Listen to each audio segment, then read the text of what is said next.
This is a Etha Echoes Tales production, bringing stories to life one chapter at a time. Sit back, relax, and enjoy the story. The Bloodline System. Chapter 101, Intelligence is a Tool. The participants stared at him with a nervous expression. This was a very vast topic, and information about it was mostly kept under the wraps.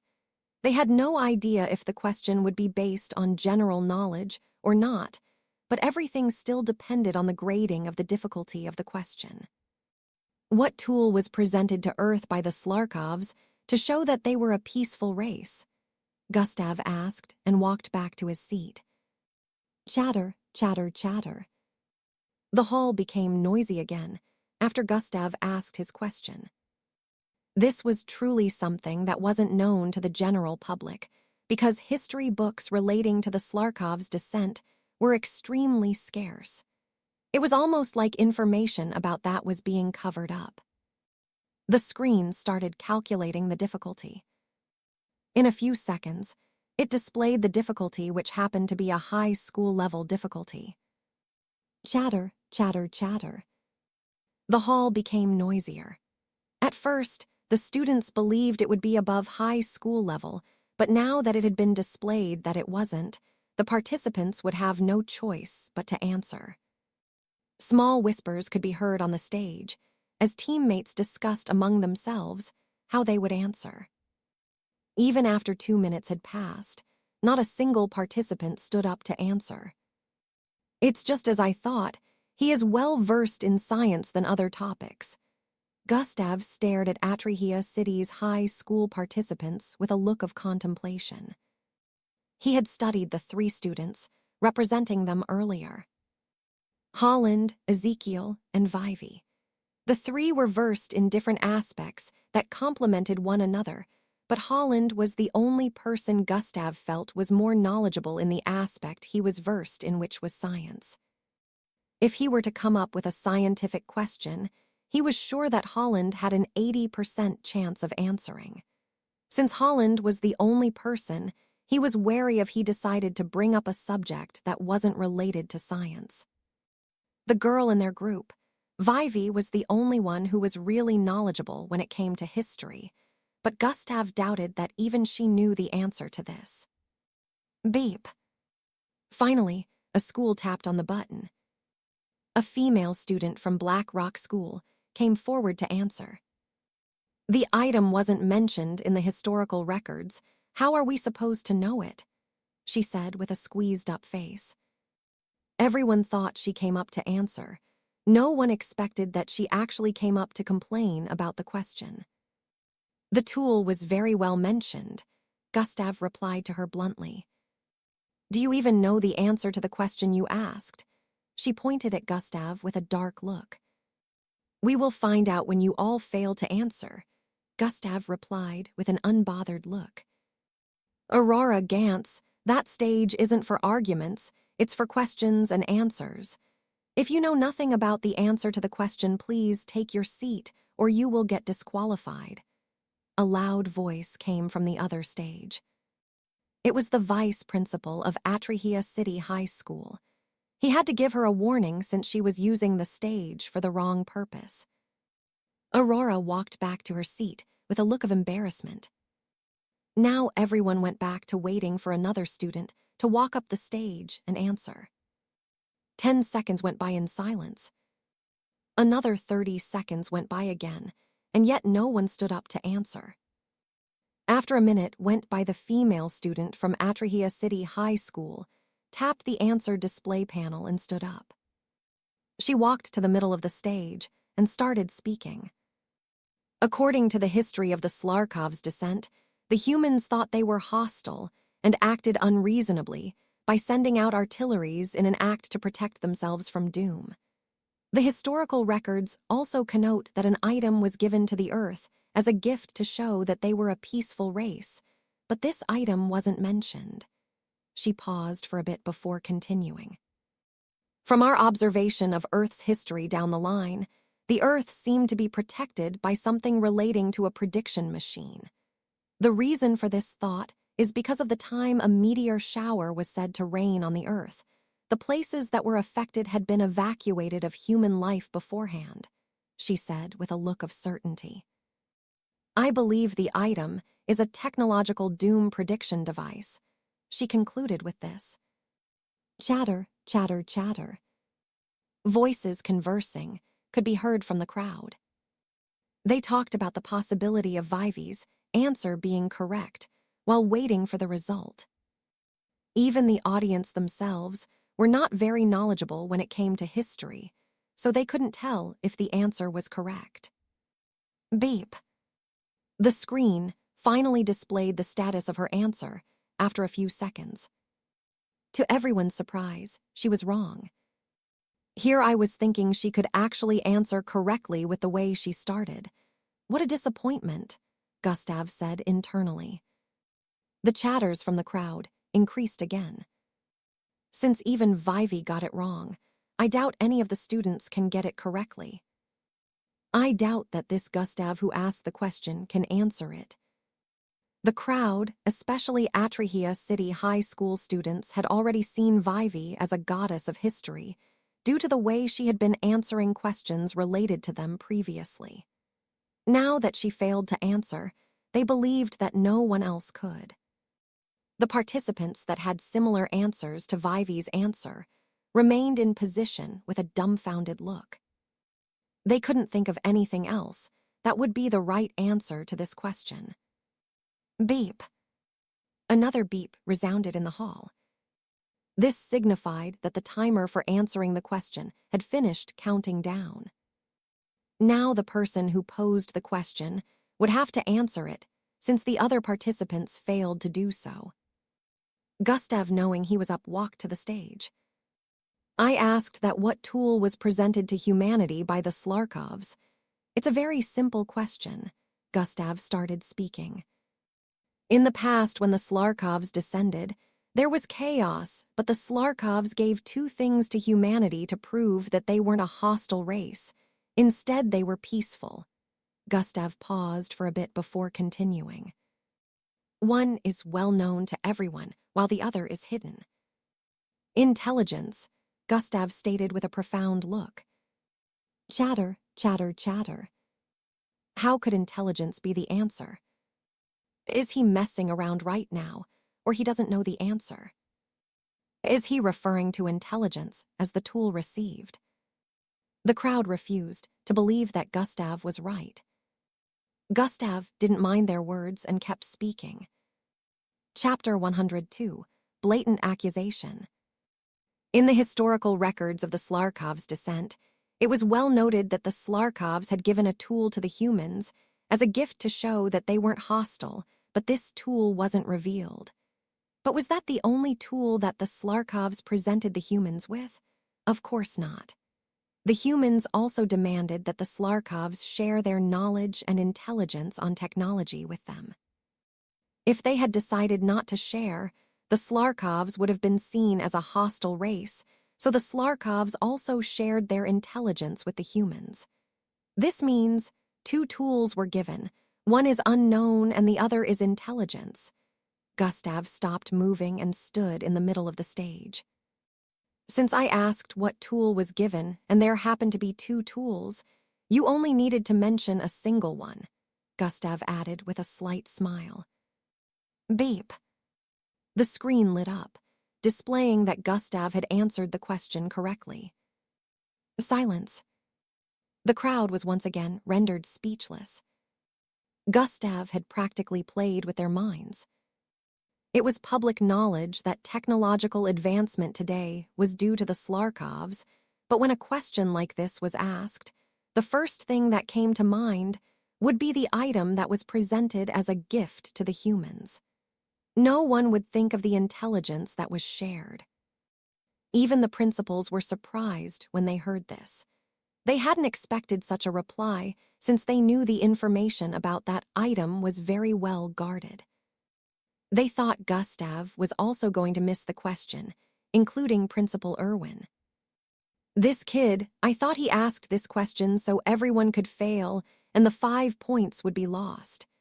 Who knew he would pull such a mind twist on everyone? Principal Irwin had a look of surprise. His thought was similar to the rest of the principals. They had not expected Gustav to have an idea about that item. Even if he knew about it, he wouldn't be able to mention it since it was a crime to reveal the item in public. It was a very well-guarded secret among the higher-ups.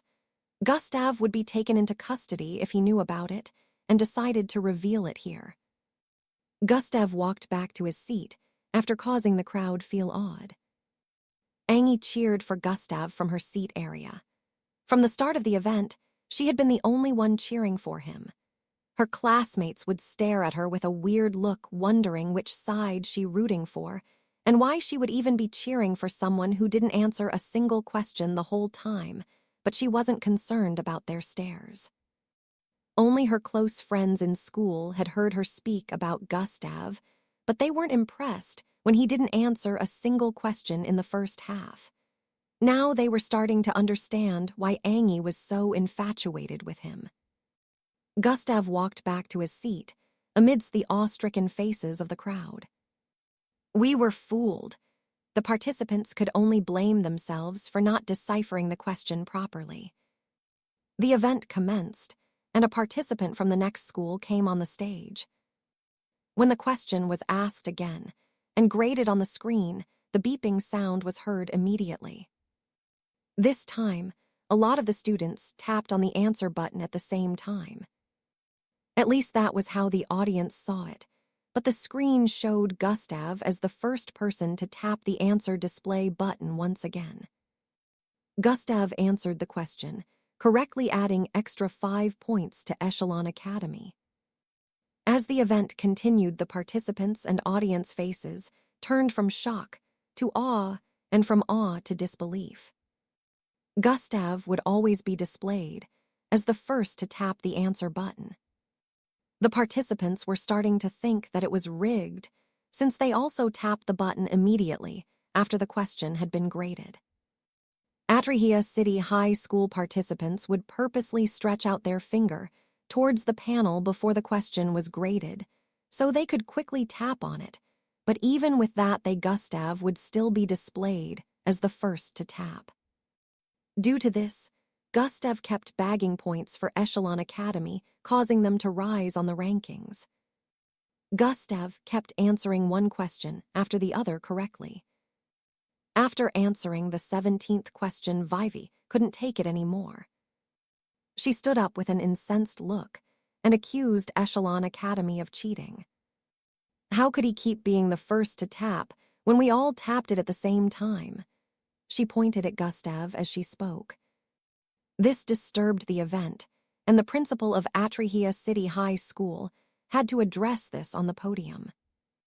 Vivi, take your seat and stop throwing baseless accusations around, Atrahia City High School principal said. What? Principal Dirk, it's obvious that he's cheating, Vivi shouted out while staring at Gustav with a look of anguish. Gustav just stared back at her with a calm look. Please take your seat so you do not embarrass yourself any further, Principal Dirk replied, dumbfounded them. They had not expected this to be his response. Principal Dirk, what is the meaning of this? Your student is trying to tarnish the reputation of mine, Principal Irwin voiced out from behind. Your student is cheating, Vivi shouted out. Vivi, keep quiet. Principal Dirk had to scold her openly before she turned silent. He turned around and apologized to Principal Irwin before asking the screen to replay the previous question and answer sessions. On the large screen, footages were displayed of when the previous questions were graded. It displayed the footage in slow motion. All the participants stretching their fingers forward to tap into the answer button, but before any one of them could touch it, Gustav's finger would have already made contact. His finger was like a blur, pushing forward with a speed that was faster than the other participants. The students didn't notice this earlier since all the participants were very quick in tapping the button. They had been thinking, all the participants made contact at the same time, but now they realized just how wrong they were. Vivi felt a wave of embarrassment envelope her. Vivi apologized to Gustav now, Principal Dirk commanded. Vivi shyly walked towards Echelon Academy's sitting position and bowed slightly in front of Gustav. I'm sorry for accusing you wrongly, she apologized. She felt like she had received another slap on her face after failing to answer his question the first time. Gustav replied by nodding at her. After that, she returned to her seat and the event continued. The entire hall was still in awe since they've been proven wrong time and time again by Gustav's feats. This kid, how is he able to move so fast? Even Principal Irwin was in awe. Chapter 103, Accomplice. Every other participant on the stage was all supposed to have better bloodlines than Gustav, so it came off as suspicious to the principal when he noticed that Gustav was surpassing them in speed. Maybe it's because of her. Principal Irwin remembered that Gustav had been receiving training from Miss Amy. It wasn't a secret anymore that Gustav was receiving training from Miss Amy, but no one knew that Gustav's increase in strength didn't totally come from her. Principal Irwin felt that Gustav's training with Miss Amy was the only possible explanation, even though it was supposed to be impossible to train an F-grade mixed blood to be more powerful than those that had higher grades. This was the explanation he came up with, but that didn't mean his suspicion towards Gustav had reduced. Instead, he knew that there was nothing he could do about it. Maybe she only trained him in the aspect of speed. Principal Irwin came to this conclusion, since it was very possible for a person to be trained in only speed and end up becoming faster than those that were supposed to be stronger. Principal Irwin had a little monster like this and decided to keep him under the wraps during the first half, Principal Dirk said from the side. Ha ha, Principal Dirk, that wasn't my intention. He was only meant to observe his opponents for the first half and know how to tackle them successfully during the second half. Principal Irwin didn't miss the opportunity to make Echelon Academy look good. Blowing Gustav's trumpet was the best way to achieve that right now. Ah, so he's like a secret weapon and Principal Irwin decided not to unleash him till the next half. Black Rock Principal asked from the side with a look of astonishment. Ha, you can say that. Principal Irwin laughed lightly while replying. A secret weapon that cost me a lot. Principal Irwin was both heartbroken and joyful at the same time, but at least he is worth it. The exchange event commenced, and schools continued to ask their questions, only to have them answered by Gustav. Holland stared at Gustav from his position and shook his head with a wry smile. I've lost to him. An hour later. The exchange of knowledge event had come to an end, and the results were currently being showcased on the screen above. 1 Echelon Academy, 190 points. 2 Atrahia City High School, 90 points. 3 Sherrill High School, 35 points. 4 Briar Bullet High School's, 30 points. 5 Black Rock School's, 30 points. 6 Eagle Wing School, 25 points. 7 Ascension Academy, 20 points. 8 Salvation Academy, 10 points. 9 Mount Eve High, 5 points. 10 Caldruis Eva High, 5 points. 11 Reflection Academy, 5 points. 12 Rose High School, 5 points. Echelon Academy took first place in the exchange of knowledge event. The difference in points between the first and the second place was gargantuan. It was truly an outstanding win for Echelon Academy. The entire hall erupted in cheers after the event came to an end. The cheers were mostly from Echelon Academy students. Even though a lot of them still regarded Gustav as a lower life form due to his bloodline, they had to admit that this wouldn't have been possible without him. The exchange of knowledge event came to an end this way, and the students were taken back to the hotel to rest for tomorrow's duel. It had already been announced that there were going to be duels between schools tomorrow in Atrahia City High School's training grounds. All schools would be participating with 7 students each.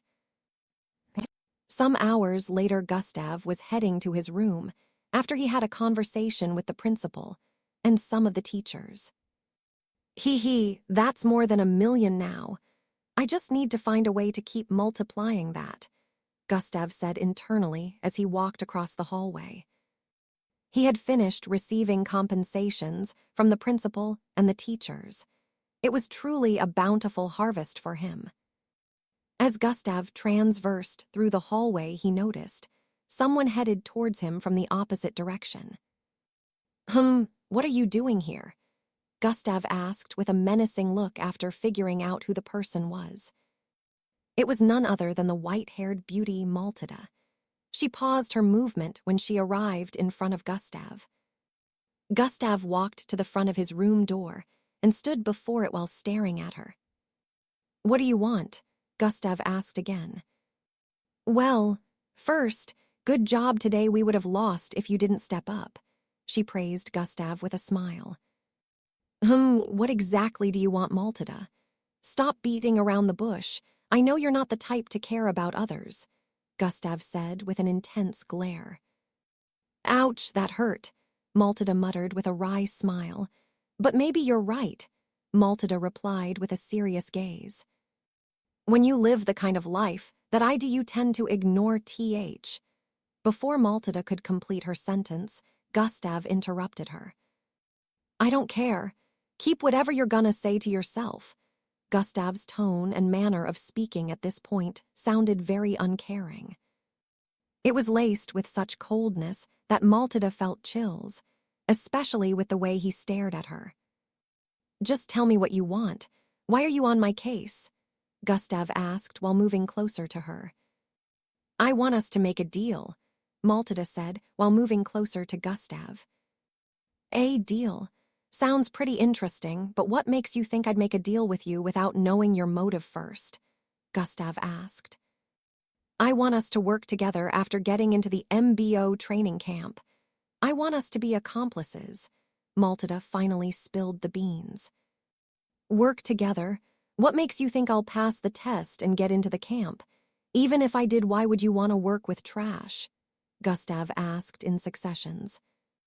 I hope you stop seeing me as a fool because you and I both know that you're not trash anymore, Maltida said with a look of certainty.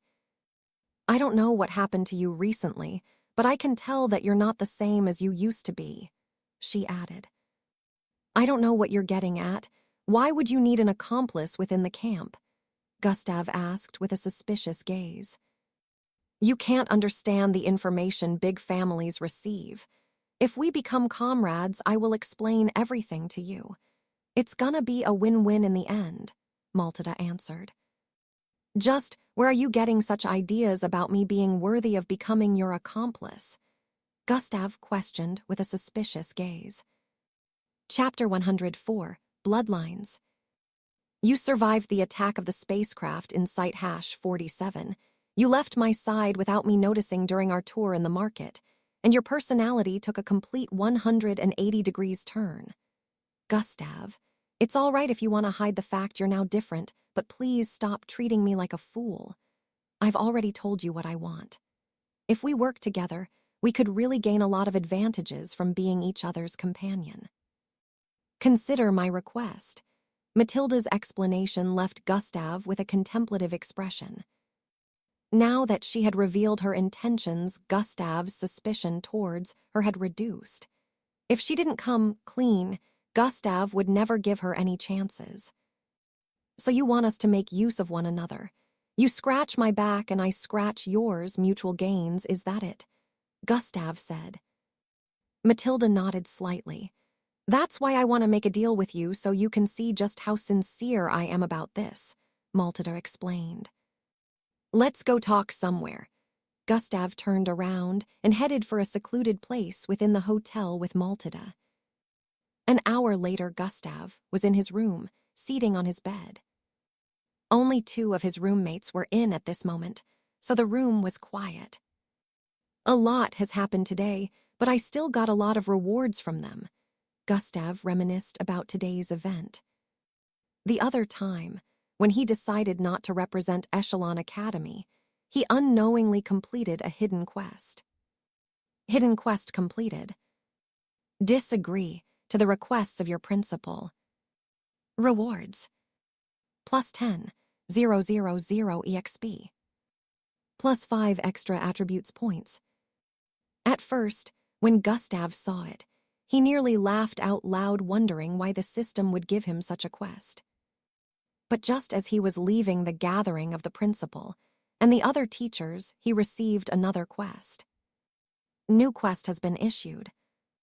Showcase your knowledge in the school event. Gustav sighed internally when he saw this quest. Isn't the system contradicting itself now?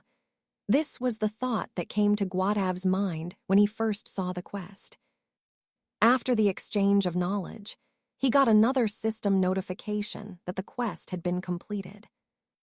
Gustav had been wanting to check out the rewards but he didn't get the chance until now. Quest completed. Showcase your knowledge in the school event. Rewards. Plus 10, 000 EXP. Plus 1 all stats. All skills and abilities level up. Genetic transformation, bloodline level up. He nodded in satisfaction after seeing this and called for the system interface to open up. Host attributes, skills and abilities, bloodlines, quests, shop. He immediately opened host attributes after the interface appeared in his line of sight. Host attributes. Name, Gustav. Level, 8. Class, Exp, 102,501, 50000. HP, 1250. Energy, 9,892,801,000. Attributes. Strength, 41. Perception, 41. Mental fortitude, 41. Agility, 41. Speed, 58. Bravery, 41. Intelligence, 41. Charm, 41. Defense, 41. Attributes points, 40. Gustav noted the increase in his stats and exp. He decided to add some points to the attributes, except for speed. Add 2 points to strength. Plus 2 points has been added to strength. Add 2 points to perception. Plus 2 points has been added to perception. Add 2 points to mental fortitude. Plus 2 points has been added to mental fortitude. Add 2 points to agility. Plus 2 points has been added to agility. Add 2 points to bravery. Plus 2 points has been added to bravery. Add 2 points to intelligence. Plus 2 points has been added to intelligence. Add 2 points to charm. Plus 2 points has been added to charm. Add 2 points to defense.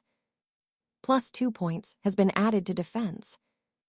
Gustav was still getting his daily tasks done even inside the hotel.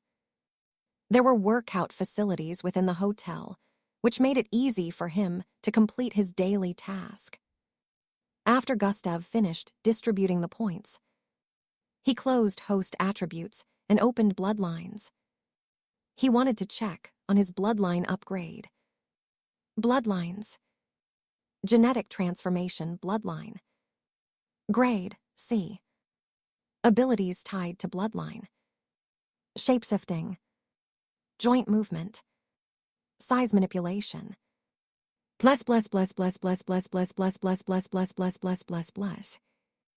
Beast transformation bloodline.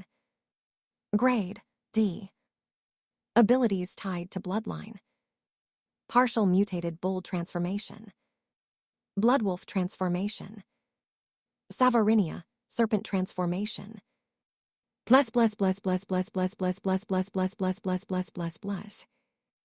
Atomic manipulation bloodline. Grade, D. Abilities tied to bloodline. disintegration of atomic structures. Bless, bless, bless, bless, bless, bless, bless, bless, bless, bless, bless, bless, bless, bless, bless, bless. Gravitational energy container. Grade B. Abilities tied to bloodline. Energy installment. Energy discharge. Gravitational imbalance. Gravitational field char. Gustav scrutinized the bloodline panel with a smile. 1B grade bloodline, 1C grade bloodline, and 2D grade bloodline. Gustav felt satisfied with his rate of improvement. Even though he hadn't stolen as many bloodlines as he would have wanted to, he was still okay with this amount, and he knew laying low now would be the best line of action, so he had decided to put off trying to steal bloodlines from his classmates for now. He was also satisfied with the bloodline he got from combining those two bloodlines, even though he wasn't able to control it fully. The power was truly as dangerous as the system told him. After using energy installment for the first time 2 weeks ago, he ended up absorbing the electrical energy of 7 blocks around him. The streets were out of electricity for the next 2 days due to that. When he was experimenting with it, he noticed that the energy wasn't absorbed into his body. Instead, it was absorbed into a gravitational force that surrounded him. The gravity would collapse the space around him and store the energy there. It would be up to him to decide how and what he wanted to use it for. Gustav continued the experiment in the sparse forest region behind the neighborhood. He decided to try out one of the abilities, and he chose energy discharge. When he activated it, a system notification popped up in his line of sight.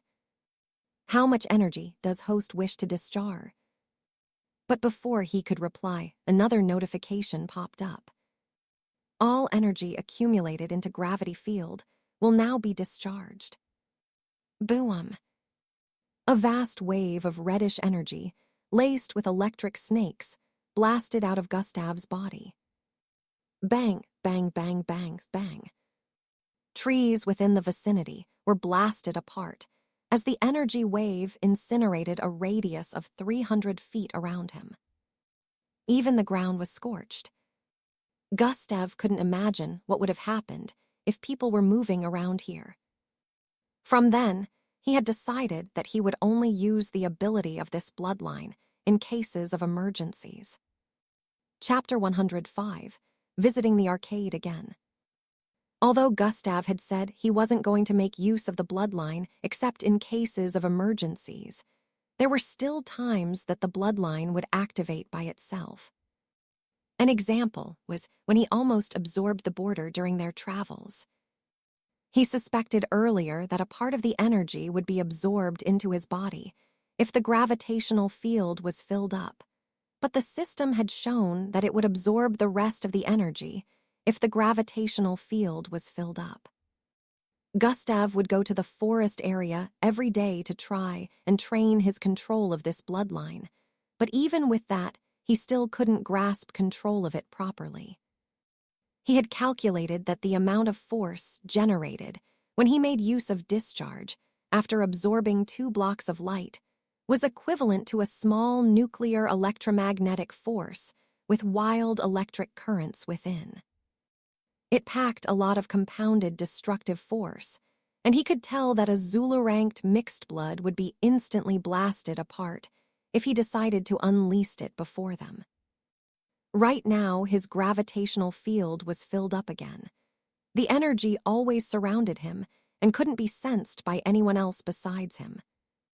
In other words, Gustav was like a walking bomb right now. I just need to keep things under the wraps. For now, I've been attracting a lot of attention to myself recently, Gustav said internally. But after recalling every event that happened to date, he realized that there were a lot of things that he couldn't have done low-key. Although he could have carried out some of his actions better, he wouldn't have been able to pull some things off if he wasn't under the spotlight. Now that he had a C-grade bloodline, he had fulfilled all the requirements for joining the MBO. The only issue was coming up with a good explanation as to why he was C grade instead of being below F grade. Gustav started coming with other plans and drafts in his mind for possible future occurrences. It was already 7 p.m. at this time. Gustav remembered that he was supposed to meet Angie on the 238th floor to play some games. He stood up and walked out of the room. It took him about 5 minutes before he arrived on the floor, where a lot of students visited to play arcade games.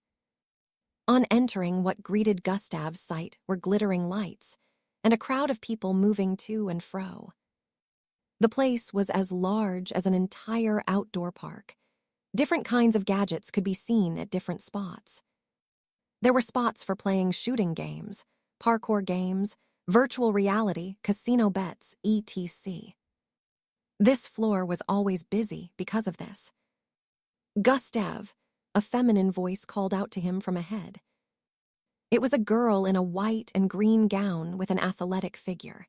She had a beautiful and warm face, with silver and pink shoulder-length hair. 2 small horns protruded from her forehead, and light makeup was applied on her face, making her look particularly dazzling. "You came," Angie said as she arrived before Gustav. "Yes, why wouldn't I?" Gustav asked with a confused look while checking her out. Why is she all dressed up? Gustav wondered. He was astonished by the way Angie looked so gorgeous with her get-up. He was only wearing some plain trousers and a blue jacket, so he didn't stick out in any way among the crowd of people unlike her. "Hi, I thought you would ditch me," Angie said with a smile on her tender face. "Why would I ditch you, Angie?" Gustav asked with a look of confusion as they walked together. "Well, you always avoid me since I'm such a bother, and you never take that look off your face," Angie said with a look of embarrassment.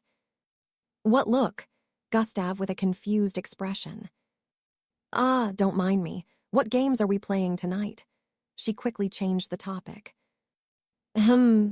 Gustav stared at her from the side with a suspicious look before replying. "Let's go to the spacecraft simulator first." I knew you were going to pick that one," Angie said with a smile. "My friends are waiting for us there," she added. "Friends?" Gustav said with a surprised look. "Yes, they wanted to meet you," Angie replied with a gleeful expression.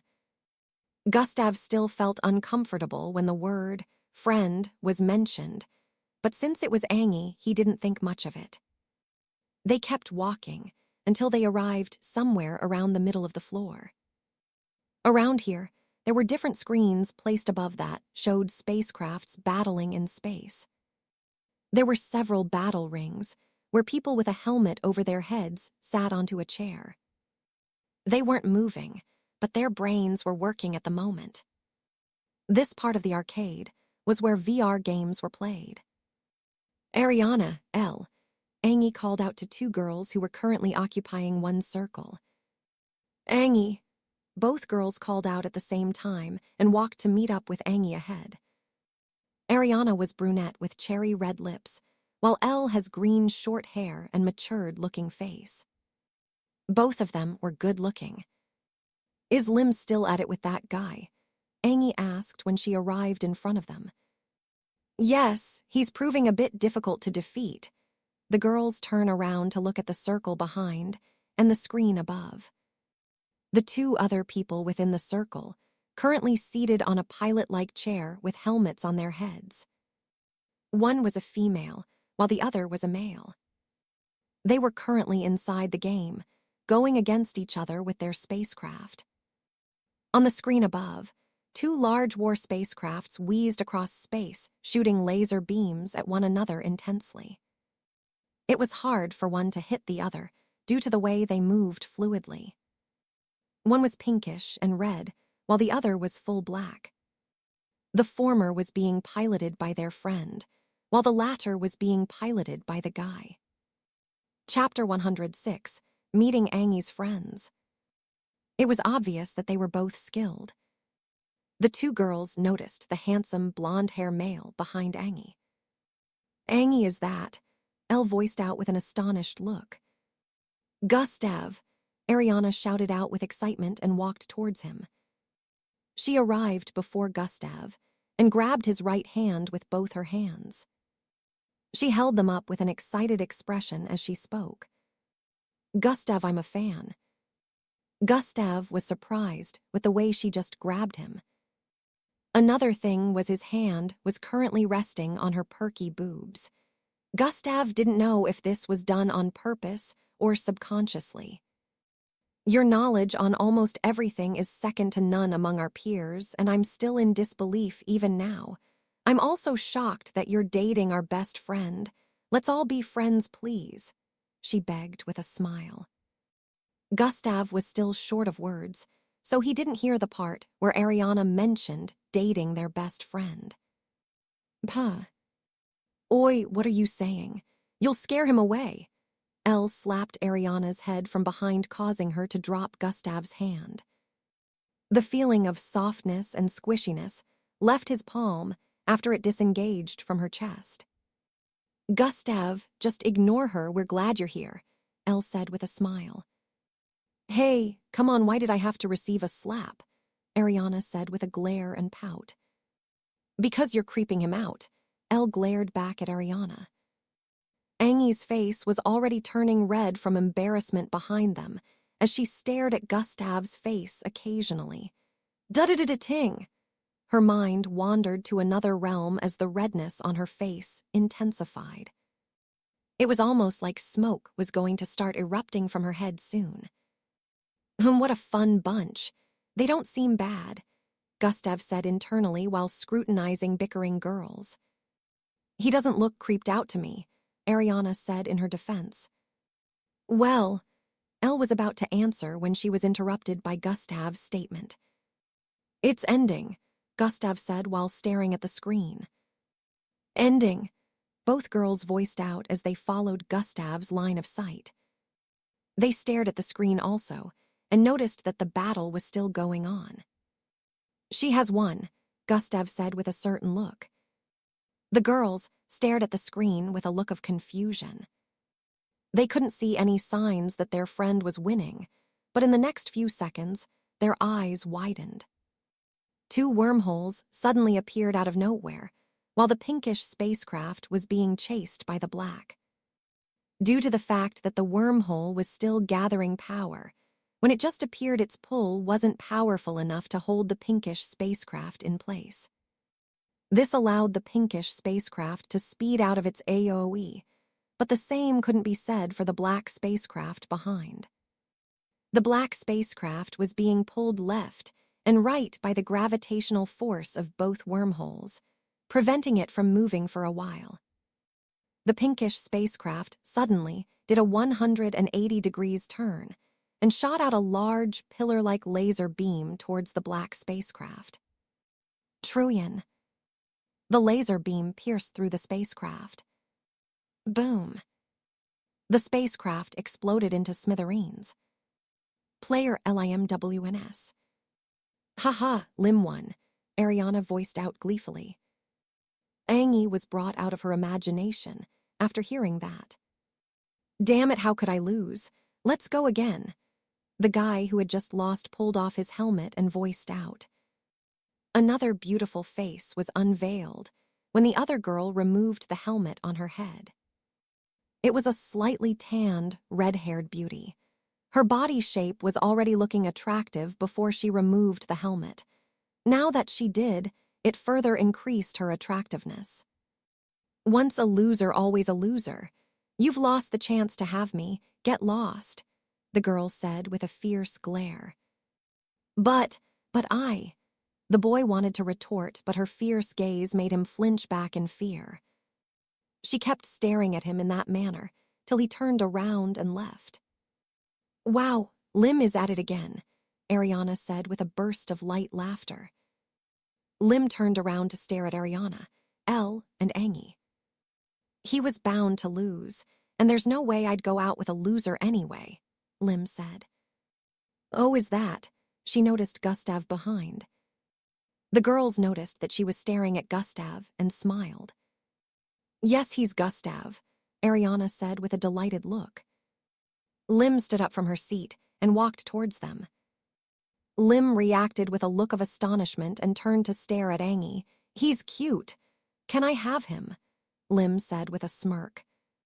Even Gustav was shocked by the sudden statement. Is this how girls act? He wasn't used to speaking with girls, so he had no idea how he was supposed to respond. Hey!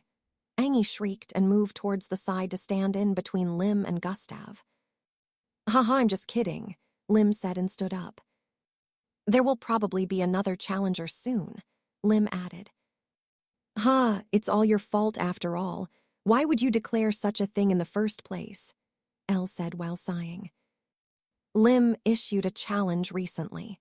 Anyone that was able to defeat her in this game would be given the chance to date her. Since then, boys from every school had been coming to challenge her. I declared such because no one can defeat me, Lim said with boldness. Since she issued the challenge, not a single person had been able to win her. The three girls sighed when they heard that. Lim was very prideful after all. Hey Gustav, I heard that you're good at playing this, Lim said while walking towards Gustav. I'm just a beginner, Gustav replied with a dismissive look. Oh, a beginner. Angie said you beat quite a lot of students here yesterday. How about we have a go? She proposed while staring into Gustav's eyes. I'm still a beginner compared to you, so you'll only waste time playing with me. I'm assured to lose, Gustav replied to her casually. You won't lose anything from losing, but if you defeat me, you'll get the chance to date me, she said while winking. Hey, Lim, behave. That's Angie's Cruz. Ariana didn't get the chance to complete her words before Elle covered her mouth. All right, let's play. I might need some tips from a pro player after all, Gustav said with a smile. Angie had a worried look on her face after hearing that.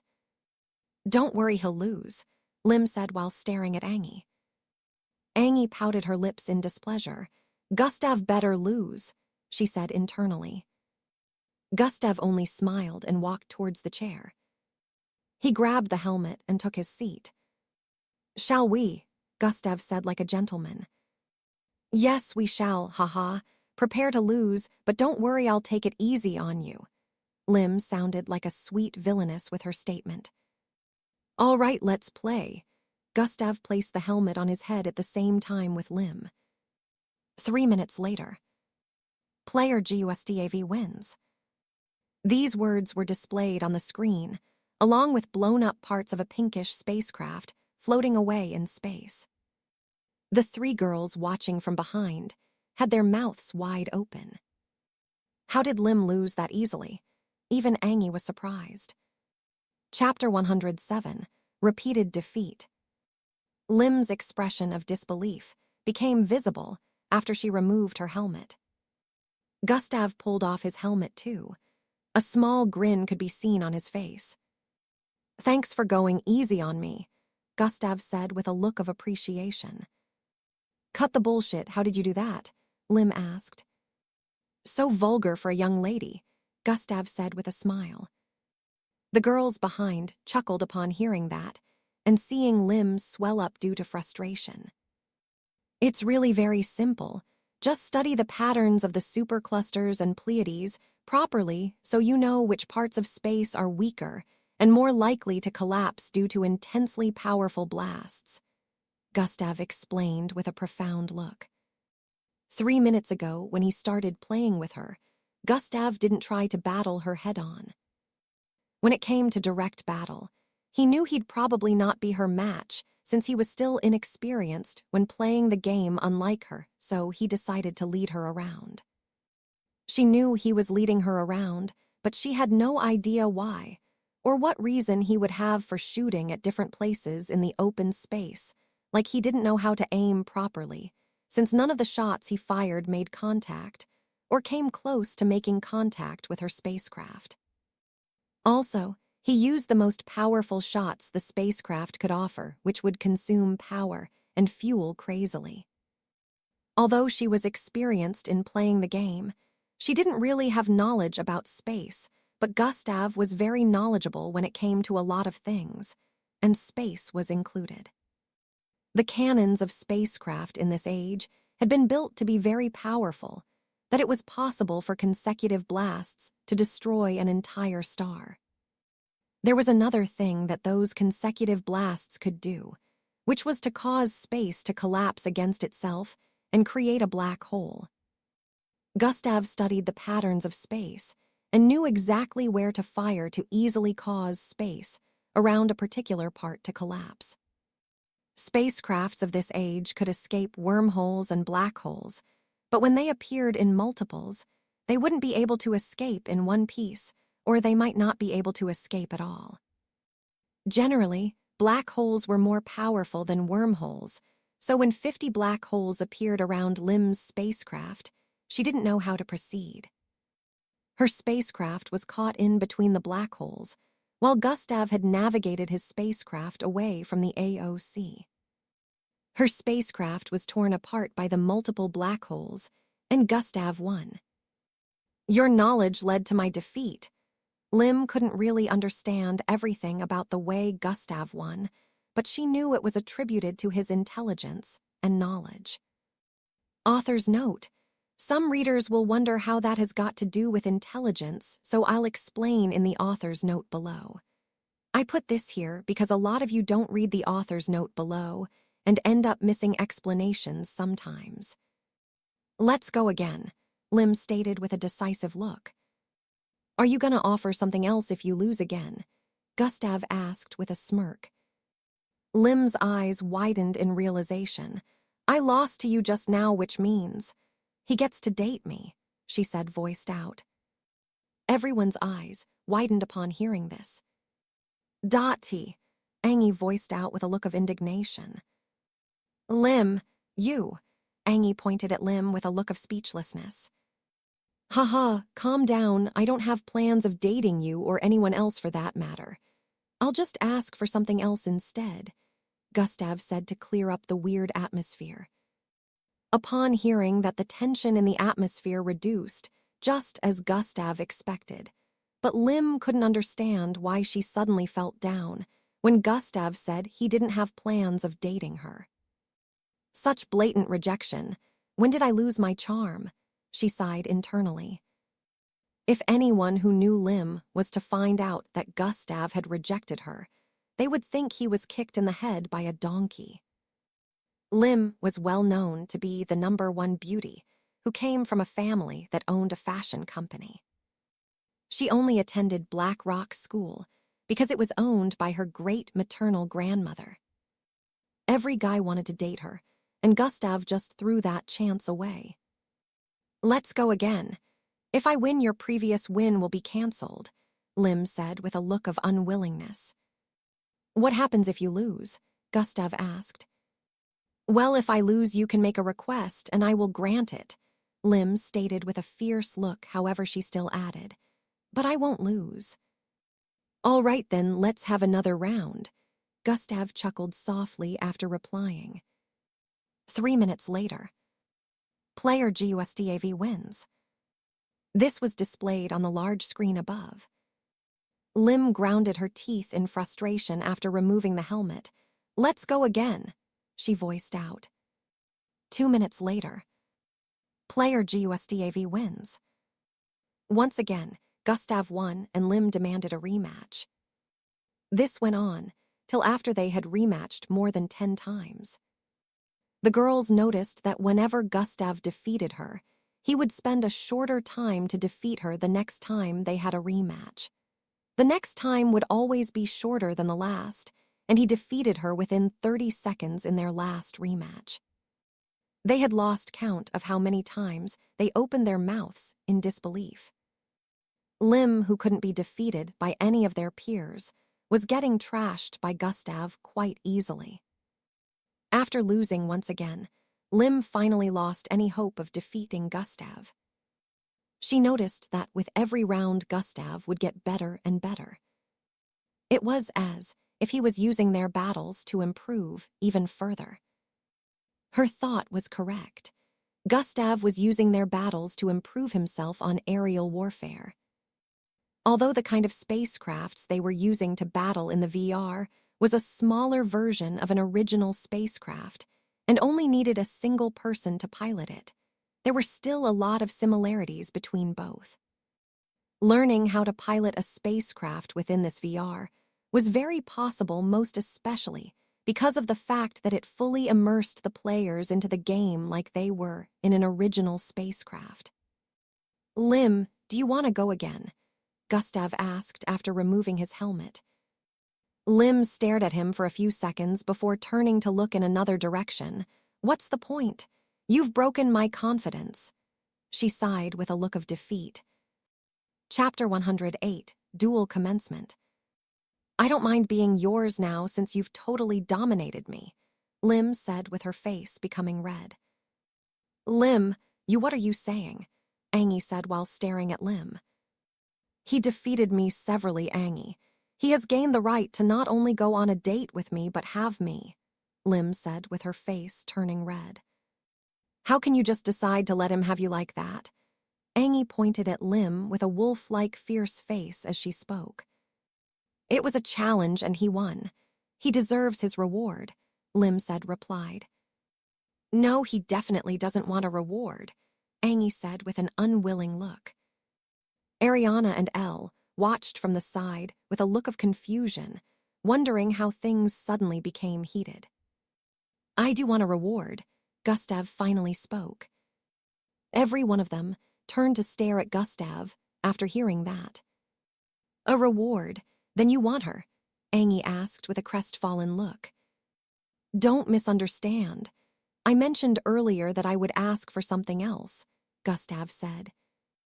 Angie sighed in relief after hearing that, but she still wanted to know what Gustav wanted. "You lost to me 15 times, so you will have to grant 15 of my requests," Gustav announced. 15. The girls were surprised, but what they heard next surprised them even more. "I accept," Lim stated.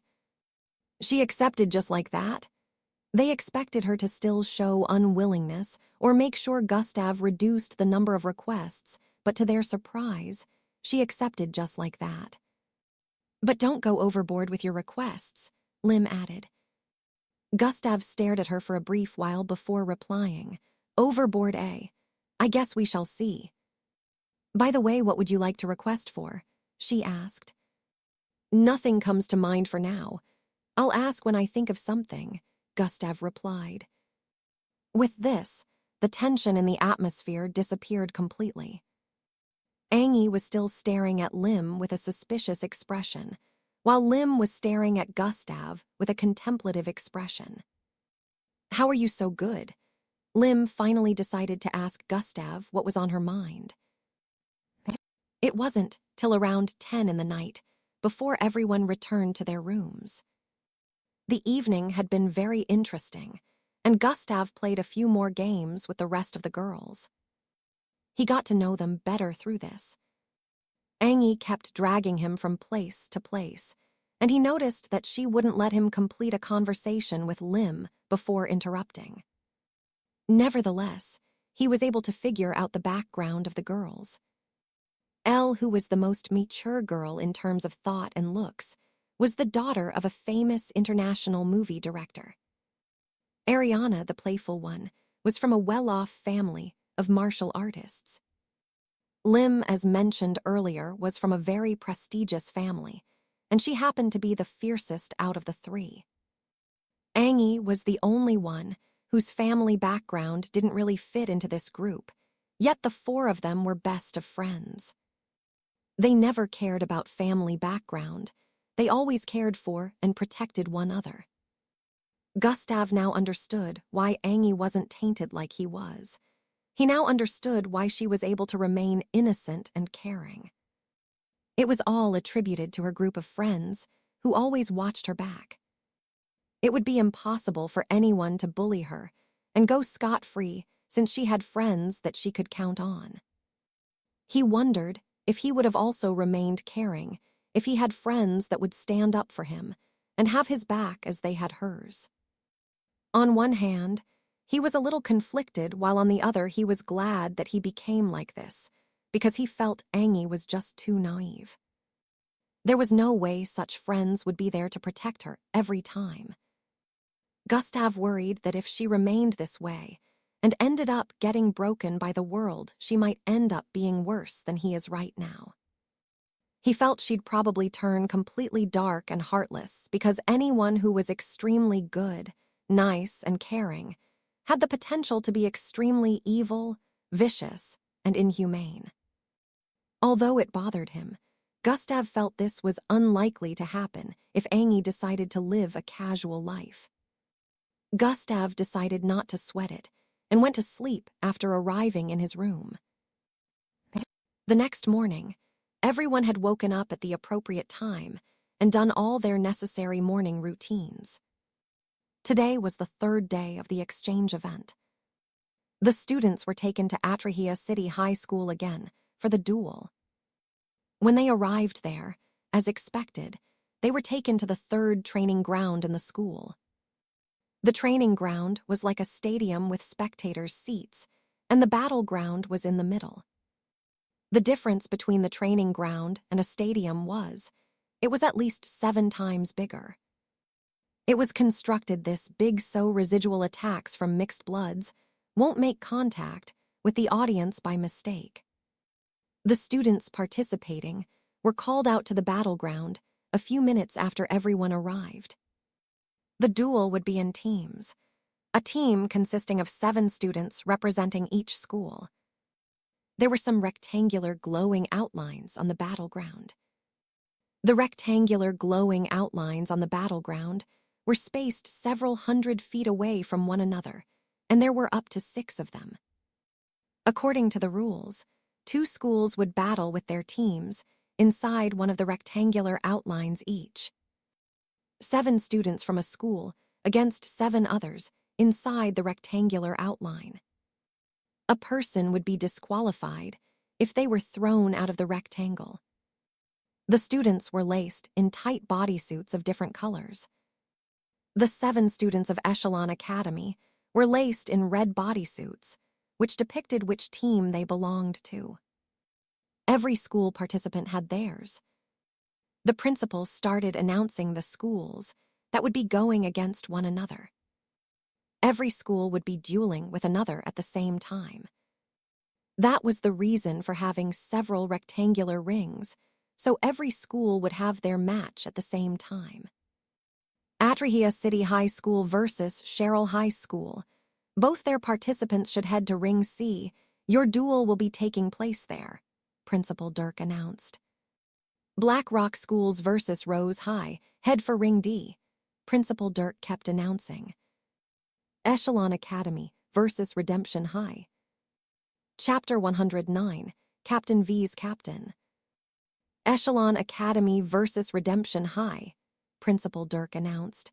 All participants should please move to Ring A.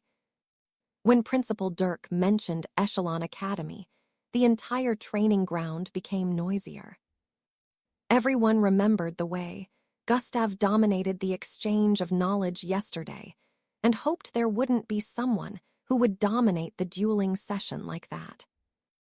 They weren't really bothered, since the exchange of knowledge was way different from using their bloodlines to exchange blows, and wasn't based on knowledge, instead was based on strength. However, they were still on the lookout for the way Echelon Academy was going to perform today. This was all due to Gustav placing a lot of value on Echelon's Academy's head due to yesterday's win. Ascension Academy versus Eagle Wings High. Participants should please move to Ring F, Principal Dirk announced once again. It took around 1 more minute before he finished announcing the rest of the schools and their opponents. At this moment, all the battle rings were filled by the participants. Ring A was at the southwest corner of the training ground. This was where Echelon Academy and Redemption High were facing off. The 7 participants stood opposite one another, red bodysuits on the left and yellow bodysuits on the right. Principal Dirk started announcing the rules, and according to them, injuries were allowed. Participants could be disqualified by being sent out of the ring or passing out from an injury. There were teachers in charge of healing severe injuries on standby. Also, if a teacher deemed an attack too powerful and felt it could cause irrevocable harm or instant death, they could step in to stop the attack from making contact with the participant. If they did that, the participant who the attack was meant for would be disqualified, but they would only step in if they were certain that the participant couldn't block or survive the attack. Of course, attacking a participant in a bid to kill or cause more injuries after the said participant had passed out would bring about disqualification. All participants had gotten to the Zulu rank, so no one could really predict how the duel would turn out since no mixed blood was lower than that in rank. After announcing the rules completely, the principal left the moderation of the battle to the defense teachers in the school. The participants had taken a battle stance.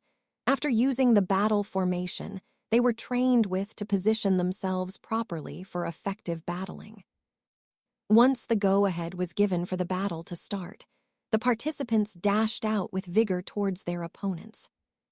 Bam, bams, bam, bam, bam, bam. Sounds of collisions rang out in the air as the participants clashed with one another. Different kinds of attacks were sent out, making the entire training ground chaotic. Cheers, cheers, cheers, cheers. Go Tom, defeat that urchin. Goddess Asiri. Yes, Uraraka, give him the whip. The students in the spectators' seat cheered for their favorites as the battle commenced. On Echelon Academy's side, Captain Andrew was going against the captain of Redemption High. Both of them had B-grade bloodlines and were also skilled in using their abilities, so it was turning out to be a really fierce battle. The other Echelon Academy participants clashed with the participants of Redemption High. From the first exchange, the more powerful side was determined. Apart from the captain of Redemption High, the rest didn't hold a candle to Echelon Academy participants. They were gradually being pushed back as the battle progressed. The captains of both teams were going full ballistic against each other at the moment. Captain Andrew of Echelon Academy and Captain Romru of Redemption High. Andrew had his muscular arms covered in red scales and with 4 pointy claws. His legs from his kneecaps downwards also had the same scales and 4 pointy toes on each foot. His speed, along with his attacks that sliced through the air and created burning effects, were still dodged by the captain of the other team. Captain Romru had 2 black wings sprouting out of his back. The wings were black and surprisingly metallic. At the start of the battle, 2 long feather-like swords protruded out of his black wings, which he grabbed onto and pulled out. These black feathered-like swords were about 4 feet in length each. He had been using them to fight against Andrew since the start of the battle. His flight speed was very fast, allowing him to dodge most of Andrew's attack. However, he also couldn't touch Andrew because the scales covering Andrew's legs also blessed him with good speed. Although Andrew's speed wasn't as flexible as Romru's due to Romru having flight ability, he was still able to keep up pretty fine. They were both quite skilled after all. Bam, bam, bam, bam. Both of them clashed repeatedly, causing sounds of metallic collision to echo across the vicinity. Andrew leaped up and spun diagonally with his claws extending forward, towards Romru's chest. ZWEI. His sharp claws sliced and burned through the air crazily and fierce. Clang, clang, clang, clang. Romru placed the feather-like swords in front of himself, blocking the multiple spinning swings in midair. Due to Andrew's claws slamming onto the feathered-like sword repeatedly, the stacked-up force caused Romru to be catapulted backward by a few feet. A red glow spread from the point of contact to other parts of the feathered-like sword. The sword broke into 2, while Romru was still being catapulted backward. "Not again," he said internally as another two swords started protruding out of his wings behind. Andrew landed back on his feet after his initial attack and dashed forward at full speed. Swoosh. He arrived before the catapulting Romru in an instant and swung his claws towards Romru's chest. Romru had to stop the process of creating another sword and quickly used his wings to cover himself. Slash, slash, clang, clang. The wings perfectly shielded Romru from the multiple slashes Andrew sent out, causing sparks to fly across the place. His wings became red hot, but in a few seconds, they reverted to normal. Chapter 110, Ending of First Rounds. Andrew's claws had a certain kind of burning effect. Once his claws made contact with any hard surface, that hard surface was guaranteed to melt from the high temperature of his claws. Romru's feathered swords had been destroyed repeatedly due to the high temperature that could easily burn through a metal plate, but the temperature wasn't high enough to burn through his wings. Seeing that his claws were not able to cut through the wings, Andrew slashed downwards towards his Romru's leg. Swoosh. Romru reacted by flapping his wings and dashing upwards with speed, causing the claws to miss him. Andrew didn't wait for a second after noticing that his claws didn't connect. He leaped upwards immediately. Whoosh. His body traveled across the air, crossing a height of more than 5 meters in a few seconds. As he was catching up with Romru in midair, he slashed out again from underneath. At this time, Romru had finished recreating the feathered swords and dragged them out of his wings to clash with Andrew. Blam! The sword and the claws clashed just as they crossed the 12 meters mark above the ground. Bam! Seeing that his attack was blocked, he kept slash out severally, but Romru also returned the attacks by swinging at Andrew's claws repeatedly. Bam! Slash, bam, slash, bam, slash, bam. Andrew was still able to slash out a few more times in midair before the law of gravity started pulling him downwards. As he descended, Romru flapped his wings again and followed his descent while swinging out the feathered swords in his left hand. The sword headed for Andrew's neck with intense speed. It was only a few inches from making contact with his neck as they closed in on the ground. Andrew raised his right arm to block the sword and also threw out his left arm. Slash, skre. Romru's sword cut 3 inches deep into Andrew's right arm, while Andrew's left hand cut 3 long slashes across Romru's chest. Bang! They both landed on the ground, with their bodies bleeding. Andrew landed on his back, while Romru landed on his front. Both of them immediately jumped back up to their feet after landing in that manner and dashed towards each other again. It was as if they didn't feel any pain with the way they stood up and dashed towards each other again, with their bodies bleeding profusely. Just when they were several inches away from making contact with each other again, a blue beam suddenly appeared from the right side. Bam! It slammed into Romru's side, catapulting his entire body several hundred feet towards the side. His wings had blocked a part of the beam due to reflex action, but the remaining power was enough to still send him flying. He stabilized himself after flying towards the side for a few more seconds, while blood leaked out of his nose. He hovered above the ground while checking out the source of the attack. A blue cannon made of light was standing on the left side of the battle ring. The attack shot out earlier had come from his blind spot. He was focusing on his battle with Andrew, so he didn't notice it until it was too late. A long, blue-haired beauty sat on the cannon, which was currently pointing at him. "You didn't think I was the only powerful mixed blood here, did you?" Andrew said with a strong voice.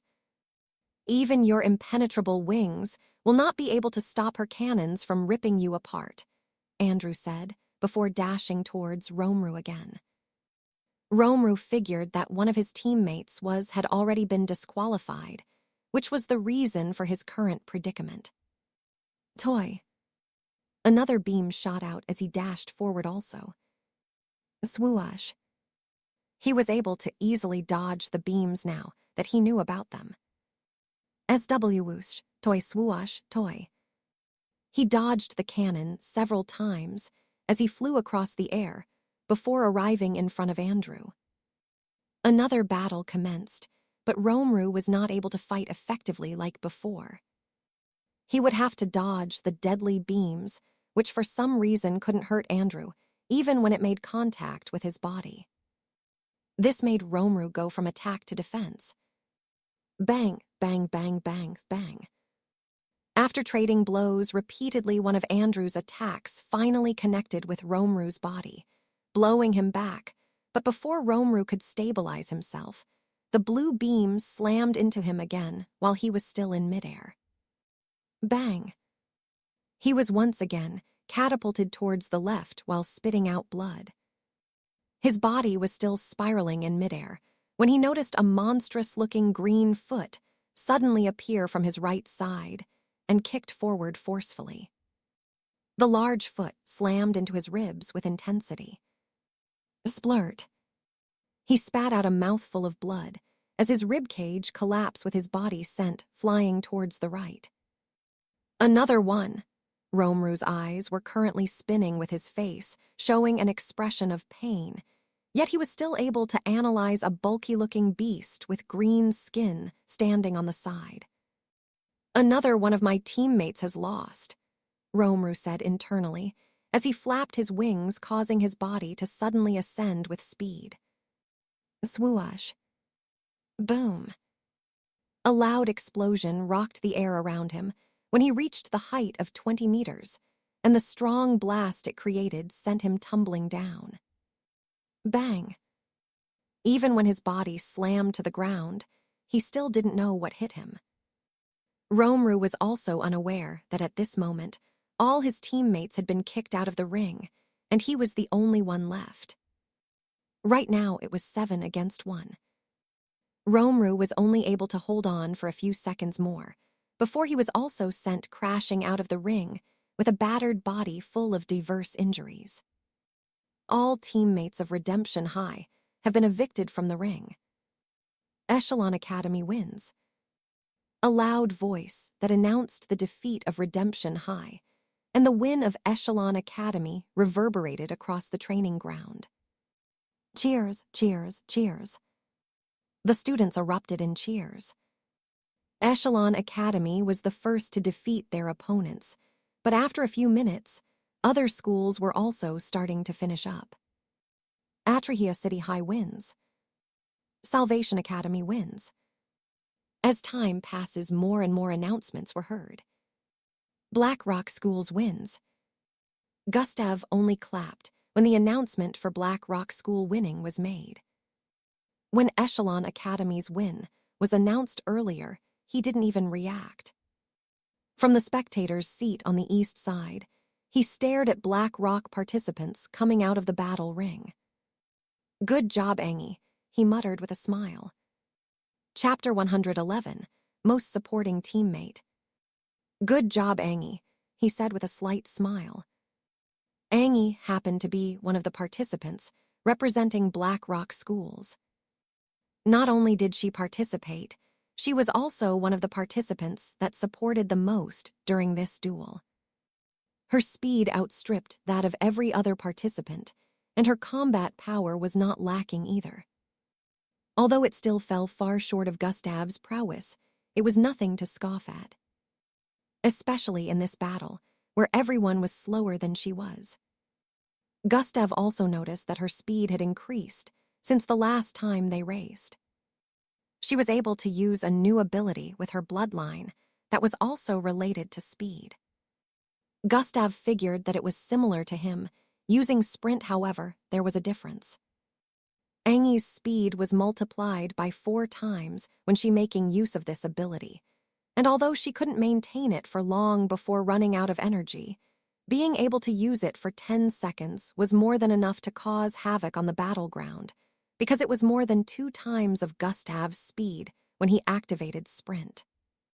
Angie used her speed to take out 2 participants from the opposing side. She was seen as the most valued player, since the rest of her teammates were able to focus on the strongest participant due to her help. This led to their win, since the battle power of the strongest participant on the opposing side was more powerful than their strongest participant. The first round came to an end, and the schools that won were announced. Echelon Academy, Atrahia City High School, Salvation Academy, Black Rock Schools, Brer Bullet High, and Reflection Academy. Now that the other schools had been disqualified, the next round was only going to involve the participants from these 6 schools. The principal of Atrahia City High had announced the commencement of the second round, after all the participants who lost earlier left the training ground. Echelon Academy vs Briar Bullet High. Participants should move to Ring A. Atrahia City High vs Salvation Academy. Participants should move to Ring C. Reflection Academy vs Black Rock Schools. Participants should move to Ring A. Principal Dirk announced in successions and left the rest to the referees. The participants were back, inside the ring, facing different opponents this time. In the second round, another rule was implemented. Every school now had 3 substitution slots, which they could use in exchanging a player, so even if a participant was disqualified, it was possible to send in another participant from the same school to fill in the slot. This could only be done 3 times, and every school had the opportunity to do it. So unless a school defeated another school very quickly to the point where no substitutes were able to be called on, they would still have to battle at least 10 participants from that school to win. After a brief moment of speaking, the go-ahead was given for the second round to begin. The participants lunged towards one another again, with battle intent. Bang, bangs, bang, bang, bangs, bang. Chaotic sounds collision rang out again as they clashed with one another. The students and the spectators were cheering for their favorites once again, while watching the duel with a tense look. Gustav, which school do you think has the highest chance of winning? A mature feminine voice questioned from Gustav's left side. Gustav turned to the side to stare at her for a few seconds with a look of contemplation, before turning back to stare at the battle rings. The other 2 females on Gustav's right also had expressions that showed they were also interested in listening to Gustav's reply. Among all the schools, Echelon Academy and Atrahia City High School have the highest combat power. Also, their battle formation and the way they battle with such teamwork is better than the rest of the teams, so I can say with almost 100% certainty that the final round will be between both teams, Gustav explained with a solemn look. The girls who were sitting beside him were Elle, Ariana, and Lim. Elle was seated on his left side, while Lim and Ariana were seated on his right. Does that mean our Blackrock school doesn't stand a chance of winning? Elle asked with a look of dissatisfaction. Gustav stared at the battlefield again with a contemplative look before replying. I don't think so. At most your school will take 3rd place. Gustav had studied the initial battle of all the schools, so he could tell that Blackrock School's participants were lacking in prowess, compared to the rest of the schools that also won. The only reason why he felt Black Rock might have a chance to get to the final round was because of Angie. Having Angie on their team was a huge plus for them. Even if by any chance she happened to not be powerful enough to defeat the opponent placed before her, she still had enough speed to disrupt the flow of attack on the battlefield and cause distractions. These feats were enough to score victories for Blackrock schools if they could manage the way she was used properly on the battlefield. The only issue was that tactic couldn't work forever. As they kept using it, other participants would analyze and find a way to counter it unless they were idiots. Just as Gustav was analyzing this, it was already happening on the battlefield. Angie just happened to receive a hit from one of their opponents and ended up almost being sent out of the ring. Although she wasn't using her highest speed when the attack hit, the speed she was using was still higher than that of everyone's, so she shouldn't have been hit. The reason for this was they were starting to predict her movement patterns after she managed to successfully land hits on two of their teammates and sent them out of the ring. Another thing Gustav had noticed was Angie was not decisive enough when she wanted to hit an opponent. When it came to hitting people, she would hesitate, which usually affected her movement for a moment. Chapter 112, Dating Assumptions. She had been battling softly since the beginning by only pushing them out of the ring with her speed, but she hadn't truly hit anyone hard, and this was kind of affecting her efficiency, but she didn't notice. Reflection Academy had stronger participants, but now that two of their teammates had been thrown out of the battle ring, it was only a matter of time before they lost. On Echelon Academy's side, they were doing pretty well too. Unlike the first school they faced that had a strong captain, this one only had an average one. It took them no longer than 10 minutes to end the battle and became the first to win the second round again. Echelon Academy wins. When this announcement was made for the second time, the students spectating had no doubts about Echelon Academy's prowess being one of the highest, if not the highest here. Those that knew the history of Echelon Academy weren't surprised, since it was said to be where some powerful and well-known MBO officers graduated from. The principals of other schools were among the spectators that weren't surprised by their prowess. Atrahia City's principal created the Exchange of Knowledge event, just so Atrahia City could win at least one of the two events that took place, but now it was looking like he would be disappointed. Some minutes after Echelon Academy, one Atrahia City High School also won their duel. Everyone's power level on their team was pretty much balanced. Their bloodlines complemented each other and were able to cover up the weakness of their teammates. The other team from Salvation Academy had a bloodline user with a pretty insane power level. He had an A-grade bloodline. He could transform into a mutated bear that had the ability to restructure the distribution of force. A lot of the participants from Atrahia City High Team couldn't harm him with their abilities at first. No matter how they hit, it just wouldn't be powerful enough to make him flinch. This was because he was controlling the energy of the force around him, hence making their attacks weaker before they could touch him. He could also amplify the force behind his attack. The captain of the team, Zim, studied him to discover his flaw when he noticed that they wouldn't be able to defeat him easily.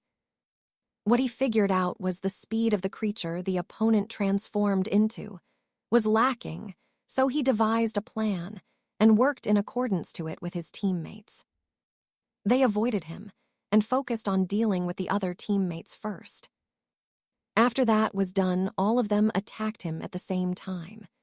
Of course, it would be impossible for him to reduce the force of every single attack coming from up to 7 people around him. Eventually, he was beaten up and thrown out of the ring. The last school to win was Blackrock School, and it took them quite some time, even after Angie had assisted in defeating the 2 weakest teammates from the opposing team earlier. Angie was still hailed as the most supportive teammate, and everyone had to admit that she was the reason the team was still able to hold on. Now that 3 more teams had been defeated, only 3 were left.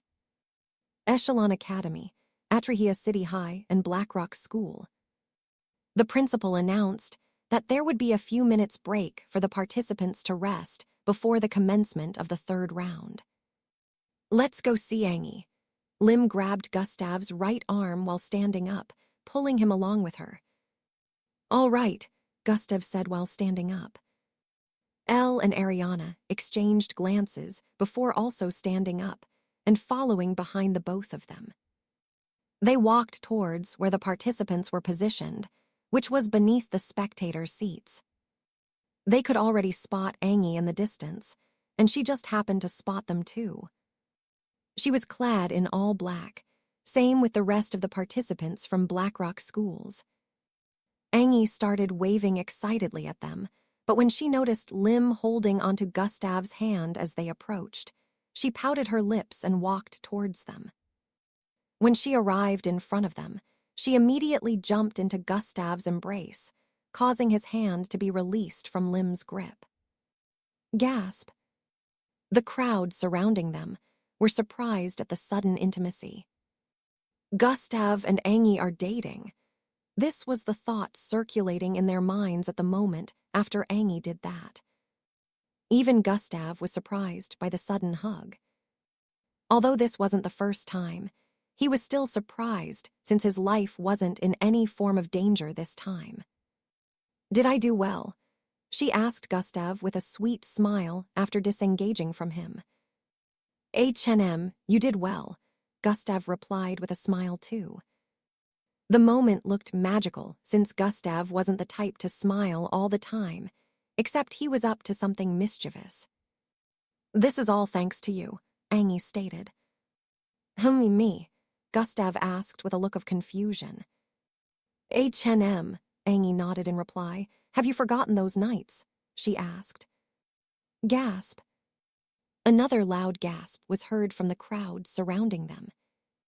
"They spend nights together." Hearing that gave the crowd a lot to think of, especially those from Blackrock School who didn't know about Gustav being her neighbor.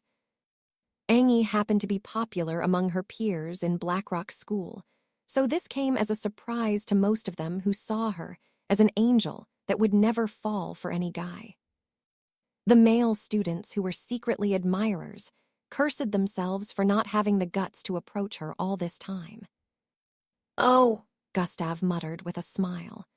He remembered those nights he spent observing the neighborhood with her were mostly mixed-breed free due to his calculations, so instead of lazying around, he decided to give Angie speed tasks to help her improve the usage of her ability. Gustav hadn't thought anything of it, but Angie was really grateful and believed her current improvement was due to that. "It's all you. You don't need to thank me," Gustav said with a dismissive look while Angie's smile broadened even more. Due to the eyes surrounding them, they decided to move their conversations somewhere else. They found a place within the training ground to speak. After an hour had gone, the announcement was made for the continuation of the duel. Gustav advised Angie not to push herself too much. He didn't bother trying to tell her to be ruthless when attacking her opponents, because he knew a person's nature wasn't so easily changed. Angie's nature just happened to be the soft kind. After the spectating students took their seats, the third round commenced. Echelon Academy would be going against Atrahea City High, while Blackrock School would be sitting this one out. The principal explained that the loser gets to battle Blackrock School, and if the participants from Blackrock School were to win, they'd get the chance to battle for the first place. After everything was explained, the principal gave the go-ahead for the duel to begin. Echelon Academy vs Atrahea City High. It was practically red versus blue. On the left side, Echelon Academy participants were laced in full red bodysuits, while Atrahea City High participants were laced in blue. Chapter 113, Echelon Academy vs Atrahea City High. The battle went off, with the 7 students going against each other. Gustav watched from his seating position with a look of boredom. Unlike the rest who were intrigued about knowing which school was going to win, Gustav already had a school picked as the winner in his mind. Even though he watched with a bored look, he still analyzed the details of the battle as it played out. Blast, blast, blast, blast. The entire vicinity echoed with blasts as the battle continued. On a side of the battle ring, two students with similar bloodlines were duking it out. Both of them could enlarge different parts of their bodies. They would occasionally enlarge their arms before throwing a fist. When the huge enlarged fists made contact with one another, the sound was like two rocks smashing onto one another. Although it looked like they were even in terms of strength, Gustav already noticed that the one in red had the upper hand in fighting techniques. On another side, a girl who materialized a blue energy tank with several mega cannons kept firing a blue blast at a large, rocky-looking 2-meter-tall creature. That creature was a mixed blood. The battles occurring at every part of the ring were fierce. At this time, the captain of Echelon Academy, Andrew, was going against two participants at a time. Surprisingly, he was able to hold them off on his own.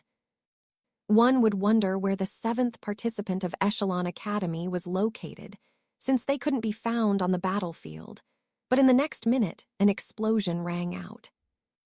Boom! Two participants in blue were thrown out of the ring due to the intense explosion. Dust spread everywhere from the point of impact. With that, Atrahea City High had lost 2 participants, but since they still had students in the ring, they could send one of their substitutes in. The person who was responsible for the explosion was the 7th student who had been hiding beneath the ground since. No one saw him enter the ground at the beginning of the match, because the girl who could create energy cannons covered his actions up when she did that. The participants of Atrahea City High had been suspicious when they noticed that someone had disappeared from the ring, but they weren't given the chance to think about it since they were attacked fiercely by the opponents. The attacks of these 6 were on par with a team of 7, so they had no choice but to fight. The missing participant had a bloodline that enabled him to use his body and create some special bombs that served as a kind of landmine. 2 of the participants that were battling Andrew earlier before being disqualified stepped on the ground where it was inserted, and both of them were blasted out of the ring with hideous-looking injuries on their bodies. 2 substitutes were sent in to replace them after that, but even with that, the tide of the battle had turned. Atrahea City's high participants had to tread the battle ring with caution now. They had no idea where bombs had been set on the battleground, and no one wanted to end up like those 2. Also, Andrew was an example that the bombs wouldn't detonate if a student of Echelon Academy stepped on any part of the land where it was positioned.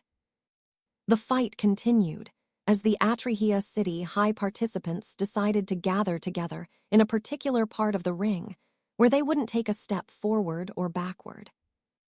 They formed a kind of circle at the southeast part of the ring with their backs facing one another. They wanted to protect themselves from stepping on a landmine, hence the reason for this action. The battle continued, and no explosions were heard for several minutes after they made this decision. All of a sudden, one of them, who was sensitive to sound, shouted for everyone to move away, but before they could respond, another blast rang out. Boom! 3 participants who were not able to escape in time were sent flying out of the ring. One of them was blasted into the air, but still within the ring. While he was falling to the ground, Captain Andrew leaped upwards and thrust out his leg. Bam! His right feet slammed into the belly of a participant while still in midair, causing his body to be sent flying out of the ring. Gasp! Captain Zim was defeated just like that. Atrahea High is finished. The person who had just been kicked out was the captain of the team. Andrew never engaged him till now. He left the captain to Yuhiko all this time, and Yuhiko did a good job of keeping him at bay.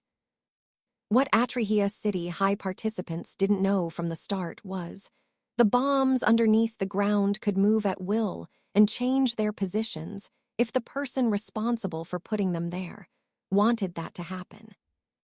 This was the major reason behind the disaster that had just happened. The captain of Atrahia City High glared at the ring furiously upon being sent out of it. He wanted to get back in, but the blue force that surrounded the ring held him back. He still had enough strength to fight because his bloodline protected him from getting injured by the blast, but there was nothing he could do at the moment. He had a look of frustration as he walked back to where the rest of substitutes and disqualified participants were seated. It didn't take up to 3 minutes before the last participants of Atrahia City High were thrown out. Echelon Academy had won the duel again. Everyone was surprised again because they expected Echelon Academy participants to really have a hard time. To their surprise, it wasn't all that too difficult for them. The principal of Atrahia City School sighed from his seating position. He had expected this to happen, but it was still humiliating nevertheless for a school from another city to defeat them in their own city. Now that Echelon Academy had won this round again, everyone knew that they had practically won. Echelon Academy hadn't been crowned winner because Atrahia City High and Blackrock School still had to battle. If Blackrock School won, they still had the chance to battle with Echelon Academy for the first place, but if they lost, they'd have to settle for the third spot. Everyone knew Echelon Academy had practically won since Blackrock School were lower in terms of prowess. After the battle ended, some time was given for the participants to take a break. Chatter, chatter, chatter. The students in the spectators' seat started talking about how Atrahia City's high school was easily defeated. Yuhiko is a goddess. Andrew is the best. See the way he planned the tricking of the teammates. I wonder how they were trained to fight with such format and scheming. Chapter 114, Angie vs. the Captain. Gustav listened to the words of the students around him with a poker face. He was also analyzing the battle and understood how it turned out to be this way. Gustav was learning a lot from all their battles. He had taken note of the pros and flaws of the battles. After some time had passed again, the second duel began. It was Blackrock School against Atrahia City High this time. Angie and the rest of her 6 teammates were prepared to duke it out with Atrahia City High participants. Their faces showed determination and fierceness. Although everyone had judged that they would fail, Blackrock School were not ready to give in just yet. Once the go-ahead for the battle was given, they immediately put their plans into motion. The battle went on for about 10 minutes before the first participant of Blackrock School was sent flying out of the ring. Blackrock participants did all they could to win, but in less than 5 minutes, another participant from their side had been thrown out. Now that they had brought in 2 substitutes, only 1 slot was left, and it was looking like they would be making use of that 3rd slot anytime soon. I can't lose like this. He's watching, Angie said in her mind as she dashed backward to dodge a large Rocky-like palm. She was currently keeping the captain of the opposing team in place, since he was responsible for sending 2 of her teammates out earlier. Angie had been running around him with her normal speed, so she wouldn't spend all her energy at once, but she noticed that just like their former opponents, he was starting to recognize her movement patterns, so she decided to take her speed up the notch. Her other teammates were busy dealing with the rest. The captain of Atrahia City High was a half-rocky monster now, with thick rock-like muscles protruding out of different parts of his body, especially his knuckles. When his fist touched the former 2, it tore through their body like it was tofu.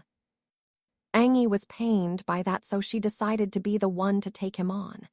Even if they were to lose here, she didn't want her teammates to suffer in his hands. Let me defeat him myself then, Angie said internally and dashed out again. Swoosh. A 3rd horn protruded out of her forehead. She arrived in front of Captain Zim. The entire audience and Zim were shocked to see her growing a third horn out of nowhere. Zim swung out his fist towards her, but his hand phased through thin air as Angie swerved towards the side and appeared behind him. She pushed out both her arms towards his back with speed. Bam! Zim was pushed 50 feet forward by Angie. Now the audience, along with Zim, knew what the third horn was supposed to do. Angie had become so fast that she was literally a blur. She bolted forward again with extreme speed, while the Zim's fist turned into a long, pointy rock, which he stabbed forward at her. Angie was able to dodge this thrust with ease again, and her hand located a part of his body that wasn't covered by rocks before thrusting out her palm again. Bam! Zim was once again pushed back by about 30 feet. The entire audience was amazed. Angie didn't wait for more than a second before dashing out again. Swoosh, bam, swoosh, bam, swoosh, bam. The captain of Atrahia City High was being pushed around for a few seconds. He was unable to follow Angie's speed. I'll run of energy if I don't go back to my normal form now. Angie came to a realization after dashing out again. She decided that she would inflict a serious injury on Zim, this time, before reverting to normal. Angie dashed towards his left this time as her sight closed in on his rib area, a few centimeters below his armpit. Since the Zim thrusted out his fist again, he was wide open. Angie gathered up a lot of speed in her arms before throwing a fist towards that part of the captain's body. The air rippled with intensity as the fist arrived before his body. All of a sudden, Angie remembered what happened when she used this attack before and changed her mind. She opened her palm and turned her fist into a palm strike. Bam! The captain was pushed back again, but surprisingly, he wasn't injured in any way. Angie stood in place with a confounded look as her horns retracted. The amount of speed generated before she thrust out her hand was enough to break through a wall, even though it was weakened when she turned it into a palm strike. Earlier, she felt her palm struck a hard surface. She stared at the captain. She noticed his smirk. I hate speedsters like you. You really give a lot of problems, but it's not hard to predict your moves after taking a beating for a while. But I hate you more than I hate any other speedster, he voiced out before dashing forward. Even though I put up that fake weak point to fool you, that could have still been a lethal injury for me had you decided to truly attack me. But you're being nice, eh? The captain shouted out as he thrust his fist towards her face. Swoosh. Angie dodged towards the right, causing the fist to miss her by a few inches. Now she understood what had just happened, and also the fact that she could have broken through his defense if she punched instead of using a palm strike. Even as her horns had retracted, she was still faster than the captain. She dodged him repeatedly and was about to attack him again when he suddenly paused his movements and raised both hands to connect them. Puh. Immediately, he clapped his hands together. Small diamond-like stones shot out of his body in hundreds. Pirek, pirek, pirek, pirek, pirek, pirek. It took everyone by surprise because he never used such an attack before. Projectiles from his body shot across the battlefield, stabbing into some of the students. Plop. I really dislike goody two-shoes like you. The captain of Atrahia City High walked towards Angie as he spoke. Angie was laying on the ground with sharp stones pierced into different parts of her body. Her legs were pierced by more than 10 of them and were currently bleeding. You really have the guts to be nice on the battlefield. The captain bent and grabbed Angie by the neck before lifting her. Her face shone pain with the way his rocky hands were tightened around her neck, but she wasn't powerful enough to free herself from his grasp. Chapter 115, Subjected to Pain. The battlefield is not for soft-hearted weaklings like you. Zim arched his right arm back as he spoke. He stared at a part of her body, where some of the stones he shot out earlier penetrated. One of the pointy stones was protruding from her left belly area. He pushed his palm forward, with intensity towards that location. Bam! His palm slapped onto the rock, pushing it further into her belly and causing blood to spurt out. Blurg! Angie vomited out blood as her face turned pale. Her face showed extreme pain at the moment, and it looked so heart-wrenching. Zim still kept holding on to her neck and lifting her. He arched his arm back again and thrust out. Bam! This time it was a stone on her left shoulder that was pushed 7 inches into Angie's body, shattering her collarbone. "GHRRHH," Angie exclaimed in pain. She felt indescribable pain in her left shoulder area. Her left arm fell weakly to the side. She was unable to raise it again due to the pain and her collarbone being shattered. "Lati-me-geo," Angie muttered weakly while spitting out more blood. "Weaklings don't get the chance to make demands. Soft-heartedness is for the weak." Zim pushed his hand forward again. Bam! His palm pushed another stone that pierced into her right side, deep into her body. Blood oozed out of Angie's body from the 3 spots Zim attacked. She had never felt such pain before, and even though she tried to fight Zim using her right arm, it was all fruitless. Bam! Bams, bam, bam, bam, bam. Zim repeatedly attacked all the spots where Angie's body was pierced, causing her to bleed out. Blood oozed out of her body and fell to the ground in small droplets. Gasp! The entire audience was surprised about the sudden brutality their view was being subjected to. What is he doing? Why is he attacking her like that? She doesn't need to be subjected to such pain. Just throw her out. "Boo-o, you shameless prick." The student uproars could be heard clearly, especially from Blackrock students. Zim acted like he didn't hear their complaints. He threw Angie's body to the ground, causing her back to slam onto the hard ground with intensity, and started walking towards her again. This bastard! Why can't he just throw her out? Is all this necessary? Lim was incensed seeing the way Zim was handling Angie. Angie is being violated. Why isn't the principal of Atrahia City High saying anything about this? Elle said with a squeezed-up face. Ariana stared at the ring with a dark look also. The usual look of playfulness on her face had disappeared.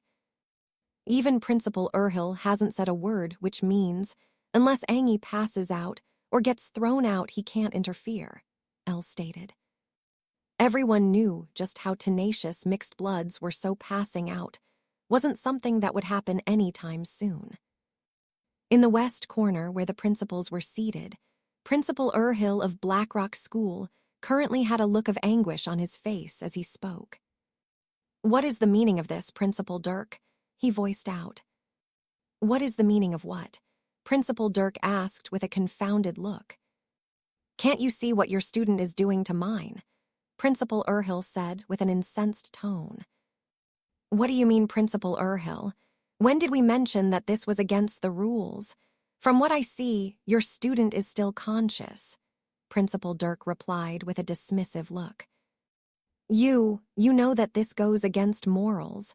If your student wanted to throw her out, he could have done that already. Why does he have to make her pass through such tortures? She should be disqualified since she can no longer fight."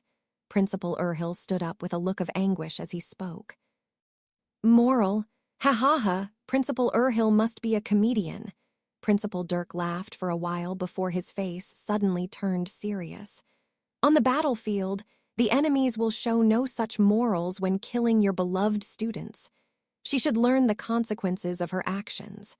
The battlefield is not a place for soft-heartedness," Principal Dirk stated. "But you..." Before Principal Urhil could complete his statement, he was interrupted by another principal. "I agree with Principal Dirk. That student could have dealt him a huge blow, but chose not to." She's suffering the consequences of her actions. The battlefield is not a place for mercy. Principal Irwin also spoke. Some other principals also agreed that no rule was being broken here. Principal Urhill had no choice but to take his seat with a look of defeat.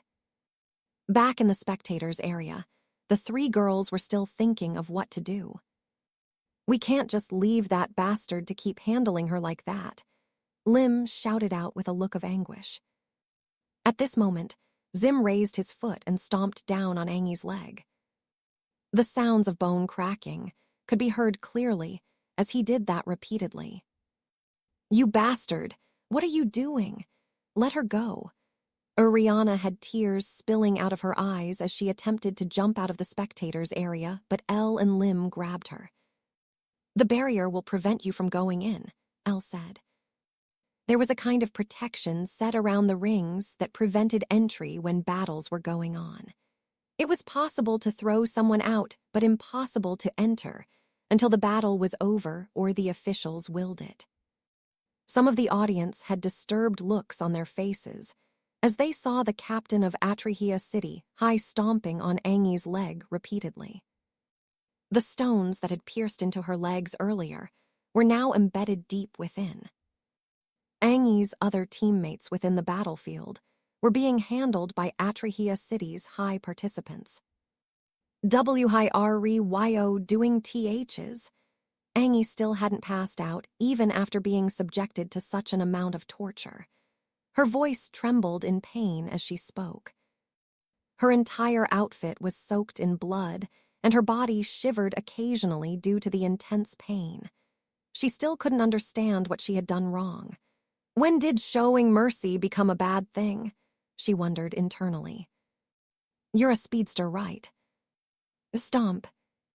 Those legs. Stomp. I will make them incapable of running. Stomp." After stomping in all the stones, Zim picked Angi up again. At this point, she had lost feeling in her left leg, while her right leg hurt like it was crushed by a moving truck. Not that she knew how that felt, but she had never felt such intense pain. In the spectator's seat, Gustav had been staring at the battlefield while leaning forward with his jaw resting on both of his arms. "Soft-heartedness doesn't belong on the battlefield." Zim's words drifted into his ears.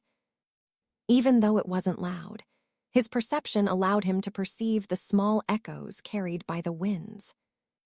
"Gustav, what do you think we can do?" Lim asked with a look of helplessness. Gustav slowly removed both hands from underneath his jaws and stood up. "Stay here," Gustav said while turning around to leave. Chapter 116, Falco Takes Action. "What do you mean by stay here? Angi is being brutalized. We have to do something." Ariana voiced out like an animal brandishing her fangs and ready to bite Gustav if he responded with an unsatisfactory answer. Gustav turned to look at her and placed his hand on her head.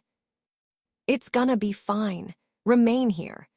Gustav sounded calm when saying this, but a sudden chill permeated the environment as he turned around.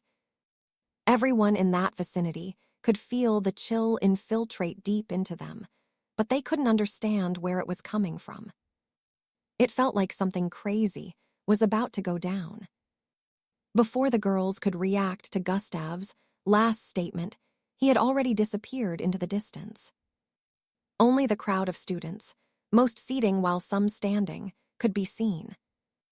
In Blackrock participants' seating area, the substitutes and the others that have been disqualified had their mouths open wide as they stared at the battleground. Their seating area was very close to the battle ring, so they could see on a much closer and clearer scale than the rest of the participants. "Falco, it's time for you to go in. You'll be the last substitute entering," the coach of the team said towards a boy with white hair sitting on the second line. Falco looked a bit timid upon hearing that. He stared at the battlefield, where only about 3 participants from Blackrock School were left in the ring. Others had been disqualified, and right now the participants of Atrihia City High were messing around with the ones that were left. "Coach, I think the battle is pretty much over. Going in there will not change anything," Falco replied. "No, Falco, you must get revenge for us. The other side will wake if they treat you the same way, so you're the only one that I can think of," the coach said with a decisive look. Coach, you know I can't control it," Falco said with a pale face. "Falco, stop arguing and go up there," the coach commanded. Coach, I have to use the restroom. I've been holding my pee for a long time. If I head to the battle ring this way, I might piss myself when taking a beating," Falco said and stood up. The coach stared at him with a suspicious look, but decided not to forcefully put him in the battle with a full bladder. Falco walked out of their seating area and towards the nearest restroom. After a minute had gone by, the coach was about to pick another person to go in, thinking Falco wasn't going to show up. He was fed up with watching Angie receive torture over and over again. It was truly a triggering sight, and he wished he could interfere, but he wasn't allowed to. "I'm back, coach. Can I go in now?" Falco said with vigor from the side as he approached. The coach was a bit surprised by the look of confidence, but there was no time to think of arguing about that. "Go in. I can't stand this anymore," the coach voiced out. Falco nodded and walked towards the stage, catching the attention of the crowd.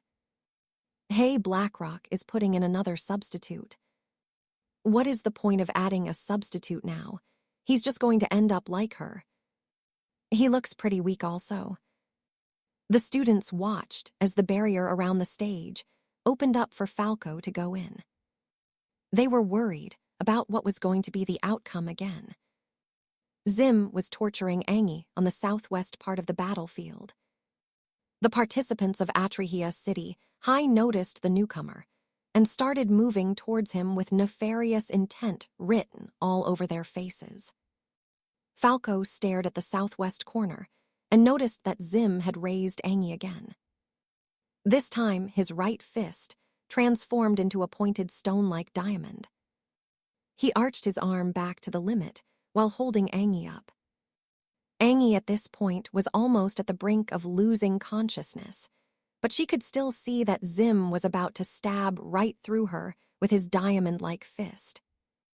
"Dont, I havient 12 him, she muttered weakly as more blood trickled out the side of her mouth. "No cares about what a soft-hearted weakling says."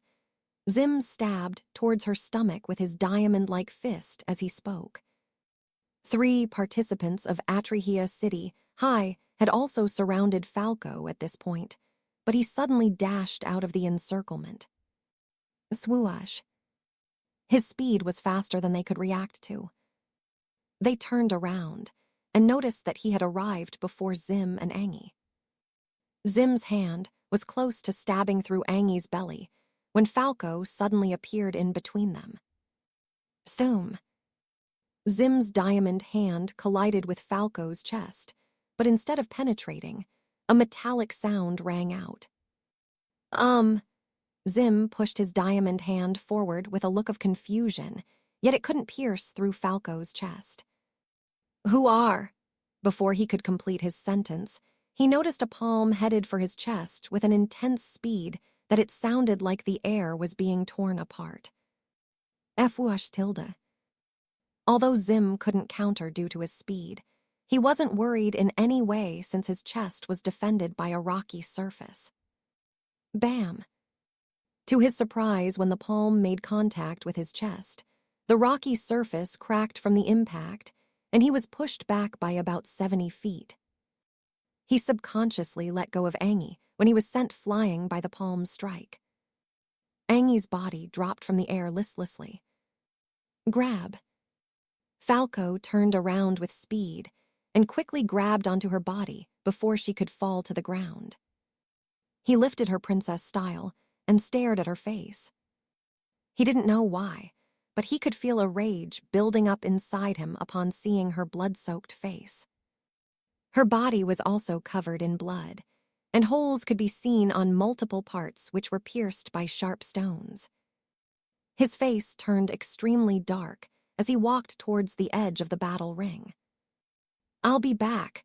Just wait right there like a good little boy for me," he said to Zim without turning around. Zim stared at Falco's back with a look of astonishment. The palm strike he received earlier rocked his internals to the core, causing him to feel pain within his chest. His defense was top-notch, and no one had been able to do that to him with just a casual attack. "Who is this person?" he voiced out with a confused look. Falco arrived at the edge of the ring, where two medics were already waiting. He passed Angie over to the man. "Please take care of her," he said, and turned around to head towards Zim again. The medic nodded at him and turned around to go give medical attention to Angie. "Now shall we begin?" Falco voiced out while staring at Zim. Chapter 117, Engaging Atrahia City High Participants. "Now shall we begin?" Falco voiced out while staring at Zim with a chilly gaze. "I don't know who you are or why someone as strong as you are would only be arriving at the battlefield now, but what I did was necessary, and I'm sure you can agree with me. The battlefield is not for soft-hearted weaklings," Zim said while trying to put on a righteous look. "Soft-hearted weaklings, eh? What about hard-hearted weaklings?" Falco asked with a solemn look while taking small steps forward. "The battlefield is not for weaklings at all, whether soft-hearted or not," Zim replied with a look of revulsion. "Good, I'm glad you admit that it's not for weaklings," Falco said as he moved another step forward. 10 times of what happened to her should also be inflicted on weaklings, don't you think?" Falco asked with a small smirk forming on his face. 10 times? Looks like you're edgier than I am for you to say I should have inflicted 10 times the pain on her, ha-ha-ha. I really like you. We should become friends after I send you out of the ring today," Zim said with a light burst of laughter as his cracked, rocky chest started mending. 3 participants from Atrahia City High were already encircling Falco from 3 separate directions. "You misunderstood me. You see, that girl is 1,000 times stronger than you are, which means you guys are the true weaklings, and since we both agree that weaklings should be dealt with, guess who's next on the menu?" While speaking, Falco clenched his fist so tight that popping sounds echoed around the vicinity. "What? You idiot, even if you're stronger than I am, I still have the advantage in number. You..." Before Zim could complete his statement, Falco suddenly dashed forward unexpectedly. Swoosh. He appeared in front of the 3rd student on the right like a phantom. Whoosh. He jumped high in the air and spun around with his leg swinging forward. Bam! His leg accurately smacked the participant on the left side of his face, sending him flying while spitting out blood.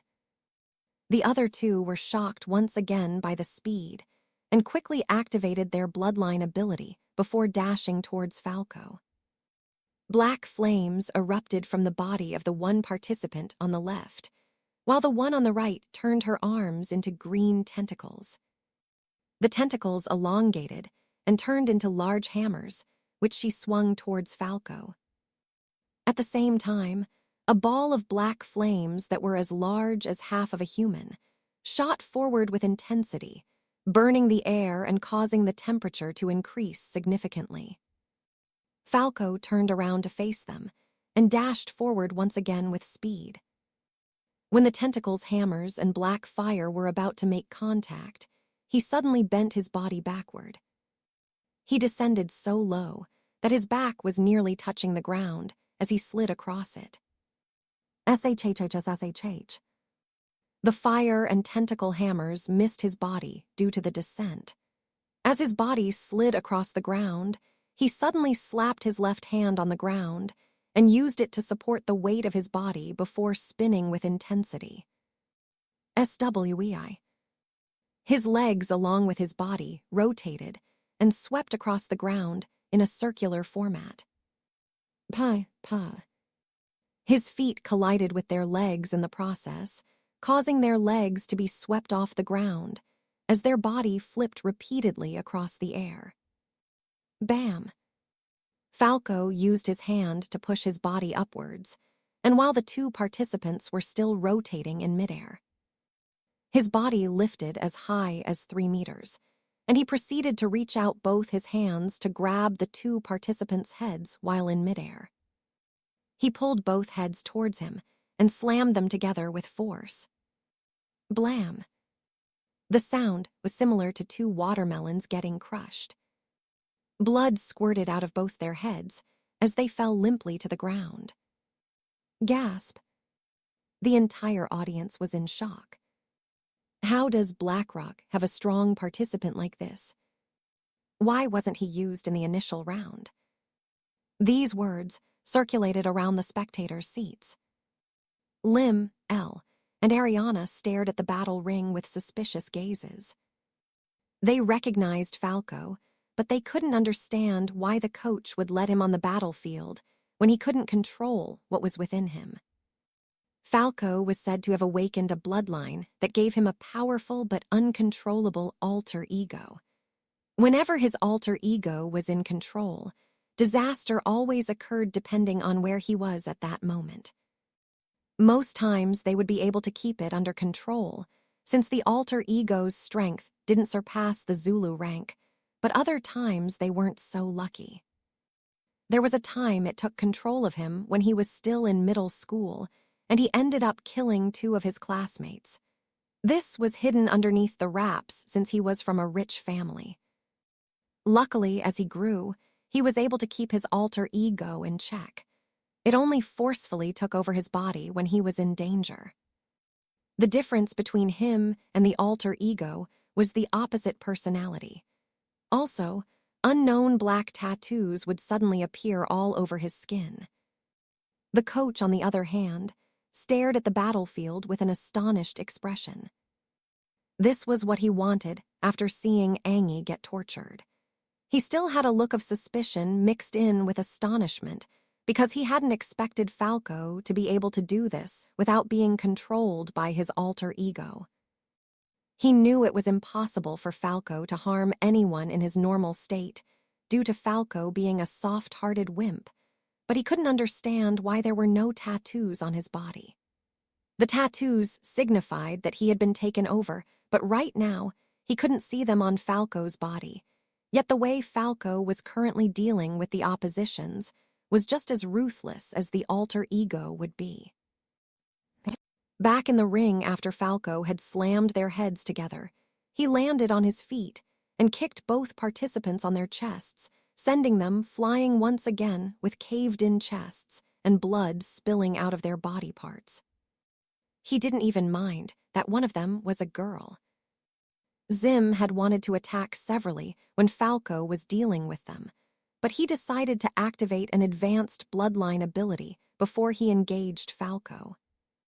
Chapter 118, Meeting at the Rooftop. When Falco turned around, he noticed that Zim had grown 2 feet taller, bringing him to a height of 8 feet. Also, he was now as wide as 2 adult males joined together. White rocks had covered every part of his body from head to toe. Hardly any openings could be found on his body upon transforming into this new form. Zim bore no semblance to his former self in this state. He looked like an abominable monstrosity at the moment. "Do you still dare to call me weak after seeing this?" Zim asked while taking steps forward. Bomb. His steps were like that of a titan. "Do you think covering up your weakness with a hard surface makes you any less weak?" Falco replied with a question of his own. We shall see who's weak and how you're going to successfully harm me," Zim said, and raised his arm to shoot out pointy stones at Falco. Jewel. Hundreds of pointy white stones shot out from his rocky hand towards Falco. Sway. Falco swerved from left to right and right to left across the place with a speed that was comparable to half of Angie's highest speed. Even with that, he was still able to dodge the projectiles accurately as he kept moving forward. Swoosh. All of a sudden, Falco's speed went up by a notch, and he dashed forward amid the rain of pointy stones. Zim was nowhere close to being as fast as Falco, but his eyes were able to follow his speed. He reacted by swinging out his left fist just as Falco arrived in front of him. His large, rocky fist, that was almost twice the size of Falco's entire face, traveled towards him from above. Falco scrutinized the fist traveling towards his head at a slightly slower pace. He reacted by raising his left arm with speed. His left hand extended from underneath and pushed the large arm up, causing Zim to lose balance and stagger backward due to the sudden push. But before his foot could stomp on the ground after staggering backward, a palm tore through the air with speed and slammed into his chest. Boom! A loud blast resounded across the place as his palm slammed heavily onto Zim's rocky chest, pushing Zim back by a few feet. The effect this time couldn't be compared to the last time when he hadn't taken this form. It was weaker, which meant that his defense had increased. Falco had already confirmed this after blasting him backward with that strike. "Let's see how long your defense can keep up," Falco said internally as he raised his palms and dashed out again. Only he could see the whitish, wavy, like light surrounding his palms as he engaged Zim again. In a large technological environment, a 300-story tall building stood out majestic in another business area of the city. This building was shaped to look like armor, which was silver in color. It gave off a very exquisite feel. The security detail around the building was so tight that it could be mistaken for a military base. On the highest floor of the building, two people stood in front of each other. It was a man and a lady, both with cold looks. They weren't just on the highest floor, but actually on the rooftop of the building, which wasn't constructed in a way that people could stand on. The roofing was slanted, so it was very surprising that both of them could stand on it with ease. Tiny roads and buildings that looked like Lego toys were visible from this height. It was beautiful to see small mist gather around the rooftop of the building, and all this was due to high. The atmosphere would have been at peace if not for the two people standing in front of one another, positioned in the middle of the large roof. The male was a man with dark brown hair and handsome, cold looks, while the female was a young lady with ash-colored hair and a beautiful but extremely uncaring look. "What are you doing, young?" the lady asked with her glare intensifying. What am I doing? Well, obviously I'm here doing nothing right now thanks to you, Amy," young Joe said with a playful tone. "Stop acting like a fool. You and I both know what I'm talking about. What is the purpose behind the dangerous mixture?" the lady who happened to be Miss Amy asked with a slightly disturbed look. "Ah, so the MBO has failed to find any meaningful information against me, and now they requested for you to come here and inquire. Pathetic," young Joe said with a light smile grazing his lips. It was unnatural how the coldness on a person's face could increase even when the person was smiling, yet young Joe looked just like that. "I'm not just here on behalf of them. This is an investigation that I've taken upon myself, and I'll warn you to better keep hiding and hide well, because once I get solid evidence that you're responsible for that, you will lose all your protection and I will finally be able to hurt you," Miss Amy said while staring into his eyes. "Haha, all right, good luck with that, but why are you interested in this case? Is it because of your student?" young Joe asked with a look of interest. He seems pretty interesting for a kid with an F-grade bloodline. Would be a shame to mention the bad parental upbringing, lack of friends, repeated bullying, and the mysterious circumstances regarding the fall of these said bullies. Quite questionable if you ask me. The same kid happens to be receiving training from a willful teacher such as yourself. Who knows what kind of monster lies within after undergoing such a distasteful upbringing? What happens when he becomes a very powerful figure in the future? I, for one, think he should be monitored alongside his mentor. The MBO seems to be investigating the wrong case, don't you think? Chapter 119, Stealing a Bloodline in Broad Daylight. Miss Amy's face suddenly turned colder upon hearing young Joe's words. "We're done here," Miss Amy stated and turned around. She walked towards the edge of the rooftop on the right side and paused before turning around to stare at Young. "Just a little warning. Stay clear of him. The next time you touch him will be the last time you touch anyone," Miss Amy voiced out with a provocative look before jumping off the 300-story building. SWHH. Young Joe stared in the direction she had just jumped from with a playful grin on his face. "Now that I know you care about something, what stops me from using that against you?" he muttered with a cool tone. Back in the battle ring, Falco was currently dealing with Zim. Bam, bam, bam, bam, bam. The sound of collisions rang out as Falco's palm struck Zim's chest, shoulders, and face consecutively. Crack. Another crack appeared on Zim's face and chest area. Zim roared in pain and made spiky rocks grow out of his body.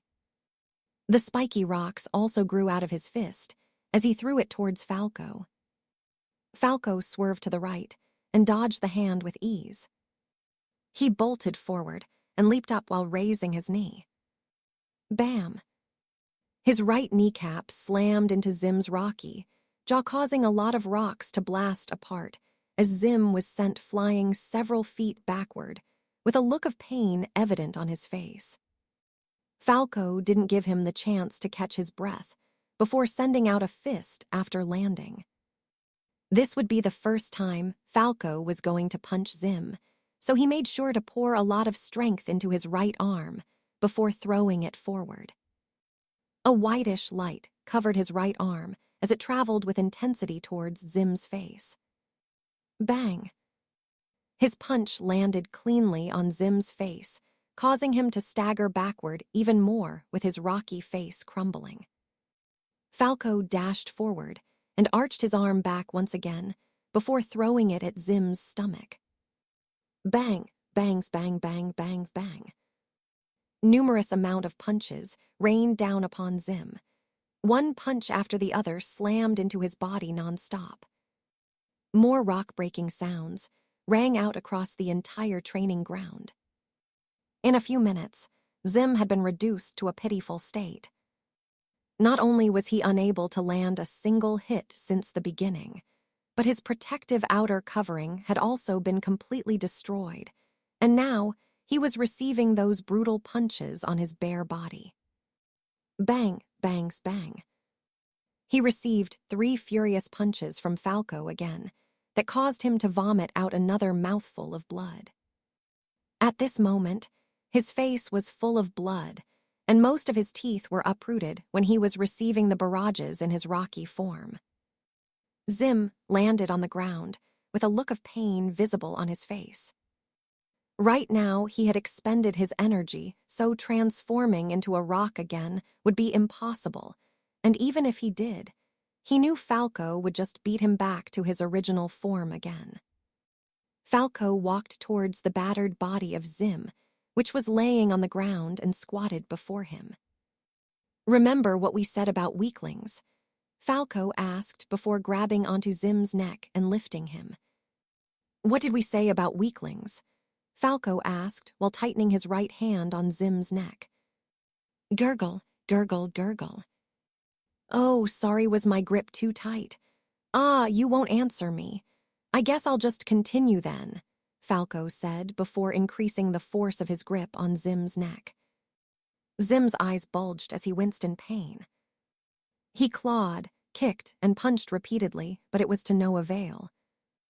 After some seconds, Falco decided to relax the grip on Zim's neck and proceeded to release him. Plop. Zim fell to the ground while clutching his neck in pain. He kept coughing repeatedly. Due to this, He didn't notice that Falco had gone to pick up all the pointy stones around the battlefield that had fallen off his body.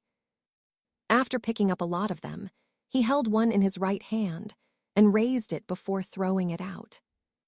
Swee! A diamond-like stone flew through the air towards Zim and stabbed straight into his left chest. Ugh! Zim voiced out in pain as his body started bleeding again, but before he could touch it, more of these small, pointy stones were thrown out. SWEI, swee, swee, swee, swee. Falco threw out the stones in his hands with speed towards Zim. Pache, pache. Different parts of his body were pierced by the stones thrown out. His chest, arms, legs, belly, face, thighs, etc. Falco only stopped after the 50 stones in his possession were exhausted. Not a single one of these stones missed. All of them were embedded in different parts of Zim's body. At this moment, Zim was looking like a porcupine. Falco didn't look like he was done. He walked over to Zim and grabbed him by the neck before lifting him once again. Zim was bleeding from almost every part of his body right now. Now the main event is about to start. You remember what you did to her next after this, right? Falco asked in a low tone. Zim shivered in pain and fright as he heard that. Falco proceeded to arch his right arm backward before sending it forward at full force. Bam! His palm slammed the pointy stone on Zim's chest in first. Urgh! Zim shouted out in pain, but this was only the beginning for him. Falco repeatedly thrust out his arm back and forth, slapping more pointy rocks into Zim's body in the process. Zim was in so much pain that he didn't notice his neck was currently pierced in by Falco's finger. Requirement for bloodline acquisition has been met. Analyzing host compatibility with flesh-hardening bloodline, 0% 100%.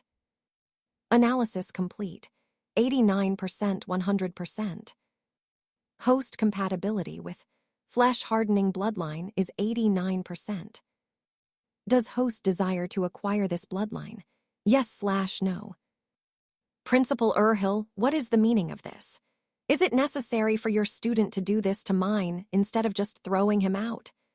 Principal Dirk voiced out with a tone of annoyance while pointing at the battlefield where Zim could be seen receiving numerous punches from Falco while being lifted in the air. What do you mean, Principal Dirk? The battlefield is not a place for mercy. Didn't you just say that a while ago? Principal Urhill said with a burst of light laughter. Chapter 123, Notifications at Once. What do you mean, Principal Dirk? The battlefield is not a place for mercy. Didn't you just say that a while ago? Principal Urhill said with a burst of light laughter. What happened to the morals you spoke of earlier? Are you not supposed to uphold them? Principal Dirk voiced out with anguish. Morals? That sounds richly hypocritical coming from you. On the battlefield, the enemies will show no such morals when killing your beloved students. Do these words sound familiar? Principal Urhill stated. Principal Urhill, how could such an upright person as yourself be fine with what is going on? Principal Dirk said with a frustrated tone. Principal Dirk's student needs to learn from this just as my student did. It is for his own good, Principal Urhill said with a righteous tone. Principal Dirk was about to retort again when other principals started speaking up. Principal Urhill is right. I wonder why Principal Dirk wants other students to learn, but is adverse to his own student learning. Principal Dirk should stop throwing a tantrum. Your student can learn from this experience. The other principals agreed with Principal Urhill, one after the other. Principal Dirk had no choice but to back down. He felt twice the frustration Principal Urhill felt earlier due to this, and could only watch Zim get beaten up. Bam, bam, bam, bam, bam. The audience had lost count of the number of times Zim had received punches while being held up in the air. All the pointy stones had been embedded in his body completely. All 50 of them with average lengths of 5 inches and a maximum of 7 inches. No one could imagine the amount of pain he was going through, and even with that, Falco still kept punching his belly and chest repeatedly. They thought Zim was ruthless when handling Angie, but now they knew his actions couldn't be seen as ruthless compared to that of Falco. Congratulations. Host has acquired flesh-hardening bloodline. Falco, who was obviously Gustav in disguise, finally stopped hitting Zim after he saw the notification appear in his line of sight. "This will be your punishment," Gustav said internally as he threw out his fist towards Zim's chest for the last time. Bang! Zim's chest caved, and his back arched out as his body was blasted backward by over 70 feet before slamming onto the ground. SHHSSSHH. He slid across the ground for a few more seconds before his body came to a stop. His sternum had cracked, his collar bones were shattered, his body was pierced in more than 50 different places. His forehead and face had wide holes where he was bleeding from. Gustav knew Zim wouldn't last long before dying after having his bloodline stolen, which was why he made sure that Zim's body crossed the line after receiving that punch. The medical team was able to gain access to his body fast enough and started giving him medical treatment immediately. Most of the audience had their mouths wide open after the battle came to an end. It couldn't even be called a battle. It was more of a one-sided beating. Zim's rocky state was durable enough to withstand bullets and powerful collisions from cars, so no one expected him to be easily beaten like that. Even Echelon Academy participants had to result in using the force from the blasts of the landmine to throw him into the air before their captain, Andrew, kicked him out of the ring while in midair.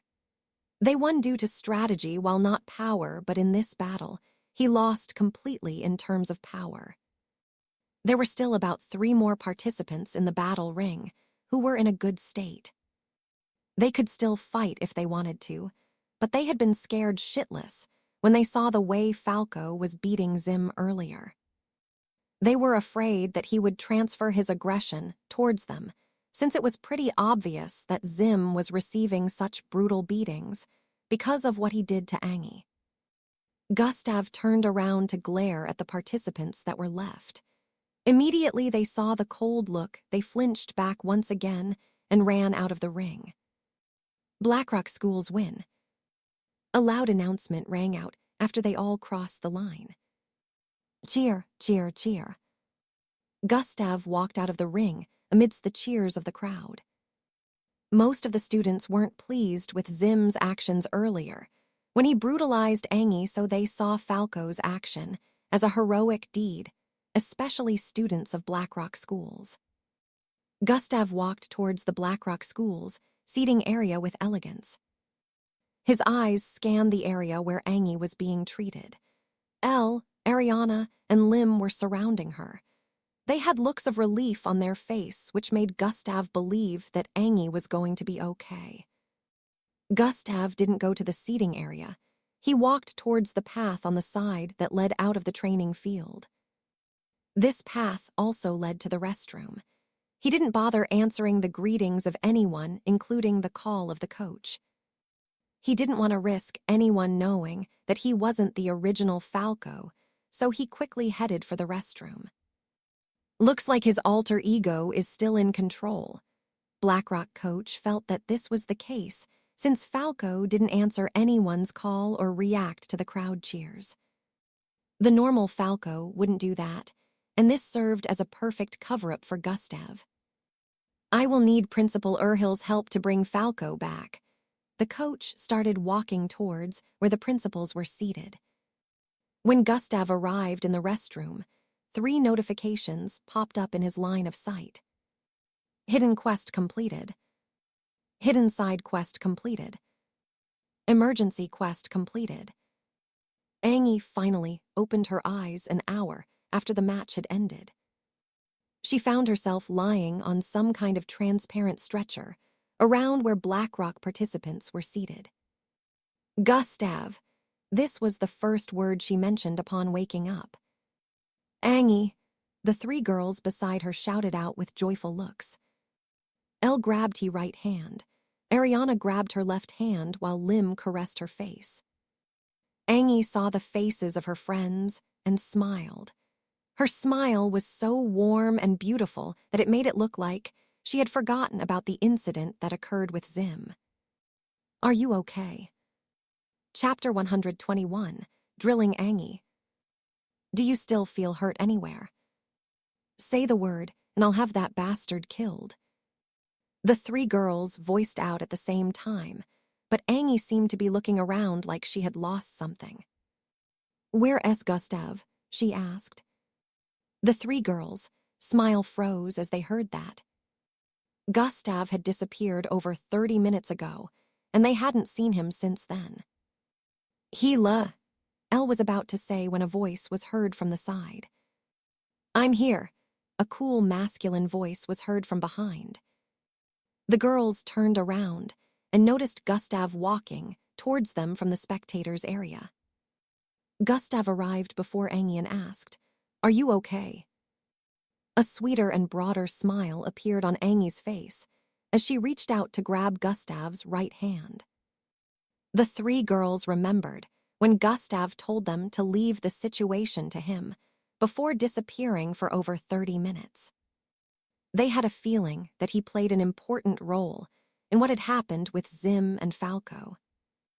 Maybe he helped in persuading Falco to join the battlefield. The girls had no idea that Falco was actually Gustav during that time, so they linked his disappearance to that. Thank you, Angie said to Gustav with shimmering eyes.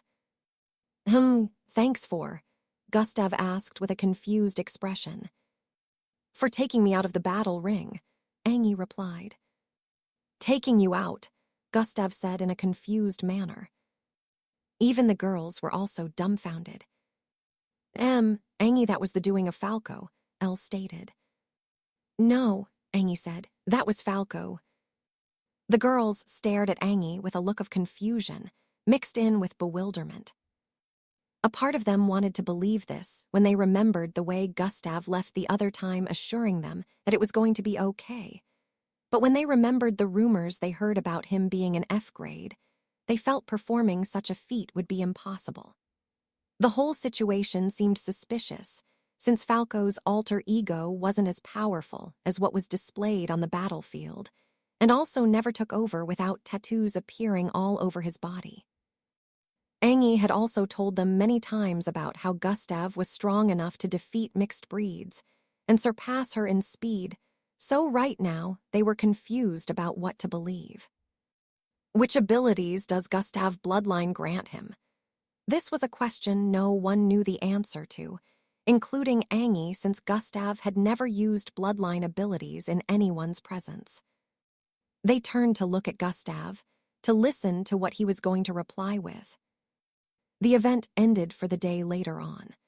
BlackRock School decided to sit out the finals, even though they had the opportunity to battle Echelon Academy for the win. Due to this, Echelon Academy won first place while BlackRock School were second, but they weren't bothered about it.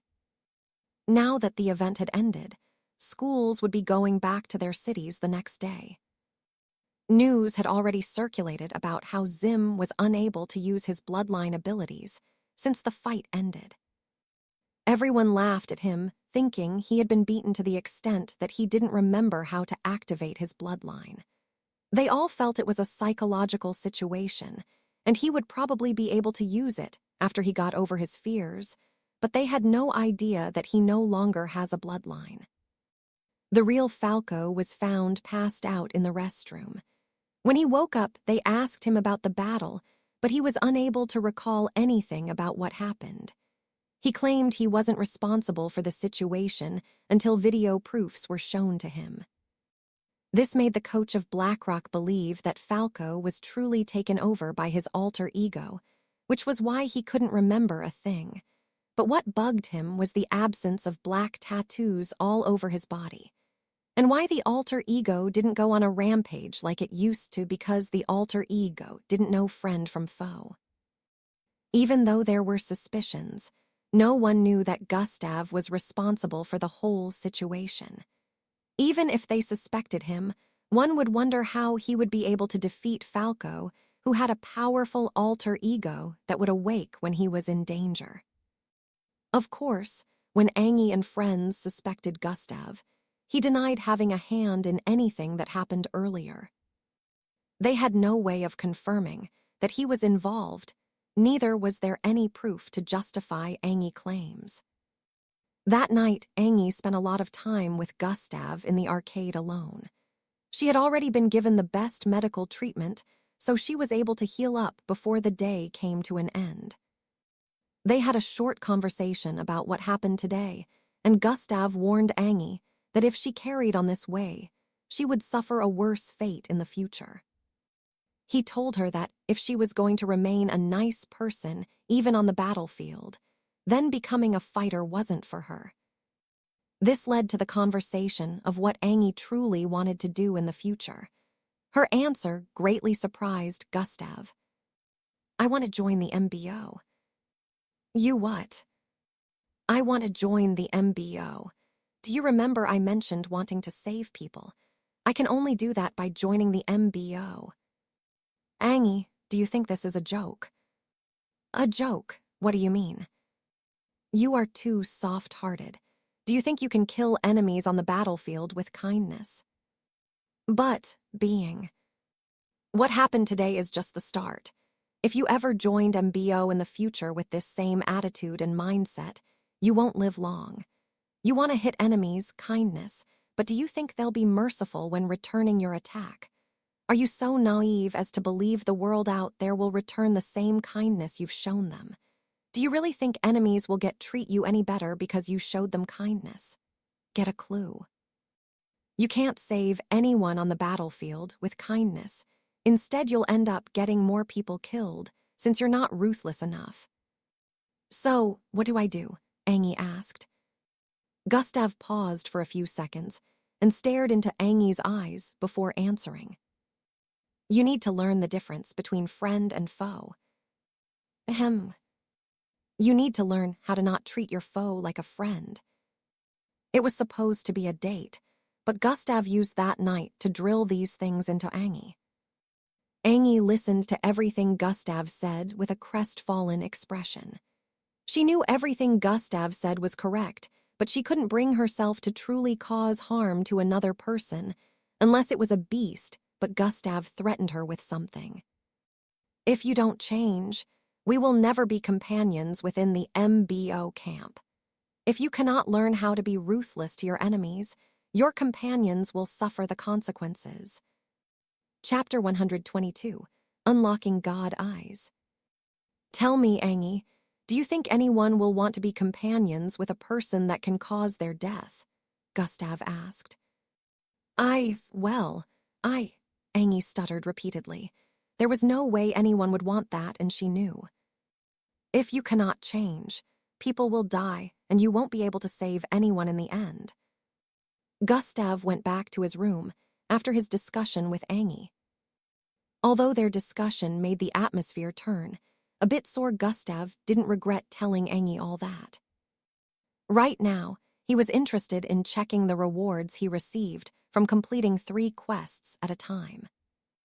Gustav sat on his bed and opened the notification bar in the system interface. Hidden quest completed. Information: defeat a participant. Rewards: +10, 000 EXP. +1 all stats. Palm strike level up. Hidden side quest completed. Information: participate in the duel event. Rewards: +10, 000 EXP. +10 extra attributes points. Dash level up. Emergency quest completed. Information: save Angie. Rewards: level up. New ability unlocked, God Eyes. Gustav stared at the 3 rewards that came from completing the quests. He was satisfied with the rewards the system dished out. God eyes, looks interesting. The reward that really caught his eye was the new ability that was unlocked. He decided to check out his skills and abilities in the system interface. Skills and abilities. Dash, level 4. Sprint, level 3. Regeneration, level 3. Shapeshifting, level 1. Joint movement, level 3. Toxin immunity, level 3. Recreation, level 3. Bloodline acquisition, level 3. Slash, level 3. Chop, level 7. Palm strike, level 4. God eyes, level 1. God eyes, level 1. Abilities. Zoom eyesight, see clearly in dark places, and view a person life signs. Gustav was amazed, seeing what the new ability could do. He could zoom his eyesight now with this, and also see in the dark. Although he could practically see in the dark without this ability when he was scanning everywhere with his perception, he still liked that this was a new ability. The only ability of God, eyes that he didn't understand, was the last one. Life signs, what are those? Signs of life. Even though it sounded simple, Gustav had a feeling that it was. He had never heard anything about life signs before, so he was clueless as to what it was supposed to be. Gustav decided to try out the new ability since it did not require him to do anything absurd first. God eyes has been activated. Gustav's irises glowed a combination of scarlet and green upon activating God's eyes. Whoa! Gustav was amazed as an entirely new world appeared in his line of sight. The room had turned into a world of different colors that depicted different things. Inanimate objects around him were blue, and they all had different number readings placed on them. Some glowed brighter than others and had more numbers, while others were a bit dim compared to the rest with lesser numbers. His eyes traveled towards the balcony where some flowers were planted and used to decorate the place. In his line of sight, the plants were bright yellow in color. They could even be mistaken for gold. The plants also had numbers on them and also some weird micro symbols which Gustav couldn't understand. These micro symbols weren't present on the walls and other inanimate things when he stared at them. At this time, there were more than 2 roommates here, so Gustav decided to check them out with God's eyes. He was once again astonished when he saw that 2 of his roommates had different colors from that of the plants and the inanimate objects. Their bodies were made of crimson, blue, and yellow glowing colors.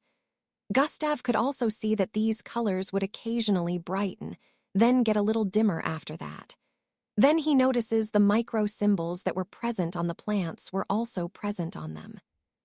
The difference was, it was only located on their foreheads. He still didn't understand what they meant. The one beside his bed had a degrees paragraph degrees on his forehead, while the one on the other side had a. Gustav kept staring at these symbols, trying to see if he could figure anything out about them. Mixed blood life, sign degrees paragraph degrees, has been successfully saved.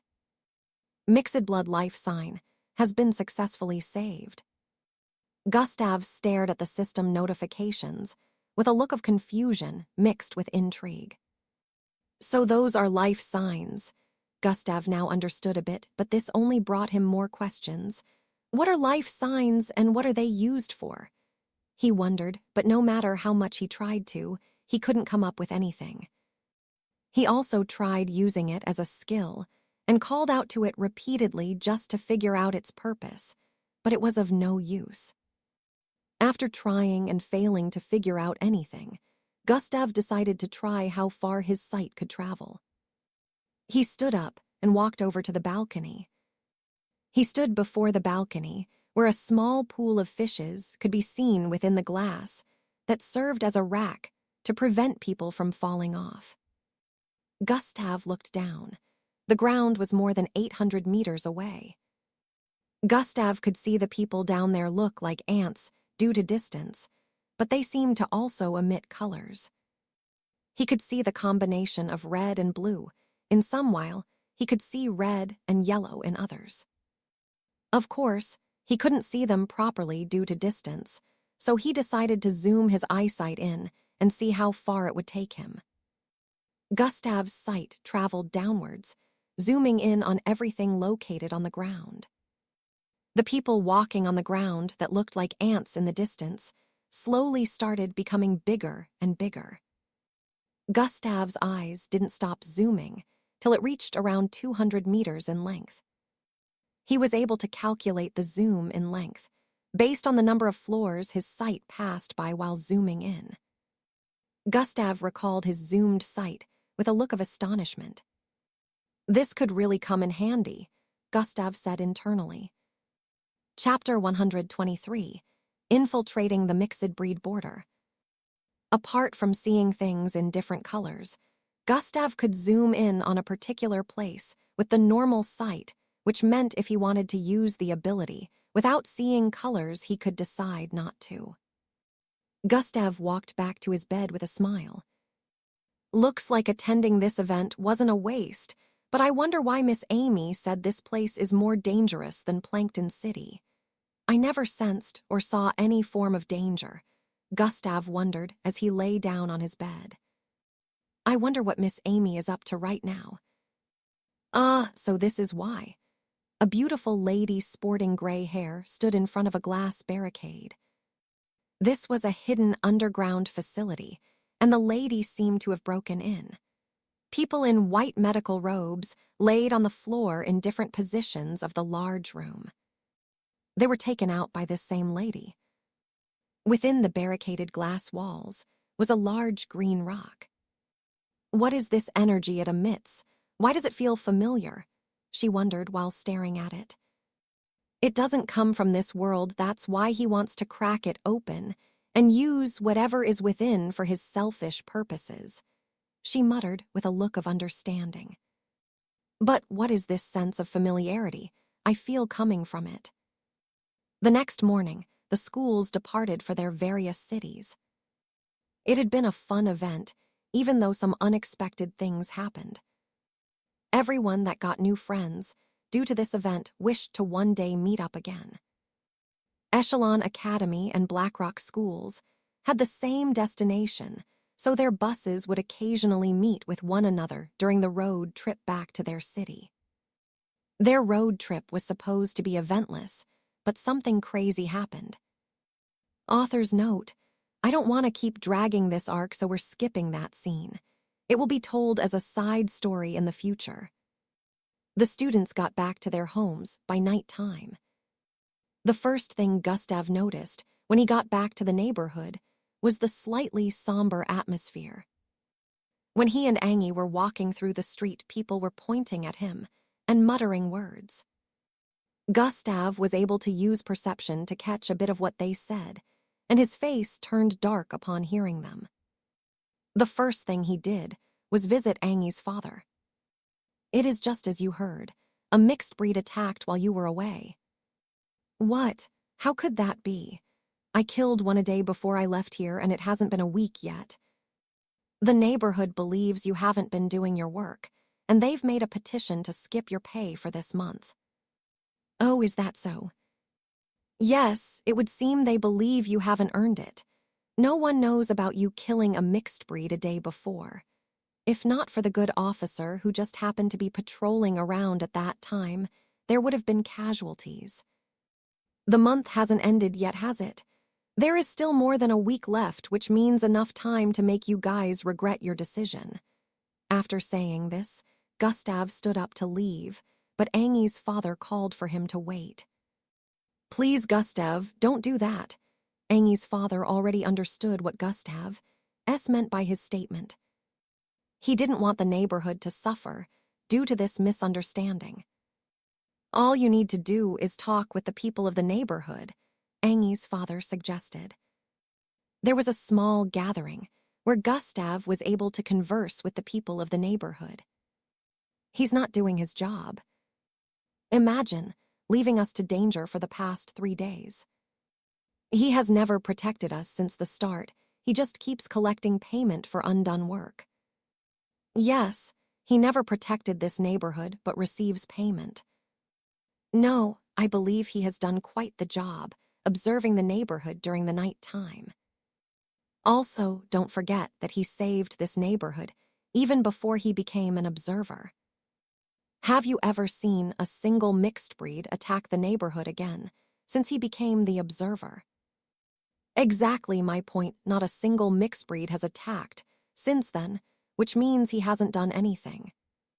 Yes, he's not doing his job if he hasn't killed a single mixed breed to protect our neighborhood. Most of the people in the neighborhood felt Gustav hadn't done anything since he became an observer, while others felt this wasn't the case. From the start, Gustav didn't say anything till Angi's father gave him the signal. Gustav just walked to the front of the gathering while holding onto his storage device. Zing, zing, zing, zing, zing, zing. Decapitated heads of different mixed breeds appeared on the ground in front of the gathering. Bloodwolf, Savarinia serpent, mutated ape, etc. Gasp. The entire gathering was in shock. They immediately recognized these creatures. Those who were speaking earlier about Gustav not protecting the neighborhood kept their mouths shut upon seeing these heads. Angi's father walked to their fronts to speak. I think this already says a lot about what happens during the nights when you all are sleeping soundly. From behind, Angi had a look of surprise also. Doesn't this mean he has been dealing with them himself? She recalled that they had never run into any mixed breeds during their night patrol together. She never knew that Gustav had been killing them himself. The meeting ended with the neighbors apologizing to Gustav for their conduct. Gustav went back to his apartment afterward to plan his next steps. He had missed his apartment during the last 3 days, even though he hadn't been here for long.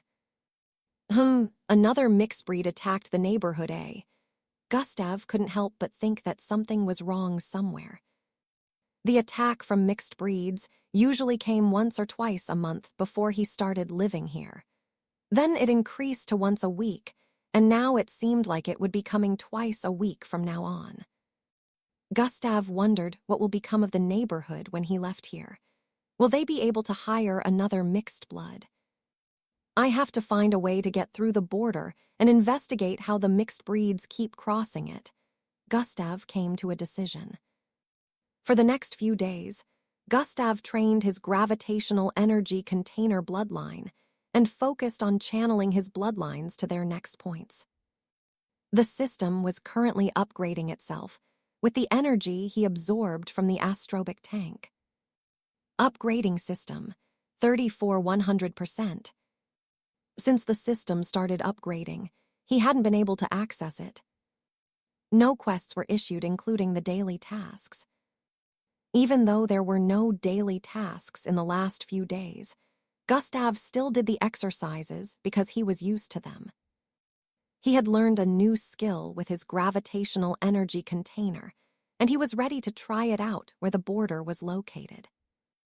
At night, he was going to patrol the neighborhood alone, and that would be the perfect opportunity for him to try it out. Nighttime came, and Gustav left his apartment for the border. In a few minutes, he had arrived there. He stood in front of the green and blue wall made of lines that extended upwards with a look of astonishment. The amount of energy he could sense coming from those lines was overwhelming. He could tell that his body would be turned to ashes if he made contact with those lines, which had him wondering how the mixed breeds were able to escape from there, since they were weaker than he was. Gustav activated his gravitational energy container bloodline. Although the system wasn't available to use at the moment, he could still use his bloodlines manually. It was harder, but he had gotten the hang of it in the past few days. Energy container. gravity circulation. Gustav placed his right and left index fingers together before using them to draw invisible circles in the air.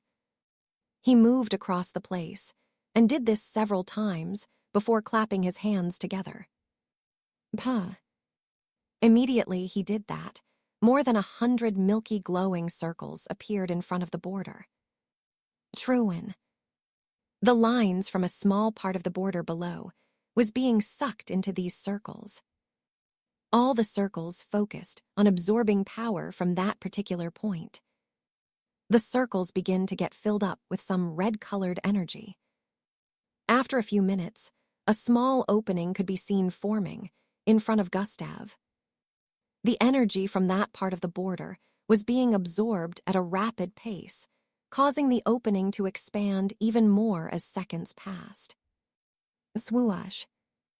Gustav immediately dashed through the opening, just as it became big enough for him to fit through. The circles outside were already filled to the brim with energy, so they couldn't suck any more energy. A few seconds after passing through the border, the opening closed up. Chapter 124, First Encounter Within the Boundary. Immediately, Gustav went in what appeared in his line of sight was a dense forest of tall trees. Within this was the continuation of the forest behind, where Gustav usually patrolled during the night. There was a slight chill in the air due to fear of the unknown, but Gustav had already kind of prepared for this. There was a small green bracelet on his wrist. Tiaroyan. He tapped the bracelet, and a holographic map was displayed before him.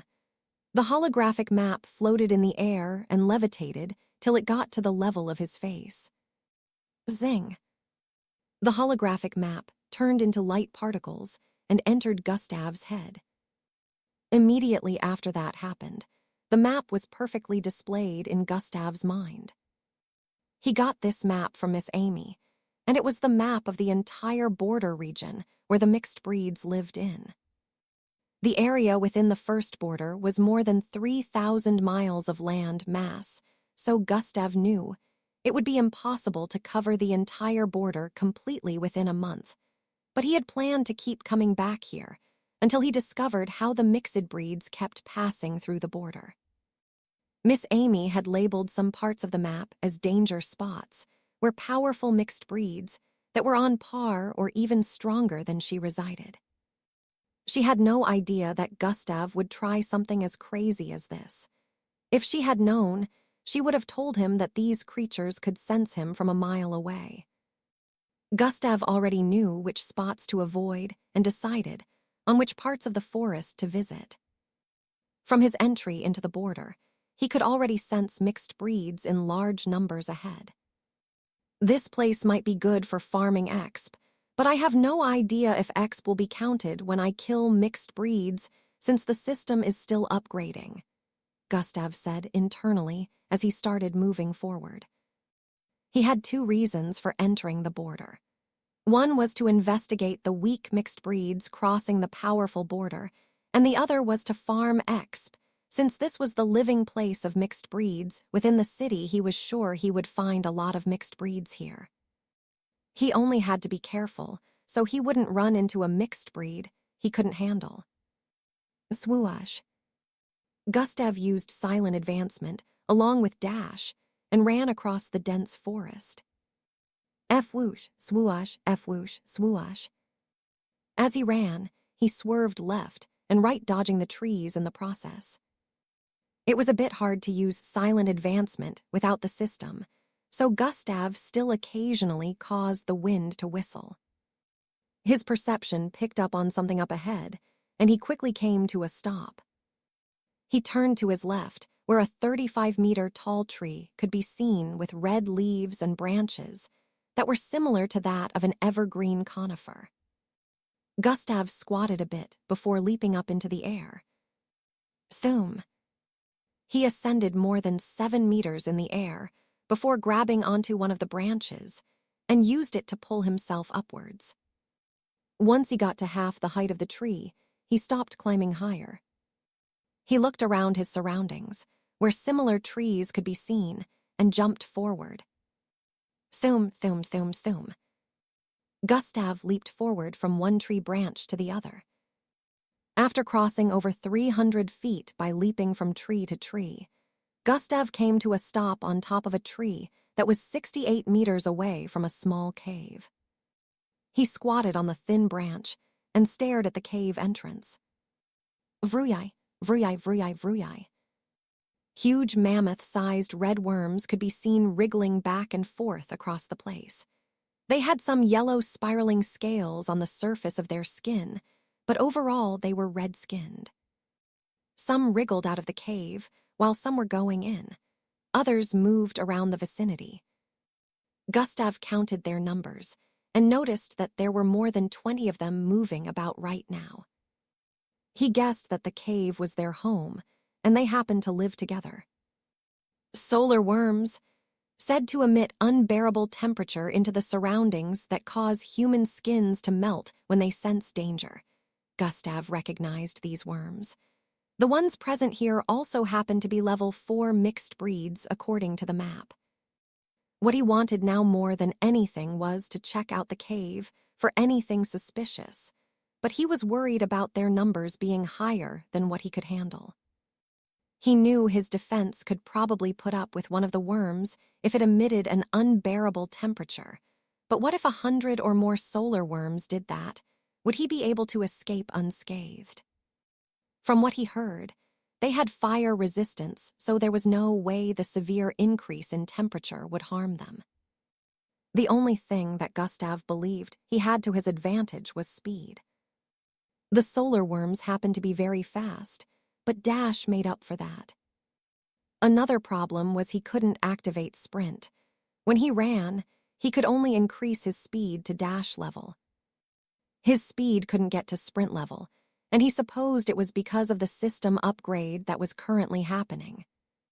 His speed using dash was now around 300 feet per second, which was also similar to the solar worm's speed, but they were a little slower. Gustav's arms bulged, and red furs grew out of them as his hands turned into paws. His legs also transformed into that of the bloodwolf, becoming slanted, and showing 4 long and sharp-looking toenails. Surprisingly, apart from these changes, the rest of Gustav's body was still looking normal. During the past few days, he had learned how to restrict bloodwolf transformation and make it only affect the parts of his body that he wanted it to. With the system inaccessible, he had been doing everything manually, and this made him come up with that idea. His current partial transformation gave him more mobility.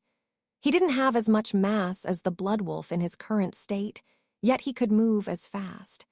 If he coupled that with his original speed or dash, it would put his speed above that of the solar worms.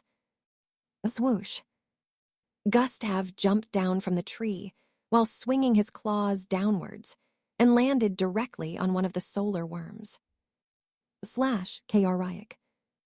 His unexpected slash cut a 59 inches deep gash into the body of the solar worm, leaving it on the brink of death. Gustav threw his claws forward again and divided the worm in half with his second attack. SHHSSSHH.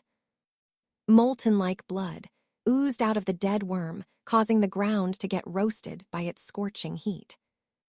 Escuquie, escuquie, escuquie, escuquie.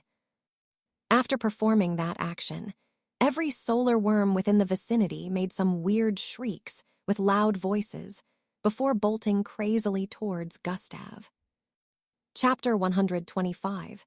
Incomplete information. The solar worms' bodies suddenly started glowing a reddish-brown color. SSHHHSSS. The temperature of the surroundings started increasing rapidly. Gustav's first thought was to engage the second solar worm that was closest to him, but upon feeling the intense wave of heat that permeated the environment, he changed his mind. He initially thought it would be nothing serious, since there were only about 20 solar worms in the vicinity, but now he realized just how wrong he was. His upper black clothes were burned off, in an instant revealing his small but well-toned muscular frame. The environment became so hot and dry that Gustav felt 10 times the hotness of desert couldn't be compared to it. He immediately turned around to head towards the west side of the cave. He felt stinging burn pains already across his body while escaping the AoE. His skin had already turned beet red. Escuquie, escuquie, escuquie, escuquie. The worms chased after him crazily from behind, but were unable to catch up. Some were slightly faster than others, so Gustav wasn't able to shake them off, but the slower ones got left in the dust. What's with this incomplete information I keep getting? Gustav had the urge to facepalm while running within the dense woods.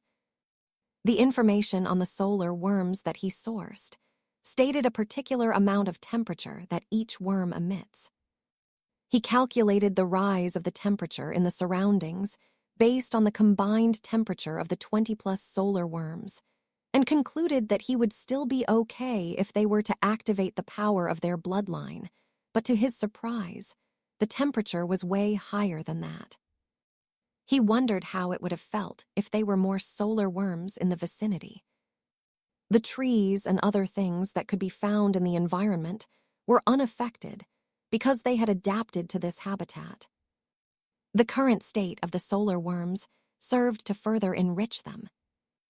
Also, some of the solar worms had speeds that were higher than Dash, unlike the information he saw on the web. There were a lot of skills he couldn't use with the system unavailable, and sprint was included. Gustav reckoned that this wasn't the first time such a thing was happening. He still wondered why the information given wasn't up to standard, and decided that next time, he would source for information on mixed breeds from a more secure site. Gustav got to a particular part of the forest and leaped upwards. Thoom. He grabbed onto a tree branch, which bent a little due to his weight before catapulting him further up. The worms beneath paused in their tracks and slightly raised the upper part of their body to stare upwards. They could see Gustav ascending the tree at a rapid pace. Escuquie. The worms immediately darted towards the tree. To Gustav's surprise, they started climbing upwards with speed. This was another piece of information that wasn't added, and Gustav thought it would be impossible for them to climb a tree since most mixed breeds can't retain a lot of the properties that existed in the animals they originated from. Just like the solar worms were originally worms, and a worm would be able to climb up a tree, while a mixed breed that seemed to have originated from that wouldn't have those basic properties. At this moment, only about 7 solar worms had caught up with him, while the rest were still far behind. The temperature had reduced to a bearable amount now. He kept jumping upwards, heading from lower branches to higher branches. This tree was about 57 meters tall, and each solar worm was around 3 meters in length, so they weren't too big to climb it. Gustav got to a height of over 50 meters and stared at the worms climbing up with intensity. When they were close to getting to the branch he was currently squatting on, he jumped down. A swoosh. His body traveled downwards with speed for about 5 seconds before he landed on the ground. Bam! Gustav landed and looked around him. Only about 6 worms were in the vicinity.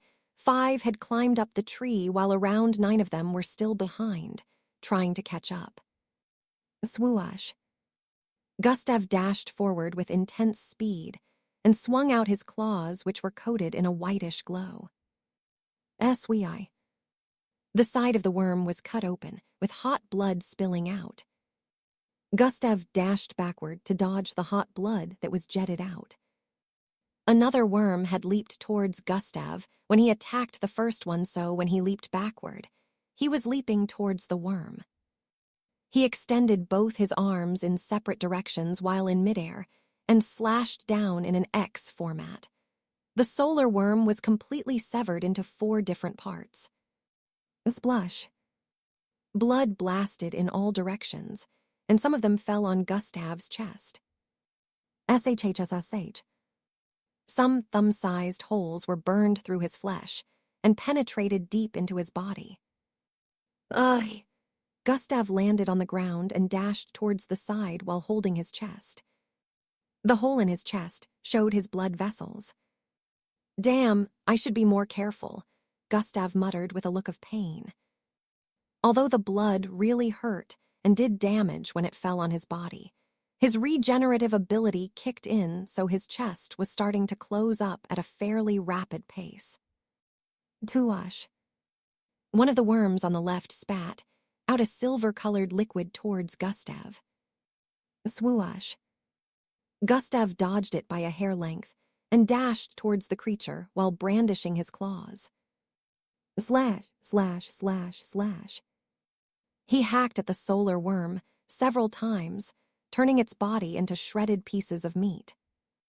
The liquid shot out earlier had eradicated some fallen trees in the surroundings. It had a powerful corroding ability, but it also released a kind of gas into the atmosphere that puts the human senses to sleep. So even though Gustav was not hit, it was slowly starting to affect him. Gustav knew about this, but he still had to deal with the solar worms in the surroundings, so there would only be a few left when the ones on the tree and behind caught up with him. He moved from place to place, slashing at the solar worms. Chapter 126, Trying Out Bloodline Acquisition Without the System. His speed was still faster than theirs, so it looked as if a phantom was moving across the place. His body was moving like the wind, dashing from place to place, as he hacked down the solar worms one at a time. He was using atomic disintegration to coat his claws while slashing at them, which made it easy for him to penetrate their bodies. After dealing with the 11th solar worm within the vicinity, Gustav dashed towards the east side. He had inhaled a lot of that gas, and now his body was starting to feel numb. After distancing himself from the previous battle, his body started regaining feeling again. The worms that climbed up the tree earlier, along with the rest in the vicinity, had started chasing after him once again.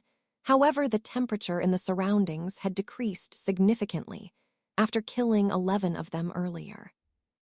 Sigh, what a waste of good EXP, Gustav lamented internally. The system upgrade was still ongoing, so he couldn't get any EXP from killing these mixed breeds. Tuash. Gustav stared behind him and noticed another stream of silver-like liquid headed towards him from behind. A swoosh. He swerved towards the right, dodging it, but that wasn't the end. Tuash, tuash, tuash. Several more solar worms fired those streams at him, and he had to dodge repeatedly. Swoosh tilde, swoosh tilde, swoosh tilde. Gustav was able to dodge them by moving sideways occasionally, until about 9 worms fired the stream from their mouths at the same time. Tuash, tuash, tuash, tuash, tuash. Gustav sensed it coming from behind him and discovered that it had covered a large amount of space, so it would be impossible for him to dodge sideways this time. He wasn't quick enough to pull that off. As the streams of liquids closed in on him, Gustav suddenly squatted slightly while running. His leg muscles bulged intensely before leaping upwards with as much strength as he could muster. Thoom. A small cloud of dust scattered across the surroundings from the point where he leapt upwards. His body ascended to 12 meters in the air as his arms reverted to their normal state, and he grabbed onto a thick branch of a tree with his palms. He used the force generated from leaping upwards to spin backward while holding onto the branch with both his hands before swinging his entire body in the opposite direction. Whoosh! His body traveled across the air towards the solar worms. The silver liquids had missed him by traveling forward underneath his body that was flying across the air. And since the solar worms just spat it out 1 moment ago, they couldn't use it at the moment. In midair, he transformed his body into the mutated bull. Bang! His feet, which were coated in white light, landed directly on the upper body of a solar worm that was about 200 feet away from the tree he just swung out from.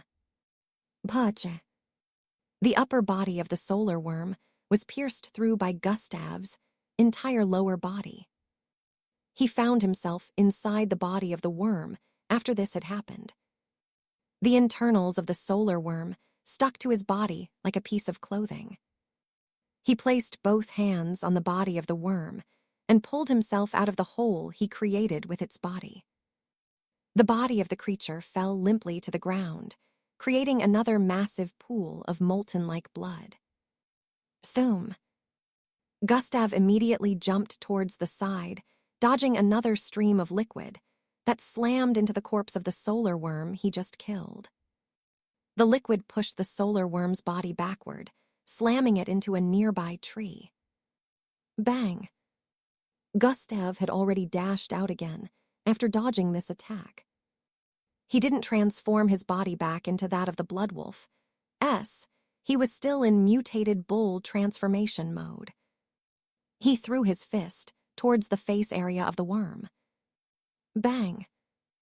The worm was sent flying and crashed into several other worms behind, but no severe damage was done to them. Gustav did this on purpose to throw more than one worm off balance, so he wouldn't be attacked by so many at a time. He quickly transformed back to the initial form, blood wolf form, he took at the start of the battle and charged towards them again. If he decided to keep using the mutated bull, it would take a while for him to deal with them since its only attribute was strength, but strength wasn't what was needed to deal with the worms since the thickness of their outer covering was high. This is why he had been using the Bloodwolf's form all this time. Coupling it with atomic disintegration was the easiest way to penetrate their thick skin. Swoosh, slash. Gustav arrived in front of one again and slashed out several times. His claws tore the solar worm's body into several pieces of meat, causing weird shredding sounds to ring out in the air. Gustav didn't pause for a second. Once he was done with hacking one into several pieces, he would move to the next one and do the same. Swoosh, slash, slash, swoosh, slash, slash. In a few minutes, only 2 solar worms were left in the surroundings. Gustav's body was covered with dry blood. He had gotten some of their blood on his body when killing them. The hot blood tore open his body at that time, but he was able to endure the pain and keep fighting them without backing down for even a second. Physical pain is nothing compared to what I faced for years, Gustav said internally as he darted towards the remaining 2. Even the solar worms hadn't expected to encounter someone so crazy in their entire existence, since other mixed breeds were scared of messing with them due to the corrosion of their blood. In a few seconds, Gustav shredded them to pieces. Huff, huff, huff, huff. Gustav breathed in and out profusely while transforming back into human form. His bare chest expanded and reduced occasionally. This was the first time he was in a fight against multiple mixed breeds. It really drained his energy to keep it up, since he had only been facing one at a time in the past. Also, the energy points from the system were locked at the moment, so he was using his original stamina, which happened to be lower than the energy the system provided him with. Gustav looked at the disaster around him. Shredded red flesh in different areas, some on the trees and others on the ground. The ground was also scorched black in some areas. Some trees even had small holes in them, and some had black spots. Gustav walked forward towards the shredded body of one of the solar worms. The best way to infiltrate that cave without having to fight them in huge numbers would be to look like them. Gustav analyzed internally as he arrived in front of the incomplete corpses. He squatted and reached out his hand to touch the corpse. Let's see if I can make use of bloodline acquisition without the system. Chapter 127, Failure. He squatted and reached out his hand to touch the corpse. Let's see if I can make use of bloodline acquisition without the system. Gustav's palm made contact with the body of the shredded body, directly pushing his hand into the bloody part. Squelch. It made some funny noises as Gustav's palm dipped into it. The blood from the corpse of the solar worm had been exposed to air for quite some time and had lost a lot of its corroding quality, so Gustav hardly felt any pain after dipping his hand in it. Gustav closed his eyes and tried recollecting the feeling of withdrawing a bloodline from a body. His breathing became steady, and his concentration increased to the max. After a few seconds, he felt a weird kind of reaction and opened his eyes to stare at his arm. His veins had bulged out of his skin and were extending forward towards his fingertips. His fingertips were lodged deep into the corpse of the solar worm.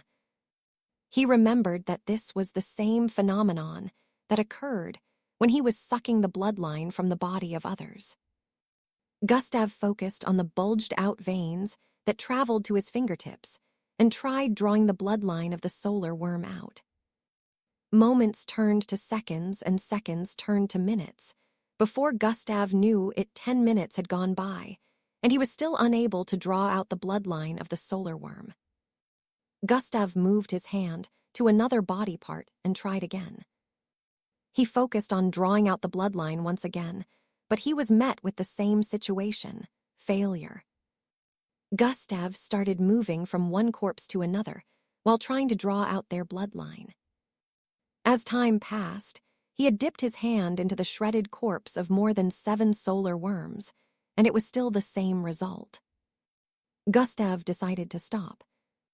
Sigh. I guess without the system, bloodline acquisition is impossible.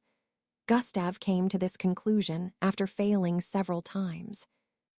He thought he would be able to make it work, since he was able to figure out how to trigger the veins that sucked out the bloodlines from the body of others. But no matter how he tried, he couldn't draw out the bloodline of the solar worms.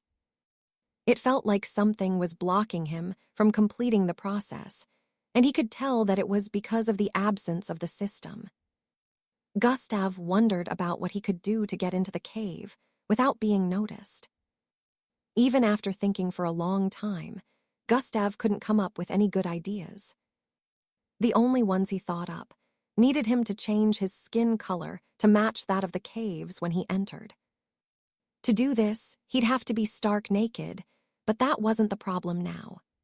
The problem was the solar worms sensed their environment using temperature, and the temperature of humans, Slarkovs, or mixed bloods were a lot different from solar worms, which meant that coming into contact with any one of them would expose him immediately. The system upgrade was still at 40%, so it would still take a few more days before it got to 100%. While Gustav was thinking about the best possible plan, he suddenly sensed movement from the southeast part of the forest. Why is there another one headed here? Gustav muttered with a surprised expression. He walked forward while thinking of how to kill the creature headed for him in the fastest way possible. Gustav suddenly paused again. Not 1, not 2, not 5. Gustav's face showed a wary expression as his perception spread across the place. A horde. Just as Gustav mentioned this with a shocked look, the ground started to vibrate. At first, it was a soft vibration, but as time passed, it increased in intensity. Gustav wasted no time in turning around and running as fast as his legs could carry him.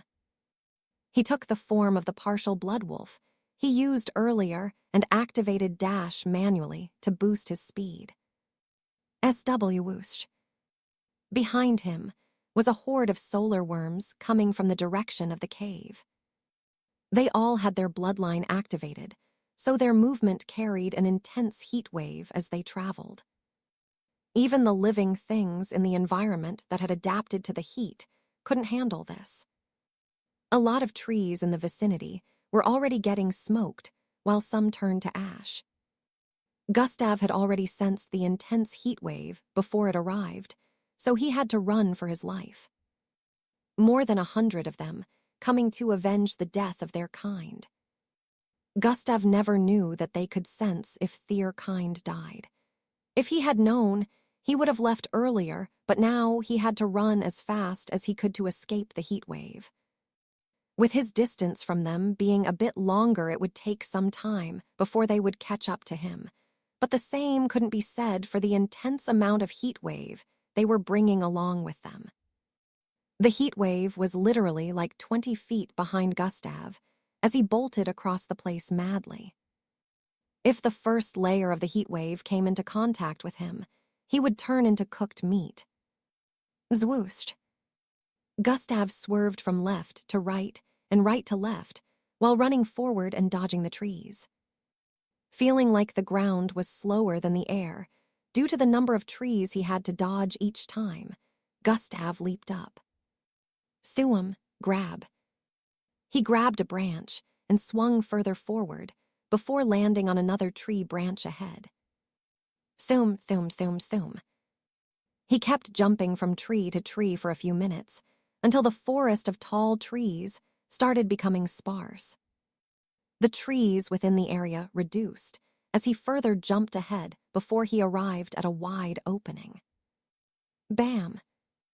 Gustav jumped down from the last tree within 100 feet radius of him. The border could already be seen in front. Since he was faster than the solar worms, he had already gone way ahead of them, but remembering just how crazily they attacked because of the death of their kind made Gustav feel uneasy. He didn't waste any more time before performing the same ritual he used to enter the border earlier.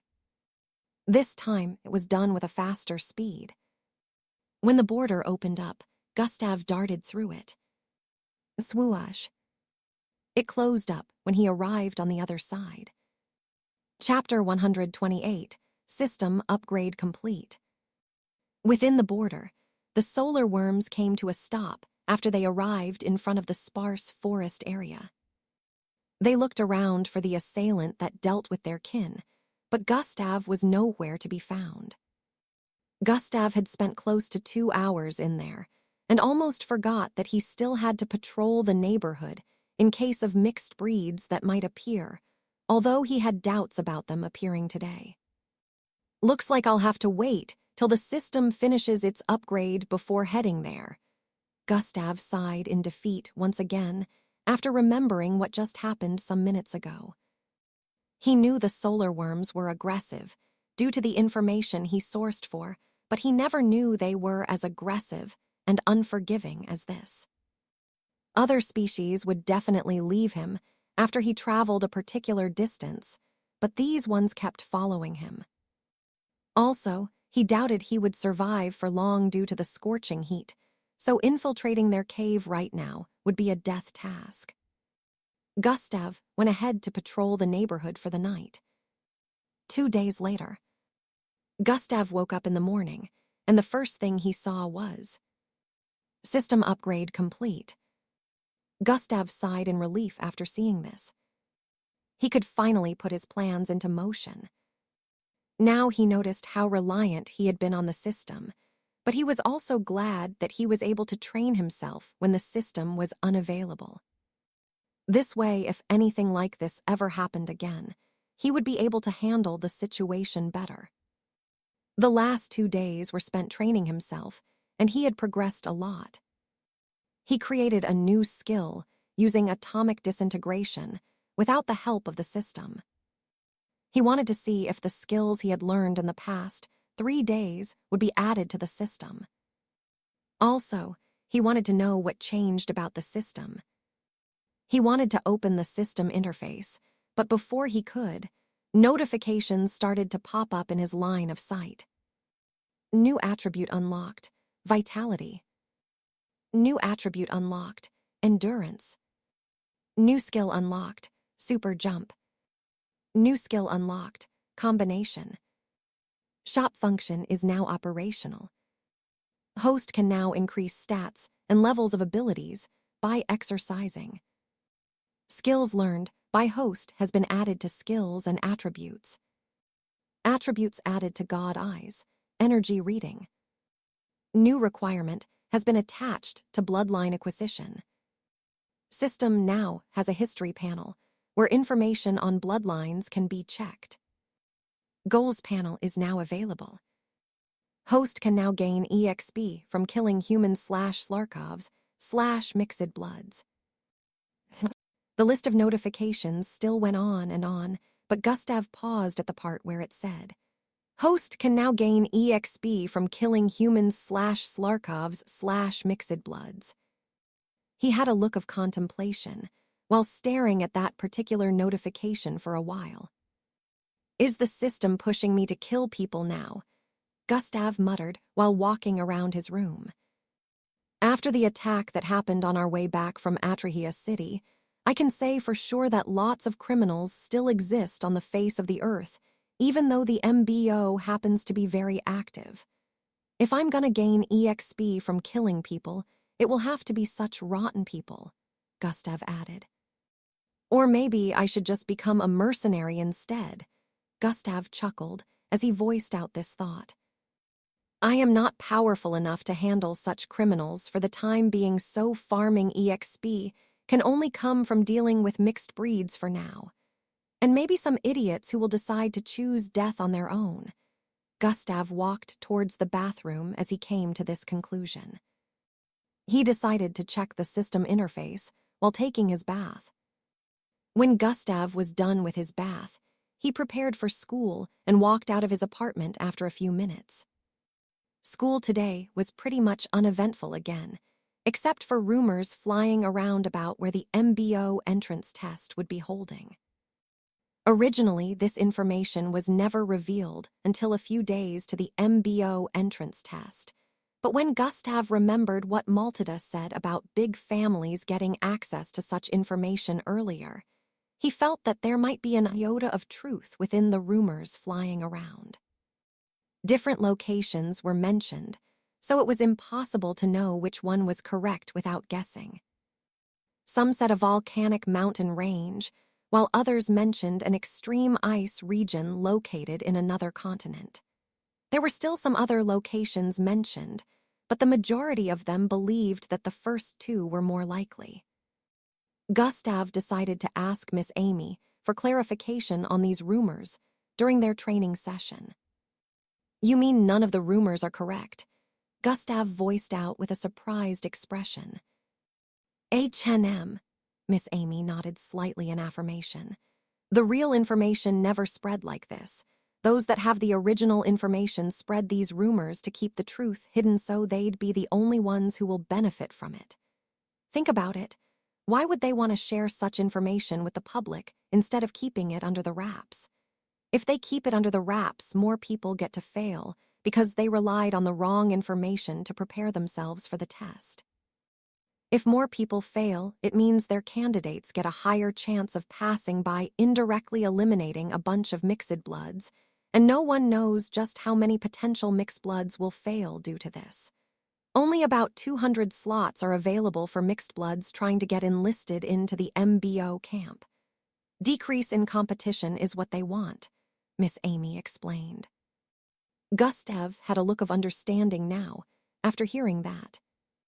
It was just like receiving information about topics that the test of a subject would be set from, and proceeding to read only those particular topics, only to reach the examination hall, and see a different set of questions that are unrelated to the topics you read. I need to be careful of the information I believe. If not for Miss Amy, I would have been fooled also, Gustav said internally. Even though those test sites flying around in the rumors may be wrong, one thing I can assure you is, the site is going to be very dangerous, Miss Amy stated. Gustav's face shone a contemplative expression after hearing that. He was originally lying on the floor while Miss Amy was seated beside him, but when he heard that, he sat up. Miss Amy, can't you just tell me the location?" Gustav asked while turning to the side with a sneaky smile on his face. "You shameless little prick," Miss Amy replied with a smile while slapping the back of Gustav's head. Gustav rubbed the back of his head with a playful and pained expression on his face. "You don't need to know the location," Miss Amy said afterward. "Ahem," Gustav exclaimed with a look of confusion. "I'm saying you won't need to know it. If you cannot pass the test without knowing the location beforehand, that means I wasted time training you," Miss Amy stated. This made Gustav feel even more intrigued, but he decided not to push it. What's the point of a test in the first place if you already knew the questions that will be asked? At night time, Gustav left his apartment for the border once again. Now that the system was accessible, he could increase his level and farm EXP from killing mixed breeds. Tonight, he also needed to infiltrate the cave of the solar worms while also farming lots of EXPs, because he really needed it. Gustav arrived in front of the border and activated the skill he used to infiltrate it the last time. Swoosh. He dashed in with a look of determination on his face. "I need to gather more than 1,000,000 EXP, or I'll never be able to purchase any item from the shop," Gustav muttered as he phased through the forest. Chapter 129, Solar Worm Transformation. Gustav streaked through the forest, dodging a lot of trees along the way. In a few minutes, he had arrived in front of the cave again. He stood on a tree branch and observed the space in front of the cave for some time. The solar worms moving around the vicinity were up to 30 this time. Since they were fairly intelligent, they had increased defense in front of their abode, but even with that, Gustav was feeling more confident now that the system was accessible again. Now his defense stats were operational. The last time he was fighting with his normal body, but now that he had defense, he believed he might be able to hold on for longer still. He decided not to jump in like he did the other time. "I have to lure one of them away," Gustav said internally.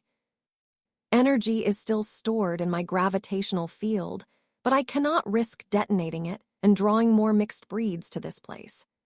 Gustav canceled every thought he had of using gravitational energy container, because he had no idea how many mixed breeds within the forest would be attracted to this place if he decided to detonate it. He couldn't guarantee that a more powerful mixed breed than he could handle wouldn't show up, so he decided to make this operation as quiet as possible. SQUE. The solar worms in the environment heard the sound of their kind, coming from the east side of the cave entrance deep within the forest. They stared at one another for a while. SQE. They heard the sound again. One of them in the environment made a sound similar to that in reply before heading in the direction of the sound. The others continued patrolling the environment. They weren't bothered since that was the sound of their kind. The solar worm traveled through the forest towards the sound of the voice. SQE.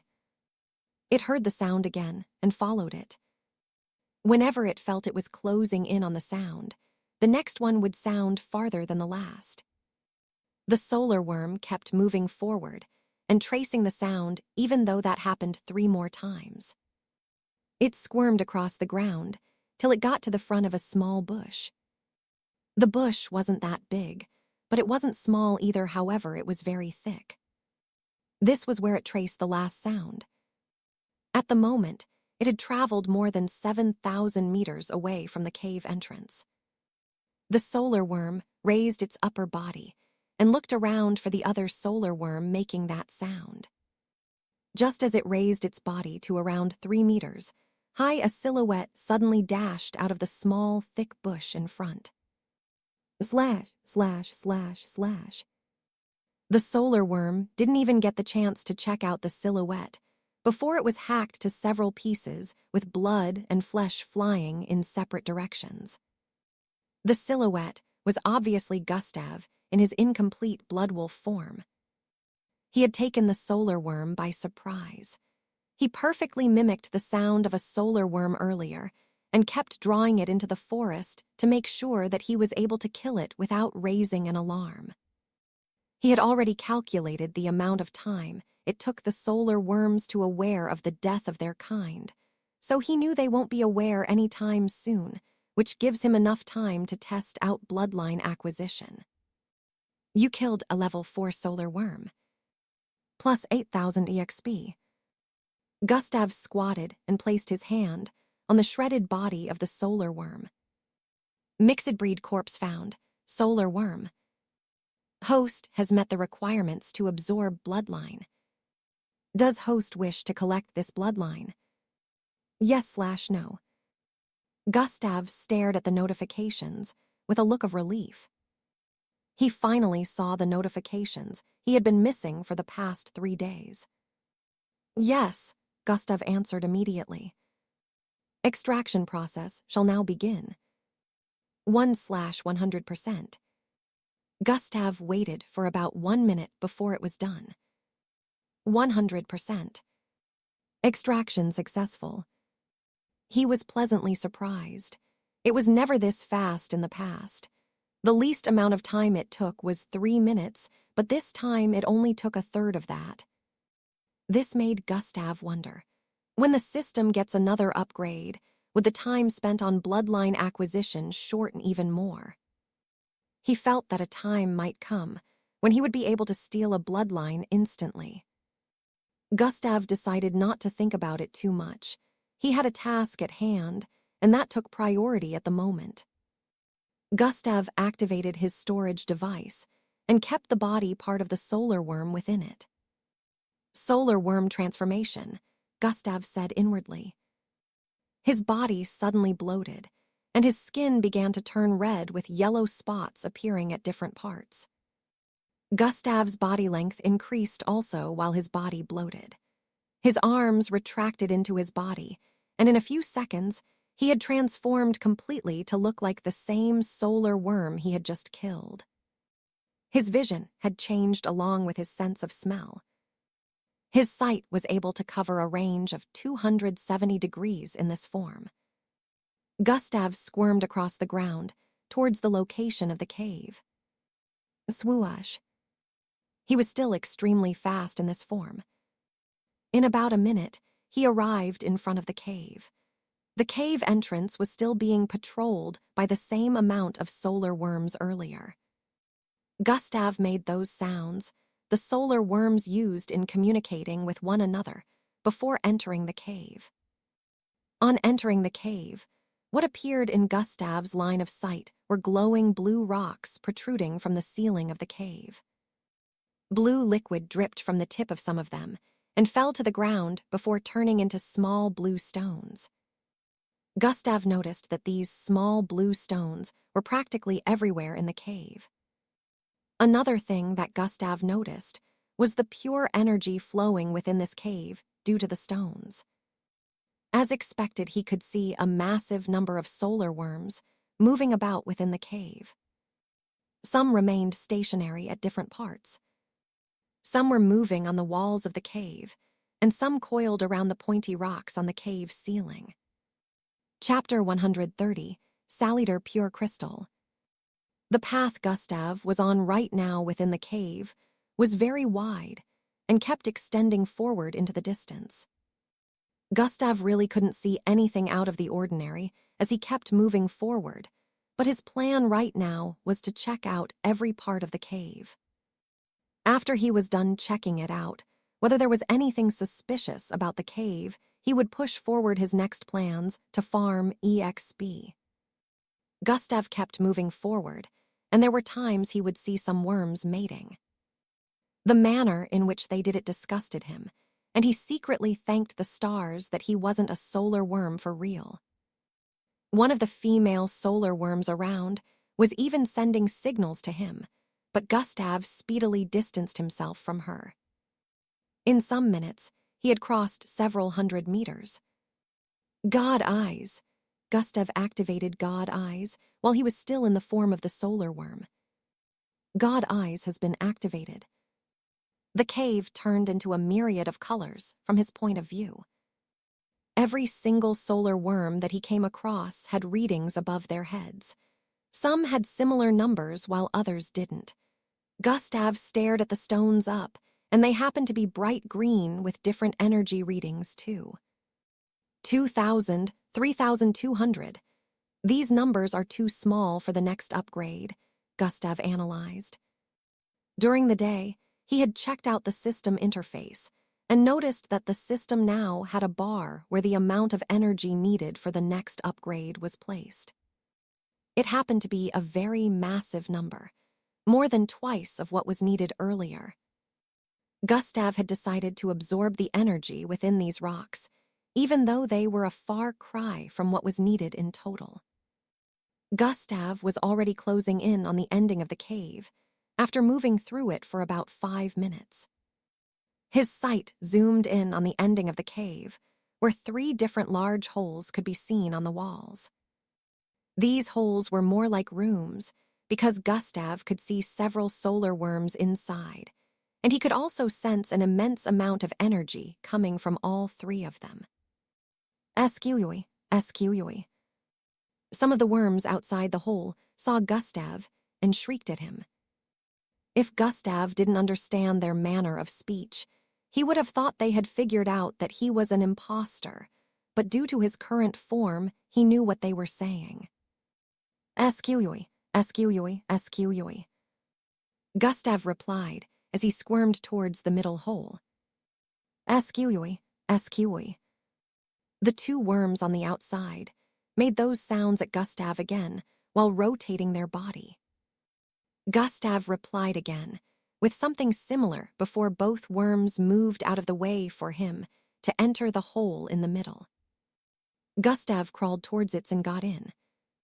The space within the hole was big enough to fit 1,000 people, but only about 12 solar worms were inside. The flow of energy inside this hole was intense, and Gustav could tell that this one was way higher than the others he saw on the cave ceiling when he was on his way here. The hole would have been extremely dark, but there was a bright source of shiny blue light stationed in the middle. The blue light was actually a long crystal-like rock that protruded out of the ground. The crystal happened to be over 300 feet tall, glowing with refreshing light. The 12 worms within coiled themselves around a very large crystal-like rock. This is on another level compared to the others, Gustav said internally with a surprised look. 634,000. Gustav now understood why the solar worms had guards positioned on the outside of these holes. Earlier, when he spoke to them, he realized that this place was only accessible to a solar worm once in every 2 months, and once that solar worm stayed within any one of the 3 holes for a single day, their strength, along with their internal constitution, would undergo a fundamental improvement. High-energy crystal has been detected. Name, Saliter Pure Crystal.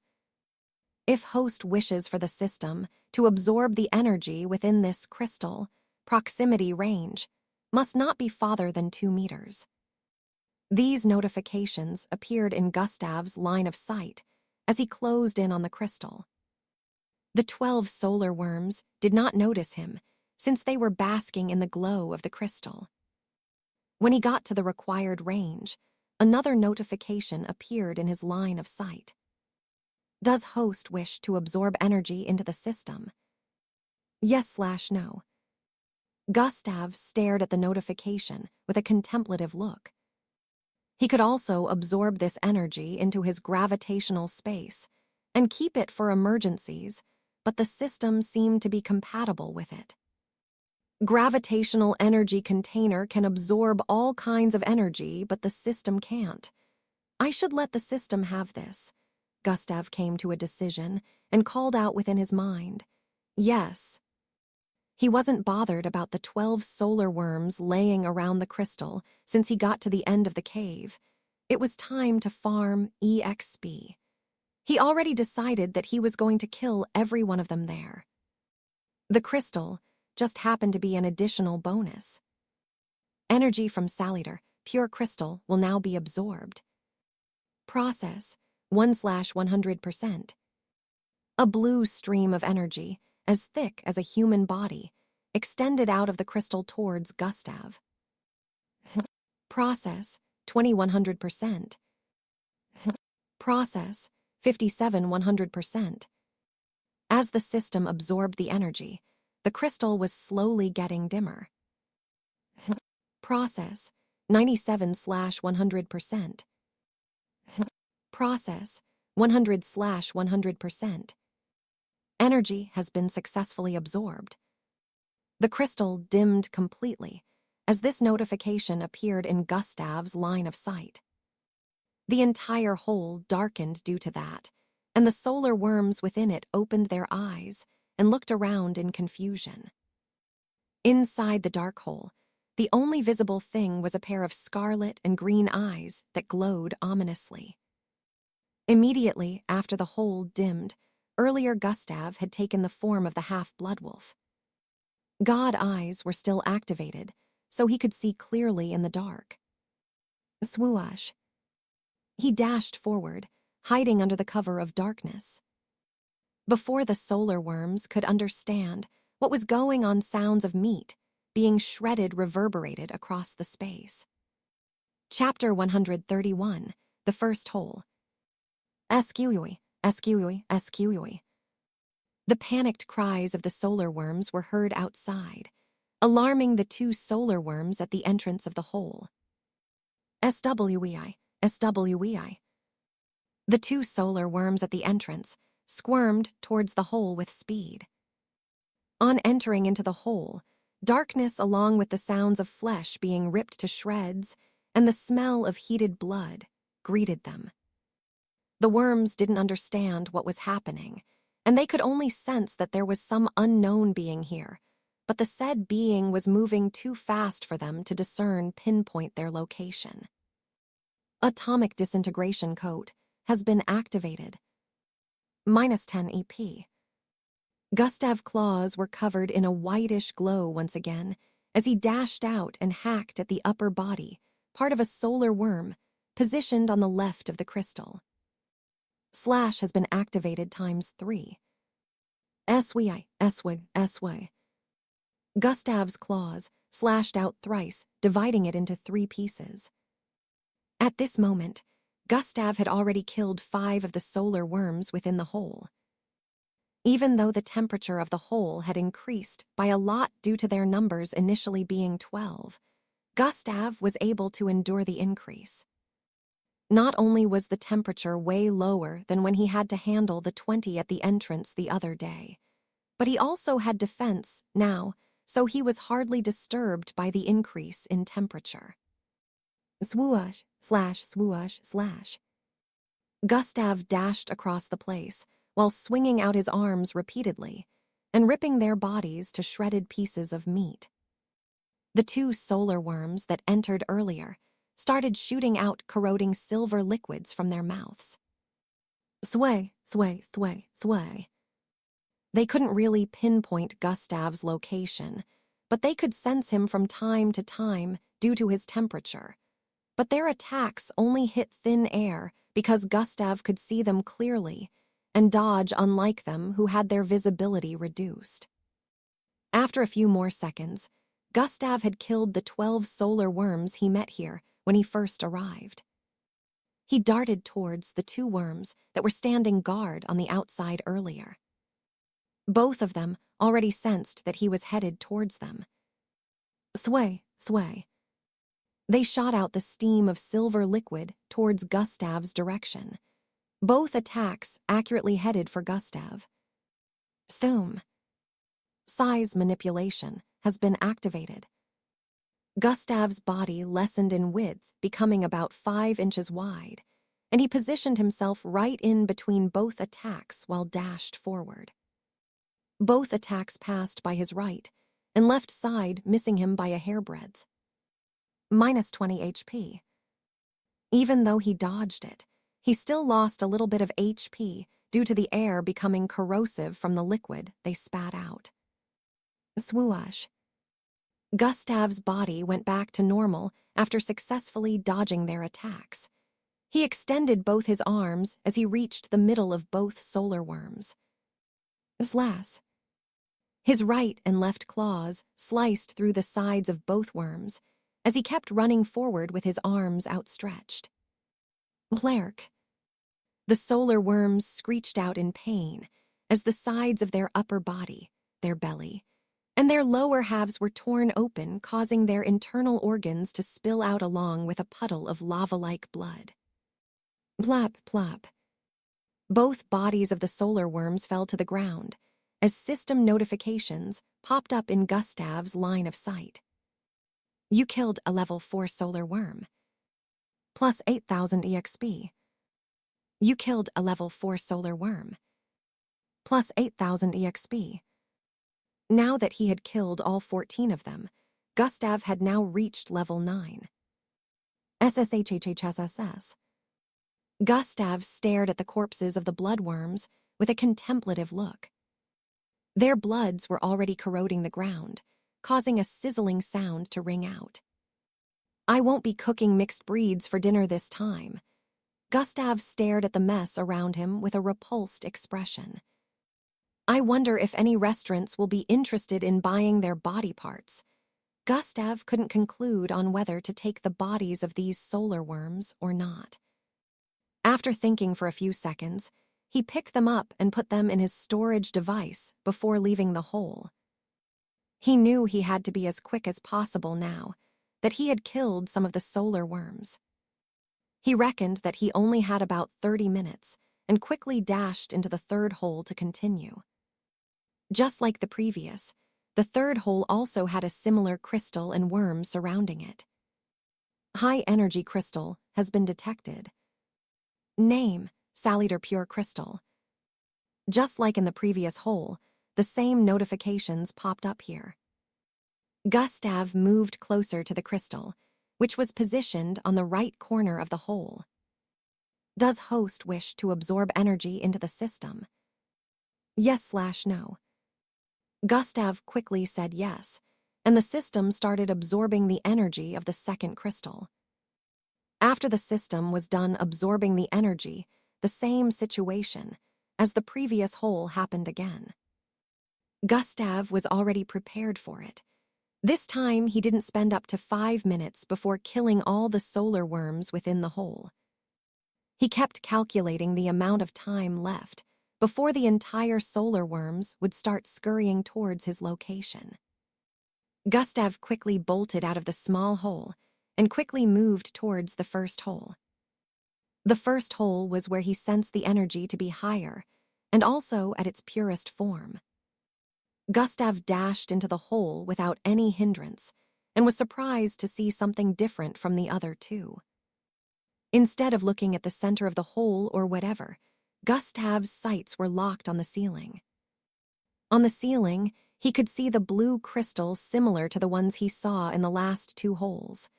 The difference was, this was almost twice as large, 987,000. Gustav made use of God eyes to check the readings. It was absolutely higher than the previous 2.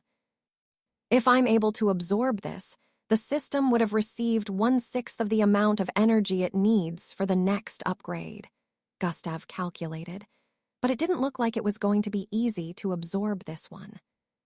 The reason for that was, Gustav couldn't see several solar worms coiled around this one like the previous holes. Instead, there were only 2 of them on the ceiling. These 2 solar worms coiled around the large crystal with their eyes closed, oblivious to what was going in the surroundings, but they had noticeable differences from normal solar worms. These 2 were almost twice the size of a normal solar worm with redder skin and a kind of purplish scale growing on the upper part of their body. Gustav moved some steps forward while scrutinizing both worms. Even without the readings, he could tell that these 2 were not level 4 solar worms like the rest. Gustav moved forward to observe the worms more, when one of them suddenly opened its eyes. Sqrrri. Unlike the rest, this one also sounded a bit different with a more refined tone. The one with the opened eyes happened to be coiled around the lower part of the crystal, but its shriek also woke the second one. They looked down at Gustav from high up with a menacing expression. Sqrrri, Sqrrri. Both solar worms shrieked together before bolting towards Gustav with speed from upwards. Swoon, swoon. Both solar worms happened to be crazily fast, with almost twice the speed of a normal solar worm. Gustav already sensed that they would be formidable, so he activated Sprint instantly. Sprint has been activated. -20 EP. Swoosh. Gustav dashed towards the left, dodging both solar worms. Bam, bam. The solar worms landed on the ground and immediately chased after Gustav, who had just finished dodging. Thoom. One of them leaped in the air towards Gustav, while the other darted towards him with a wide-open mouth, where hundreds of sharp, pointy teeth could be seen. The wide-open mouth was big enough to fit in 3 humans at the same time, and would easily rip them to shreds with a single gnash, so Gustav had no plans of being caught by it. He jumped backward by 75 feet, missing the first one that leaped into the air by a few feet. The one on the ground arrived in front of him from the left, and Gustav reacted by swerving further left. Swhh. Just as the solar worm's body was passing by his front after he dodged it, Gustav lowered his arms and poured as much strength as he could into it before slashing upwards with a lot of force. Swhhi, slash. Gustav's sharp claws covered in whitish light traveled forward with intensity, ripping apart the air.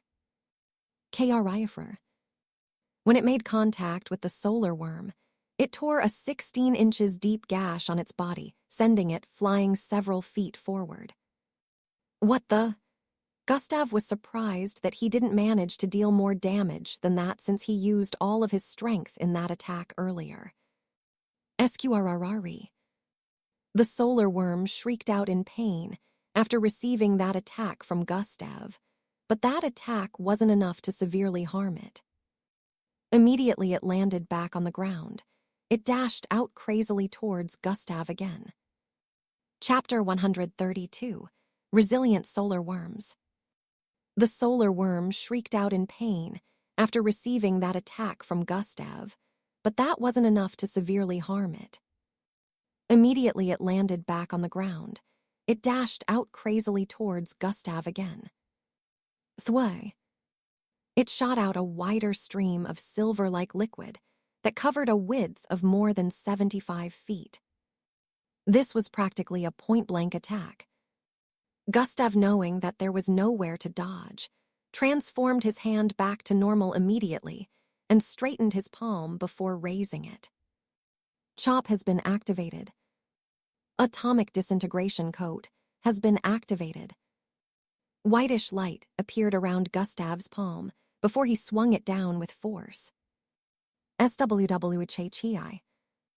A white arc of light similar in shape to the blade of an axe shot out of his palm as it came down and started splitting the attack in two. Shwi. Gustav's body also shot forward, while doing that as the divided streams passed by his sides. Unfortunately, he had misjudged the attack.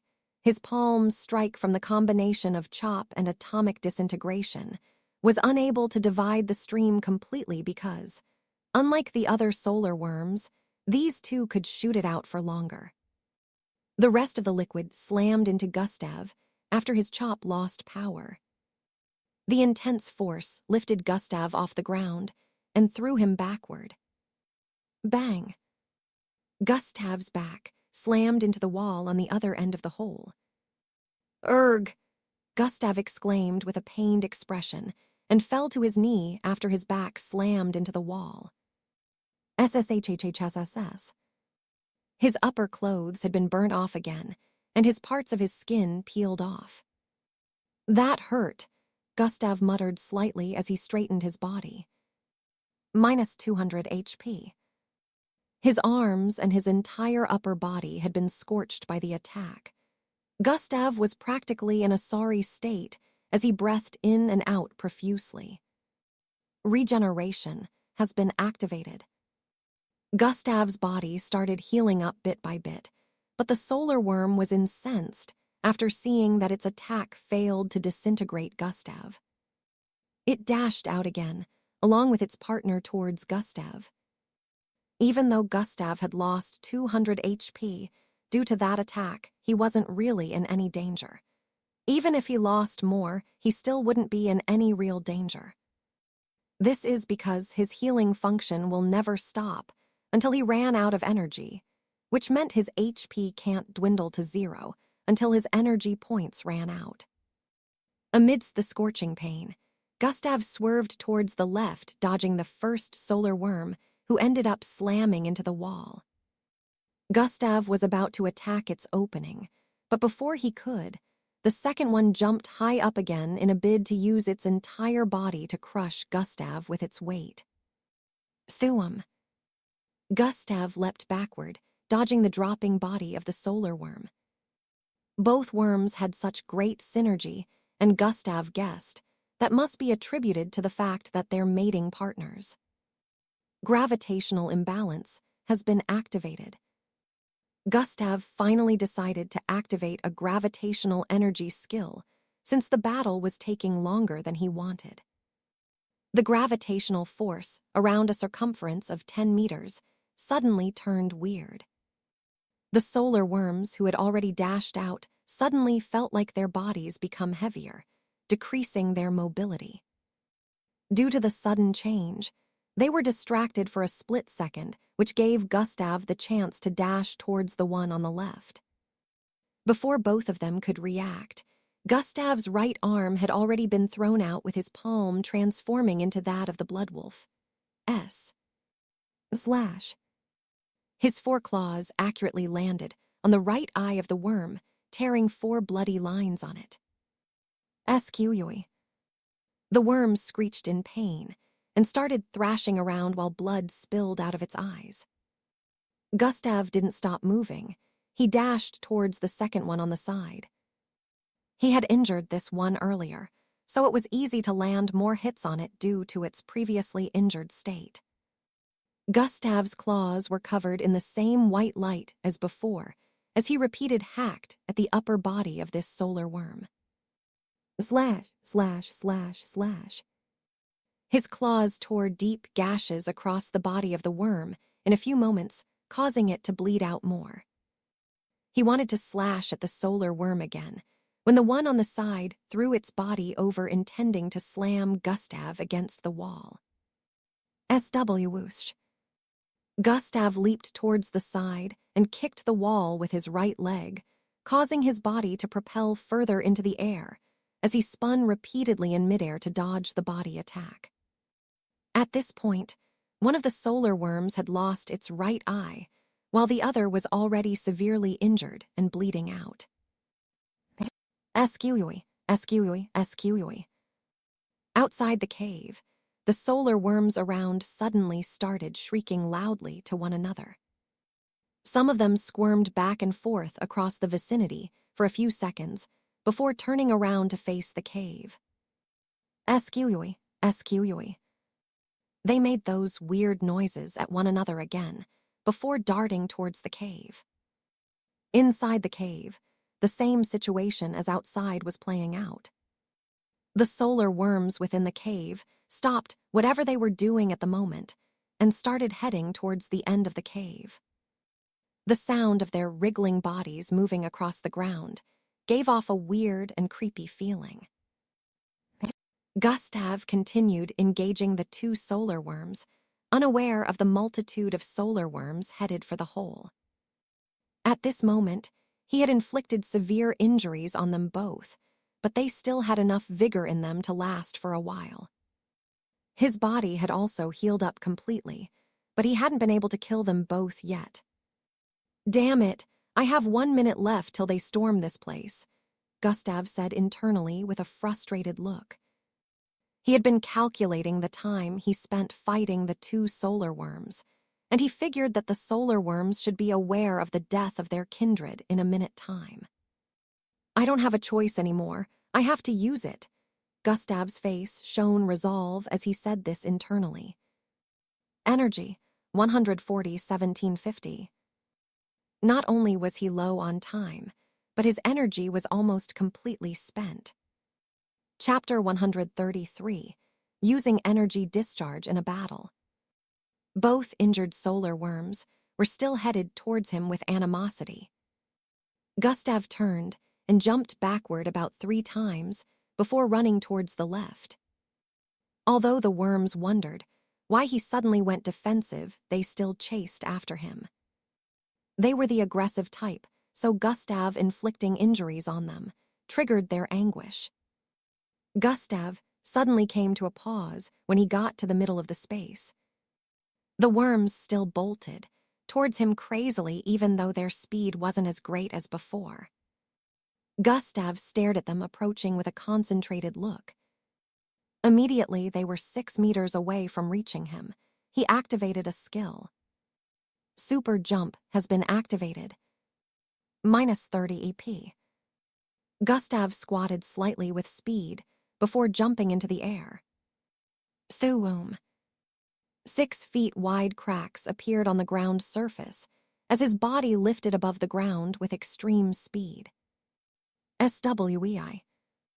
He arrived at the ceiling of the space in an instant. The ceiling of the cave was 23 meters away from the ground, but Gustav crossed that height in a second. The solar worms got to the spot where Gustav leaped out from. At the same time, he grabbed onto the huge crystal with both his palms, using it to suspend himself in midair. He gritted his teeth and called out within his mind, "Energy discharge 2%. Energy discharge has been activated. -2% energy from gravitational field. 2 A red wave of energy suddenly blasted out of Gustav's body. Bang! It covered a circumference of 12 meters, causing the ceiling of the cave to shake. The solar worms looked up in awe only to notice the tip of a large pointy blue crystal headed towards them from above with intense speed.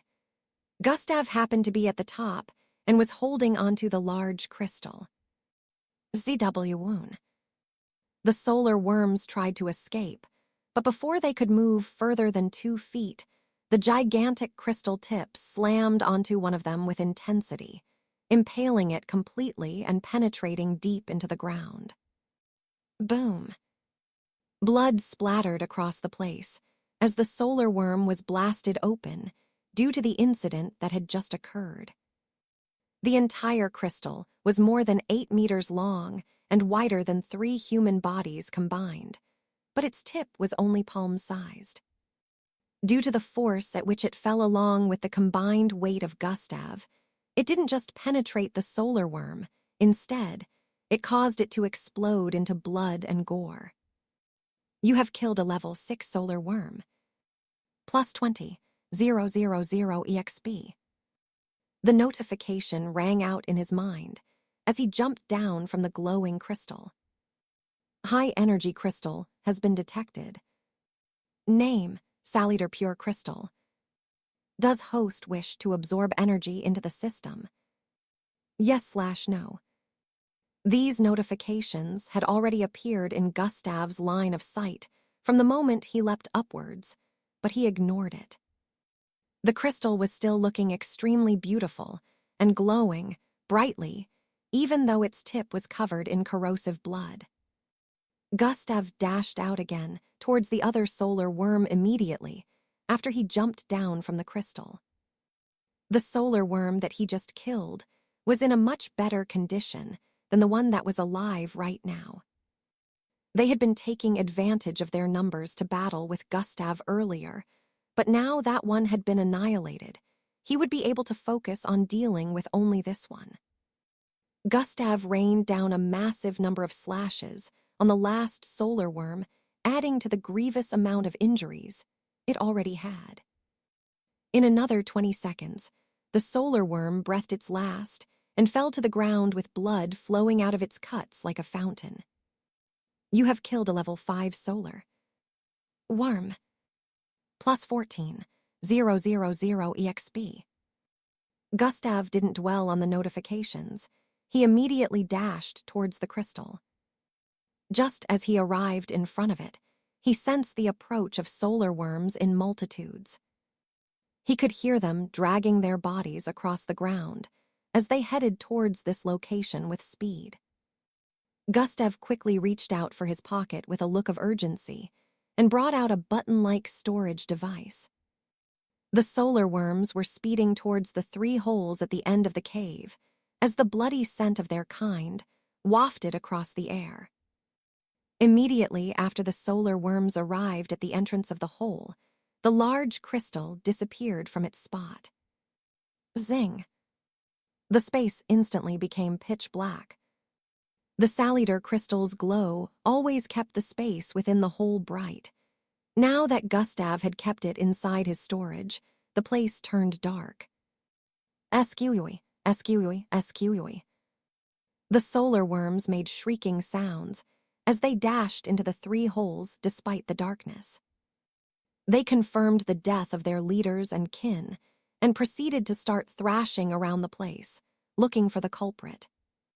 They sensed the presence of an intruder earlier, but now it had disappeared. Under the guise of the darkness, Gustav had transformed into a solar worm and used the commotion to leave the cave.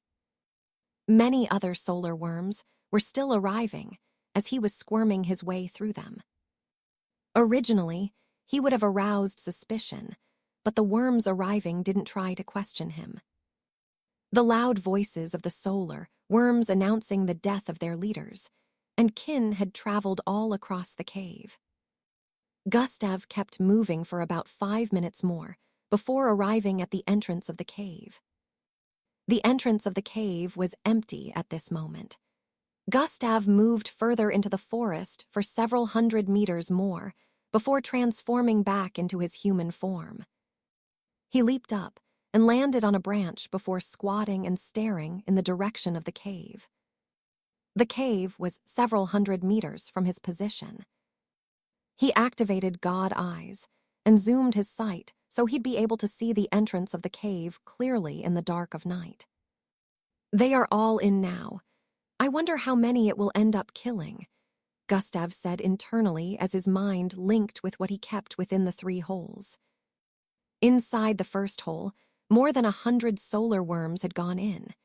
Inside the second and the third hole were the same. Those that didn't go in were patrolling the vicinity. Suddenly, a large glowing sky blue circle appeared in midair within the 3 holes.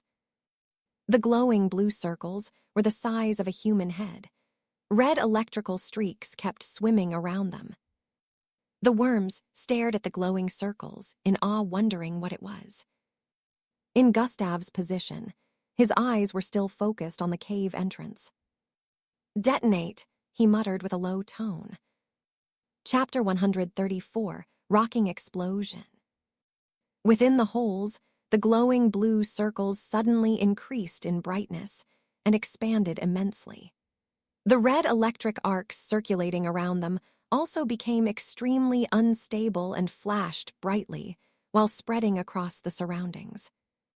The worms sensed the impending doom, but before they could try to escape from the holes. Boom! The glowing circles exploded with intensity, incinerating the environs, and the solar worms along with it. Crumble, crumble. Gustav's mouth hung slightly opened as he stared at the cave crumbling to fragments and dust right before his very eyes. The blasts were so powerful that he felt the force from his location. The tree he was standing on and the rest in the surroundings vibrated intensely as a cloud of dust covered the surroundings. The energy from the border is this powerful.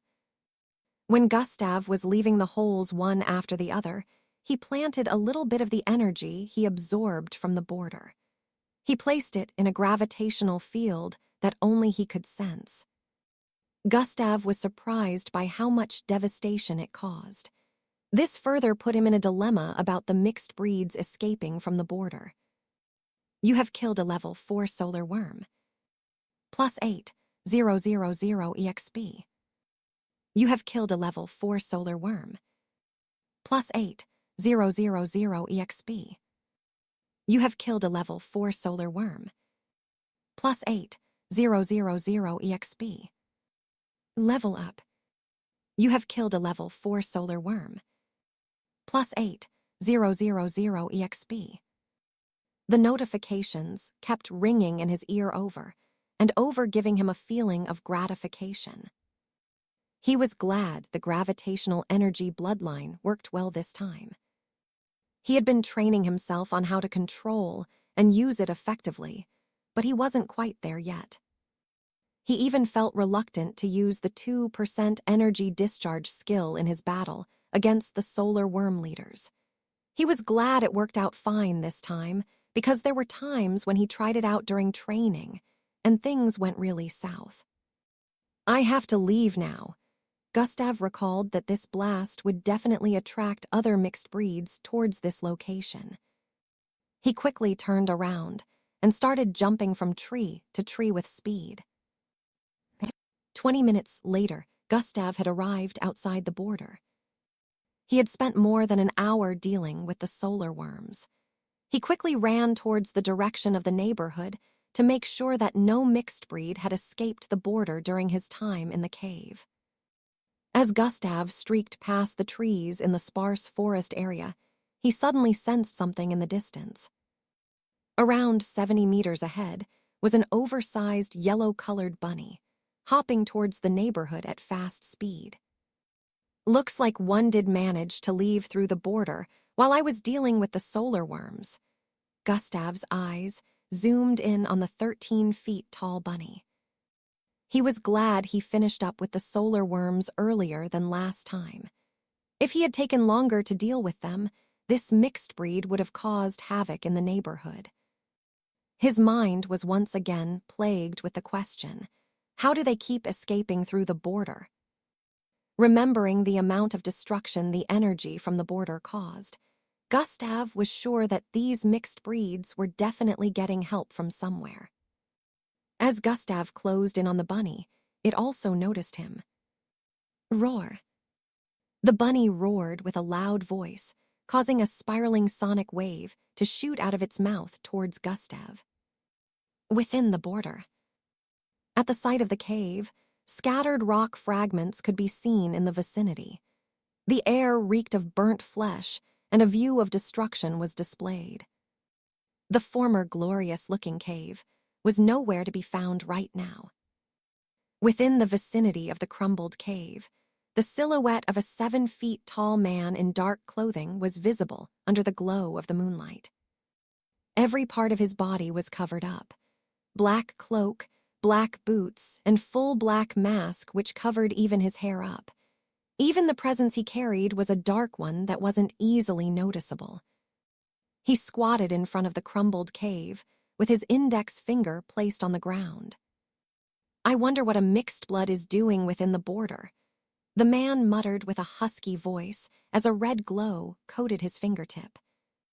Tiaroyan. A red ripple spread from the point where his finger touched the ground to the surroundings. It kept spreading till it covered a circumference of more than 300 meters. Red glowing footsteps started appearing. These footsteps were human-shaped. They kept appearing in multiple numbers, extending deep into the forest. So it's a kid, the man muttered as he slowly stood up. But how did it get into the border? He turned around to stare at the red glowing footsteps that extended into the forest. At a particular distance, the footsteps changed from the ground to the trees. A serial ranked should be unable to cause such destruction, he said, while turning around to stare at the destroyed cave again. Weak but abnormal, very abnormal. The man turned around and started heading in the direction of the footsteps. "What an unexpected variant," he muttered with a frustrated tone before vanishing straight into thin air. Back in the sparse forest area, Gustav was currently engaging the bunny mixed breed. Several trees had been blasted down due to their battle, but the bunny happened to be seriously injured and bleeding from the head. Gustav was currently standing on the left shoulder area of the bunny and raining barrages of punches down on its head, causing it to bleed even more. He didn't pity the bunny in any way and kept pounding its head with punches. Unlike normal bunnies, this particular one was far from being cute. Its ears were like pointy black horns. Its eyes glowed an ominously dark color, and it had multiple fangs that were more than 6 inches long. Its muscular and tall body was enough to chase anyone away in fright. Apart from all these, whenever the bunny roared, the surroundings would be destroyed due to the sonic waves its voice generated. Chapter 135, Angie and Gustav's Midnight Conversation. Gustav was starting to wonder how the earthlings of the past called bunnies innocent and cute, because he couldn't find an ounce of cuteness or innocence in the mixed breed he was currently engaging. Bam, bam, bam, bam. Gustav's fist slammed into the side of its face repeatedly, while the bunny kept thrashing around in pain. It raised its hand and tried grabbing Gustav for the umpteenth time. Gustav leaped and landed on the other shoulder, which enabled him to dodge the swinging arm of the bunny. The bunny ended up slapping itself once again, as Gustav started raining another set of punches on the other side of its face. Bam, bam, bam. This is amazing. After leveling up to this point, my normal strength is now able to deal with level 3 mixed breeds easily, Gustav said internally as he threw his fist back and forth repeatedly. He could sense his strength really improved after leveling up severally earlier. From the information he had gathered about mixed breeds, he knew that this bunny had the strength of a level 3 mixed breed. Originally, it would take 2 Step 3 Zulu ranked mixed bloods or 1 Step 4 Zulu ranked to defeat a mixed breed on this level, but now Gustav could do it easily, and he wasn't even at Step 2 yet. Roar. The bunny roared in pain again, causing sonic waves to shoot out of its mouth. Bang, bang. 2 small trees were blasted to smithereens. It originally tried to aim at Gustav, but it was impossible to hit Gustav at that angle. After a few more minutes, the bunny fell to the ground and succumbed to death. Its black eyes turned gray as brown blood flowed out of its head. 2 fist-sized holes could be seen on both sides of its head. You have killed a level 3 demonic sonic bunny. Plus 4,000 EXP. Plop. Gustav landed on both feet after finishing off the bunny. Should I take its bloodline? It doesn't seem very useful, Gustav wondered. The bunny wasn't very strong physically, but its sonic roar was pretty powerful. It never hit Gustav since he was able to dodge every of its attack, but he could tell that he'd take quite the damage if one of its sonic attacks had made contact with him. My storage device is nearly filled up. I'll need to get another one after storing this. Gustav picked up a blue button from his pocket and tapped on it twice. The corpse of the bunny disappeared with a flash of blue light after he performed that action. I'll decide later, Gustav said internally and started patrolling the environment. He knew another mixed breed was unlikely to appear, but he wasn't going to risk it. Nothing was certain, especially after the whole fiasco that happened with the neighborhood when another mixed breed appeared while he was away in Atrahia City. 3 hours later, Gustav was returning to his apartment. It was already midnight, so his job was over for the night. I need to reschedule the time I visit the border. Going during the night will affect my work, Gustav said internally as he climbed the stairs. His reason for thinking this way was due to what happened this night. If he went during the day, he could patrol the neighborhood during the night without any form of distractions. Gustav got to the top floor in a few seconds and was walking through the corridor when he noticed someone standing in front of his apartment. He kept walking forward without any form of wariness on his face. The person also noticed him and turned to the side to face him. "Shouldn't you be asleep by now?" he asked as he arrived in front of the person. The person standing in front of his door happened to be Angie. She was in red shorts and a blue singlet. It was nighttime, so a lot of her body parts were exposed, including her smooth cleavage, causing her to look appealing. Her fingers fidgeted as she twirled her hair in a shy manner while smiling at Gustav. "I wanted to talk to you," she said. Gustav could sense the seriousness in her voice, so he didn't question her about the timing anymore. Both of them sat in front of Gustav's door and leaned their back on his door. "He didn't invite me in," Angie thought with a look of disappointment. She had expected that Gustav would tell her to come in so they could talk, but instead, he proceeded to sit in front of his apartment, and she had to join him. What she didn't know was Gustav was thinking about the current time. It was the middle of the night, so Gustav felt it would be inappropriate to invite her in at this time. "So what was it you wanted to talk about?" Gustav broke the silence after noticing that Angie didn't speak for a while. "Gustav, will you?" Angie turned to face him and grabbed his right hand. "Will you?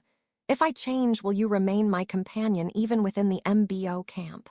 she asked with a pleading look. "Change? What type of change?" Gustav asked with a curious gaze.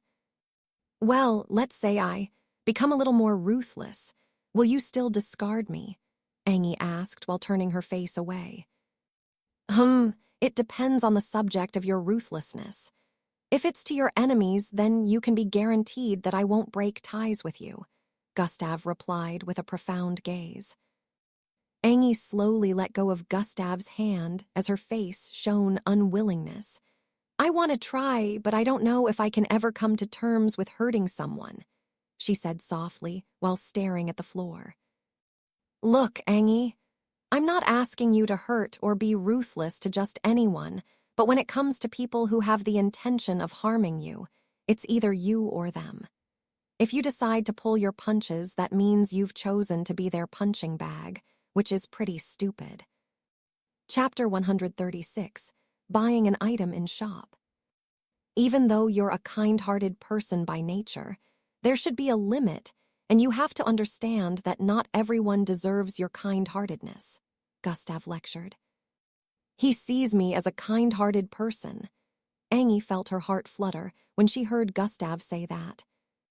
She turned to stare into his eyes, which showed sincerity. Gustav stood up and dusted his trousers after saying that. "You're coming with me in the evening for the observation, right?" Gustav asked while staring at Angie. Yes," she replied while standing to her feet also. "Good, be prepared," Gustav said and turned around to open his door.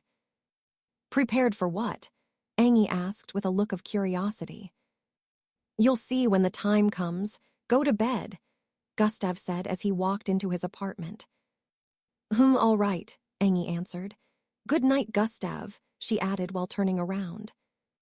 "Good night, Angie," Gustav replied to her as his apartment door closed up. Gustav got in and immediately went to shower. Tonight had been a very long one for him.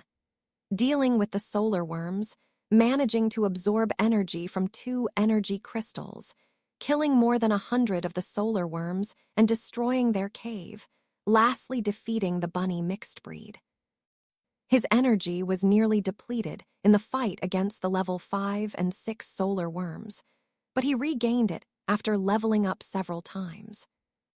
If his energy was still low after leaving the border, it would have taken him longer to deal with the bunny, or he would have gotten defeated by it. Gustav stood underneath the shower as today's events replayed in his mind. He realized that there were lots of things he didn't put into account when dealing with the solar worms. Also, after the second battle, he retraced the steps of the mixed-breed bunny to the east side of the border. Both times he infiltrated the border was through the west, but now he had decided to infiltrate the border through the east next time. What still bothered him was the fact that the border on the east was also properly closed up. He didn't find openings of any kind, yet there were signs that the bunny came from there. It was almost as if it phased through the wall of green and red lines, which Gustav believed was impossible. Some mixed bloods had the power of intangibility, but security protocols were put in place for that. It was impossible to use that power to go in or out of the border. Gustav felt like there was a mysterious force at work here. He decided he was going to tell Miss Amy about it, but he had to think of a way to tell her without revealing some things. Open system interface, Gustav said internally.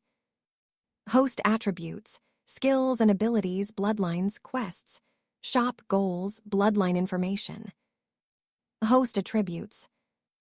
Host attributes. Name, Gustav. Level, 12. Class, Exp, 580,806, 50000. HP, 5400. Energy, 1750. Attributes. Strength, 50. Perception, 49. Mental fortitude, 49. Agility, 49. Speed, 62. Bravery, 49. Intelligence, 49. Charm, 49. Defense, 49. Vitality, 9. Endurance, 9. Attributes points, 40. Gustav stared at his stats with a look of gratification. Although he only moved up by 3 levels this night, this was the fastest he had ever leveled up in almost 5 months. When his strength stats got to 50, he felt a substantial increase in strength, as if 10 points were suddenly added, but only 1 point was added in reality. He clenched his fist with force. I never knew that a day would come where my strength would reach such a level. Gustav recalled how pathetic he was about 5 months ago. This system has really turned my fate around, but where does it originate from? The origin of the system was a mystery that Gustav wanted to solve in the future when he became powerful enough. He had tried initiating a conversation with the system several times, but it still ignored him. Remembering what happened on the mountain with the star slamming into the cliff area, Gustav couldn't help but think that the system had alien origins, but there was no way to confirm that right now. Add 10 points to vitality and endurance. 10 points have been added to vitality. 10 points have been added to endurance. After adding points to both of the new stats, Gustav closed the system interface and opened the shop. Shop. Credits, 100. Bloodline items, bloodline recipes, bloodline skills, abilities, training manuals. Gustav stared at the tabs that were displayed in the shop. He had checked everything here during the day, so he already understood what each tab on was for. Bloodline items was where the system recommended items that would assist him in using his bloodline properly. It was like a guide. Bloodline recipes was where he could buy manuals that included different recipes and concoctions needed to improve his bloodline or the bloodline of others. Thousands of them had different purposes. The bloodline tab happened to be where he could buy different types of bloodlines and have the system input it in him. Skills and abilities, just as their names implied, were where he could buy different skills and abilities. Training manuals was where he could buy different manuals that helped in training himself, and this was currently the only tab that had items that he could afford currently. The other tabs had crazy prices that Gustav couldn't afford right now. He knew it would take him some time before he could gather enough credit to purchase things from other tabs. I got 100 credits from amassing 1 million EXP this night. It's pretty small, but it's enough to get something for training, Gustav said internally, and proceeded to call for training manuals to open up. Shop. Training manuals. Breathing control, 300C. Boxing techniques, 50C. Battle movement martial techniques, 250C. Force control, 500C. Underwater battle technique, 1000C. Energy control, 100C. 6 paths, 2000C. Hundreds of them still extended further down. Some of the items here were very expensive, while some were very cheap, but Gustav already set his sights on a particular one since when he first checked. He couldn't buy it then, but now he had enough credits to make a purchase. Purchase energy control, Gustav muttered with an excited tone. Energy control has been purchased. Minus 100C.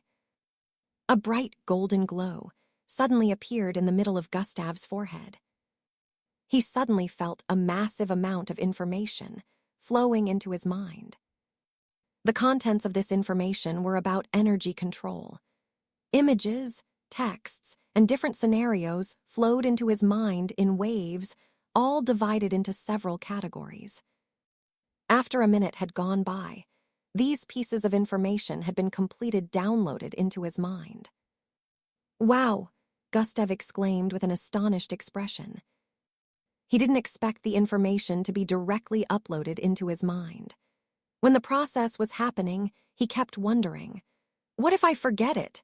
The information was pretty bulky, so he thought he might forget a bunch of them before he managed to finish learning, all but now that the process was over, he didn't have those thoughts anymore.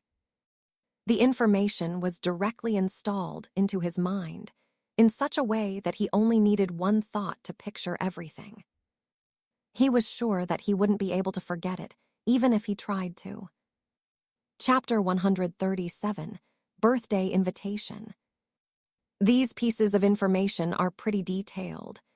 I can tell there will be an improvement in my control of gravitational energy when I start learning this, Gustav muttered with a look of anticipation.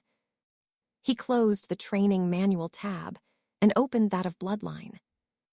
Shop. Bloodlines. Aqua adaptation, grade C, 30,000C. Adapt to aqua life and use aqua-related abilities. Mutated lizard transmutation, grade B, 20,000C. Release venomous gas while in the form of a mighty lizard. Wind body, grade B, 25,000C. To become and manipulate the wind. Rock manipulation, grade D, 5,000C. Manipulate any form of rock. Epheles, grade A, 50,000C. Take on the alien form Epheles and use their abilities. Fiery constitution, grade C, 33,000C. Having the internal structure of fire, ability to manipulate and resist fire. Radioactive distribution, grade A, 45,000C. Manipulation of radiation. Gustav could see hundreds of bloodlines with different prices, along with their information being displayed. Some were very expensive, while some weren't as expensive as the others. Regardless, Gustav couldn't even afford the bloodline with the lowest price. Still don't understand the weird prices. Gustav had a confused look as his sight kept scrolling down. He was wondering why some C-grade bloodlines were more expensive than some B-grade. He had a vague idea in his mind about what the reason might be, but the only way to confirm it was by purchasing the bloodline, which he couldn't right now. According to the system, I could still get credits by trading EXP, but that means my level will be reduced. It took me so long to level up to this point, so that isn't an option right now, he muttered with a look of contemplation. When Gustav first checked out the shop, a notification was displayed about how the shop works. From there, he found out about how credits are attained. That was also how he discovered that 1 million EXP would get him 100 credits. He also discovered that he could trade EXP for credits. If he wanted to get 100 credits at the moment, 1 million EXP would be deducted, but if that happened, his current level would reduce.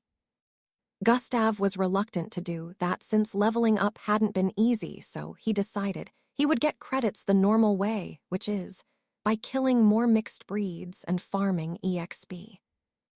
Gustav had his eyes on some of the bloodlines here, which looked pretty interesting to him. But before he would be able to amass enough credits, he would need to farm lots of exps. Gustav closed the shop interface and opened goals next. Goals.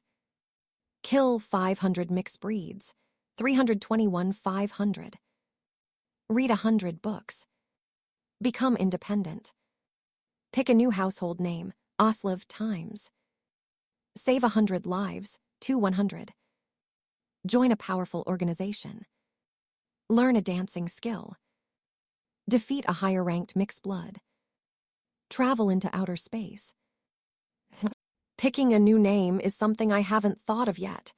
Looks like even the system doesn't want me bearing that name, Gustav chuckled lightly. There were more than 1,000 goals, and out of everything, he had only completed about 3 of them. Seeing the goal, save 100 lives, made Gustav wonder if the system was hinting at something.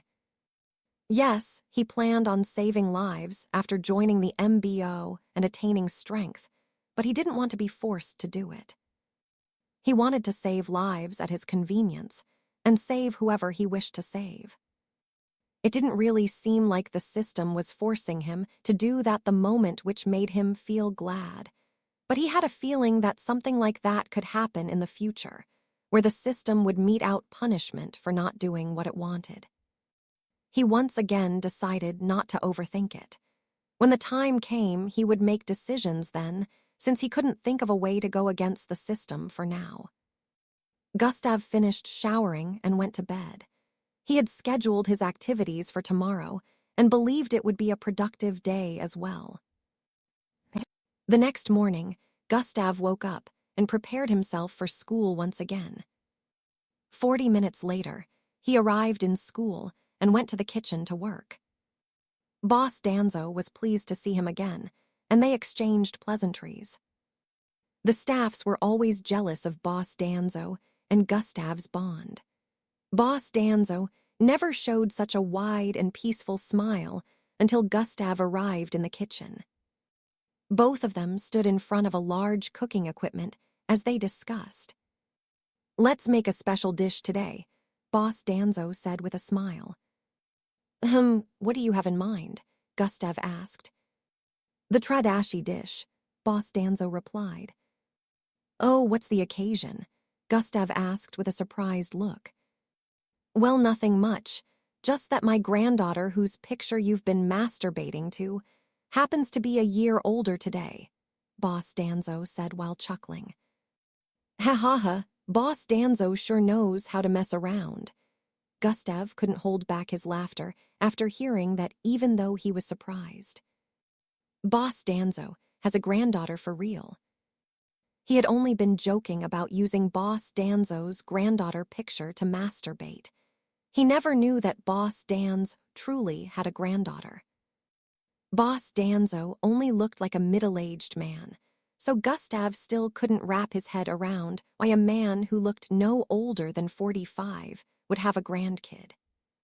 "Boss Danzo, is she maybe a year old?" Gustav asked with a curious gaze. "Puh." Boss Danzo slapped Gustav lightly at the back of his head upon hearing that. "Ouch!" Gustav rubbed the back of his head while shutting his left eye. "If she was a year old, wouldn't that make you a pedophile?" Boss Danzo asked while squeezing his face. "Haha, I guess that's true." Gustav laughed wryly while speaking. "How old is she then?" he added. "She's 17 years today. Boss Danzo replied with a proud smile. Huh, Gustav exclaimed with a look of disbelief. 17. H&M. Boss Danzo nodded slightly in affirmation. I have told her a lot about you, and she wishes to meet you in person, Boss Danzo added. A lot. Gustav's right eyebrow was raised slightly as he heard that. How much did you tell her? By any chance did you mention that I use her picture to do that? Gustav asked with an intrigued look. Ha ha ha, you little rascal. Why don't you find out yourself? Boss Danzo said while laughing lightly. Find out myself. How? Gustav asked. We're having a small celebration at my place. Would you like to come? Boss Danzo asked with a smile. Chapter 138, Emergency Quest. A celebration. That's... Gustav's eyes slightly widened in surprise. Yes, like a small party between family and close friends. Would you like to come? Boss Danzo asked again. Gustav was short of words again. This was the first time he was being invited to a party. Apart from the encounter he had with Charles and Gordon, he had never even been to a place where a celebration was going on. I just need to make sure I get back before night time, Gustav said internally before replying Boss Danzo. Yes, Gustav answered with a smile. Good, Mara will be happy. Boss Danzo tapped Gustav's shoulder while speaking with a wide smile on his face. Now let's cook, Boss Danzo added before beckoning to one of the workers in the vicinity. Gustav nodded in reply while staring at the staff walking towards them. It was a dark-skinned man in chef uniform and hat. Hey, Gustav, the dark-skinned chef greeted. Gustav nodded at him in reply. Get the ingredients for the Tradashi dish, Boss Danzo instructed the chef when he arrived in front of them. All right, boss, the man replied and turned around. Gustav remembered that this guy happened to be a new worker here, after an old worker resigned recently. Boss Danzo, how is the new guy doing? Gustav asked with a curious glance. Better than you were at the beginning, Boss Danzo replied while bursting into laughter afterward. Gustav also laughed along with him, but all of a sudden his face froze up as he turned around. Boss Danzo noticed the strange look on Gustav's face. What's wrong? Boss. Before both of them could complete their sentences, a loud blast resounded within the kitchen. Boom! The entire kitchen erupted in mighty flames, causing a cloud of black smoke to spread across the environment. From outside the building, it could be seen that the kitchen had been set in a blaze, and surprisingly, the fire safety didn't go off. Normally, when the temperature of flames goes beyond a particular degree, the AI installed would activate the fire safety. A large amount of fire-suppressing liquid will be sprayed within the building, which would quench the fire in a matter of seconds, but this time nothing of that sort happened. Beep, beep, beep, beep. Only the alarms went off. Within the kitchen, the visibility had been reduced due to the intensity of the smoke from the fire. Pieces of equipment had been blasted to different corners of the room, and part of the ceiling had fallen to the floor. On the east side, a silhouette could be seen holding onto another. A large part of the wall was currently tilting towards the side and resting on the back of one of the silhouettes who happened to be protecting the other. The wall was ablaze, and so was the back of the person who it was currently leaning on. Boss Danzo, are you okay? Gustav's voice was heard within the smoke and fire. It turned out the large, broken part of the wall was actually on Gustav's back, and Boss Dan's happened to be on the floor beneath him. I'm okay, Boss Danzo replied slowly. He was shocked to see that Gustav was fast enough to push him to the ground, while turning around to block him from the incoming blast with his body, and also supporting the weight of the wall while it was set ablaze. How did he do that? Boss Danzo asked himself internally, but when he looked around him, he decided to throw that question to the back of his mind. He stood up while coughing and looked around with a dreadful expression. Gustav slowly pushed back the wall with his back until it straightened up and turned around. Boss Danzo could see everywhere in flames and smoke. He couldn't describe how he was feeling at the moment, but it wasn't in any way good. "Is anyone alive?" Boss Danzo shouted out with a panicked expression. Gustav turned around to face the wall and arched his arm back before throwing it out. Bang! The wall was blasted into smithereens, creating an opening to the outside. This part of the kitchen happened to be 1 story up, so the wind was blowing into the wide hole crazily. The blast that happened earlier was strong enough to destroy parts of the wall, but it wasn't strong enough to cause the floor to collapse. The floor was still in good condition in the meantime, but it obviously wouldn't be like that for long since the fire was still spreading. "Hey, is one still Ali? V." Boss Danzo started moving forward as he shouted out with his voice turning hoarse. "Emergency quest. Save 10 people from the fire." A notification suddenly popped up in Gustav's line of sight. In this situation, the system didn't even need to ask him, because there was no way he wouldn't try saving the chefs. Gustav turned around and quickly grabbed onto Boss Danzo's arm. "Boss Danzo, it's dangerous for you," Gustav said while pulling him back. "No, some of them must be alive. I need to help them," Boss Danzo shouted out while being drawn back. "You'll die." Gustav lifted Boss Danzo and placed him on his shoulder before turning around with speed and jumping out of the opening. F-woom. Their bodies traveled across the air, dropping with speed. Boss Danzo had an unwilling look as he stared at the blazing kitchen, getting farther and farther away from him. Thoom. Gustav landed on the ground and dropped Boss Danzo. "Boss Danzo, you can inform the fire company or any one of the teachers present at the moment. I'm going back in to get the others," Gustav voiced out with speed before turning around and leaping towards the opening. Thoom. Boss Danzo wasn't able to reply. Gustav leaped back in. He could only watch as Gustav's body flew up into the air and entered the hole they had just come out from. Boss Danzo looked around and noticed that the fire was slowly spreading towards the lower floor. "How did this happen?" Boss Danzo ran towards the lower floor, was voicing out subconsciously. Several chefs could be seen running out of the building, but they were coming from the lower floor, not the one above that was currently ablaze. "Are you okay?" Boss Danzo asked one of them when he got to their front. "The others, Xiaomi is up there." The worker happened to be coughing along with the others that were also coming out. "Call the fire department," one of them voiced out.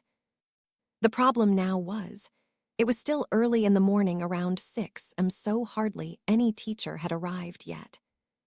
Chapter 139, Masked Man. All of the teachers in Echelon Academy were mixed bloods, so they would have been able to assist and save the workers faster than Gustav could, but only about 3 of them were present right now. The staff's room also happened to be far from the kitchen area, so unless they were outside the building, they wouldn't be able to see the flame. School activities normally start by 8 a.m., so no student could be found within the vicinity. After calling the fire department, Boss Danzo was told that they would arrive in 5 to 10 minutes, but he knew that 10 minutes was long enough for a person to be turned into ashes, so he hurried towards the staff block to inform any available teacher. Immediately after Gustav got back in, he looked around. All that could be seen were flames and burning debris positioned in different parts of the burning kitchen. Most of these burning debris and fallen parts of the ceiling blocked Gustav's path. The temperature of the room was very high. But it was nothing compared to what Gustav faced with the solar worms, so he wasn't even affected. Size manipulation has been activated. Gustav's body grew in size, becoming around 6'7" tall, with broad shoulders and back. He tapped the button on his left sleeve, and a mask appeared in his hand. This was the same fox-like mask that Gustav bought in the ancient market. "Only Boss Danzo knows of my strength. Let's keep it that way," Gustav said internally while putting on the mask. He also tore apart his upper, where's becoming half-nude once again. Part of his clothes had been set ablaze earlier, so he decided to discard them. God Eyes has been activated. The two openings on the upper right and left sides of the mask suddenly lit up with scarlet and green color, making Gustav look quite menacing. The view of the room from Gustav's sight turned into different colors. The fire became white and was unable to block his vision anymore. The other inanimate things in the environment turned blue and white also, and now Gustav could see red-colored silhouettes ahead, holed up in different parts of the room. Some had passed out from the fire, but were still alive while in other areas. Burning parts of the ceilings had collapsed on some of the workers. Sprint has been activated. Gustav activated Sprint without a moment of delay and dashed out. Swoosh. His intense speed even caused the flames to part ways. Bam, bam, bam, bam, bam. His body smashed into several pieces of rods that fell from the ceiling as he raced forward. He didn't even react to the rods colliding with his body. Some of the rods were thrown towards the side when contact was made, while others broke into two halves. Gustav arrived at a particular part of the kitchen and came to a halt. He only dashed out for a second, but he had already covered more than 300 feet. In front of him was a cluster of debris packed together. They had fallen and stacked upon one another till they reached the height of 1 meter.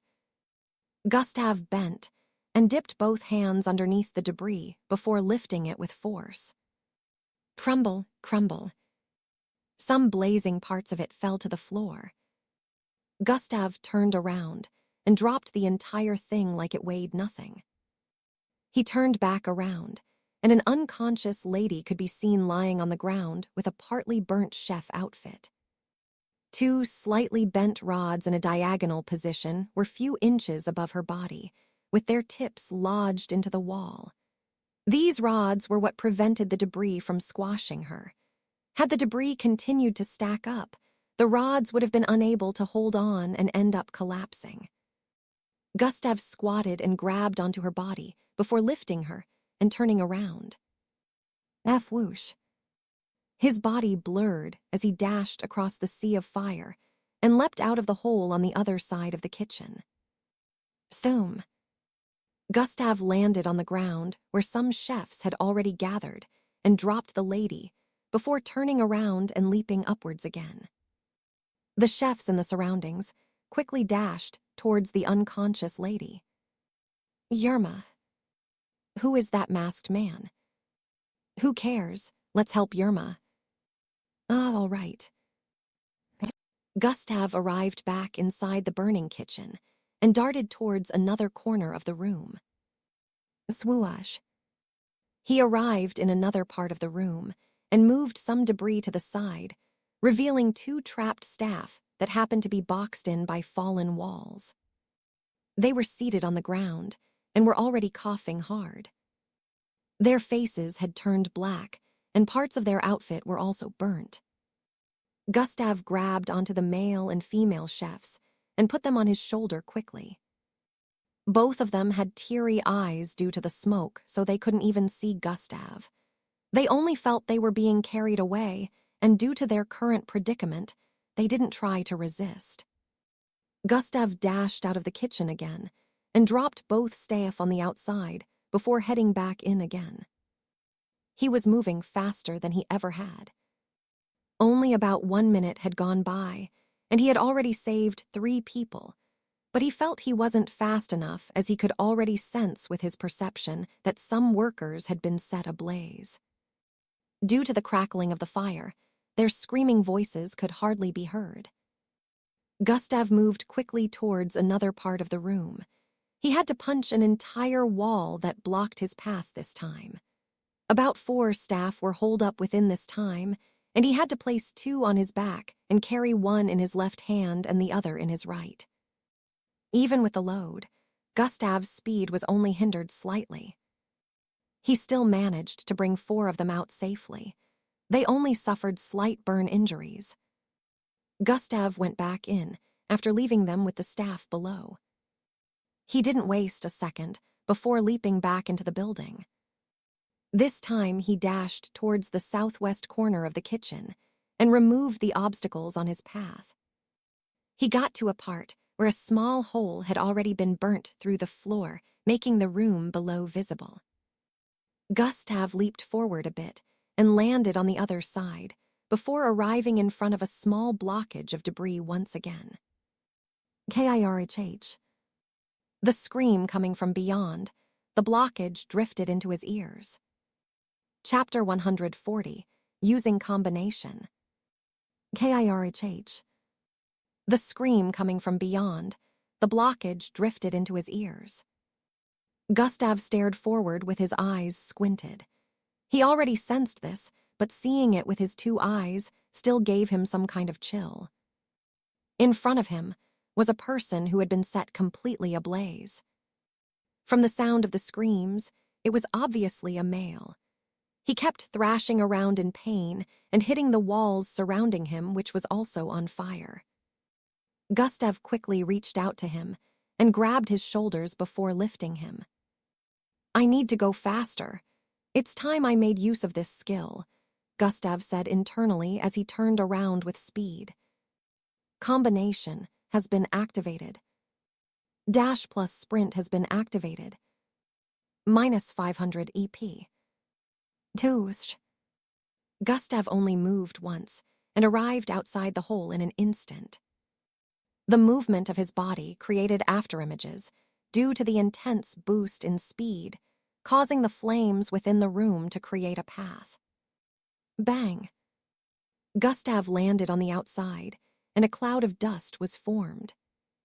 He slowly dropped the person from his shoulder, whose clothes had been completely burnt off with visible darkened skin and blisters on several parts. Due to his intense speed earlier, the fire on the body of this victim had been put out, but he was still screaming in pain as the wind entered his wounds, causing them to sting even more. Combination has been deactivated. Gustav's speed went back to normal after this, but he had already used more than 500 energy points due to this skill.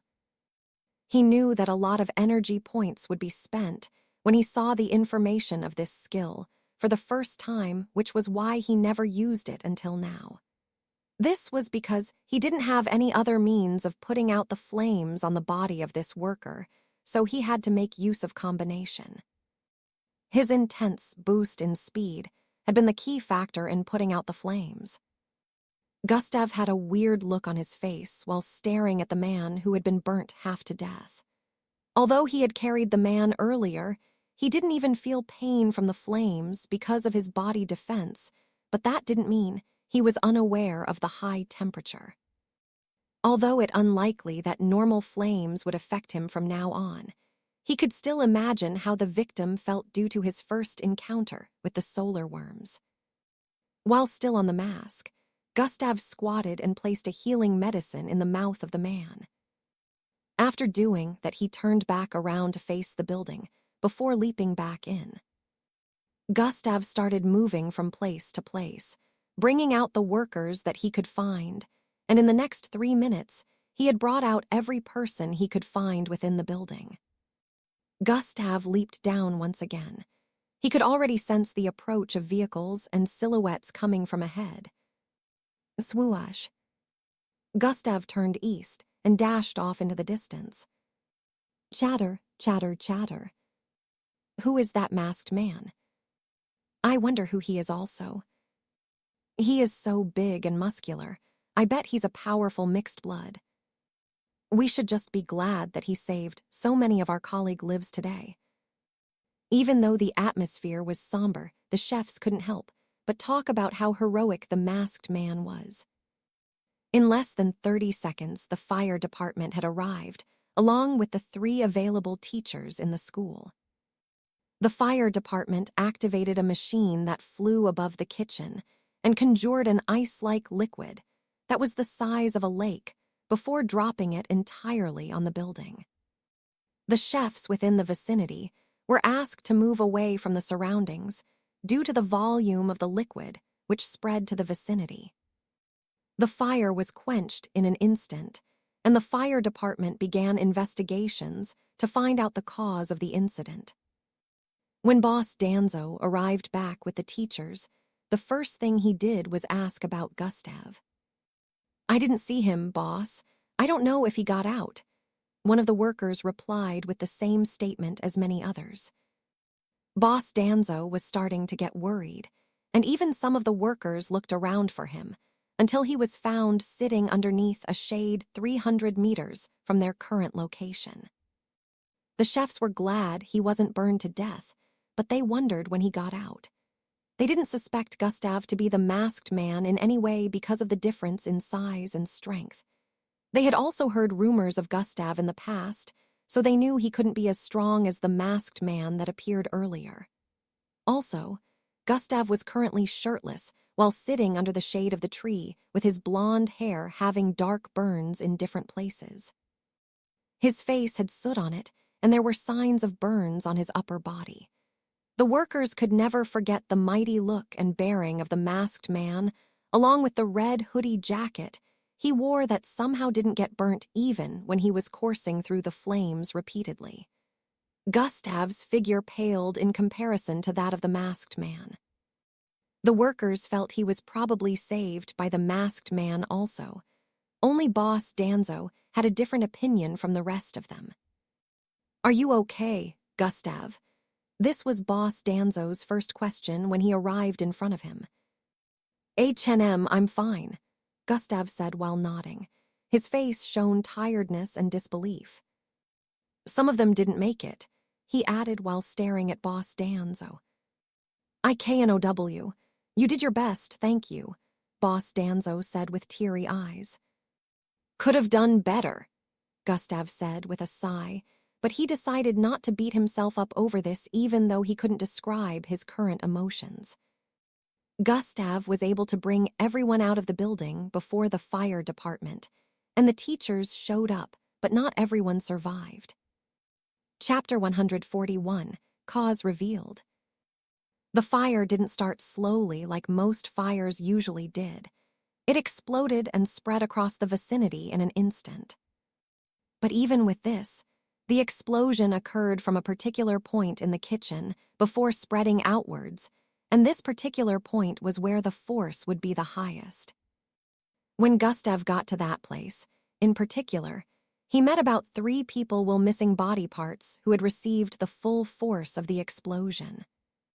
One of the 3 people wasn't dead yet because they happened to be a mixed blood, but the other 2 died instantly.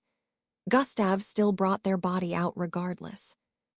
Apart from this, the last 2 he found had been burnt beyond recognition. Even when Gustav fed them the regeneration pill, they still died in a matter of seconds after he brought them out of the building. "Gustav, it's not your fault. You really did good in there," Boss Danzo said while squatting in front of Gustav and rubbing his hair. "H&M, Gustav nodded again. "Boss Danzo, let's go." Before Gustav complete his sentence, Boss Danzo was called upon from behind. Boss Danzo turned around to leave because it happened to be the 3 teachers who wanted an explanation on what had happened here as they waited for the fire department to finish their investigations. Gustav sat underneath the tree with mixed feelings. "I never knew I could still feel this way about something." Gustav was surprised because this incident happened to touch him in ways he never thought was possible. When he thought about it carefully, he found the answer. This kitchen had been like a home to him. This was the first place that gave him the warmth his former household never had. Even though he wasn't very close with the other workers like he was close to Boss Danzo, he never had bad feelings towards any one of them because they always treated him well. No one had spoken to him with looks of contempt. Neither had anyone ever mentioned his low-grade bloodline, so he happened to be very comfortable with them. Now that this was happening to a place that he subconsciously saw as a second home, he wasn't happy with it. He hoped that with his new strength he would be able to save everyone, but reality proved him wrong. At least 5 lives were lost to the fire, and now Gustav was having mixed feelings about this, like he had lost family members. He knew for a fact that if his mother or father had died in a fire, he wouldn't feel this bad. He doubted he'd feel anything at all. Emergency quest completed. Side quest failed. Gustav stared at the notifications in front of him, but didn't bother checking their information at the moment. In front of the kitchen, Boss Danzo was being questioned by the 3 teachers. 2 of them happened to be normal teachers, while one of them happened to be from the disciplinary committee. 1 female and 2 males. The disciplinary committee teacher happened to be a woman. "What is your excuse for this mess, Danzo?" "Nobody knows how it happened. Like I told you all before, it was an explosion." "Hey, Danzo, how come you're unscathed and have not a single burn on your outfit like the others?" "I was saved by that masked man earlier. He got to me first, so I wasn't harmed." "Hey, you make it sound like the masked man was here from the start. You know that's impossible, right?" His statement sounds very fishy. "Besides, this masked man is not to be trusted, since we don't know if he started the fire." "What do you mean by started the fire? That man was busy saving lives while you 3 were cooped up in your offices." "What? Are you actually defending him now? Danzo must be an accomplice then." "What are you insinuating? Just because you're teachers doesn't mean you have the right to insinuate nonsense." "Let's all calm down here." The teacher from the disciplinary committee finally spoke after noticing that the conversation was getting heated. "Danzo, you're right. We shouldn't be questioning you like this, but at least tell us how it happened," she added. "This is something no one knows. 1 minute we were cooking, and the next the entire kitchen had gone up in flames," Boss Danzo replied. Let's wait for the fire department to finish their investigation then," the teacher from the disciplinary committee said with a profound look. The workers who had gotten burning injuries that were higher than what healing pills could handle were taken to the hospital for treatment. Some of them were burnt to the extent that they couldn't talk, but only 5 died, while Gustav managed to save about 16 chefs in total. Of course, everyone still wanted to know who the masked man was, but when the cops arrived, the teachers told the cops that the masked man was a suspect. The cops ignored them and also waited for the fire department to finish their investigation before making any moves. It would turn out that the leader of the cops that arrived here was someone Gustav knew. It took about 30 minutes for the fire department to finish their investigations. They came downstairs and gave a briefing of their findings to everyone. Gustav also had to listen so he could understand how such a thing happened. Surprisingly, the cause was something they didn't expect. According to the fire department, the explosion happened due to one of the cooking equipment getting overloaded from the minerals used to fuel it. They said a different mineral was used to fuel it instead of the mineral compatible with the equipment, which caused the overloading and explosion. When the mineral was mentioned, everyone was surprised because that happened to be the mineral used to power a car. Immediately this explanation was given out. Boss Danzo was on the receiving end of the blame.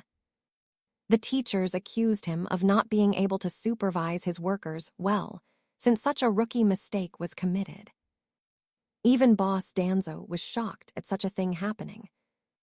This mineral was never among the cooking materials purchased monthly, so he couldn't understand how it got there. Chapter 142, Sabotage. Boss Danzo tried to explain that the mineral wasn't included among the weekly purchases made to get the materials needed for the kitchen, but no matter how hard he tried, the three teachers debunked his claim and called him incompetent.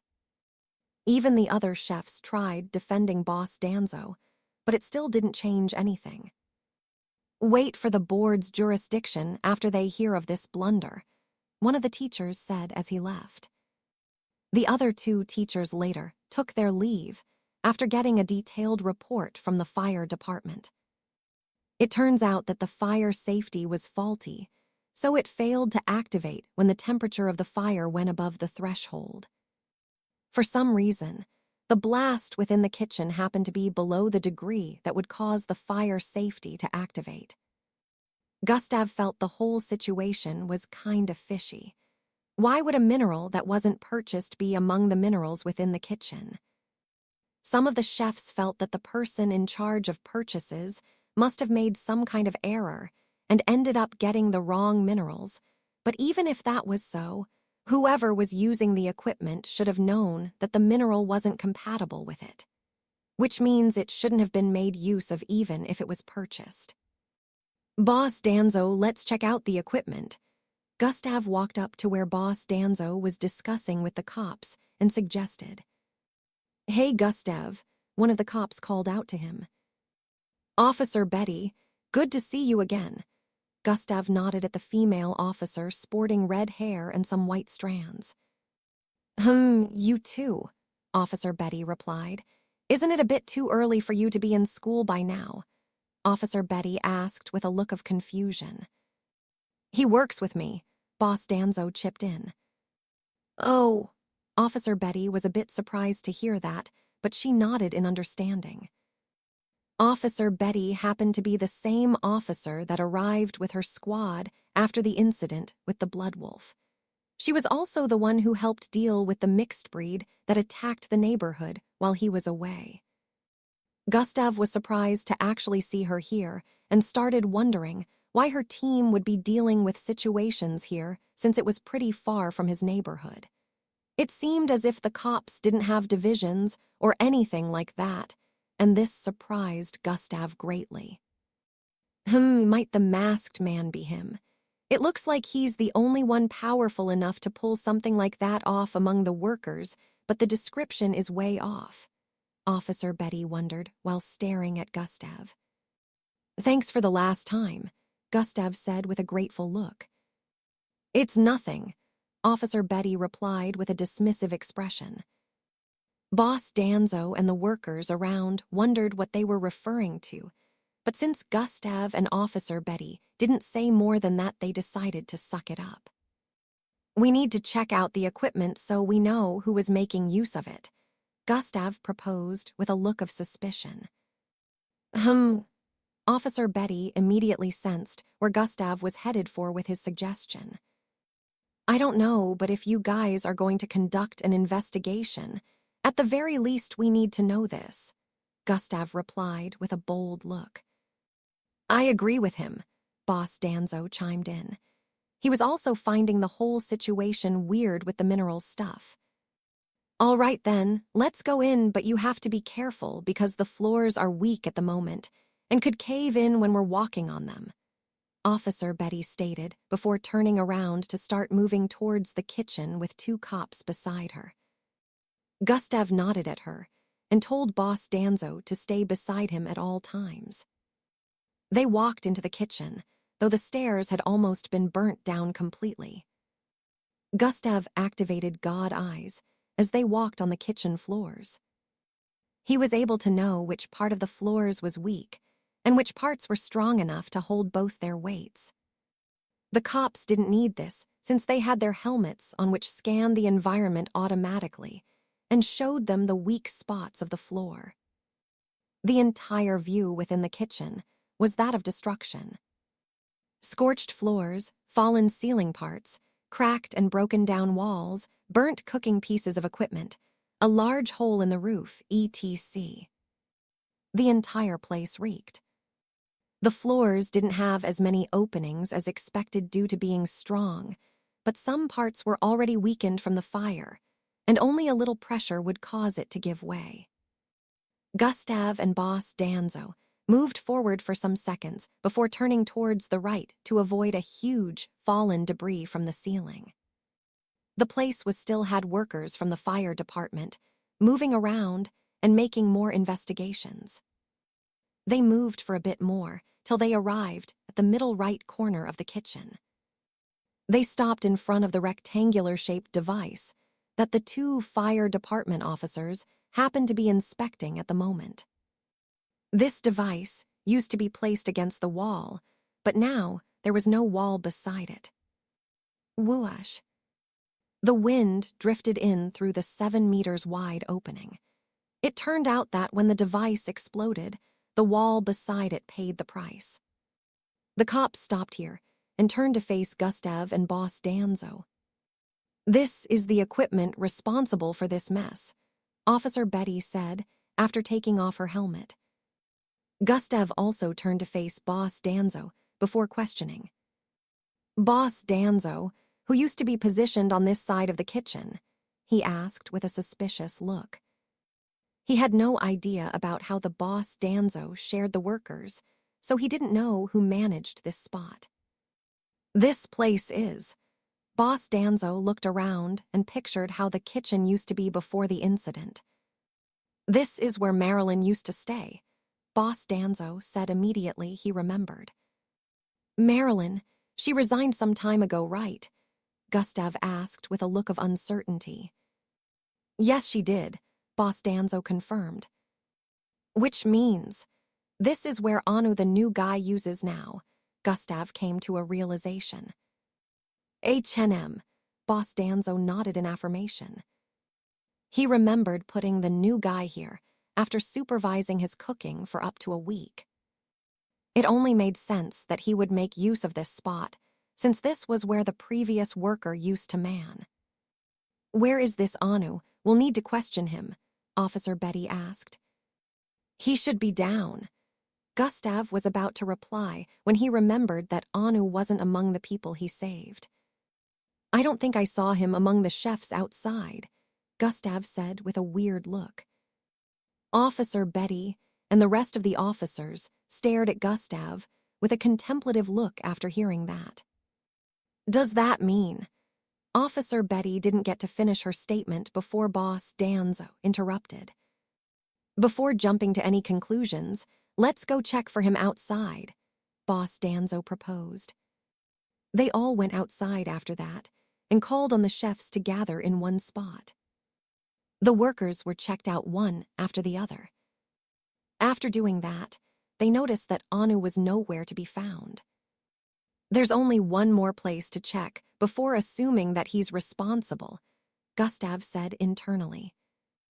"Officer Betty, the body detection procedure complete," one of the officers approaching from the left said to Officer Betty. This was the last step that Gustav had been waiting for. "Mr. Danzo, Gustav, I need you both to come and check out the identities of these bodies," Officer Betty said after receiving the information. Gustav and Boss Danzo nodded before following her towards the side where the burnt bodies were placed. The body detection procedure was a process where the bodies would be examined and to figure out the identities of the unrecognizable victims on the spot. They arrived at where 5 burnt bodies were placed on stretcher-like beds with a circular device floating above them. This circular device was shooting out streams of light onto the burnt bodies that projected their looks before the incident. Normally, these bodies were burnt beyond recognition, but when these lights hit them, the bodies became fresh once and right before Boss Danzo's and Gustav's eyes were recognizable corpses. These bodies didn't heal or anything. It was just the light projection on them that made them look this way. This was how bodies were identified before the family of the victims were informed. Arya. Boss Danzo had a crestfallen look on his face as he stared at the first body. Samuel, Goro, Rondo. Boss Danzo's eyes went from body to body as he called out their name. Chapter 143, Visiting Boss Danzo's Home. Trails of tears could already be seen on his face. The last body happened to be the first one Gustav spotted. Anu. Gustav and Boss Danzo voiced out at the same time while staring at the dark-skinned male, whose eyes were currently shut. Officer Betty and the others heard that and immediately figured that this must have been the person in charge of that particular equipment that blew up. I guess this confirms that it wasn't a sabotage, Officer Betty said. Gustav couldn't argue with that. At this point, it was obvious that this was just a rookie mistake. Still, Gustav couldn't get rid of the feeling that this was planned somehow. How the mineral found its way into their supplies was still unexplained, but at this moment, Gustav was sure his credibility would be lacking, so he didn't try to bring that up. As far as the officers were concerned, there was a mistake in the buying of supplies, and the rookie had no idea that the machine wasn't compatible with this mineral, which eventually led to this incident. Boss Danzo already explained that Anu was a rookie to them beforehand, so they thought out the entire scenario. Also, one of the dead workers happened to be the one in charge of supplies, so there was no way to question her. Officers, please call their families and inform them, Boss Danzo said with a crestfallen look. The officers nodded in response. The sky was starting to brighten up, since it was already 7 in the morning at the moment. The sun was rising, but the atmosphere was extremely gloomy. The officers of both the police and fire department did one last routine checkup before rounding up. The ambulance took the bodies and some of the injured workers along with them, and the place slowly returned to tranquility, even though it was obvious that a lot had gone down already. Boss Danzo was asked to head towards the board block. This was where the principal, vice principal, counselor, and some other higher-ups in the school stayed. Gustav and the rest of the workers wanted to go along with him, but he stopped them from doing so. Gustav had no choice but to return to his class afterward. The students started streaming into the school about 30 minutes later. During the school hours, Gustav was very uneasy. He was very worried for Boss Danzo, knowing how the school higher-ups were the type to make a matter seem worse than it was. Well, in this case, the matter was already very bad. If word got out about this, it would take a toll on the school's reputation, which meant they would definitely need a scapegoat. Why did this have to happen today of all days? His granddaughter's birthday. Gustav sighed internally as he thought. Even during the break period, he had to listen to the rants of the kids around him. Did you hear about the kitchen fire? I heard about that. The entire place was burnt down. There was also a mysterious masked man that saved almost everyone. I wonder what caused it. What else if it isn't the incompetent chief? What was his name again? Something Zoe. I hope he gets fired. Gustav nearly got pissed when he heard some of their conversations, but he calmed himself down and waited for the day's activities to end. After the day ended, Gustav walked out of his classroom and started heading towards Miss Amy's office immediately. Hey, Gustav. He heard someone call to him from behind while walking on the path that led to Miss Amy's office. He turned around and noticed that it was an average-height male student. Ahem, Gustav exclaimed with a low tone. An old man asked me to pass this to you. The boy handed a folded sheet of paper to Gustav. Gustav was surprised, but he still collected the paper. The male student turned around and left after giving the paper to Gustav. Gustav opened it and noticed a handwritten message inside. Paper was hardly used these days, so he was surprised to actually receive a message instead of the usual device-to-device messages. Address: 21 Astery Block, Durkin Industrial Area. Starts at 4, don't be late. Dan's. Gustav read the message with a bewildered expression. Boss Danzo's message is so well written. Gustav liked the handwriting, which wasn't so much of an item these days. He also knew how to write, as it was a basic thing that was taught to them at a young age. But along the line, lots of people forget how to write because these days it wasn't necessary to do so. In classes, they had information storing lenses that recorded the teachings in the classroom, so they could be replayed at any time. Of course, Gustav never had one of these in the past. He always had to learn everything by seeing the teachings once without being able to store them anywhere except for his brain. Looks like the party is still holding, Gustav said internally and turned around. He wasn't having training with Miss Amy today, but he still wanted to visit her office because of Boss Dan's. But now that he saw this message, he changed his mind. Gustav turned around and headed out of the school. 20 minutes later, he arrived in a neighborhood that had different sizes of houses. Unlike somewhere the sizes of all houses are similar, this one was quite versatile. Gustav walked towards a house at the end of the street. This house was a duplex that was shaped to look like two plates covering each other. Gustav was surprised that this house happened to be the one in the letter Boss Danzo sent him. Boss Danzo's house is more refined than I expected, Gustav said internally while chuckling. It was obvious that it was built to look like the shape of two plates. Gustav, a short and stout middle-aged-looking man dressed in a casual outfit, called out to Gustav from ahead. Boss Danzo, Gustav voiced out as he arrived in front of the man. Both of them exchanged pleasantries again, before Boss Danzo led Gustav in as they discussed. Boss Danzo, are you okay? Gustav asked as they ascended the elevator. I'm fine, Boss Danzo answered with a smile. He was smiling, but Gustav could tell that the smile was just a cover-up for the way he was feeling deep inside. Don't mention what happened in school today to my granddaughter, Boss Danzo said with a pleading look. Sure, but Boss Danzo, what happened today with the board?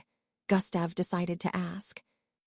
Nothing much, just some questions asked, and how they're going to decide on what steps to take about the kitchen soon, Boss Danzo replied with a dismissive expression. Gustav still wanted to ask more, but they already arrived up. Immediately, they walked a few steps forward along the corridor. They arrived in the living room. Oh, it's someone's birthday. I'm giving you a fountain of my love. I want you to be full of joy. I've left some of the mund. Classical music drifted into Gustav's ears as they walked into the living room. Chatter, chatter. Low chattering voices could also be heard as they walked in. About 15 people could be seen within the room discussing with one another. They were holding onto glasses with drinks in them as they laughed and discussed. Their faces were full of smiles as they stared at Gustav and Boss Danzo approaching. You're back. Oh, is that the young man you were referring to? Welcome. Several of them voiced out at Boss Danzo and Gustav. Gustav exchanged pleasantries with them and started checking out the place. The living room was larger than his by at least 4 times, and the materials used to decorate them were unique. Golden-colored sofas, a projection on the southeast side that displayed Boss Danzo, and a girl that looked no older than 5 years. Beautiful artistry that depicted the art of cooking on the walls. There were different kinds of dishes, along with different imagery of chefs cooking. It was obvious that Boss Danzo was affiliated with food, in some kind of way, once you see the interior look of the house. Gustav, I'll be back. I need to check on the kitchen, Boss Danzo said, and started walking towards the second corridor on the east side. Can I join you? Gustav asked politely. No, you don't have to worry.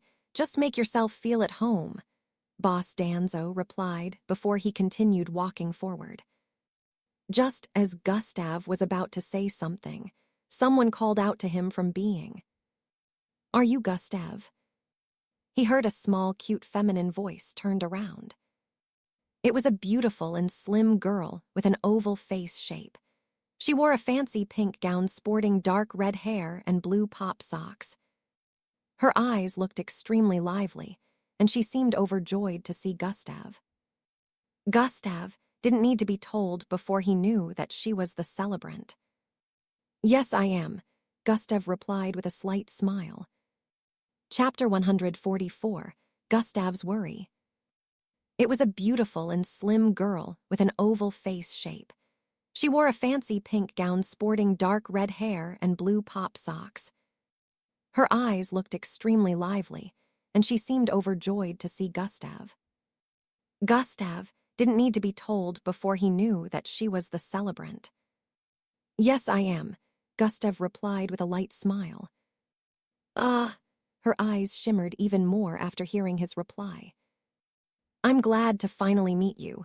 Grandpa has told me so much about you, she voiced out with a look of excitement. Nice to meet you too, Mara, Gustav replied.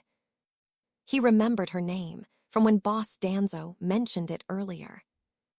Come on, let's talk over there, Mara said with a delightful voice and dragged Gustav towards one of the sofas. 2 hours later, Gustav was returning home. His mind couldn't help but wander back to Mara's birthday celebration. Mara was really the jovial type. She couldn't stop talking and making fun of lots of things. She mentioned some of Gustav's funny and embarrassing past experiences with Boss Danzo, and also how Gustav had to cook for her one of these days. Mara really liked eating like Gustav, but unlike him, she didn't have the talent for cooking, so she focused on something else. She asked Gustav lots of questions about himself. He answered some and ignored some, but she didn't pry too much even when he answered. Gustav felt she was a bit similar to Angie, but Angie was more of a nice girl that couldn't make fun of anyone, while Mara wouldn't hesitate to make fun of a lot of things. He remembered she shoved a large, palm-sized portion of cake into his mouth forcefully. She was very playful also. Gustav couldn't deny that he had a wonderful time with Boss Danzo and Mara, but he was still worried about Boss Danz because of what happened today. He really hoped that Boss Danzo would be okay. Gustav got back to his apartment around 6 p.m. His plan earlier was to get home by 4 p.m. so he would infiltrate the border once again, but he couldn't disappoint Boss Danzo, so he had to push that aside. Now that it was 6 p.m., he could only spend about an hour within the border before it was time for the night patrol. He started hesitating on whether he should still go or not, since he couldn't tell whether he'd be holed up in there for more than an hour or not.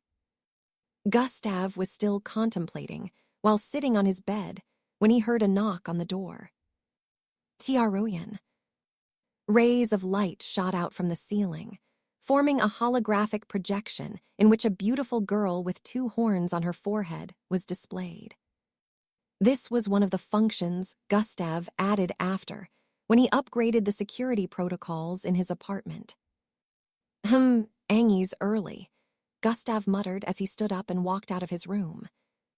He got to his living room and walked towards the door to open it. Hey, Gustav, Angie voiced out immediately she saw Gustav's face. Hey, Angie, is something the matter? Gustav greeted and asked. No, nothing is wrong. We're supposed to meet today, Angie said to Gustav with a reminding tone. Yes, I know, but it's still really early. We're not supposed to meet until an hour later, Gustav answered. I thought you had something to show me. That's why. But I'll leave if I'm disturbing you. Angie said while turning around to leave after noticing that Gustav didn't seem to be in a receiving mood. Hold on, Gustav said while walking out of his apartment. Follow me, he added while walking down the corridor. Angie stared at him with a curious look while following behind. Some minutes later, they arrived in the sparse forest region before Gustav came to a stop. Angie, Gustav called out while his back was still turned towards her. Yes, Gustav, Angie replied. SW whoosh. Gustav suddenly turned around and dashed towards Angie while swinging his fist at her. Angie was shocked and reacted by moving a step backward while turning her face towards the side and closing her eyes. F-wum. Gustav's fist stopped inches away from her face, causing her to feel a slight touch of breeze on her cheek. She slowly opened her eyes after noticing that no contact was made. Why didn't you dodge? Gustav asked while still hanging his right fist in the air. Well, theirs, Angie stuttered as she tried to find an answer. Angie, you saw my fist approaching, right? Gustav asked. Although there was no reply, the answer was already obvious from the look on Angie's face. Angie was currently faster than Gustav, so she definitely saw the attack coming, but didn't counter or try to dodge. I want you to remember how you felt when that captain was beating you up, Gustav stated. Angie's mind immediately went back to the exchange event, and her face shone pain as images appeared in her mind. She had truly gone through a traumatic experience at the hands of Zim, and it was something she didn't want to experience again. If that experience was a truly painful one for you, I want you to remember it any time someone tries to attack you and let your body respond in the way it wants to, Gustav said before throwing out his fist again. ZWEI. This time, his fist went towards her belly area with force. Images appeared in her mind again, reminding her of the way Zim's palm slammed those stones into her body. Gustav had purposely targeted one of the spots. No, Angie voiced out as she swerved towards the left and pushed out both her palms to strike Gustav on his right side of his chest. Bam! Gustav slid 13 feet backward after her palm made contact with his chest. SSHHHSSSH. A trail of dust was formed due to that. Angie voiced out in shock as she retracted her arms. Gustav, I'm sore. She was about to speak when Gustav interrupted her. Good job, Gustav said while straightening his body. He started walking towards her. Angie voiced out in surprise. She had used her full speed to dodge Gustav's attack and responded with an attack of her own, but Gustav was hardly fazed moreover. He replied with, Good job. Chapter 145, tiring Angie out. She didn't even use this much strength when dealing with the opponents in the exchange event, because she didn't control her strength this time. All she thought about was trying to prevent what had happened to her the last time, so it was more of a subconscious action. That's it. Don't just stay in one place and become a person's punching bag. You must also respond unless you enjoy being on the receiving end, Gustav said as he arrived in front of her once again. Now, Angie, I'm going to attack you several more times. I want you to fight back. I want you to hit back harder than you did earlier. Don't be soft, because being soft on the battlefield will only get you killed, Gustav said, while moving dashing forward again and throwing out his fist. Swoosh. Angie dodged it again by jumping towards the side, before throwing out her right leg towards Gustav's left belly side. Bam! Gustav took another solid hit on his body and was pushed back by a few feet. Angie was doing as Gustav said. Her mind would drift back to the scenery where Zim was beating her up whenever Gustav threw out his fist towards her. Her body would react subconsciously, because she didn't want to be subjected to such pain ever again. Gustav didn't stop. He dashed out again and attacked her repeatedly, only for her to dodge them and send out attacks of her own which always hit Gustav. She couldn't believe that she was actually doing this and wanted to stop, but one look from Gustav made her rethink. I don't want him to cut ties with me. If this is the only way, then I have to bear it. Although she was bothered by the fact that she was hitting a person, especially when that person happened to be Gustav, Angie knew that backing down would only disappoint Gustav. As they continued, Angie realized that her worries were for nothing. She would always hit Gustav, but not a hint of pain would show on his face, neither would he look disturbed in any manner. She realized that all her attacks were doing nothing to him, which further shocked her. About an hour later, Angie laid on the ground while panting. She was out of breath, and her face shone fatigue. How is this possible? She wondered while breathing in and out profusely. She turned her face towards the side to stare at Gustav, who was sitting beside her, without a look of discomfort on his face. Gustav had tired her out. During their spar earlier, her attacks were unable to faze Gustav, even though they landed on his body. As the spar continued, Gustav asked her to use more speed, which she did. She channeled her bloodline and grew out another horn, which caused her speed to increase by almost 4 times. Surprisingly, this time when she tried attacking Gustav, he dodged all her attacks. This came as a surprise to her since her previous attacks, where she was moving with a slower speed, had been connecting. She found it weird that Gustav was able to dodge her increased speed, but was unable to dodge her slower speed. She was only able to use that skill for a short time, so she was quickly exhausted and returned to her initial state. Throughout, when form was activated, she was unable to touch Gustav even once. What Angie didn't know was, when the first engagement began, Gustav had been purposely letting her make contact with him. He planned to make Angie get used to the feeling of hitting a human body, so when it was time for her to truly go against an enemy in the future, it would feel natural to her. Angie was faster than him, but thanks to perception, Gustav was able to see and predict the movement of people or things around him, unless the gap in speed was astronomical. He knew her attacks wouldn't harm him, and also knew she would force herself to stop if she felt was harming him.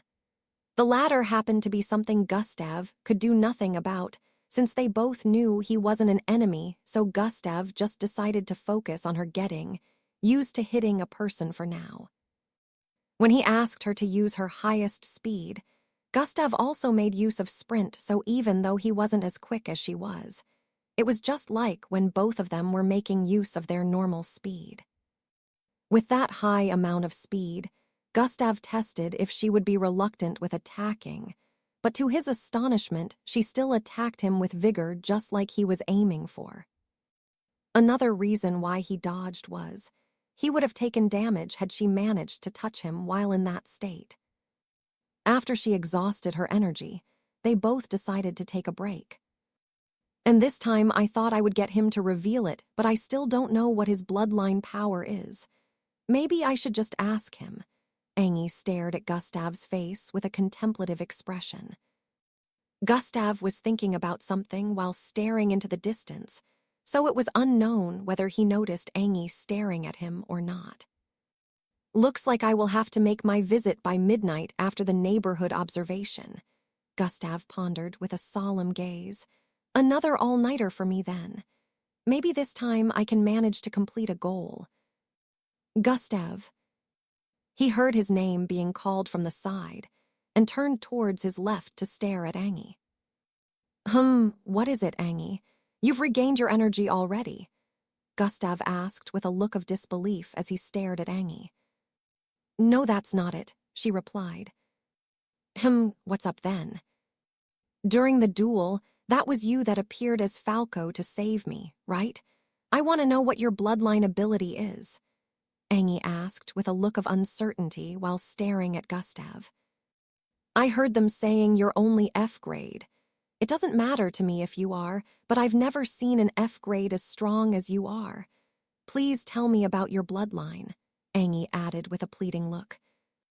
Chapter 146, Bloodline Conversations.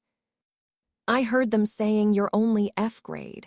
It doesn't matter to me if you are, but I've never seen an F grade as strong as you are. Please tell me about your bloodline, Angie added with a pleading look. Gustav stared at Angie's eyes for a few seconds with a contemplative look before turning his face away. Why do you still believe that I appeared as Falco? Gustav asked while folding his arms. Angie moved her body closer to Gustav and grabbed his left arm.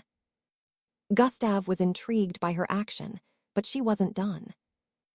I never told anyone, but I have a crazy sense of smell, Angie said before raising Gustav's arm and placing it close to her face. Sniff, sniff. She sniffed twice before she continued speaking. So long as anyone has moved as close as 2 feet to me, their scent is one that I won't be able to forget for a long time. You have the same scent as the person who carried me out of the battle ring. You can't tell me.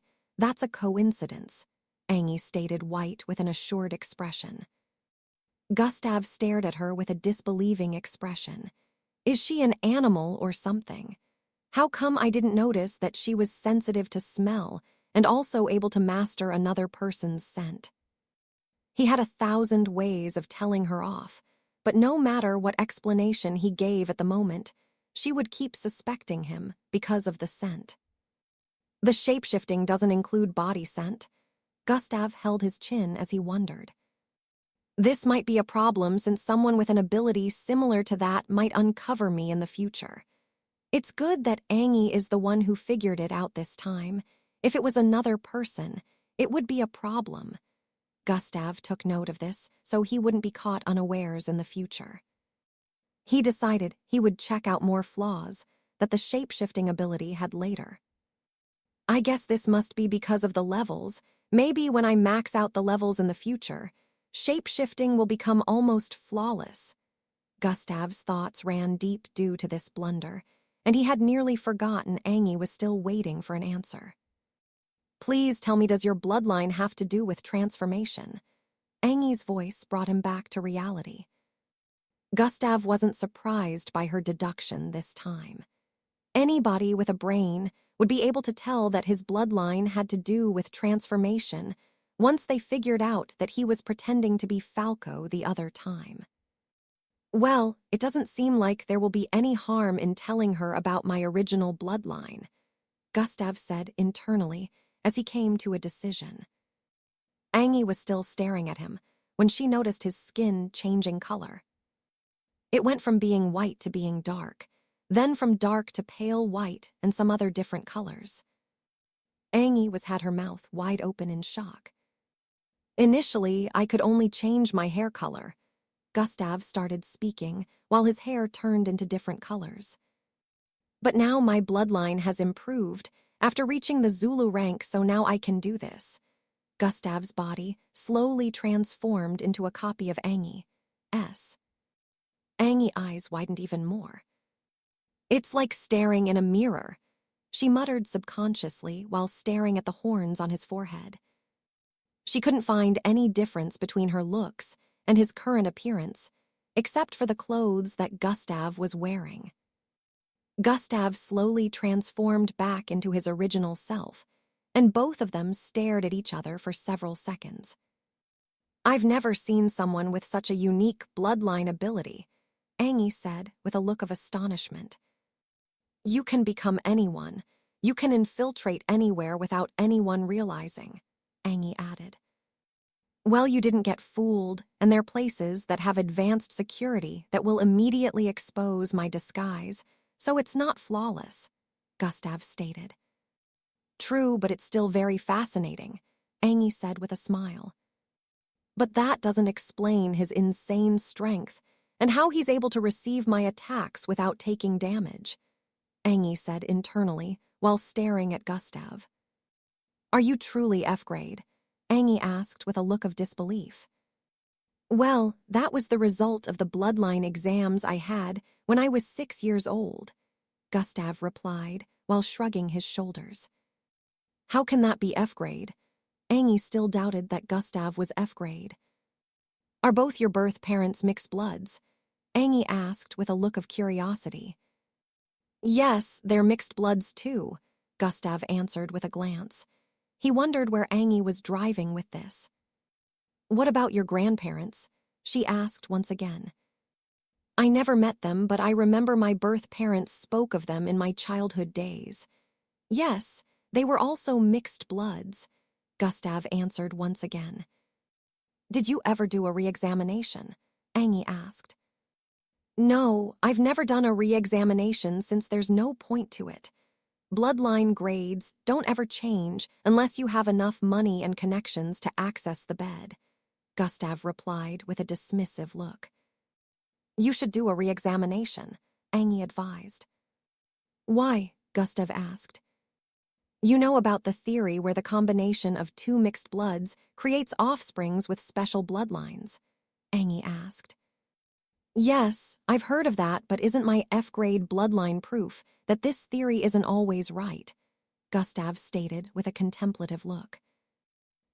True, but remember my parents are scientists.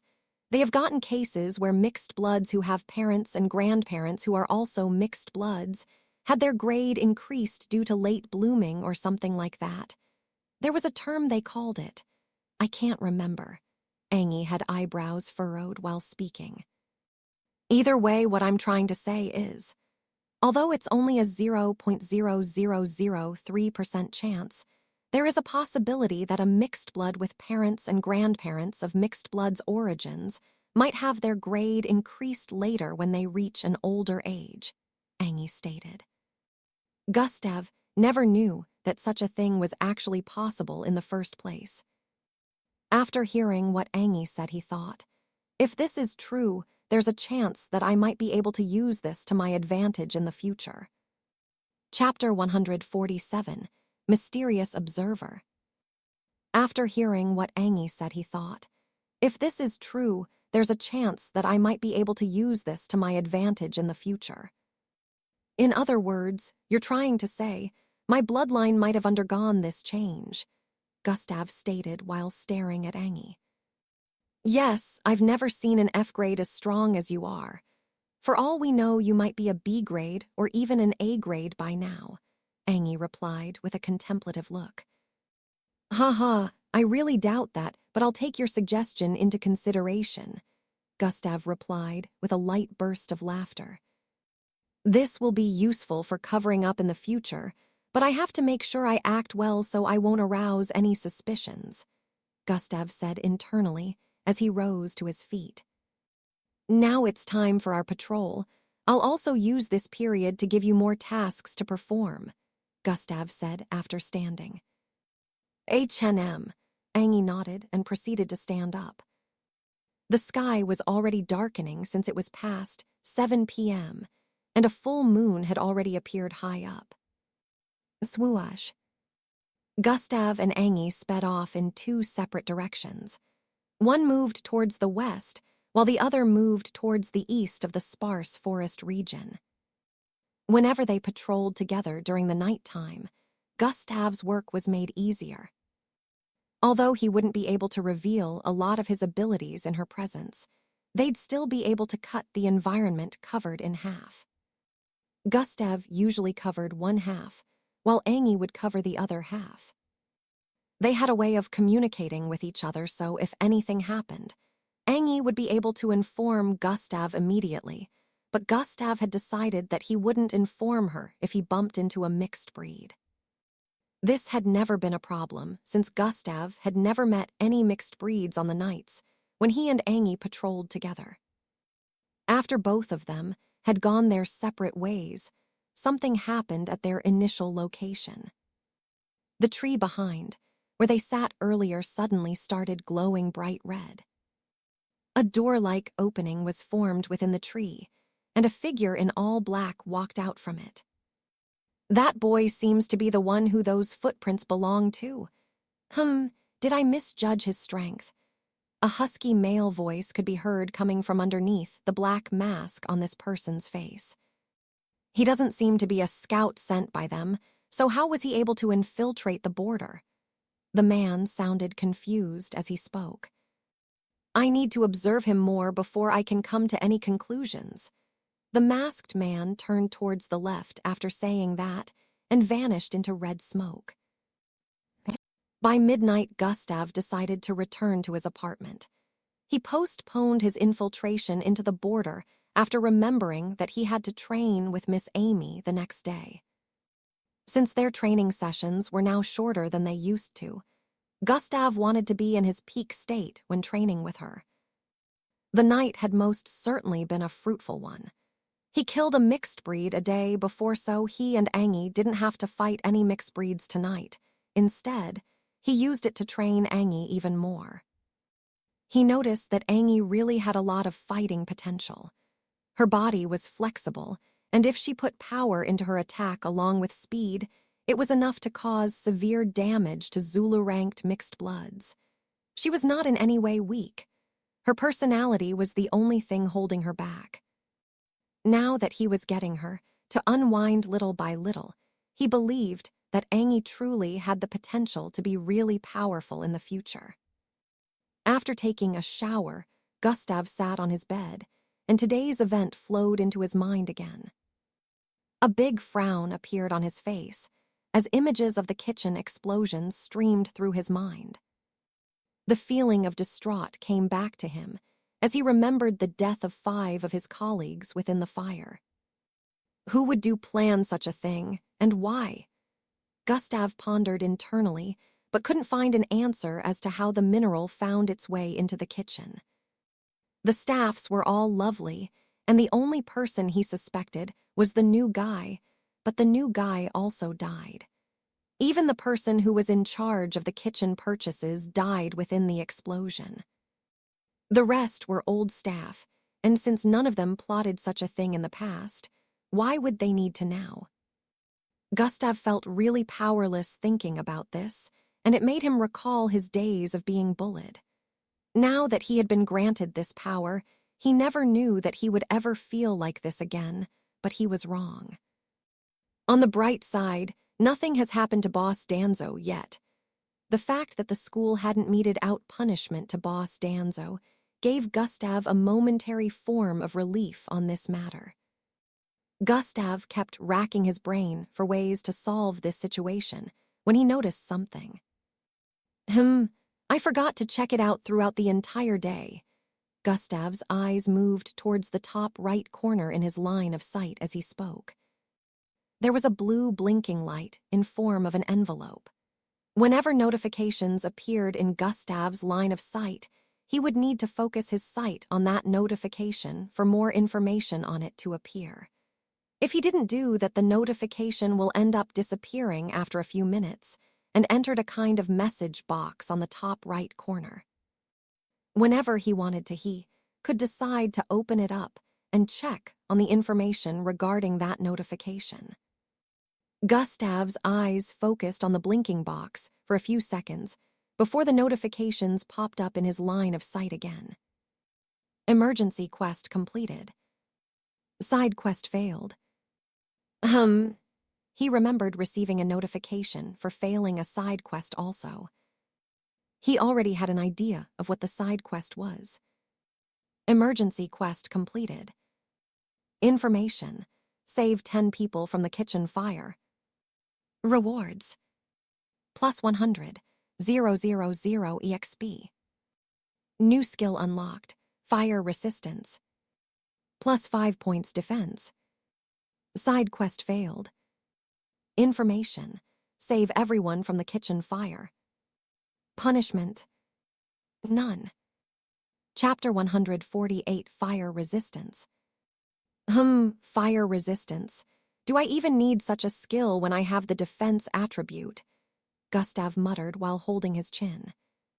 He felt this must have been because of the fire, but he was somehow opposed to getting this skill since he had defense already, and defense reduced the damage from the heat wave the last time he went against the solar worms. Gustav decided to check out the details on fire resistance. Its explanation would determine if it was useful or not. He opened the system interface and went straight to skills and abilities before focusing his eyes on fire resistance. Fire resistance, level 1. Ability, immunity to all high-temperature attacks for 5 seconds. Gustav stared at the notification with a look of surprise. It isn't actually useless, he muttered with a look of astonishment. He remembered that defense only reduced the damage of the high temperature within the surroundings, but didn't make him immune, while this one had the ability to make him immune from high-level temperature attacks. This looks too good to be true, Gustav muttered with a low tone. Even though it could only last for 5 seconds, with his high stats he could activate numerous times. Oh, wait. Doesn't the system always put some kind of limitations on these kinds of abilities? Gustav recalled that the system did this to abilities that seemed too powerful. I should figure out what this one is before I use it in a battle, Gustav said, and proceeded to activate it. Fire resistance has been activated. Minus 100 EP. 5 seconds. He couldn't feel any different after activating it, but he was certain that fire wouldn't hurt him right now, so he wasn't bothered. It has a high energy deduction, but still, I should be able to activate it more than 15 times, so it's not very limited. Gustav wondered if the system made a mistake or something. 4 seconds. He couldn't understand why the system wouldn't put a higher kind of restriction on such a powerful ability. 3 seconds. Once the timer had finished counting down, he understood why. Seconds. Fire resistance has been deactivated. Fire resistance has been placed on a 1-hour cooldown. What the? A 1-hour cooldown? Gustav stared at the notification with a look of surprise. He knew what a cooldown meant, but he wasn't expecting this, since none of his abilities had cooldowns. A really big limitation. That means this ability can only be useful at specific times. Gustav held his chin with a thoughtful gaze displayed on his face. After thinking about it for a few more seconds, Gustav closed the system interface. He stared at the information regarding the failed side quest next. Save everyone. Gustav muttered with a crestfallen look. He already had a feeling that the side quest had something to do with this, and he wasn't wrong. Gustav kept reading the rest of the messages. Looks like it only shows if they're punishments for failing a quest, now rather than the rewards, but there seems to be no punishment for failing the side quest this time, Gustav noted. After he finished checking this notification, Gustav contemplated on a few more things before going to sleep. 3 days later. The last 2 days had been really eventful for Gustav. He infiltrated the border twice after coming back before patrolling the neighborhood in the night. Although no mixed breeds had appeared in the neighborhood, Gustav's last 2 days were interesting nonetheless. He infiltrated the border from the east the day after training Angie. He made contact with some pretty interesting mixed breeds. Unlike the west side, where the first mixed breeds he met moved in groups, most of the ones he met here moved solo. This made it easier for him to gather more EXP.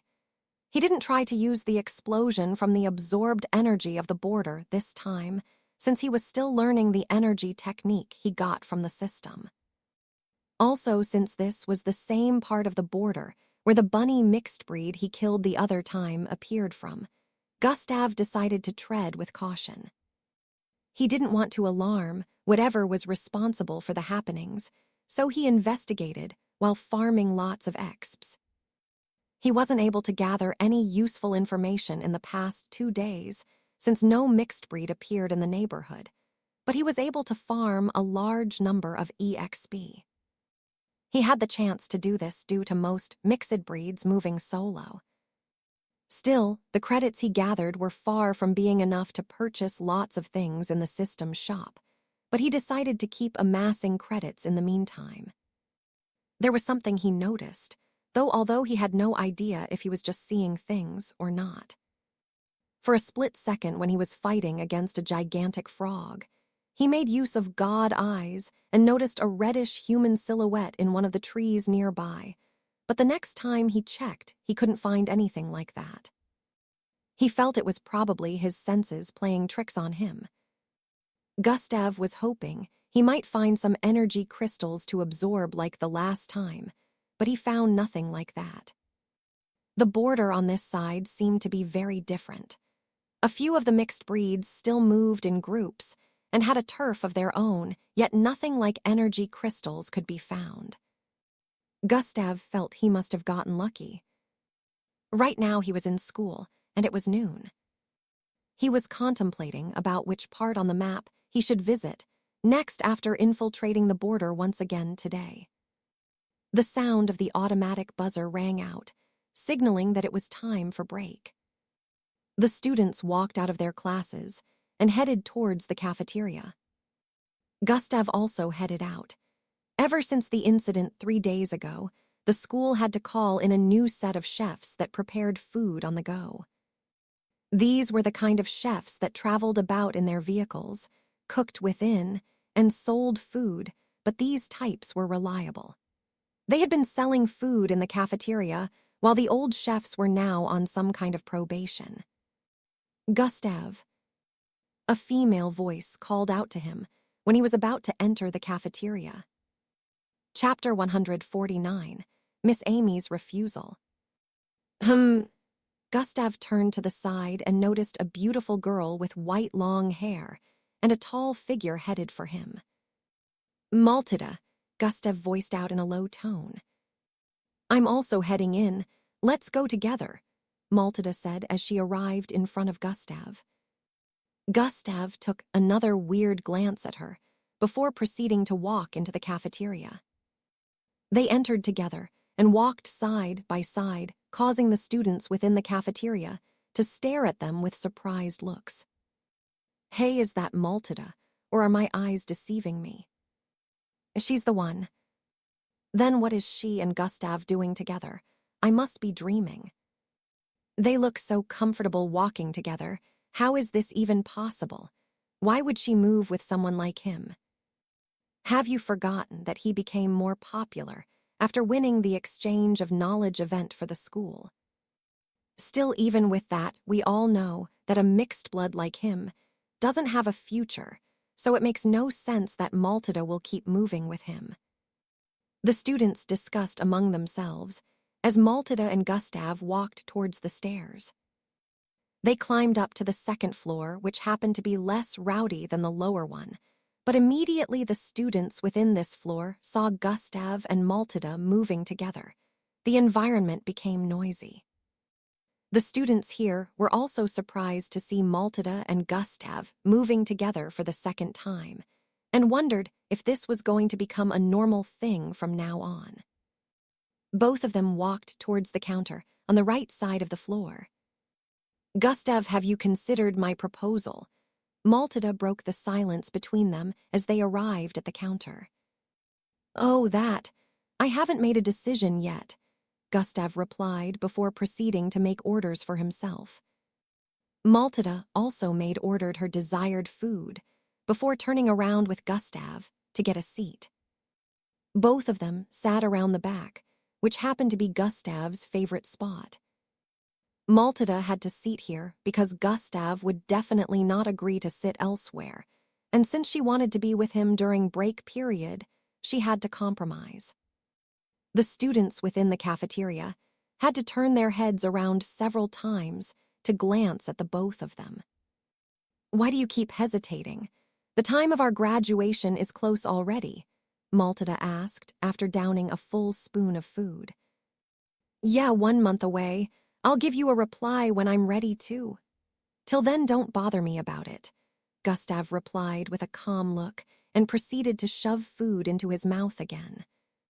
Maltida stared at Gustav's face with a confounded expression, as he gobbled down his gracefully. Why doesn't he agree to my proposal? Does he have someone else to rely on within the camp? He shouldn't be thinking of turning me down or even taking this long to respond. He should have jumped at it right away. I can't see through him at all. I have no idea what he's thinking. Sitilda. A low sigh escaped Maltida's mouth as she reluctantly continued eating. She was starting to get desperate due to the attitude Gustav was giving her. They ate for a few minutes, without another word exchanged between them. After the meal, Gustav was about to stand up when Maltida placed her palm on his. I heard about the fire. Are you okay? Maltida asked with a look of concern. Gustav gazed at her with a contemplative expression for a few seconds before replying. I'm fine, thanks for asking, he said, while withdrawing his hand from her grip. He was about to turn around and leave when Maltida spoke again. You never exchanged device contact with me. How will I be able to communicate with you in the future after graduation? Maltida asked. We might not need to contact each other, Gustav replied before turning around. Maltida stared at his back with a look of conflict as he walked away. Gustav got outside the cafeteria. Someone called out to him again. Gustav. It was a familiar voice. Gustav stared at the path ahead and walked towards the person. Boss Danzo, he voiced out as he arrived in front of the short and stout middle-aged-looking man. After the school activities for the day ended, Gustav headed towards Miss Amy's office. He got to the door and was about to knock when it opened up on its own. Come in, a firm feminine voice was heard from within. From the wide-open doorway, Miss Amy could already be seen seating on her couch, which was placed against the wall in an elegant position. She crossed her leg and held a book in her left hand and a glass cup of tea in her right. Dressed in a purple tight-fitted shirt and a dark red skirt, Miss Amy looked elegant as usual. Gustav walked towards Miss Amy and stood in front of her. Miss Amy, Gustav muttered with a low tone. I need your he. Before he could complete his sentence, Miss Amy cut him short. He was fired. I know about it already. Miss Amy muttered with her eyes still on the pages of the book she was reading. Miss Amy interrupted him before he could get to say anything again. The answer is no, she voiced out before casually taking another sip from the glass cup she was holding onto. She didn't even let me ask before turning me down. Gustav's face squeezed up as he thought internally, but he immediately calmed down after remembering that Miss Amy was always like this normally. Why? Gustav asked with a calm look. Because I don't want to get involved, Miss Amy replied, while her eyes were still focused on the book she was reading. Miss Amy, please. I can't just let him get fired for unjustifiable reasons, Gustav said with a crestfallen look. My decision is final. I will not get involved, Miss Amy replied once again. I'll be happy to indulge you if you want to train, but something like this is none of my business. I don't go out of my way to help everyone. Miss Amy sounded like her cold and usual self when she was teaching in class at this moment, which really surprised Gustav. Chapter 150, Investigation Underway. Gustav looked down as his mind was plagued with inexplicable feelings. From the start of their conversation till the end, she didn't look up even once. It's fine, I guess. I and Miss Amy are just going through a kind of partnership after all. I'll have to give something back to her in return for what she did for me in the future. Gustav turned around as he thought of this and started walking towards the entrance. I'm leaving Miss Amy, Gustav voiced out as he walked out of her office. Few seconds after Gustav was gone, Miss Amy lowered her arm and placed the book she was reading on her lap. Sitilda. She turned to face the door while sighing. He can't keep relying on me for everything, or he'll never grow beyond having the capacity to handle only kids. Miss Amy said internally. I know he's not going to let go of this until he finds an answer. Still, it will be a good development for him to handle such a thing himself. Her initial emotionless face now shone worry. She couldn't help but feel bad about the way she turned him down, even though she had her reasons for doing so. Gustav walked out of the building and headed for the kitchen area. He arrived there in a few minutes and stood in front of the 2-story building. It had undergone reconstruction in the past 3 days and was now back to its initial state before the fire. Even though it had been rebuilt, it was currently empty. The school board hadn't given the go-ahead for the former chefs to resume work yet. Gustav remembered all the good and lively times he had spent within the kitchen, with Boss Danzo and the others. He couldn't come to terms with the fact that it had ended. He knew it would still end when he graduated, and it was time for the MBO test to begin, but that was supposed to happen almost 2 months from now. Even if it did end, he didn't want it to end this way. He remembered when he met Boss Danzo during break. Boss Danzo had explained to him that the school board decided to fire him after the kitchen incident was brought to light. Echelon Academy was a well-known school in the city, so there was no way the incident could be kept under the wraps. Media outlets found out about it after news of it spread due to the students and the families of the victims. It was even shown on the news channel of one of the biggest media outlets in the city, causing it to spread even more. Due to all these, the school decided to pin the blame on Boss Danzo and fired only him. The entire incident was pinned on him. If Gustav was someone who paid attention to the news, he would have seen this already. Boss Danzo's career as a chef was practically over at this point. As the chief cook, such a thing happened in the place he was responsible for, and now that it had spread, no restaurant or agency that dealt with cooking would want to hire him, since it would be a stain on their reputation. I need to find a way to solve this. Some foul play is definitely involved, Gustav said internally as he brought out a device from his storage button. It was a triangular device with a crystalline color. Map, Gustav called out. Rays of light shot out from the device, and a map of the city was displayed in a holographic format before him. Lots of different places were shown on the map with red, blue, and black dots. Pinpoint Falcon's block, Gustav said once again. The large map suddenly narrowed down on a particular location, causing it to expand. I'll visit Mr. Fadril first then, Gustav decided, and started walking towards the school gate. 3 hours later, Gustav had arrived back in his apartment. He sat on his bed with a look of contemplation. He had been trying to retrace the steps of the chefs. He wanted to see if he could get a hold of the list for monthly necessities so he could check if that mineral happened to be among the items listed. If he could get it, he would try to figure out where the list originated from. But if the mineral happened to not be among the listed items, then he would immediately conclude that the market they bought it from was to blame. Solving the problem this way was easier said than done. Gustav had visited almost all the staff, and none of them happened to go with the lady responsible for getting the items needed for the month. It was a seemingly fruitless means of finding out the person responsible, so Gustav was trying to think of another method of finding out who was responsible. Gustav remembered a part of his conversation with Boss Danzo. Does someone hold a grudge against you, Boss Danzo?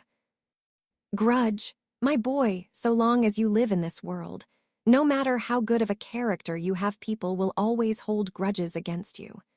I don't focus on people holding grudges against me, so I can't tell if 1 or 2 people have ominous intentions.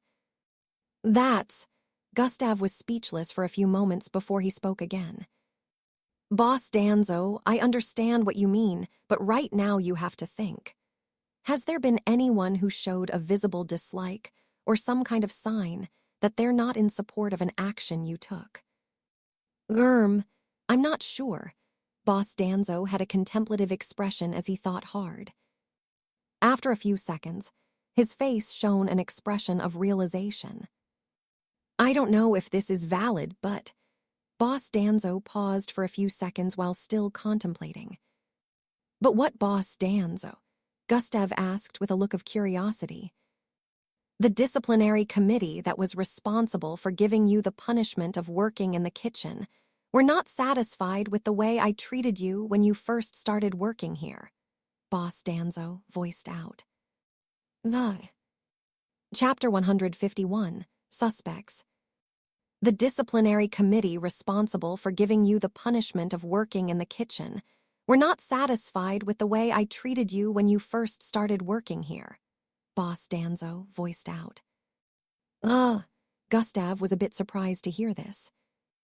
Even though they showed disgust towards him due to his bloodline, that shouldn't be a reason for them to go this far, right?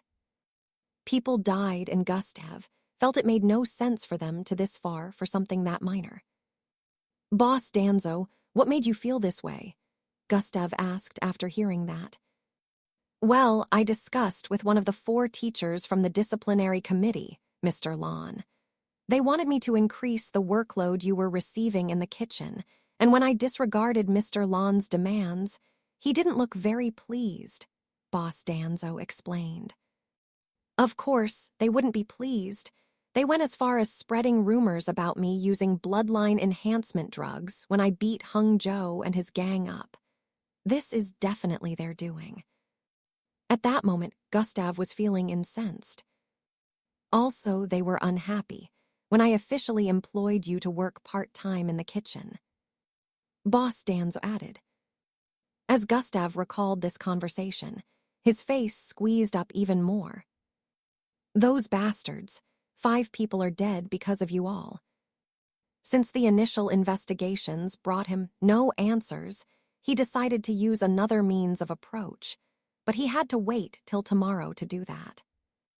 Gustav stood up from his bed and walked towards the second room in his apartment. He opened the door and walked in. SHHSSHH. White gas flowed out of the room. Immediately, the door was opened. The entire room felt cool. A rectangular board was placed in the middle of the room, and 4 cylindrical glass containers that contained frozen bodies of mixed breeds could be seen placed at different corners. Scientific tools and pieces of equipment were placed in a standing rack on the right side of the room. Should I extract this ancient Boptic panda bloodline? It seemed pretty good. Gustav stood in front of the 3rd cylindrical container while speaking. Inside this container was the body of a panda with a hard shell-like covering on its back, arms, and chest. It took Gustav quite some time to deal with this one, since its defense along with its bloodline was very good, but he was hesitating on whether he should take its bloodline or sell it intact to the lab he would be visiting 2 days from now. If I sell the item I got from the school, as well as the body of these mixed breeds, that should bring my balance to around 8 million. It won't be best to extract too many beast bloodlines, since they might end up becoming useless, and I also still have to get atomic disintegration to Zulu ranked before the test begins, Gustav said with a look of contemplation. It would be best to sell them all, Gustav concluded with this. Gustav put this room together about 2 months back. Inside this room, he had been preserving the body of mixed breeds and also experimenting on the ones he didn't sell. What Gustav had been experimenting on was how mixed breeds had a much more saturated bloodline than mixed bloods, but he hadn't been able to solve that. He believed that if he was able to solve this, bloodline channeling would become easier, and mixed bloods might even be able to use their bloodline to its full potential, just like the mixed breeds who don't need their bloodlines to be graded. He only had some research materials and tools, but not enough knowledge to do everything he wanted. Although he hadn't progressed in this research, he learned a lot of things about the anatomy of mixed breeds. About 30 minutes later, Gustav left his apartment to go patrol with Angie once again. Gustav had to put off infiltrating the border today due to the investigation of the kitchen incident. During their night patrol, Angie noticed that Gustav wasn't quite there, and his mind seemed to be preoccupied with something. After they were done for the night and headed back into the apartment, Angie finally decided to ask Gustav what was bothering him. Gustav replied to her that everything was fine, whereas she could tell that everything wasn't okay. Angie knew Gustav was very tight-lipped and probably wouldn't say anything even if she kept disturbing him about it, so she decided to take a step back while assuring him that he could talk to her about anything. While they were walking through the corridor, Angie remembered something she saw in the news channel and decided to talk to Gustav about it. "Gustav, I heard that your school kitchen was burnt down due to the recklessness of the chief cook," Angie said with a curious look. Gustav suddenly paused his footsteps after hearing that. What's wrong?" Angie also paused her steps and turned around to stare at Gustav when she noticed he wasn't moving. She stared at the noticeable look of annoyance on his face and wondered if she said something wrong. Gustav's face turned dark and he stared at Angie. "Don't believe everything you see on the news," he voiced out before he continued walking forward. Angie had a look of confusion as she stared at him walk past her. The serious change in expression on Gustav's face dumbfounded her. Her mind went back to the news, and she remembered something else. Angie quickly walked forward and arrived beside Gustav. "By any chance, did you know anyone who worked in that kitchen? Is that why you're acting like this?" Angie asked while grabbing hold of Gustav's left arm. Gustav had to pause his footsteps again. He didn't reply to Angie, neither did he turn to stare at her, but from the expression on his face, Angie was able to piece things together. That was how she understood that his sour mood was connected to this matter. "Oh my God, are you okay?" Angie suddenly dragged Gustav into her embrace. She placed Gustav's head on her chest and held him tightly with a look of concern. Gustav was held like a baby by Angie, but he didn't turn her affection down. He felt the warmth her body exuded, which gave him a feeling of calmness and comfort. After a while, they separated and Angie asked Gustav to explain how he was connected to the kitchen staff. Gustav decided to tell her a bit about how things started close to 5 months back. He mentioned how he worked in the kitchen due to a school punishment and ended up being taught how to cook, which led to him being hired later on. Chapter 152, Bidding Farewell to a Cherished One. He didn't mention anything about his ongoing investigation or how he suspected the school disciplinary committee of causing the incident. He only mentioned his connection with the kitchen and its staff. When Angie finished hearing his narration, she felt bad for him than she did earlier. Initially, she only thought Gustav was acquainted with a person there, but now she realized he knew everyone there and had formed a bond with them. 5 people ended up losing their lives, and from the way he narrated it, she could tell that he was also close with the blamed chief cook, who seemed like a nice person to her.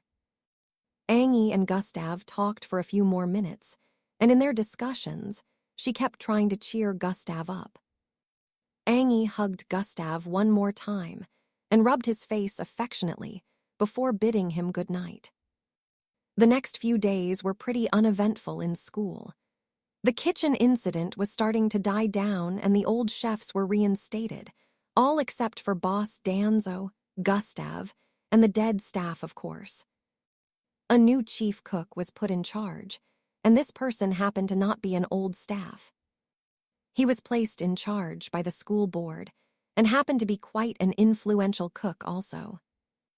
Unlike Boss Danzo, this new chief didn't let Gustav continue working with them, saying he wasn't qualified to step foot in the kitchen. Boss Danzo was the reason why Gustav was able to work there in the first place, With him gone, Gustav already expected that this was going to happen, especially since the disciplinary committee were the culprits of the incident and planned the entire thing because of him. The other staff members pleaded for the new chief to employ Gustav back, but their pleas fell on deaf ears. Gustav, on the other hand, wasn't bothered and kept focusing on investigating the issue until Boss Danzo gave him a call for them to meet somewhere. Boss Danzo and Gustav met in a cake shop not too distant from the school after the activities for the day ended. "Gustav, I'm leaving Plankton City." Boss Danzo was the first to break the few-second silence between them. "Why?" Gustav asked with a crestfallen look. "Because there's no point in remaining here if I can't cook. My cooking reputation is practically ruined here since no one will be willing to hire this old geezer, hee-hee." Boss Danzo laughed lightly as he spoke, causing the tense atmosphere to ease up a little. Gustav stared at him for a few seconds before speaking. "What about Mara?" he asked. "That's exactly why I wanted to see you. If not, I would have just left the city without informing anyone and maybe send you a message later. Hee-hee." Boss Danzo laughed lightly again after saying that, but Gustav's face still looked as dark as ever. "Gustav, my granddaughter, Mara will be entering the MBO training camp as a mixed-blood scientist in training, which means you will get to see her from time to time. Please, I want you to take care of her for me," Boss Danzo requested with a pleading look. She's entering the research department?" Gustav asked. "Yes, she was picked a few months back, but this year's batch hadn't been fully picked yet, so she still had to hold on," Boss Danzo explained. "Oh, I see. I will definitely try my best to watch over her if I'm able to pass the entrance test and get enlisted," Gustav stated with a serious look. "That's a relief then. I will have to rely on you for this," Boss Danzo smiled while responding. But why does Boss Danzo sound confident in me passing the entrance test? What if I don't pass?" Gustav asked. "Haha, son, you're kidding, right? After everything you did during the incident, I don't doubt your entry anymore," Boss Danzo replied while laughing lightly. Gustav scratched his head slightly after hearing that. He had nearly forgotten that Boss Danz already knew about him being stronger than he was supposed to be. "I was worried about your dreams getting crushed by reality, and the fact that you will have to come to terms about not being able to get into the MBO with your low-grade bloodline. I had already decided that when you fail and got back, I would take you into my home and take care of you while also passing my legacy down to you, but now I'm no longer worried about that.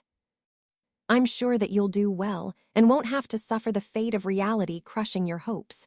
Good luck, my boy," Boss Danzo said with a smile.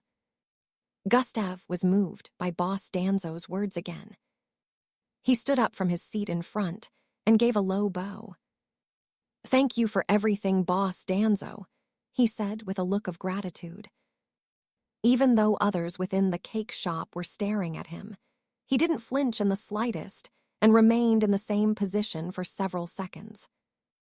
You don't have to do that, my boy. I'm happy to have helped you in any way I can," Boss Danzo said while dismissively waving his hand. From the bottom of his heart, Gustav was grateful for everything Boss Danzo did for him. He still couldn't bear to part ways with him, but there was nothing he could do about the current situation. He swore in his heart to look after Mara if he managed to get into the MBO. This was the way he decided to repay Boss Danzo. Gustav took his seat after doing that and asked Boss Danzo one last question. "Which city do you plan on heading to?" "It's not a very popular city, but you might know it. This city is known as Burning Sands," Boss Danzo said with a profound look. About 30 minutes later, Gustav had arrived back in his apartment. He came to terms with the fact that what had happened, and he couldn't do anything to change it. Mopping around wouldn't help in any way, so Gustav planned his next step. I can't let them go scot-free with what they have done. Gustav leaned his jaw on his knuckles as he spoke. I will make sure they all pay. Chapter 153, A Month Duration. I will make sure they all pay, Gustav said with a hate-filled expression before standing up from his bed. He changed out of his school uniform into a full set of black clothing before stepping out of his apartment. Gustav walked towards the balcony on the left side of the corridor. TWEI. The door opened up and he walked through it. What appeared in his line of sight were the outlines of buildings around the neighborhood.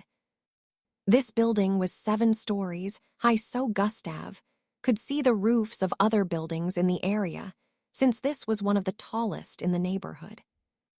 Gustav walked towards the edge of the balcony and stared at the neighborhood. Towards the left was a road that led upwards. At the end of the road, which was more than 20 blocks away, were 2 intersections. One led to the left and the other to the right. While on his right side was a path that led to the back of their building, but it still extended downwards, leading to the sparse forest region before the border.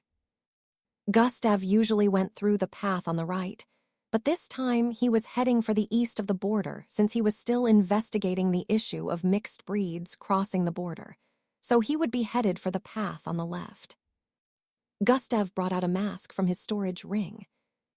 This mask was red with 2 long horns at the top.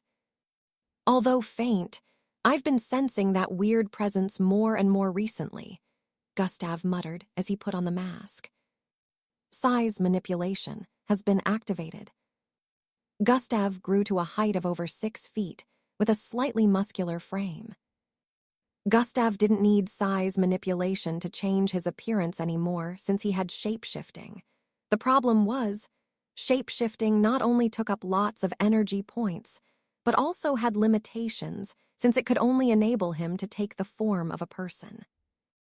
While using shape-shifting, he would have to transform to another person that had this stature if he wanted to grow to this size, but with size manipulation, he could just change his size to whatever he wanted it to be and wear a mask to hide his facial look.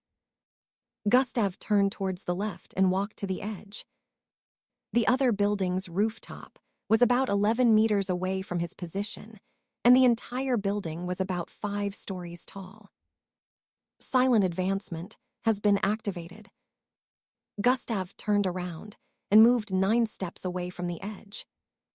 Dash has been activated. He suddenly turned back around and bolted forward. Swoosh.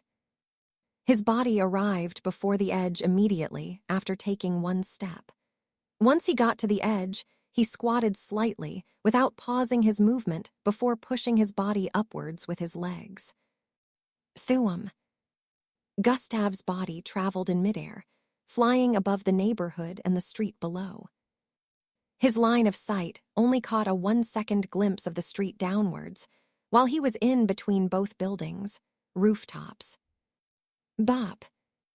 Gustav's body crossed the space between both buildings and landed on the other one. Swoosh. He didn't stop moving. His body blurred once again as he ran across the roof of this building, hardly causing any sounds. Fwoom. He leaped upwards again after he got to the edge of this rooftop, and his body traveled several meters in the air before he landed on the next building rooftop.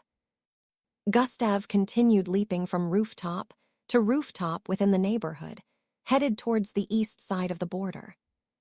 The people around the neighborhood barely noticed him due to his speed and his silent movement. In a few minutes, he had arrived on the rooftop of the last building in the area.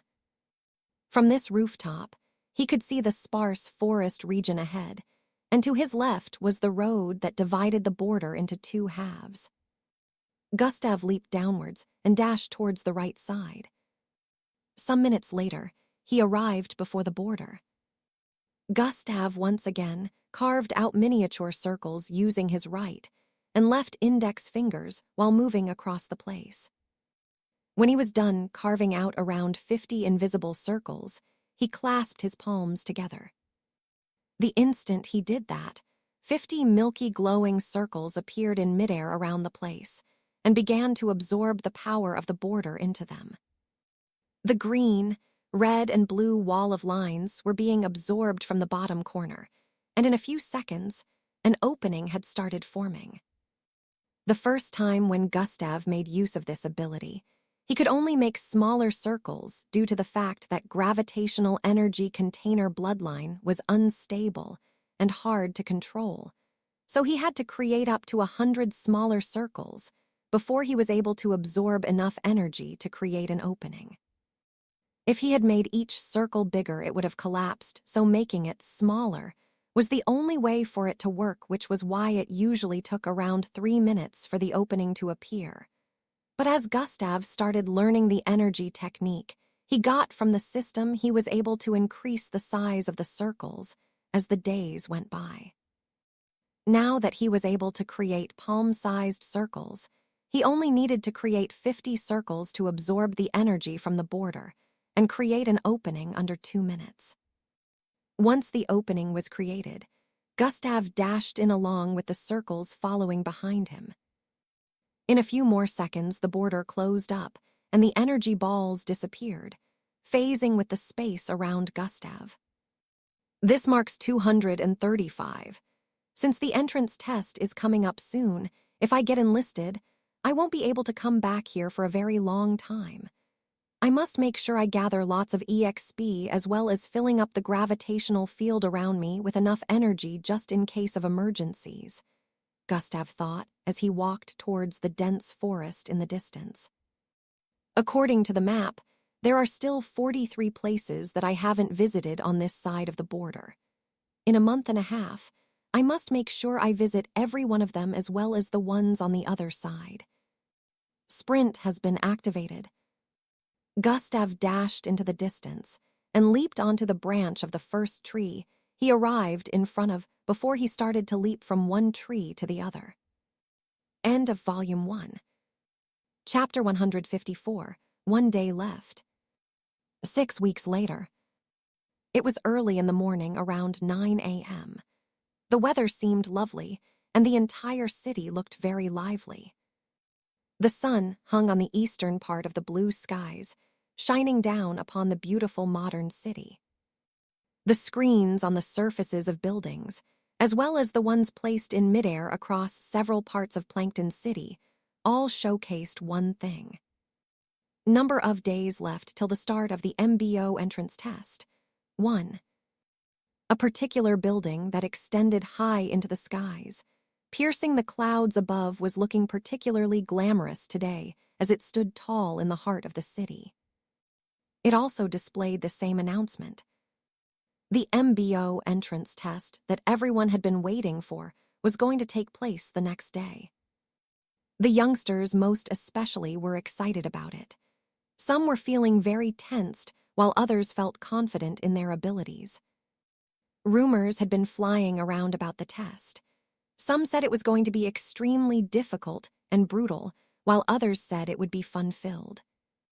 Everyone had heard a thing or two about how the past MBO entrance tests were, even though the entire process wasn't disclosed to the public. One thing that was regular among these rumors was the difficulty level of the test. The MBO entrance test took place every 2 years, so everyone was determined to pass it, so as not to spend 2 more years waiting for another chance. At the moment, over 200,000 teenagers and young adults all around the world were said to be interested in participating in the test. People already had an idea of how the MBO was going to divide the test venues and sessions within every city, but no one knew the exact locations where the main test would take place. The MBO was pretty secretive with their actions, but whenever they wanted to do things like this, it would become a public topic. In every mixed-blood household, there was at least one mixed blood interested in joining the MBO, so it was bound to be packed. In a luxurious household, a young boy in dark green long hair who looked no older than 17 stood with his back slightly lowered in front of a man sitting on a chair within the living room. The atmosphere was a bit tense, as the man in a sitting position held onto a small black cube. "Caesar, your participation badge has been sent by the MBO. I hope you're prepared for tomorrow." The man spoke with a solemn look. "Yes, father, I am perfectly ready," the teenage boy replied. "You had better be. You have already shamed me by failing the special test. You had better not disappoint me this time." The man spoke with a very powerful voice, causing the surroundings to vibrate. The boy flinched back a bit before replying. "Yes, father, I won't disappoint you this time," he said in a fidgety manner. In another luxurious household, a scene similar to the one previously was playing out, but the atmosphere here wasn't as tense. Instead, it was the opposite. "Baby, you know father loves you. Tread softly." A man with white hair and golden locks behind sat on the sofa while holding onto the hands of a girl who was seated beside him. The girl had a lowly-like face with indigo-colored hair. "Ah, I know that already, Papa, HMPH," the girl replied with a disgruntled expression. "Ha ha ha, don't beat anyone half to death this time. Remember you failed the special test because of your temper," the man said with a burst of laughter. "HMPH, they better know their place," she replied with a pout. In another household that seemed more humble compared to the other two, a teenage boy was on his knees in front of his mother. They were both dark-skinned, and the boy had bushy afro-styled hair with a handsome look. "Mother, give me your blessings," the boy said while displaying a wide set of white teeth. His smile looked extremely charming with his caramel-colored skin. His mother returned his smile with a beautiful smile of her own. She bowed her head slightly and kissed him on his forehead. "My boy, I believe you can do it," she said after withdrawing from him. "Here, your badge," she added while extending a black cube towards him. The boy reached out both his palms, and she placed the cube on it. Similar scenes played out across the world with slight differences in execution. Everyone participating in the MBO entrance test had badges of participation sent to their homes. Without these badges, they wouldn't be able to access the tall MBO building in the heart of the city. Clang, clang, clang. In a small space, surrounded by wooden white walls, a battle was going on between two people. A teenage boy and a young lady clashed repeatedly with different weapons in their grasps. They were both dressed in yukatas, and as they jumped around the place, their outfits bloated due to their speed and made small flapping sounds.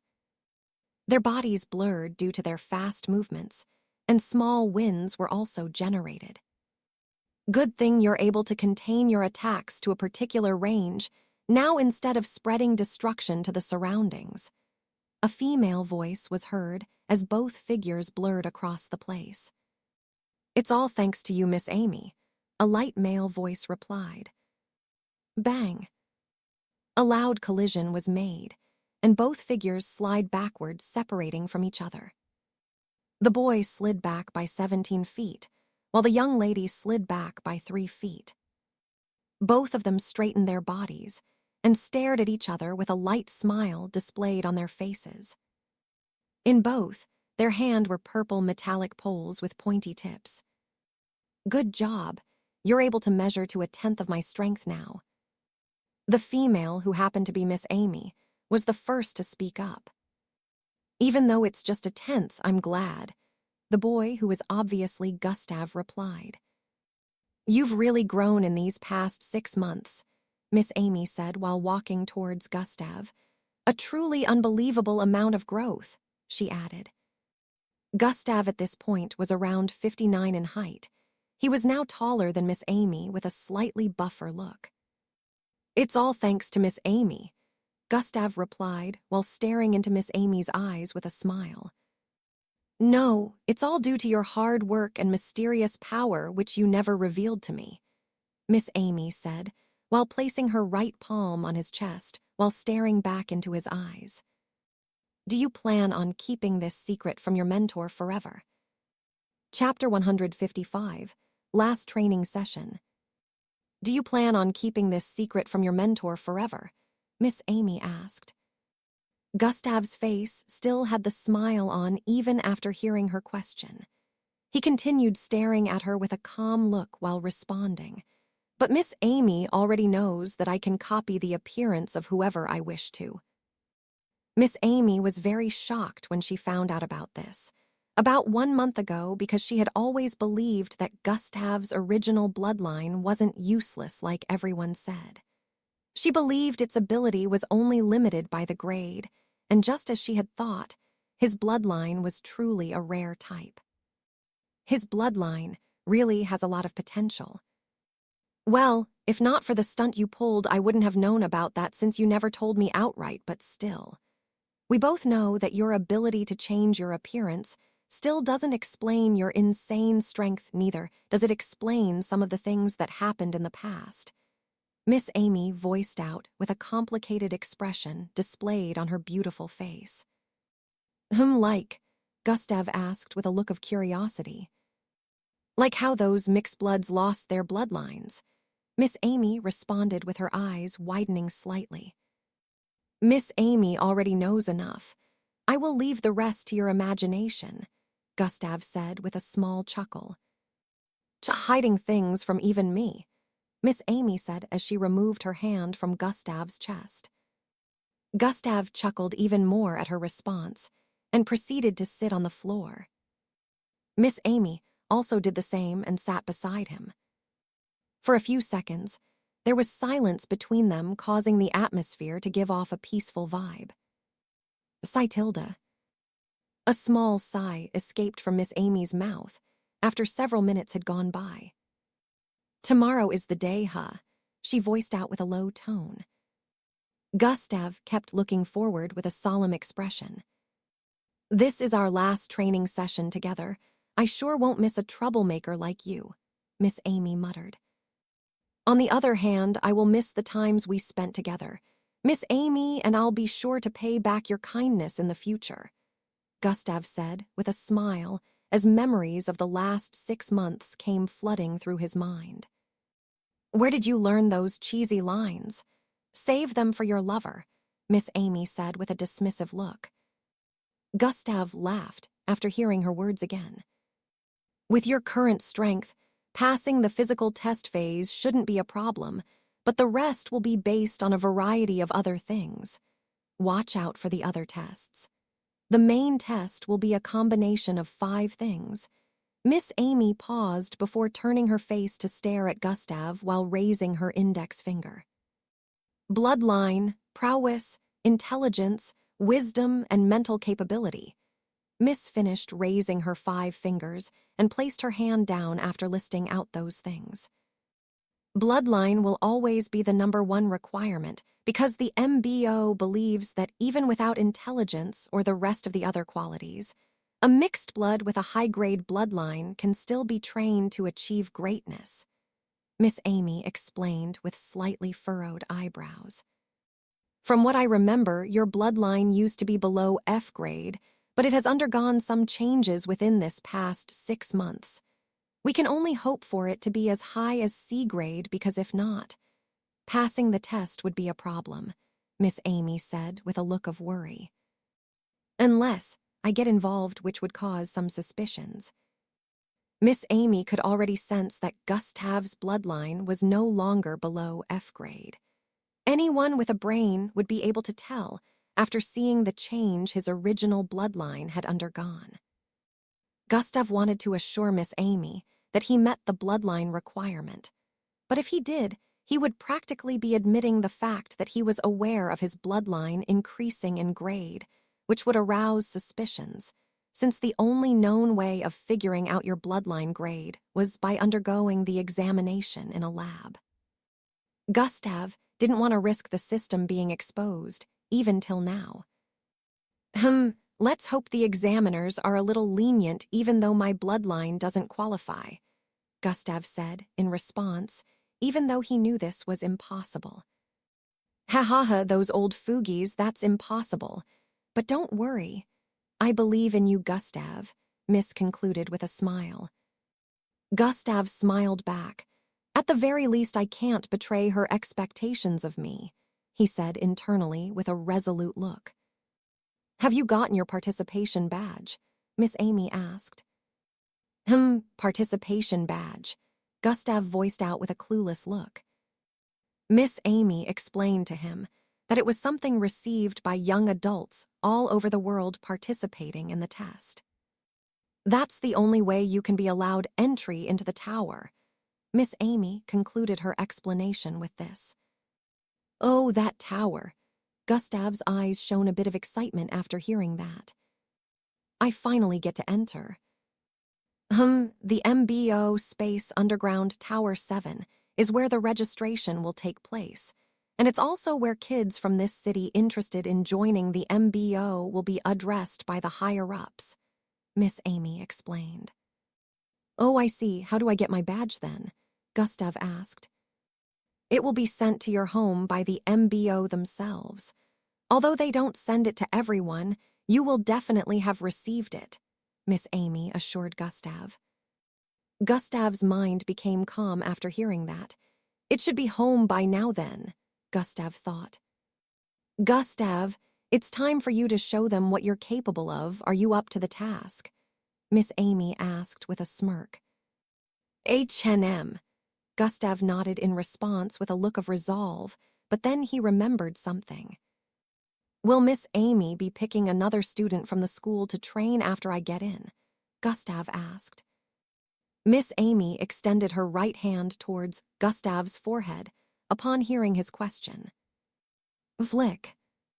She flicked his forehead lightly. Ow! Gustav held his forehead with a look of pain.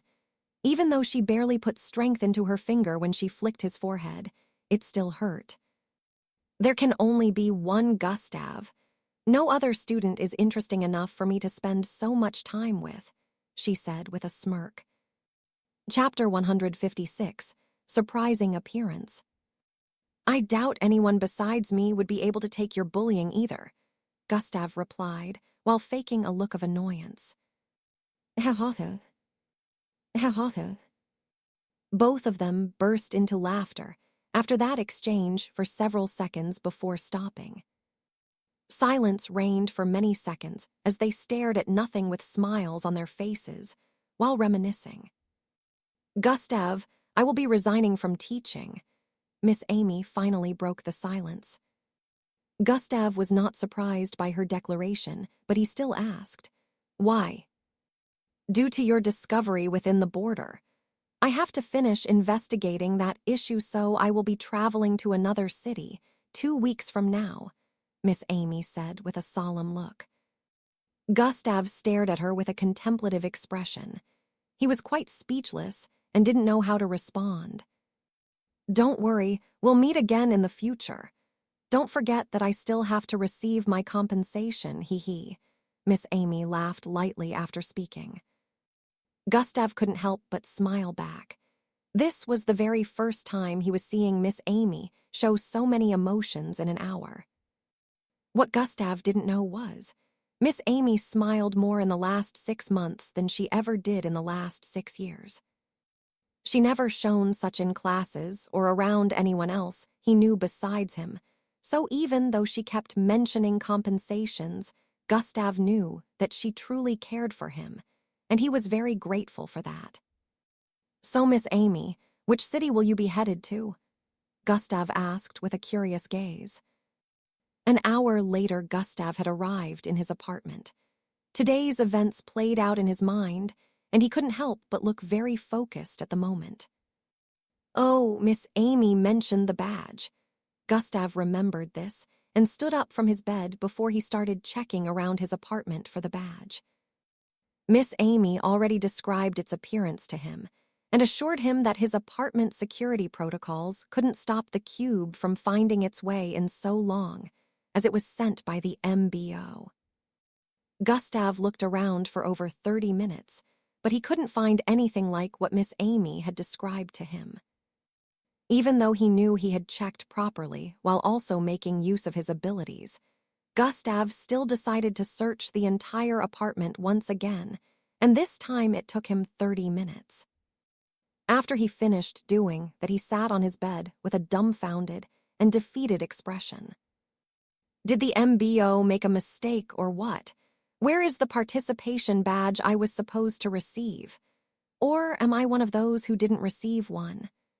Gustav considered these possibilities, but when he remembered Miss Amy's look of confidence when she mentioned he would have gotten one, he stopped doubting. Gustav's mind wandered to various things and possible reasons as to why he couldn't find it in his apartment. Fill your name, address, and other details on the collection form if you are interested in participating in the test. Remember, you cannot participate if you are not a Zulu-ranked mixed blood by then. Gustav's mind went back to the time when the MBO inspectors visited their school. That's it, he voiced out with a look of realization. Looks like I'll have to visit that place, Gustav said with a slight frown.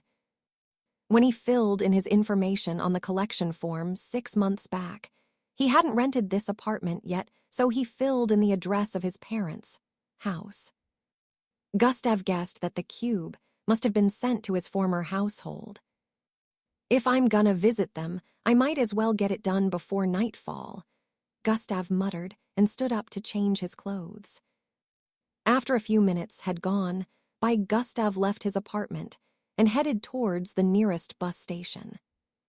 Just as he left the building, Angie came out of her apartment and headed to his. Come. Hey, Gustav, are you there? She raised her voice while knocking on his door. 10 minutes later, Gustav arrived in his old neighborhood. He stared at the familiar bungalow-type houses within the vicinity. He kept walking on the side of the road while looking around, checking for differences, but he soon lost interest when he didn't notice anything. His appearance didn't garner ridiculing glances as it used to in the past because the people moving around the neighborhood couldn't even recognize him. He had changed quite a lot in that past 6 months. He was close to being 6 feet tall now, with a buff build, charming looks, and smooth blonde hair. Even his manner of walking had a lot of elegance mixed in. He had a very straight and confident look, unlike before when he was always looking timid. Gustav arrived in front of the butter-colored bungalow building he lived in for 17 straight years, and memories began flooding in once again. He had an expressionless look as he arrived in front of the door and knocked gently. Come. Darling, please get the door, I'm still busy with this. A familiar feminine voice drifted into Gustav's ears from inside. Darling. Gustav remembered that his mother only said that word when a person was around. Click. The door made a clicking sound and shifted to the side. Oh. Gustav stared at the familiar figure that appeared in front of him with a slightly surprised look, while the figure stared back at him with a dumbfounded expression. Who are you? The man who opened the door asked with his left eyebrow raised slightly. It was a middle-aged-looking man with a square-shaped face sporting dirty blonde hair. Although Gustav also had dirty blonde hair, it still looked more refined and beautiful compared to that of the middle-aged man. He doesn't even recognize me, Gustav smiled as this thought came to his mind. I guess this is all for the best then. I don't need any senseless banter.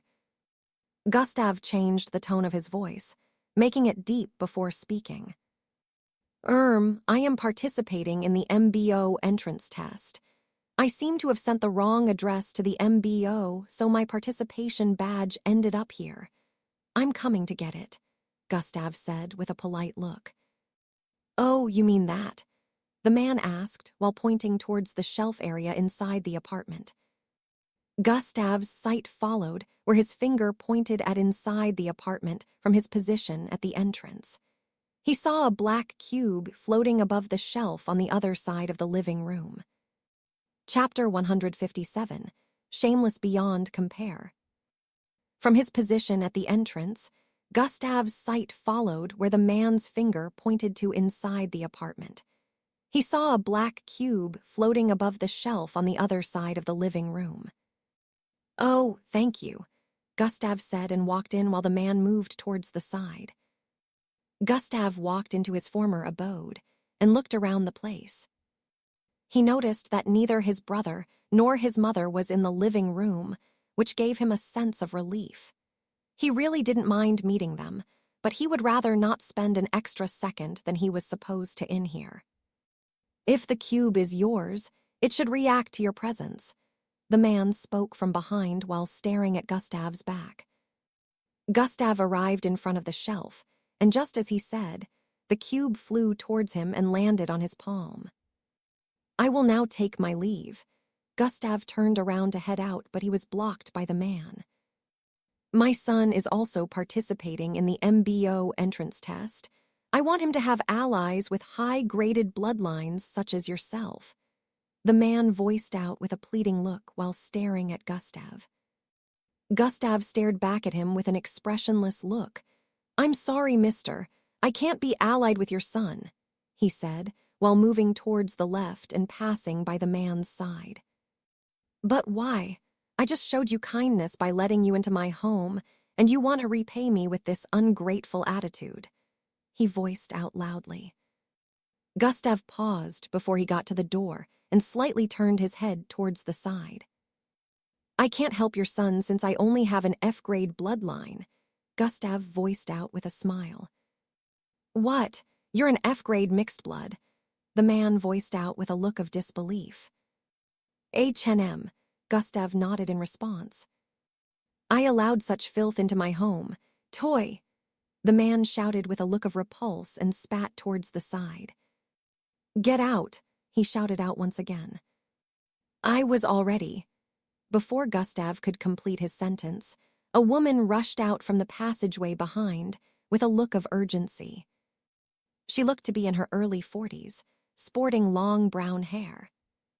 She bore an uncanny facial resemblance to Gustav. Even though Gustav looked a lot different from how he used to be, they still had similar facial looks, which was noticeable if one looked closely enough. "What's wrong, honey?" she said immediately. She arrived before the man and held onto his shoulder. "Look at this F-grade filth that walked into our home," the man shouted while pointing at Gustav. "What? An F?" The woman who was obviously Gustav's mother was speaking when she noticed the face of Gustav, which was slightly turned towards their direction. "You," she said with widened eyes. "What's wrong?" The man beside her, who happened to be her husband as well as Gustav's birth father, asked when he noticed the weird look on his wife's face. "Gustav," she voiced out with a look of disbelief. "Eh," the father exclaimed with shock before turning to stare at Gustav. His eyes widened as he finally noticed the resemblance between the boy and his wife. He stared at Gustav from head to toe, and from toe to head several times. The look of disbelief was so obvious on his face. What's with that confident look and expression? What? How? Did he change so much? Gustav's father couldn't help but ask with his eyes nearly popping out of their sockets. The last time his father visited the house was around 8 months ago, so he couldn't understand how such a tremendous change could occur in less than a year. It made no sense to him, no matter how much he thought about it.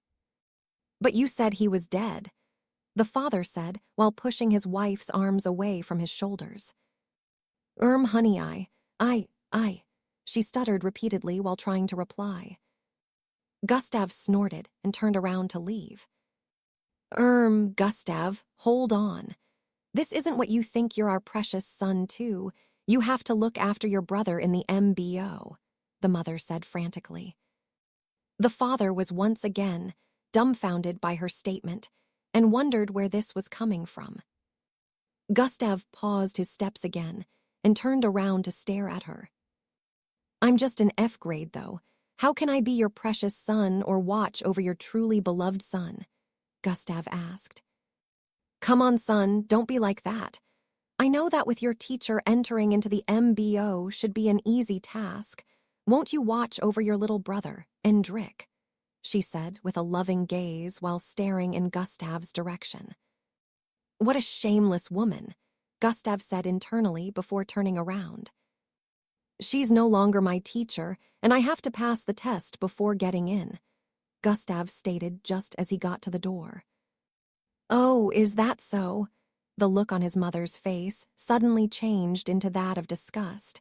I knew you would never be able to keep such a high-class person as your teacher. Useless will always be useless, she voiced out with a repressed look. The father stared at them from the side in silence, since he was unable to keep up with the conversation. Don't think you're better than my lovely son. He will defeat you in the camp.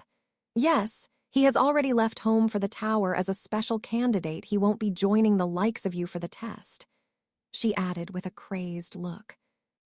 Gustav opened the door. His face was still as expressionless as ever. He couldn't even be bothered to banter with her. I have been lenient twice. The next time your son crosses path with me, bearing foolish intentions, I will destroy him, Gustav said with such a cold tone that even his parents shivered after hearing his words. Bang! Before they could regain their composure, Gustav had already left the apartment. What was that? I sense the energy of a serial ranked from him. What is going on? Chapter 158, Traveling to the MBO Tower. What was that? I sense the energy of a serial ranked from him. What is going on? The father asked with a confused look while staring at his wife. Serial ranked? You must be mistaken, she responded with a look of disbelief. She couldn't even begin to imagine Gustav's strength being up to that level. Endrick is only a step for Zulu ranked now. There's no way that an F grade would already be serial ranked. Minutes later, Gustav arrived back at his apartment. He already had a feeling that some kind of drama would have happened once he went back there, so he wasn't too surprised. He decided to tone down his replies so he wouldn't have to spend more time than he wanted to in that sickening household. One thing he was happy about was the fact that his parents hadn't changed, and he guessed that Endrick hadn't changed either. He hadn't forgotten about what he went through in that household, but he was still feeling grateful that he at least had a roof to stay under during those years, which was why he never thought of really dealing with them. Now, he felt they had made use of the leniency points they had left with him, so he decided that the next time anyone from that household tried anything foolish, he would do to them as he had done to the others in the past. Since I was able to cause so many problems for the biggest school in the city, dealing with a small family is nothing. Gustav chuckled lightly and took off his red jacket before sitting on his reading chair. He brought out the black cube from his storage device. Zwamam. Immediately, after he grabbed the cube, rays of light suddenly erupted from it. Time of registration, 8 a.m. Venue, MBO Tower. Gustav stared at the information that appeared within the flash of bright light. In about 3 seconds, the light dimmed, and the cube dissolved into Gustav's palm. Huh! Gustav was surprised by the sudden development. Miss Amy didn't tell him that this was gonna happen. Tiaroyan. His palm glowed up, and a number appeared on it. 126. A lot of mixed bloods will probably be trying their luck this year, Gustav muttered after seeing the number that appeared on his palm. No one needed to tell him before he knew that the number couldn't be washed off by any cleaning agent or taking a bath. It was obvious that it would be there till the end of the test or something. I'll be saying goodbye to this apartment soon. Gustav stood up and started walking around the place. It brought a lot of benefits, he muttered as he looked around. I won't need to hide my strength from now on. If my cover-up plan works out well, I won't even need to hide my usage of different bloodline abilities, Gustav said with a look of relief. But it will also be stupid to reveal everything. Who knows the number of enemies I will make in the future? Best leave some surprises for them when they come to challenge me, Gustav said with a contemplative look. Come. Gustav heard a knock on the door and went to open it. Gustav, you're back. A sweet feminine voice drifted into his ears. The next morning, Gustav woke up around 6 a.m. His daily tasks had undergone a change when the system finished its upgrade almost 2 months back, but Gustav still only needed 30 minutes to complete them. Daily tasks. Execute a 60 feet vertical jump. Status completed. Run around your neighborhood 70 times in a span of 30 minutes. Status completed. Do 900 push-ups. Status completed.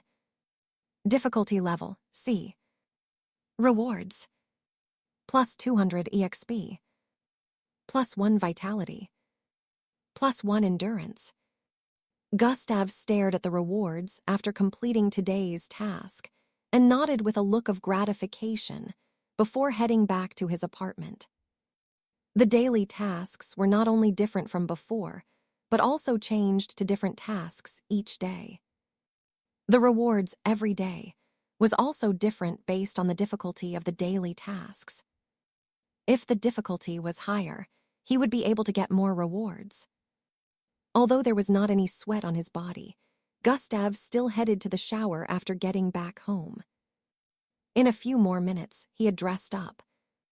Around 7 a.m., Angie came to knock on his door, and they both headed out of the building after her parents bid them a tearful farewell while wishing both of them good luck. Angie was dressed in a green sweater and slim blue trousers, while Gustav wore a crimson-colored jacket and black pants trousers. Angie looked really athletic today, and it was due to the test. Everyone was dressing up in clothes that would be good for easy movement. Only a stupid person would wear any kind of restricting clothes to the entrance test.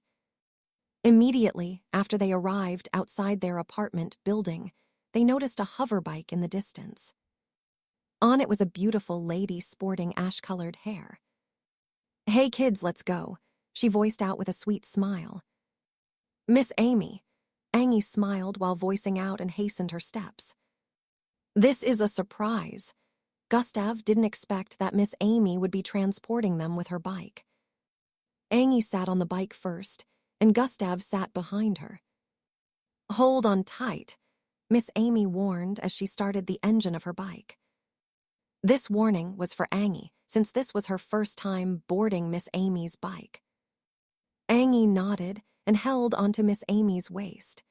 She shivered when she felt Gustav's fingers lock onto her waist from behind. Since Gustav was behind, he didn't notice the shade of red that was already forming on her cheeks. Swee. Miss Amy's hoverbike sped off into the distance while carrying the three of them. While on the bike, Angie now understood why Miss Amy asked her to hold on tight. Miss Amy was moving with so much speed that the buildings in the vicinity were blurring right before her eyes as they streaked past them. Even though her bloodline granted her speed, the speed of the bike was way beyond her capacity. This had her wondering, how is Miss Amy able to ride at such speed without causing any accidents? Chapter 159, Miss Amy Worries. This had her wondering, how is Miss Amy able to ride at such speed without causing any accidents? In a few minutes, they were already closing in on the long tower positioned in the heart of the city. Gustav and Angie stared at the majestic tower that kept getting closer in their line of sight. The closer they got, the more Angie felt tensed, but as for Gustav, the closer they got, the more his excitement grew. Of course, being a good actor, Gustav was able to hide this efficiently. They weren't the only ones headed there, so road traffic was already forming the closer they got. Since Miss Amy was using a hoverbike, she was able to move amid the other vehicles in the vicinity. A lot of other participants within different vehicles stared at the bike, streaking through the road with ease, and wondered how a bike could move with so much speed in such a clustered space. In about 2 more minutes, they closed in on an area barricaded by energy walls similar to that of the border. But Gustav could tell that they were on different levels, and somehow this area was a lot more secure. It was no longer a residential area. Not even a single house could be seen around here. Different roads linked to the barricaded energy walls. Within the barricaded walls, the high MBO tower could be seen standing proudly and looking majestic. Armored vehicles moved in and out of the barricaded area, and security operatives, in blue and black technologically advanced suits, also moved around the place. Miss Amy slowed down their speed and came to a stop several hundred meters from the entry point of the barricaded energy walls. "This is as far as I go, kids," Miss Amy said after stopping the movement of the bike on the side of the road. Gustav and Angie nodded before getting down from the bike. They walked forward a bit and turned to face Miss Amy. "Good luck, you both," Miss Amy said to them with a smile. "Thanks, Miss Amy," they both answered and turned around to stare at the facility in front for a bit before moving forward. "Gustav," Miss Amy called out to Gustav after he and Angie walked a few feet forward. "Keep moving, I'll catch up with you," Gustav said to Angie before turning around and walking back towards Miss Amy. Other vehicles could be seen moving towards the entry point of the large vicinity ahead. Lots of them passed by Miss Amy's and Gustav's position and arrived at the entry points in front. Miss Amy was the only person with a vehicle that stopped this far from the entry point. Is something wrong, Miss Amy?" Gustav asked with a look of curiosity. "Are you sure about Angie? I understand that she's a lovely girl and I also like her, but is she really cut out to be your accomplice? Don't you think she might pull you down? You know there's a vast difference between you and her." Miss Amy voiced out her concerns.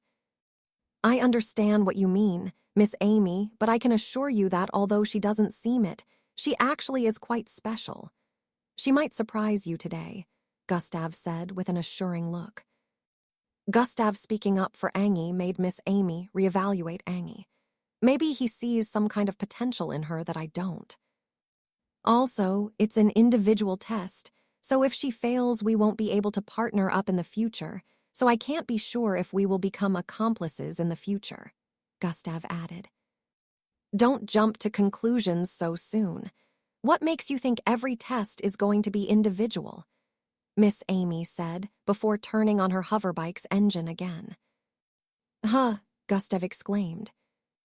"Just be careful. You're a shining star. I don't want your light to be dimmed," Miss Amy said before turning her bike around and zooming off into the distance. Gustav's face returned to normal after Miss Amy's departure. He turned around to stare at the facility with a determined look before starting to move forward. At this moment, some participants had also gone through the entry point after going through physical examinations and some security protocols. No vehicle was allowed into the vicinity. The MBO branch in any city was always well guarded and restricted from public entry. Even a rich and influential mixed blood wouldn't be allowed in unless for official purposes. A lot of mixed bloods that were brought to this place with luxurious vehicles were also denied entry, so every mixed blood who wanted to participate had to get down at the entry point. Gustav, Angie, and many other mixed bloods strutted into the vicinity after passing the examination protocols. Immediately they got in. What appeared in their line of sight were several small buildings connected to the base of the large tower. Technological power plants constructed with power crystals could be seen around. These plants were in charge of powering up the large tower that was so tall, it pierced the clouds. The outer surface of the tower had glowing colors on them that prevented anyone from seeing what was within. It was structured to look unique and was as wide as 100 skyscrapers placed together. No one knew how tall it was since that information wasn't publicly disclosed, but a lot of rumors have been spread about how its tip crossed the outer layer of the Earth's atmosphere.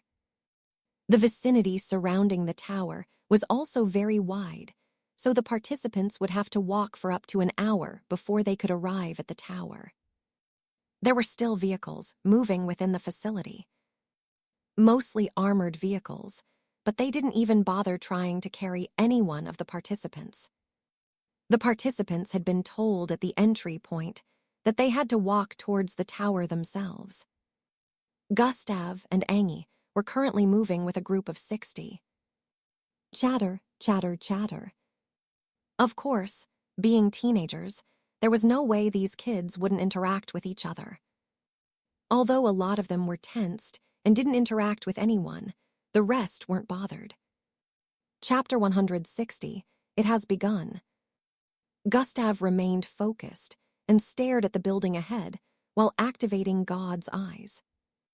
God Eyes has been activated. Gustav's eyes zoomed in on the building. So many energy points for a single building. Even God Eyes are having a hard time calculating it.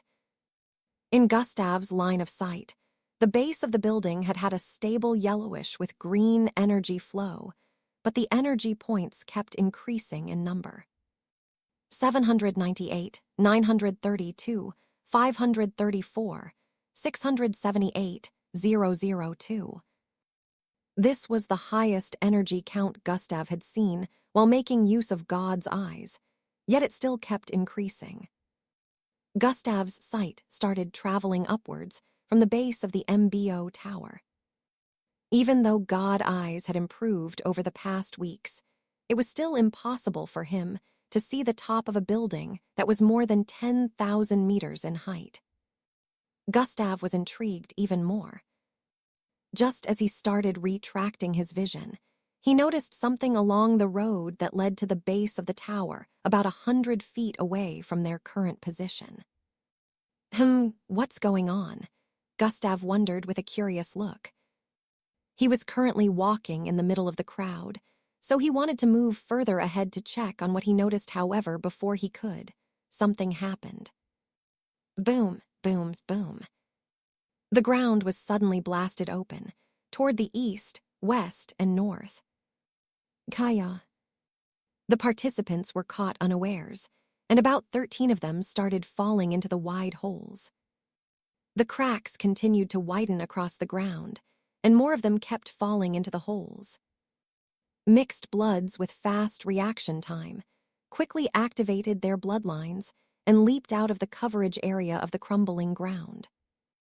Gustav leaped about 30 feet forward, while Angie dashed forward with speed, along with several other mixed bloods. Ruckus, ruckus, ruckus. When everyone had escaped the range of the crumbling grounds, they started looking around in confusion, while voicing out their suspicions and concerns.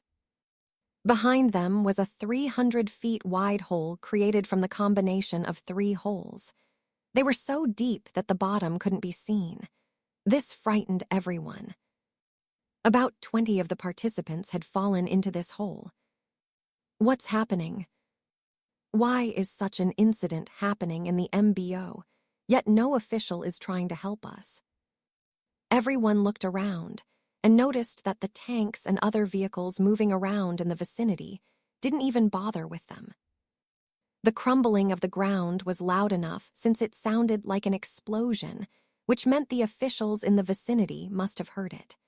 Everyone was wondering why the officials ignored it. Cratchum, cratchum, cratchum. Just as the participants were still voicing out their confusion, the wide hole suddenly started mending itself. Broken pieces of the ground started joining together and creating more. In a few seconds, the ground had gone back to its initial look.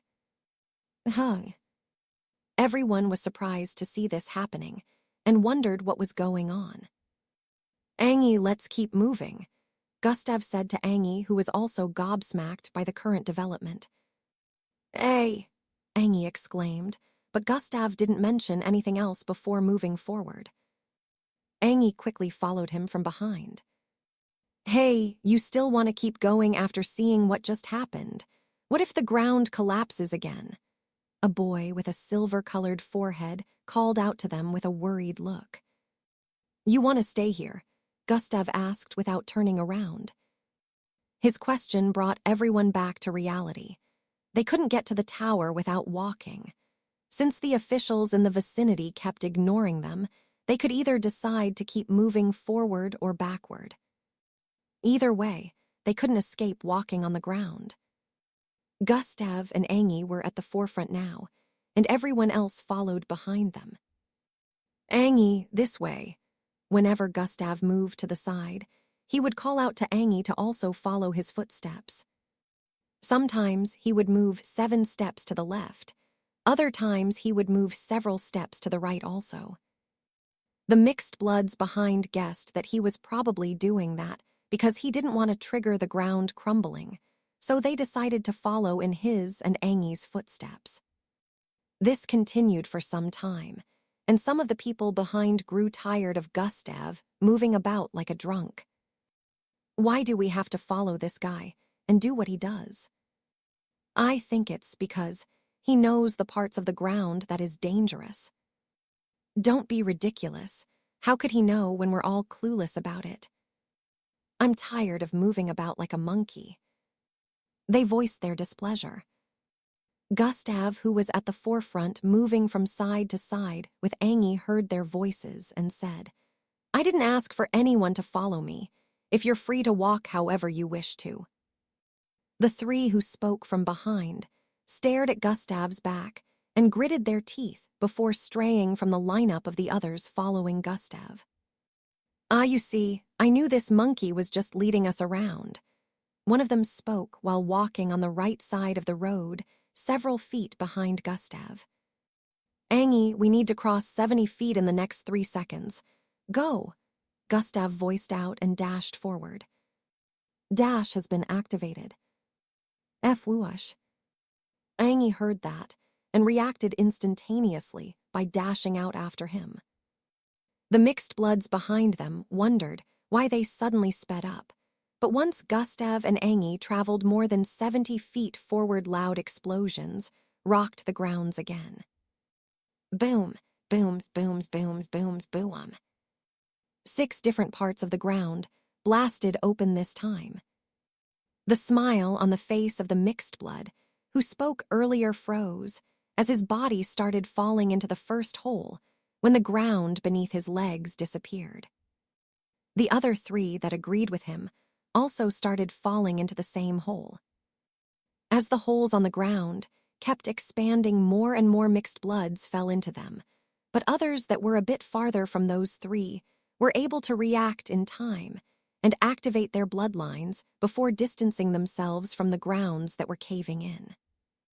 Gustav and Angie had already crossed the area of effect, so they weren't affected. Gustav turned around with Angie, and they both stared at the holes that kept expanding with a contemplative look. Miss Amy mentioned that the MBO had unorthodox methods of doing things. "This means the test has already begun," Gustav said internally with a smile on his face. Chapter 161, Confusing Decision. "This means the test has already begun," Gustav said before turning around. "Let's go, Angie," Gustav said and started walking forward again. Angie quickly caught up to him, since she didn't want to be left behind. The rest of the participants realized that Gustav and Angie must have dashed forward because of the incident. They quickly followed in Gustav and Angie's footsteps. At that moment, over 30 of the participants had fallen in. About 33 of them were left. In a few seconds, the ground behind mended itself and closed up again. Gustav and Angie practically led the crowd behind them, sometimes moving in a zigzag-like pattern. The talkative mixed bloods had already shut their mouths. They were now feeling tensed as they struggled to follow Gustav and Angi's every step. Floor 617, Watch Room. Inside a vast room filled with screens and computer-like technology devices, about 50 people were in sitting positions, tapping onto holographic keyboards. The holographic screens in the room were split into smaller screens that showed different places. The places displayed on the holographic screens were the different angles of the facility. Footages of different places around the tower were being displayed on the screens, and young people could be seen walking on every road that led to the tower. A young-looking man dressed in an orange military-like jacket with black stripes stood behind the large screens with his hands locked behind his back. He had long, flowing yellow hair that reached his lower back. "How many batches have come in so far?" he asked with an authoritative look. "About 6 of them, sire." Each batch originally had about 40 to 60 mixed bloods, bringing the total number of mixed bloods to around 300. However, only around 60 of the participants managed to make it to the base of the tower. One of the people tapping on the holographic keys spoke from behind him. "Good," the man replied while his sight moved to observe the different spots displayed on the screens.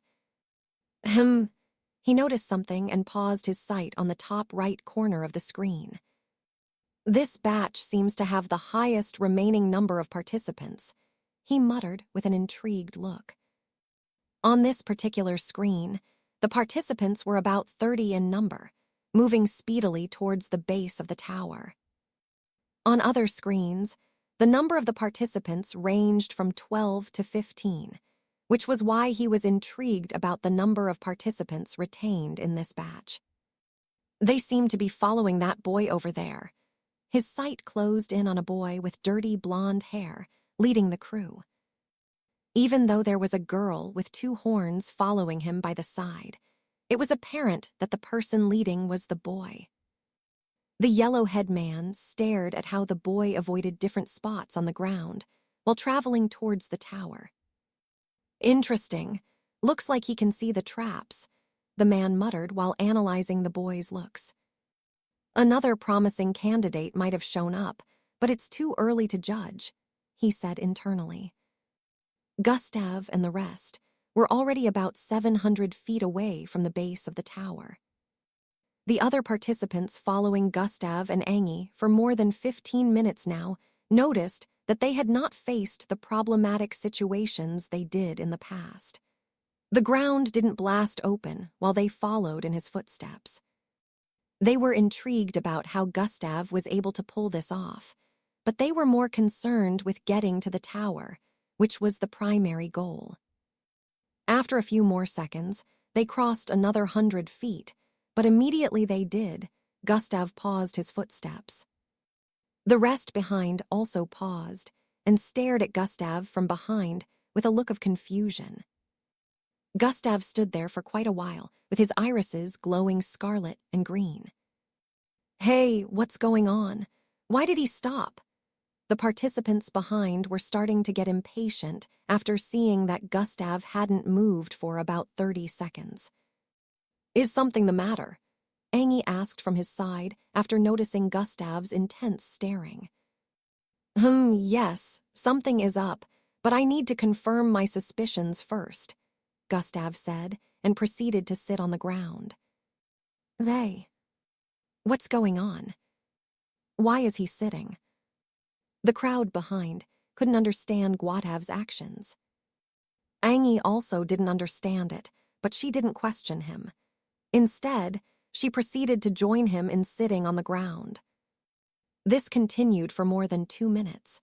Gustav just sat down there and kept looking forward. Due to his strange actions, everyone was scared of moving forward.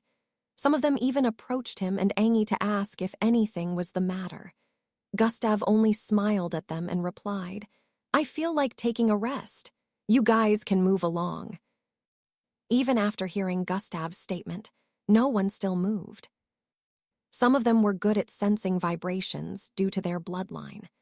However, Their unique senses still failed them when the ground was caving in because they only sensed it at the last second.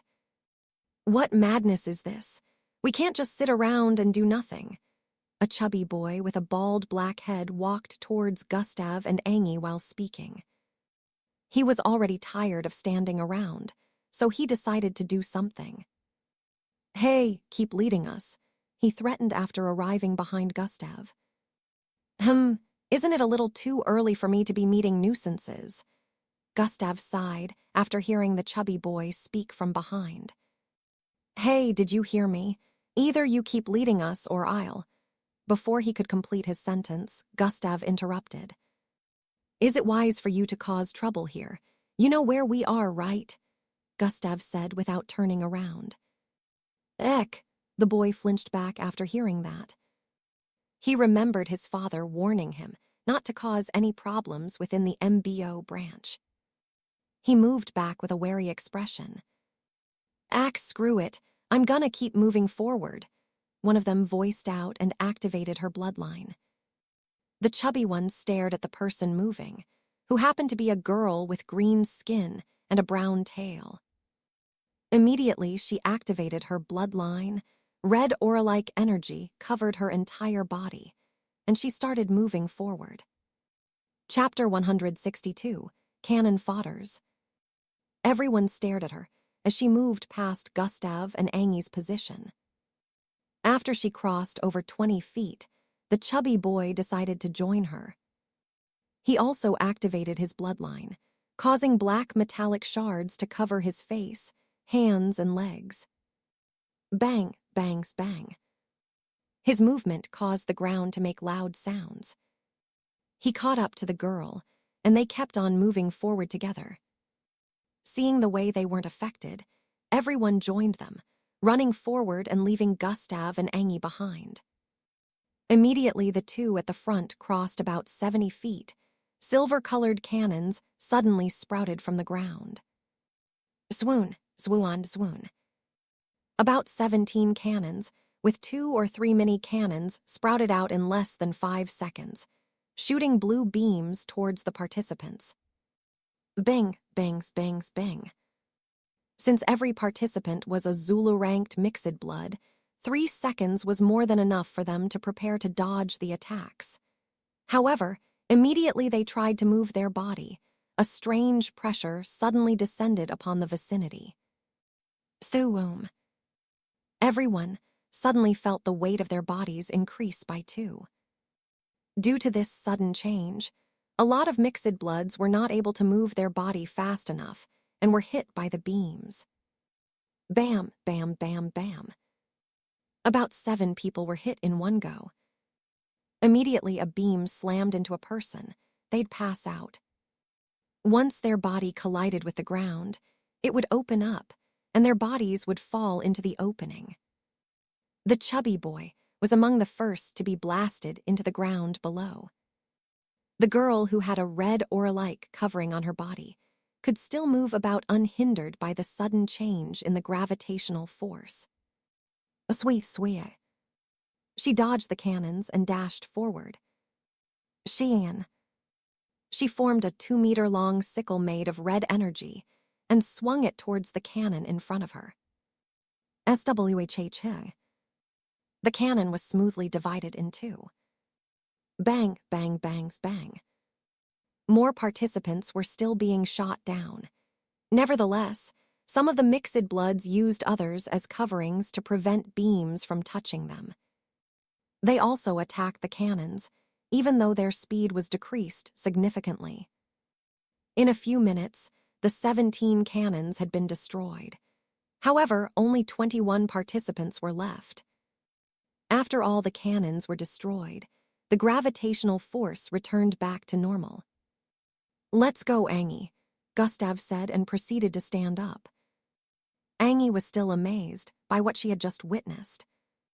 He wanted to use them as cannon folder. Was that why he chose to remain here? Thinking about it made chills run down her spine. Gustav never explained the reason for most of his actions, so she was left to speculate. She was partially right with her thinking. Since Gustav had a bloodline related to gravity, he already sensed that something weird up ahead. The cannons underneath the ground were barricaded by something that prevented Gustav's eyes from seeing through it. Despite the camouflage, he still sensed that it might be a bit dangerous. Gustav didn't want to reveal his strength this early, which was the main reason for his actions earlier. He just needed someone to head forward so he could measure the difficulty level of whatever challenge they were going to face. This just happened to be an unexpected bonus. "Oh well, everything worked out just fine in the end," Gustav said while walking side by side with Angie. Some of the participants stared at him with a look of annoyance. "You bastard, you knew about this but didn't tell us anything," one of them shouted out, just as Gustav and Angie caught up to them. Gustav, as usual, ignored them and kept walking forward with Angie. At this point, they were about 400 feet away from the base of the tower. They could now see the other participants heading towards the base of the tower from the different roads leading to it. As they closed in on the base of the tower, Gustav noticed that no doors were available. There was practically no entry point to get into the MBO tower. Gustav sensed something and quickly moved towards the right. ZWEI. He felt an invisible force brush past his face. Bang! The invisible force slammed into the face of the person beside him. Kaya! Blood burst out of his face as he screamed in pain while being sent flying back by 40 feet. Bang, bangs, bang. 3 other participants also had their bodies blasted backwards by invisible forces. KIRHHH. KIRHHH. Screams reverberated across the vicinity as the mixed bloods once again engaged forces that they couldn't see with their eyes. Swerve, swerve, swerve. Gustav swerved sideways, repeatedly like he was dancing. Angie also did the same while dashing forward. If a third party was to see them from afar, they would think this group of people had run mad, having no idea that they were currently battling with strange forces. For these unknown forces to be invisible, they must be at least level 5. Is the MBO trying to fail people on purpose? Gustav said while observing his surroundings. He was able to sense the form of the invisible force everyone was battling with. They had human forms. However, Gustav could sense power crystal energy coming from them, so he figured out that they were androids. Gustav suddenly descended, dodging the arm of an invisible AI. Clasp. He clenched his fist and threw it upwards as he ascended. Bang. He landed a solid hit on the invisible AI, causing it to be blasted into the air while moving backwards. Bam, bam, bam. The AI slammed into 3 of its kind, creating a path in front for Gustav. On the side, Angie just finished blasting away an AI after dodging many of them. Swoosh, swoosh. They both dashed towards the path that was created in front of them, leaving the rest behind. Good thing Angie was able to master the vibration technique I taught her, Gustav said internally as they moved towards the base of the tower together. Chapter 163, Reaching the Tower. The girl with green skin who had red aura-like energy covering her body also managed to forge a path for herself and dashed forward. About 15 more mixed bloods later, managed to escape from the clutches of the invisible AIs. Similar situations were also playing out on the different roads that led to the tower. Other participants also had issues with fending off the AIs. Those that succeeded in evading the AIs dashed forward at full speed. Immediately, they were within the range of 50 feet in getting to the tower's base. Glowing blue circles appeared on the ground around the tower. Truin, Truin, Truin, Truin. More than 50 glowing circles suddenly appeared around the tower, right in front of the participants close to reaching its base. Two of these suspicious-looking circles appeared several feet ahead of Gustav and Angie. "Angie, go into the circle," Gustav shouted out. Swoosh, swoosh. Both of them dashed towards the right and left circles simultaneously. Zing. Immediately they got into the circles. It glowed up intensely before disappearing along with the both of them. The girl behind them with green skin dashed towards the circle at the right side and entered it. Zing. She disappeared along with the circle, and only 14 of the participants were left within the vicinity. These participants had to struggle frantically with one another to enter a circle. Zing, zing. Gustav and Angie found themselves inside a large white space. The ground, walls, and ceiling were colored white. The space was so large that the size could be compared to a large street. Both of them appeared on the south right corner of the space, and ahead of them, they could see several people seated. The seats were positioned in a circular format, and there happened to be a vast space in between. These were participants that had also been teleported here. There were about 60 of them, and they all had tense-looking faces. Even after seeing Gustav and Angie, they only stared for a few seconds before ignoring them. Gustav and Angie walked forward and found somewhere to sit. While they waited, other participants started appearing one after the other on the same spot they arrived. The batch Gustav and Angie were in also arrived after a while. As time passed, more and more participants appeared, and space was getting crowded little by little. "Gustav," Angie called out to him as they waited. Gustav turned to face her. "What happened back there? Why did we have to go through that?" Angie asked with a look of confusion. "That was probably the first phase of the test," Gustav said with a contemplative expression. "First phase?" Angie asked with a look of bewilderment, but the badge said registration was by 8 a.m. "The test isn't supposed to start till then," she added. Angie, do you remember what I told you?" Gustav asked while placing his jaw on his fist.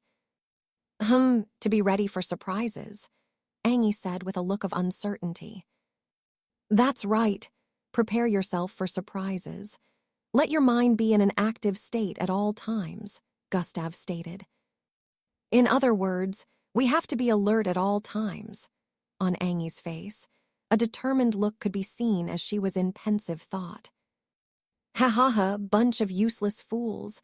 I don't understand how these idiots couldn't even get into the tower."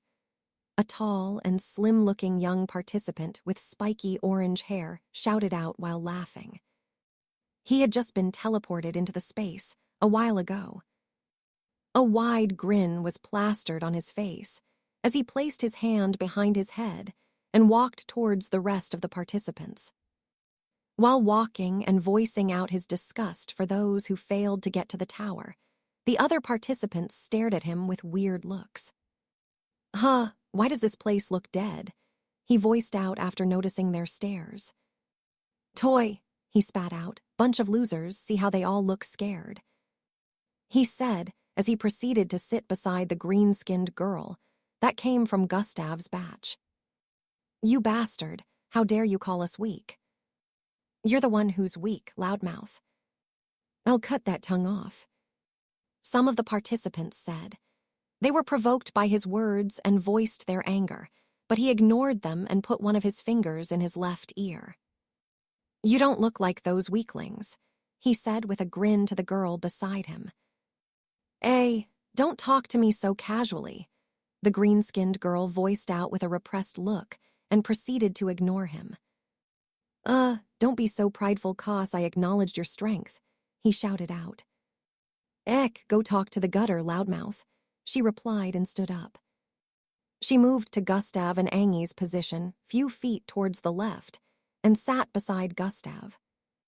"Do you think you can get rid of me like that?" The participant with spiky orange hair stood up and moved towards them. He sat down beside the girl again, and they started bantering. The space that was silent earlier became noisy due to this too. "Idiots," a new participant with short stature and a cool look said while walking towards the sitting area. He had aqua-colored shoulder-length hair and 2 red lines extending from his forehead to his left eyebrow. He found somewhere to sit and closed his eyes. The participant with spiky orange hair stared at the person who had just arrived with a wary look. "Timmy, don't think you'll overshadow me in this test." He pointed at the participant that had just arrived while speaking. "You're not even worth standing in my shadow, Rhea," Timmy replied. "HMPH, we shall see," the participant with spiky orange hair voiced out. More and more participants continued to arrive. In about 30 minutes, their numbers exceeded 1,000, the total number of the people originally in the venue. It would seem that the banter between Rhea and the green-skinned girl, along with the participant that later arrived, Timmy, made the tense atmosphere ease up a little. Chapter 164, Next Phase. The participants began to initiate conversations with one another. 1 hour 30 minutes later, Gustav sensed something and looked up. Tiaroyan. A bright flash of light appeared in the middle of the space, surrounding the participants. When the flash of light disappeared, a man in an orange-colored military-like jacket with black stripes could be seen standing there. He had beautiful yellow-colored long hair that reached his lower back. The large room instantly quietened upon noticing him. "Welcome to the MBO Tower. I am Gradier Xanatus, the overseer of this batch's participants," the man voiced out with a solemn expression. "You all should know why you're here. The MBO entrance test registration is going to begin in a few minutes. However, before it does, I'd like to say a few things. I'm sure you all are still confused about what happened on your way to the tower," he said with his hands placed behind his back. "That was the beginning phase of the MBO entrance test put in place to test the participants' reaction to dangerous and sudden situations. Those that were unable to get to the tower failed the test and have been transported back to the facility," he narrated. Chatter, chatter, chatter. The space became a little noisy after hearing that. The participants now had looks of understanding. Some of them already had a feeling that similar events were about to occur when they noticed that the officials in the vicinity didn't bother to help them when the grounds exploded. Gradier Xanatus's words confirmed their suspicions. "Expect more surprises during the test. Things will not be as they are said to be because the only thing that never changes in this world is that things hardly ever go as planned. Those who can fully understand and adapt to that thought process will be able to handle unexpected situations. Only those who are good enough will stand the chance of getting enlisted into the MBO. So make sure you do your best," he stated with an authoritative tone. "Now the registration process shall begin," he voiced out before disappearing along with a flash of light. Tiarunuo, Tiarunuo, Tiarunuo. The floor in the middle of the room opened up, and several silver rectangular pillars emerged from them. These pillars had 2 palm prints on each of their bodies that glowed blue. Place your hand on the palm to confirm your identity and move on to the next stage. 1 ++++++ Y. The voice of the man, who had just left, echoed across the large space. The number of participants in the large space area was close to 2,000. Still, the pillars were only about 20 in number. Lights that formed numbers began to emit from each pillar. Gradier Xanatus once again explained that when a pillar showed the number on their palms, it would be their turn to touch the pillar and confirm their identity. 20 participants stood up from their seating positions and walked towards the pillar after seeing their number. They placed their hands on the palm print, and bright light enveloped them, scanning their body from head to toe. After a few had been selected and their palms had been scanned, the process was completed. The participants who had undergone the process disappeared from their standing position. Contrary to everyone's expectations, names, ranks, and bloodline grades of the participants were not displayed. For some reason, the MBO decided to not disclose this information even though they had it. The participants didn't know that the MBO wanted everyone to partake in the next test blindly, without having any idea of what their fellow participants' strength was. Gustav turned his palm around to face him and stared at the number on it again. 00126. The number of participants in this venue should be at least 10,000. How is it that only about 1,000 made it to this place? Gustav wondered. There are probably other places in the tower where participants were teleported to. After thinking about it for a while, he came to this conclusion. This place is really huge, so I'm sure it will be able to fit the 10,000 people. What could be MBO's reason for this separation? Gustav couldn't help but think the MBO was playing at something again. Although lots of participants had been disqualified during the first phase, they would definitely still be more than 1,000 left, and they could all fit in within this large space, but they were teleported to other places within the tower. Truin. Above one of the pillars on the left, the number on Gustav's palm was displayed. One participant was teleported a moment ago from that spot. Angie was still seated, waiting for her number to be shown. When she saw Gustav getting up, she felt a wave of uneasiness and disappointment hit her. She knew a time like this would eventually come when they would have to be separated during the test. Despite knowing that their separation was coming, she still wasn't happy about it. She could only try to do her possible best to get enlisted so she could accompany him. Good luck, Gustav, she voiced out with a smile. H&M, Gustav nodded while staring at her. Try your best, Gustav added before moving forward. I will, Angie muttered with a look of determination. Gustav walked majestically towards the second, to the last pillar on the left side.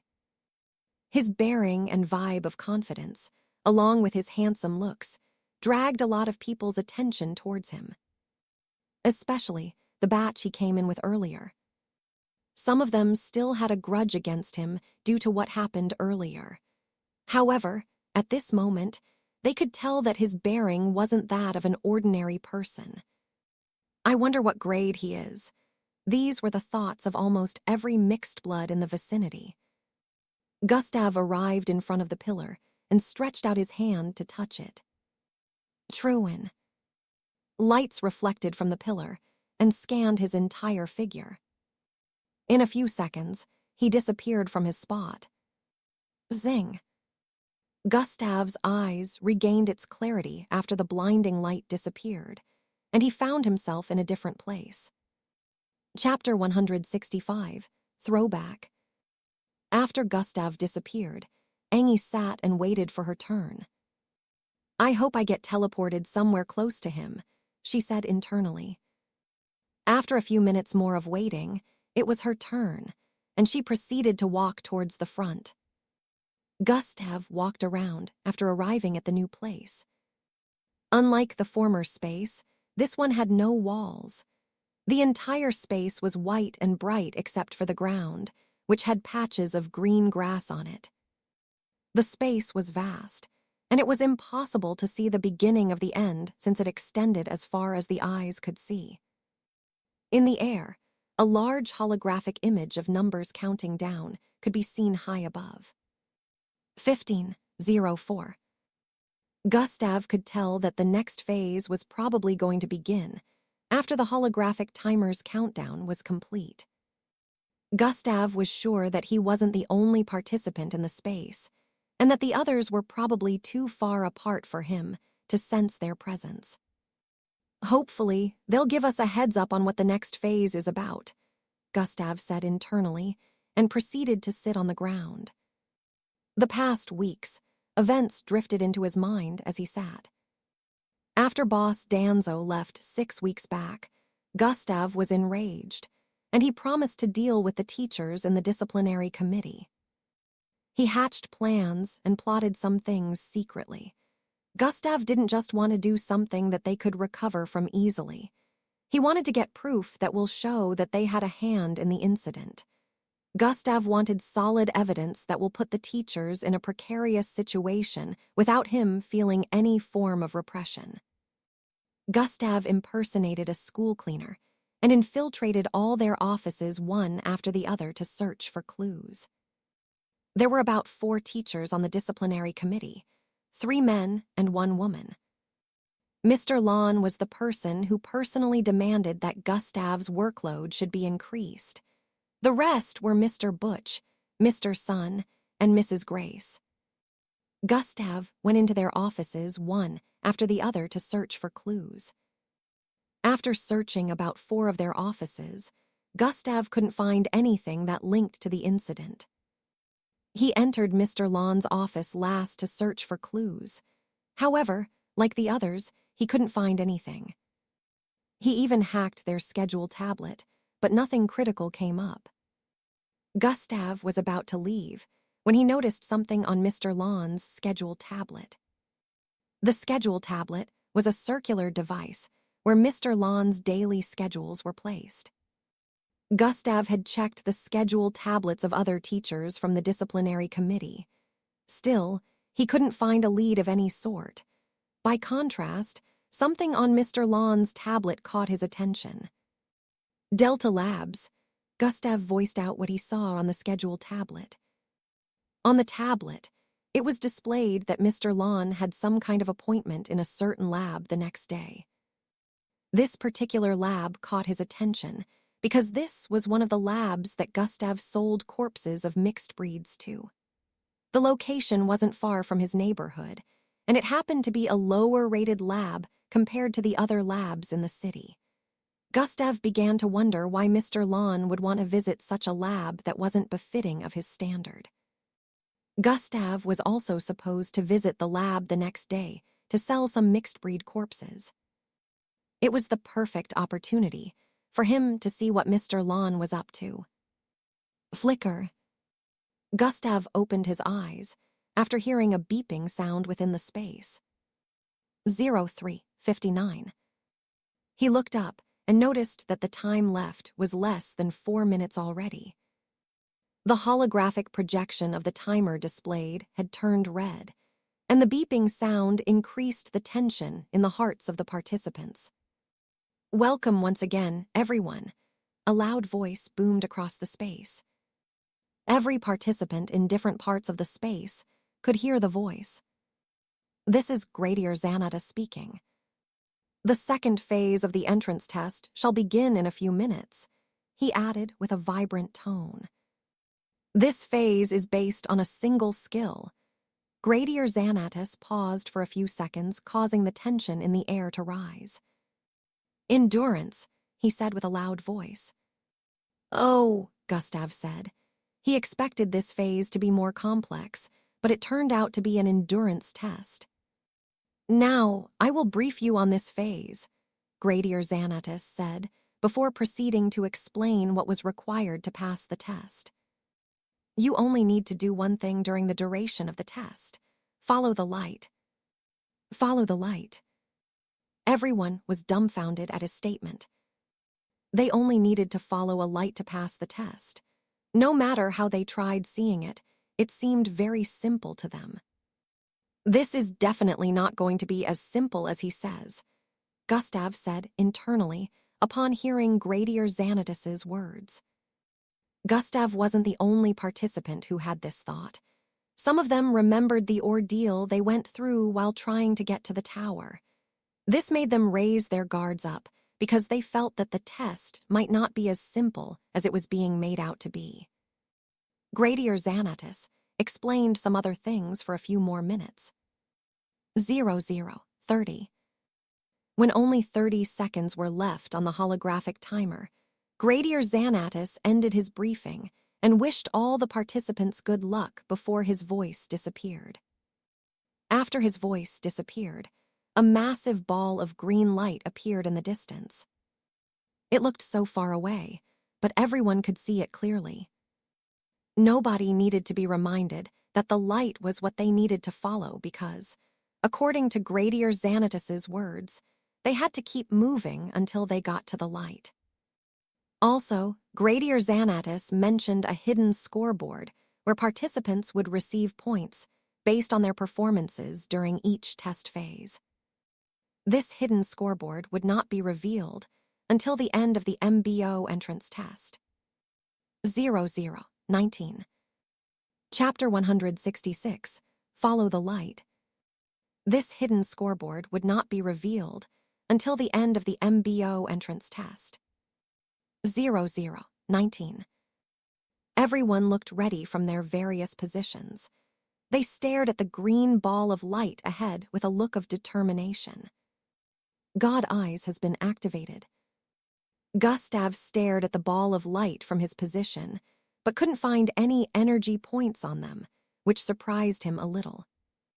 Even when he tried zooming in on sighting the ball of light, it was still extremely far away from his current position. The distance must be the reason why I can't see its energy points. From the previous rumors I heard, the MBO entrance test takes longer than a day to be finished. If the rumors are true, it might take more than a day to get to the light. Is this why this is an endurance test? Gustav wondered as he stared at the countdown. 0003, 0002, 0001, 0000. Second phase will now commence. Immediately the countdown was up. Everyone started racing towards the green ball of light. Some conserved their energy and moved at a fair pace because they remembered Gradier Xanatus mentioning that the test was related to endurance. They had no idea of the situations they would be facing. To be on the safe side, they decided to conserve their energy for any unforeseen circumstances that may arise. Some felt that getting to the light first would be good because of the hidden scoreboard that was mentioned by Gradier Xanatus. They were sure that being the first to get to the light would give them a good number of points. Gustav stood in the same position after the countdown had started and looked around. I still can't use my full abilities because there are invisible cameras everywhere. They must be watching from a secret room or something. It's not the time to reveal any of my abilities, even though they probably know my grade by now, Gustav said, and proceeded to squat slightly. Swoomum. He dashed forward with speed, crossing over 200 feet in a single body movement. Gustav was currently moving at his average speed. However, his speed was still much faster than many mixed bloods taking part in the test. His hair blew backward as his body traveled with speed across the patch of grass. Floor 617, Watchroom. Inside the room filled with screens that displayed different participants within the white space, Gradier Xanatus stood in front as usual. They watched as the participants moved towards the light. There are some really promising candidates with unique bloodlines this year. His eyes moved from place to place across the screens. One of the participants with electric green scales on his face zapped across the place in a particular screen, moving at a fair pace. His movement was like teleportation. Electricity would appear several feet in front of him, and he would transform into it. This kept happening throughout. He can move faster, but he seems to be one of those conserving their energy, Gradier Xanatus thought. Bring up the information on this participant, Gradier Xanatus voiced out while pointing at that part of the screen. One of the officials behind nodded and tapped on the holographic keyboards several times. Truin. A new holographic screen appeared out of thin air in front of Gradier Xanatus. He stared at the information and nodded. B grade, not bad, he said internally, and proceeded to wave his hand. The holographic screens disappeared, and he stared at the other screens. On another screen, he noticed a short girl with black ram horns and the lower part of a serpent squirming across the ground with speed. As she was moving across the ground, the green patches of grass were turning into a trail of ashes, with the outline of her body displayed on it. Her bloodline ability doesn't make her very mobile, but there's a chance that she might surprise us when the real challenges come. Inside the room, a large number of screens that were over 1,000 showed all the participants' movement. Despite the number of screens, Gradier Xanatus was able to watch every single one of them at the same time and notice the promising participants. These 3 are really good too, Gradier Xanatus commented, and had 3 enlarged holographic screens appear in front of him. The first one was a 5-foot-tall boy with aqua-colored shoulder-length hair and 2 red lines extending from his forehead to his left eyebrow. He was moving across the patch of grass with intense speed, causing a red streak to blaze across the place. Although his bloodline had not been revealed yet, Gradier Xanatus felt he was promising enough from what he had seen. The second was a green-skinned girl with a brown whip-like tail that had red aura-like energy cover her entire body. She was currently on a red 4-feet sickle made out of energy. The sickle flew above the patch of grasses, giving her enough mobility to move as she pleased. The third person on the screen was a tall boy with spiky orange hair. Surprisingly, this boy wasn't walking or running above the plain fields like everyone else. Instead, he was moving underground. How he arrived underneath the ground was unknown, but he stood in one spot and folded his arms with a wide grin on his face. The ground was moving him forward, without him having to do anything. This 3 should be the most promising candidates here, except for that boy that led the other batch here. His information shows that his bloodline has something to do with transformation. Still, he hasn't made use of that, Gradier Xanatus said, while staring forward with a look of contemplation. I guess we shall soon see how they perform when they meet the first challenges, he said internally while waving his hand. The participants kept moving towards the green ball of light for the next 3 hours. Some of them noticed that the ball wasn't getting any closer, even after increasing their speed. They had been expecting some kind of challenge, but even after moving for another hour, nothing happened. Some of them were already running out of stamina after 6 hours passed by. The green ball of light was still very far away. Some of them decided to rest, while others kept moving forward. Looks like some of them have let down their guards now, Gradier Xanatus said internally while watching the participants on the screens.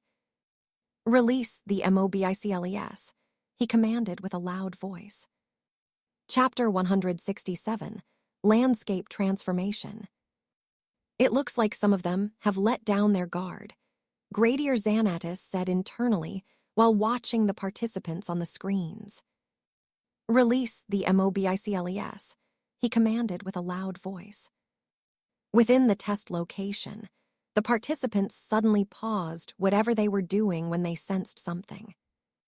VRRRMMMM, VRRRMMMM, VRRRMMMM. Openings were formed high above the ground. It looked like the space was torn open, forming circular blue tunnels in the air.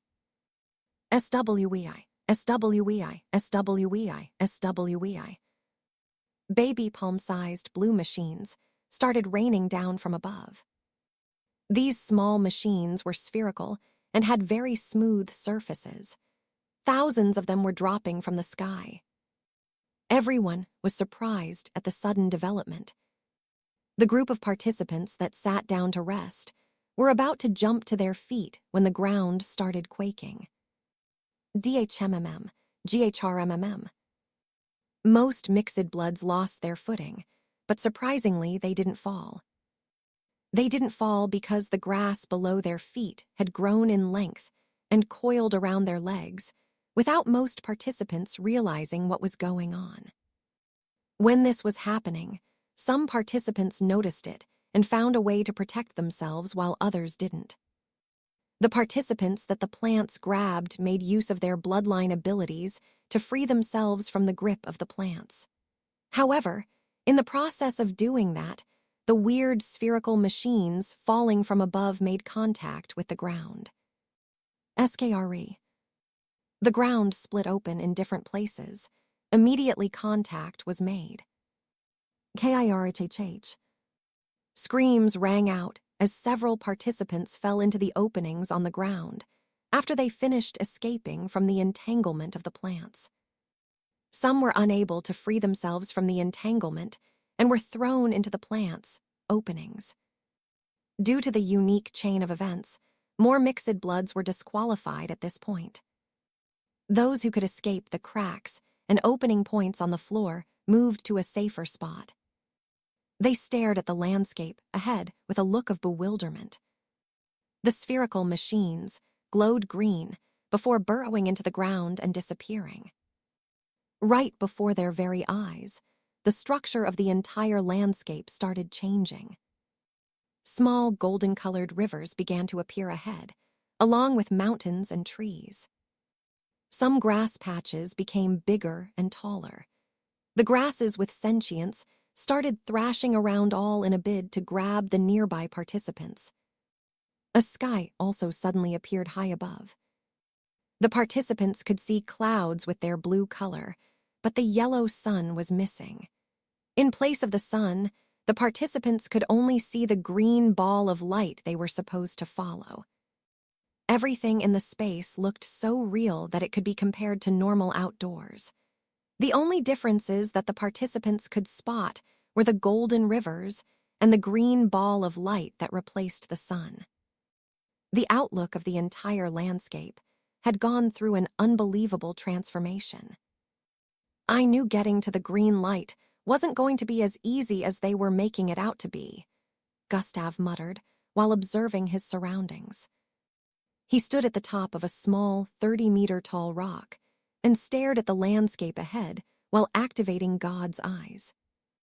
The changes were caused by those machines, such immense energy, able to transform the environment to whatever the MBO wishes for it to be, Gustav said as he furrowed his eyebrows. The rock he was currently standing on wasn't there at first. It also came into existence after the spherical machines rained down from the sky. Gustav was also surrounded by plants that tried to hold him down, but he destroyed them easily. When the rock sprouted out of the ground, he leaped onto it to check the vicinity from a higher point. He was able to see the high amount of energy points each machine had, and he determined after an observation that the little machines caused the change. It looks like it was not only the surface structure that changed. Things just got a little more interesting, Gustav said with a smile on his face. Several thousand meters ahead of his standing point, Gustav could see a small forest that had blue and yellow trees. What a good cover-up, Gustav said while staring ahead. They were still very far from his position, but he was able to see the trees and what awaited within. Gustav jumped down from the rock and dashed forward with speed. He had no intention of avoiding the forest. If Gustav wanted to travel around the forest, he would have to turn left or right, but since the start of the second phase, he hadn't changed trajectory as everyone did. Everyone traveled in a straight line because they felt that changing trajectory would increase the time it would take for them to reach the green ball of light.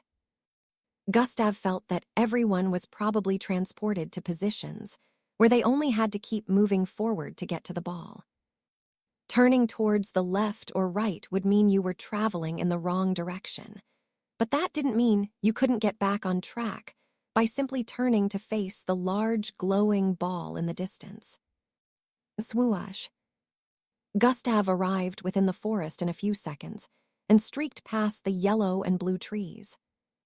The forest was so dense that the leaves from different trees formed large canopies that covered the entire region, causing the vicinity to look dark blue and yellow due to the color of the trees. SWHH. A circular blade with numerous spikes on its edges suddenly flew across the air towards Gustav's chest from up a tree 13 feet away. Due to the number of leaves covering the tree, this blade was well concealed and wouldn't be noticed until it was about 3 feet away from making contact. Swerve tilde. Gustav moved his body towards the side. Immediately, the blade was sent out, dodging it with ease. As the blade traveled past him, it was in fairly slow motion from his point of view. He could see it clearly as it traveled forward. It was as big as a person's head, blue with a yellow light beeping on its surface. Gustav stretched out his hand and grabbed the blade, hindering its movement. Grip. His strong grip on the blade stopped it spinning immediately. Gustav quickly spun around and flung the blade back to the direction it was sent from. Chapter 168, Level 6. His firm grip on the blade stopped it spinning immediately.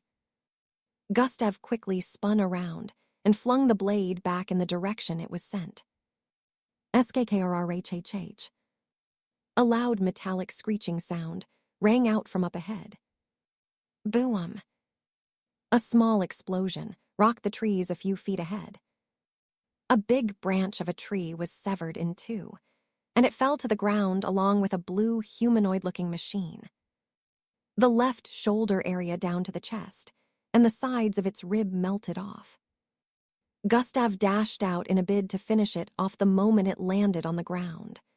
However, the instant he moved forward, he heard the sound of air being sliced apart due to objects moving at high speed across it. Gustav turned around and noticed 3 out of 4 similar-looking blades heading towards him. From the left, right, and center. Thoom! Gustav immediately leaped upwards to dodge all the projectiles.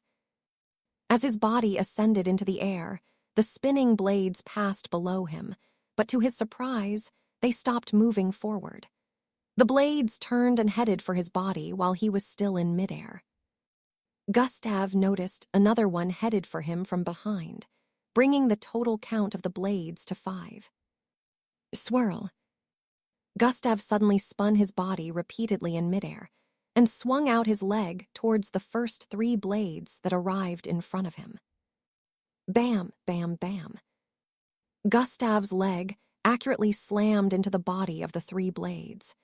His leg made contact with the surface of the blades, sending them flying into the distance again. As they moved through the air, several branches were cleaved in two before the blades embedded themselves into 3 different trees up ahead. Due to the swinging of his leg, his body still spun towards the back, and he reached out his hand to grab the remaining 2 blades flying towards him. Clench, clench. He landed with both blades in his hands and wanted to swing them out again when he noticed the blinking of yellow light speed up. Beep, beep. Boom. Both of them exploded together, causing a radius of over 16 feet to be engulfed in fire. Smoke spread across the environment, but the silhouettes of 5 humanoid-looking blue machines could be seen walking towards the point of explosion. They had glowing yellow lines on their arms and looked menacing. Earlier on, their arms had been stretched out towards Gustav's position. Still, after the explosion, they didn't seem to be on guard anymore. Scanning environment for signs of life. A robotic voice was heard from one of them as rays of red and green light in the form of a net shot out. But immediately that happened, a silhouette dashed out of the smoke towards it. Signs of life, dis. Before the robotic voice could complete its sentence, a tightly clenched fist drilled into the middle of its chest. Kryak. A small, circular object blasted out from the back of the hole created in the machine's chest. Tiaroyan. The glowing lines on its body dimmed immediately. The smoke cleared up, and Gustav's straight-looking face was revealed. He neither had injuries, nor did he look ruffled in any way. Swoosh. Gustav withdrew his fist from the chest of the humanoid machine and dashed towards the left, dodging a green energy beam that was shot towards him from behind. He arched his arm backwards as he arrived in front of the humanoid machine on the left and threw it upwards. Bang! His fist collided with its jaw, causing it to be flung into the air. Gustav didn't wait for a single second before swinging out his fist repeatedly. Bam, bam, bam, bam, bam. While still being suspended in midair, Gustav's fist rained down upon the body of the humanoid machine, blasting apart several of its metallic body parts. Bang! The humanoid machine slammed into a tree on the other side, causing its body to break into bits and pieces. Gustav had already dashed towards the side again after successfully launching that attack. Swerve, swerve, swerve, swerve. Gustav was moving at 200 feet per second, so dodging the shots of the humanoid machines was really easy for him. His body moved across the place in a zigzag manner. He arrived in front of another humanoid machine and rained down barrages of punches on it. Bam, bam, bam, bam. In about a minute, Gustav was done dealing with every single humanoid except for the first one. All the eyes that fought with Gustav either lost one of their body parts or had their cores taken from their body, so their functions had shut down. Gustav gathered the cores and placed them in his storage device. Extra energy is always appreciated, he said internally as he walked towards the AI he didn't finish off. Participant 126 can proceed. A robotic voice boomed out from the AI that Gustav hadn't killed. Gustav nodded and dashed forward while throwing his arm out. Bang! His arm tore through the chest of the AI, and he grabbed onto its core before pulling it out with force. I won't pass up on free energy, he said internally as the glow on the AI's body dimmed as it fell to the ground. When the system absorbs the cores, the energy needed for the next upgrade will be reduced to a quarter, Gustav thought while storing the core in his storage device. Swoosh. He dashed forward after all was said and done, leaving the AIs in scraps. Gustav leaped to the top of a tree and started jumping from tree to tree after crossing a distance of 700 feet. Floor 617, Watchroom. Gradier Xanatus stared at a particular screen at the top left corner of the holographic split screens. His eyes were laced with a look of disbelief and uncertainty. Did that candidate just casually deal with a bunch of level 6 AIs without even activating his bloodline? The shock in his voice was evident. Chapter 169, Pride of a Special Class. Did that candidate just casually deal with a bunch of level 6 AIs without even activating his bloodline? The shock in his voice was evident. He stared at other holographic screens, trying to see if he missed any other candidate that may have displayed the same prowess Gustav did. However, after checking for a long time, he couldn't find anything of sorts. Most participants on the screen were struggling to deal with the AIs with their bloodline being activated. Contrary to other participants, Gustav dealt with 5 AIs by only using brute force. Level 6 AIs were comparable to Step 2 Zulu rank Mixed Bloods, so it was understandable that the Mixed Bloods were having problems defeating them. Although most Mixed Bloods participating had surpassed the Step 2 rank, still, it would be challenging to defeat multiple Level 6 AIs within a specific period without taking damage. According to the scans, his bloodline should be related to transformation. How is he able to use this level of strength without transforming? Gradier Xanatus thought. Bring up the information on that candidate. Gradier Xanatus pointed at the screen that showed Gustav dashing across the forest. Truin. Another holographic screen appeared in front of him that displayed Gustav's personal information. His name, address, date of birth, and so many other things were displayed. Gustav Crimson. Gradier Xanatus muttered with a weird look on his face, wondering why something about this name felt familiar to him. His eyes suddenly widened as he noticed a piece of information. His birth parents are the Oslovs, he voiced out with a look of disbelief and confusion. Another prodigy from the Oslov family. Do they have 3 kids? Because Endrick Big Brother was said to have a low-grade bloodline, I wonder why this one didn't catch the eyes of the inspectors. A mixed blood of this caliber should have passed the special test.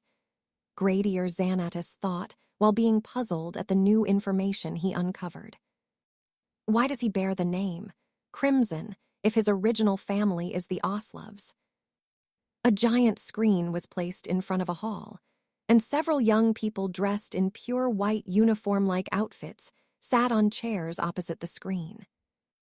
Most of these youngsters gave off a confident and prideful vibe as they all watched the screen in front with contemplative looks. A glass wall could be seen on the right side of the hall. Through the glass wall, clouds could be seen, which depicted that the current altitude of this location was very high. On the front seat, a boy with curly black hair dressed like the others sat with his legs crossed. Among all the others, he seemed to be the youngest because of his looks. He had a conflicted look on his face as he stared at the screen ahead. What's the problem, Endrick? You've been acting weird since we arrived at the hall. Are you sick? A girl with long blonde hair beside him voiced out with a concerned look on her face while stretching out her hand to touch his face. Puh. Don't touch me, he voiced out with a repressed look while slapping her hand away from his face. She withdrew her hand immediately, but still kept facing him. Endrick kept gritting his teeth as he stared at a particular part of the screen. She noticed this and followed his line of sight to check out what he was staring at. On a particular part of the screen, a tall boy with dirty blonde hair had just exited a small forest and was now headed towards the mountain pass up ahead. Why do you two look so identical? She asked with a suspicious gaze. None of your bus. Before Endrick could complete his sentence, someone interrupted from the side. Isn't that your big brother? A boy sporting short brown hair asked while pointing at the screen. Endrick's big brother. The girl voiced out with a surprised look and turned back to stare at the screen. No wonder, she said internally. What do you mean by big brother? Endrick's face suddenly twisted in rage as he stared at the person on his right-hand side. The space around Endrick suddenly warped and twisted. The boy beside him suddenly fell to the ground on his knees. WH array yo you doing? He stuttered while asking as his body trembled.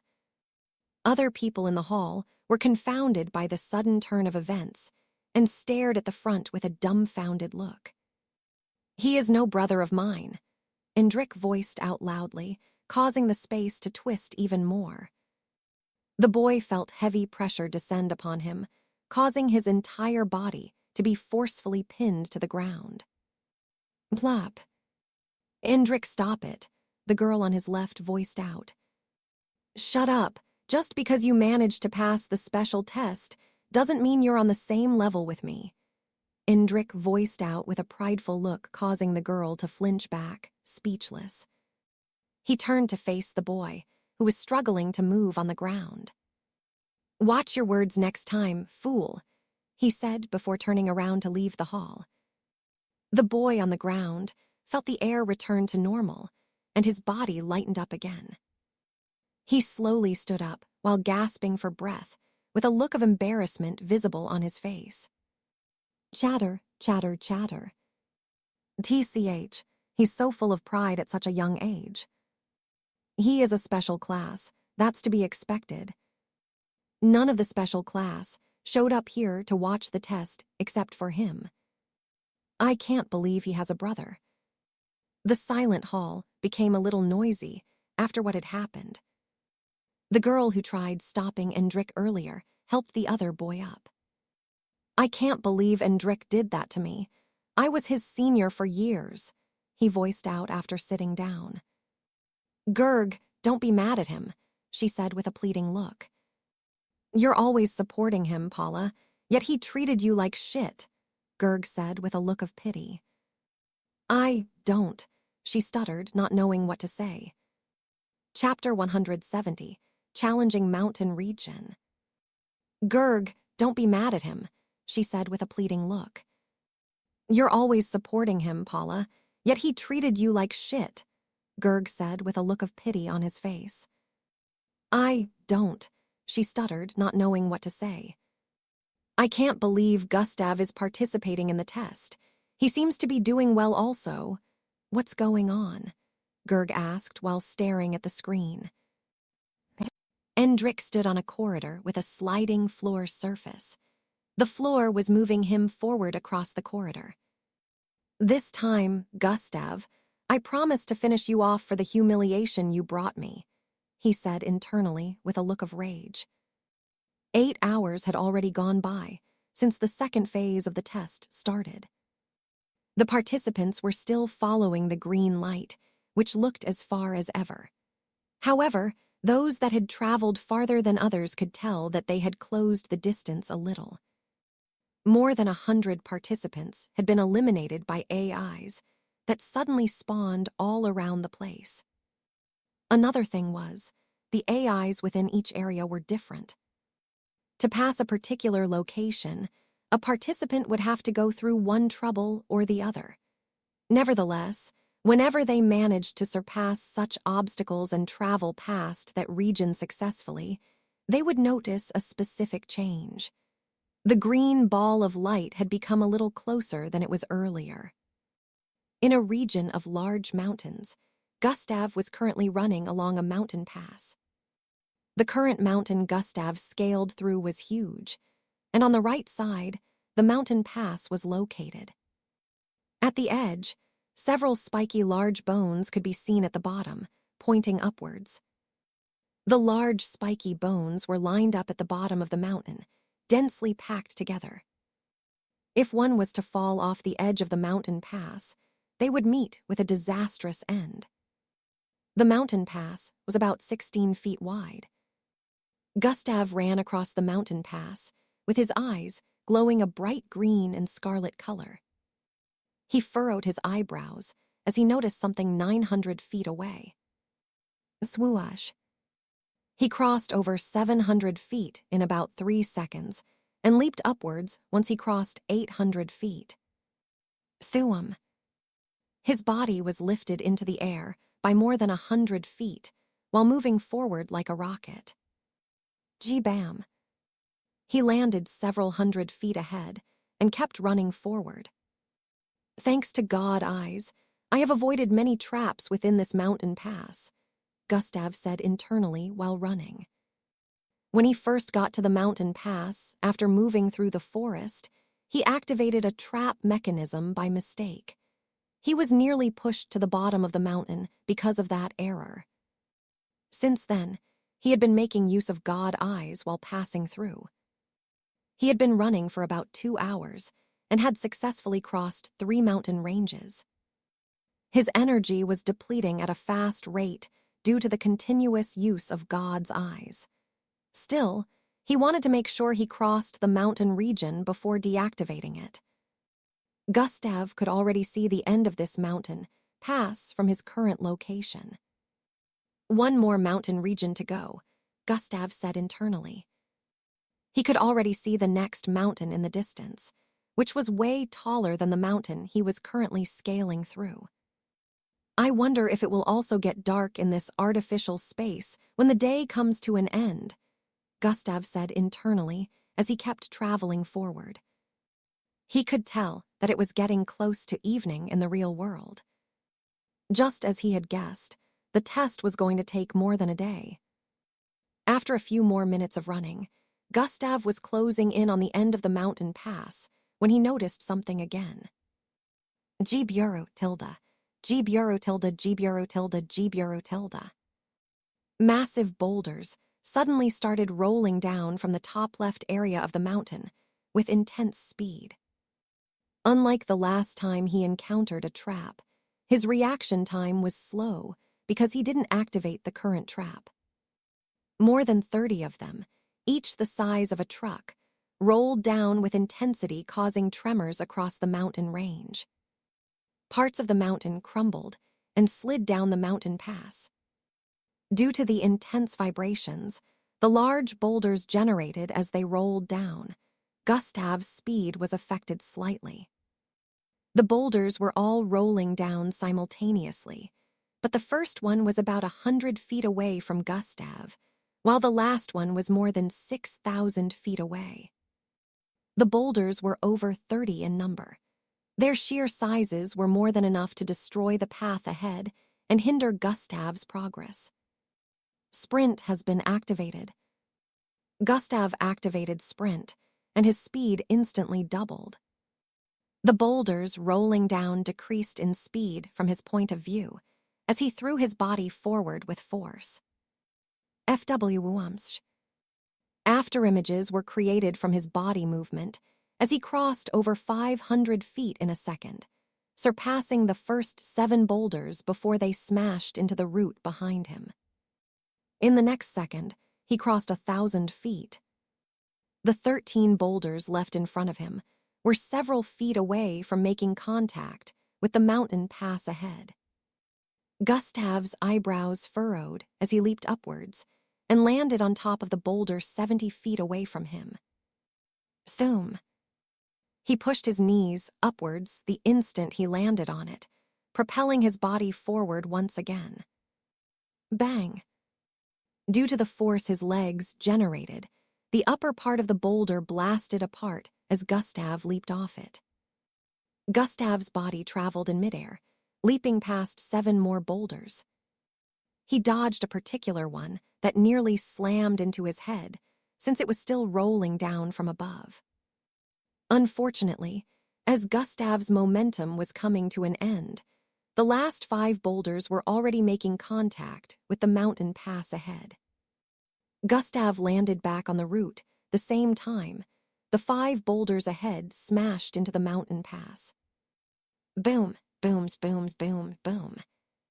It sounded like a nuclear explosion as the boulders slammed vigorously into the road ahead. Chapter 171, Golden Streams. Boom, booms, booms, boom, boom. It sounded like a nuclear explosion as the boulders slammed vigorously into the road ahead. Cracks appeared all over the path ahead as it crumbled and started sliding down the mountain. Over 1,000 feet of the mountain pass ahead was destroyed, leaving a large gap. Nevertheless, Gustav kept on running. Immediately he got to the edge where the route stopped. He bent his knees slightly with intense force. Super jump has been activated. Thuum. Gustav pushed himself upwards with force. SWEI. His body traveled forward above the wide gap formed from the destruction of the mountain pass.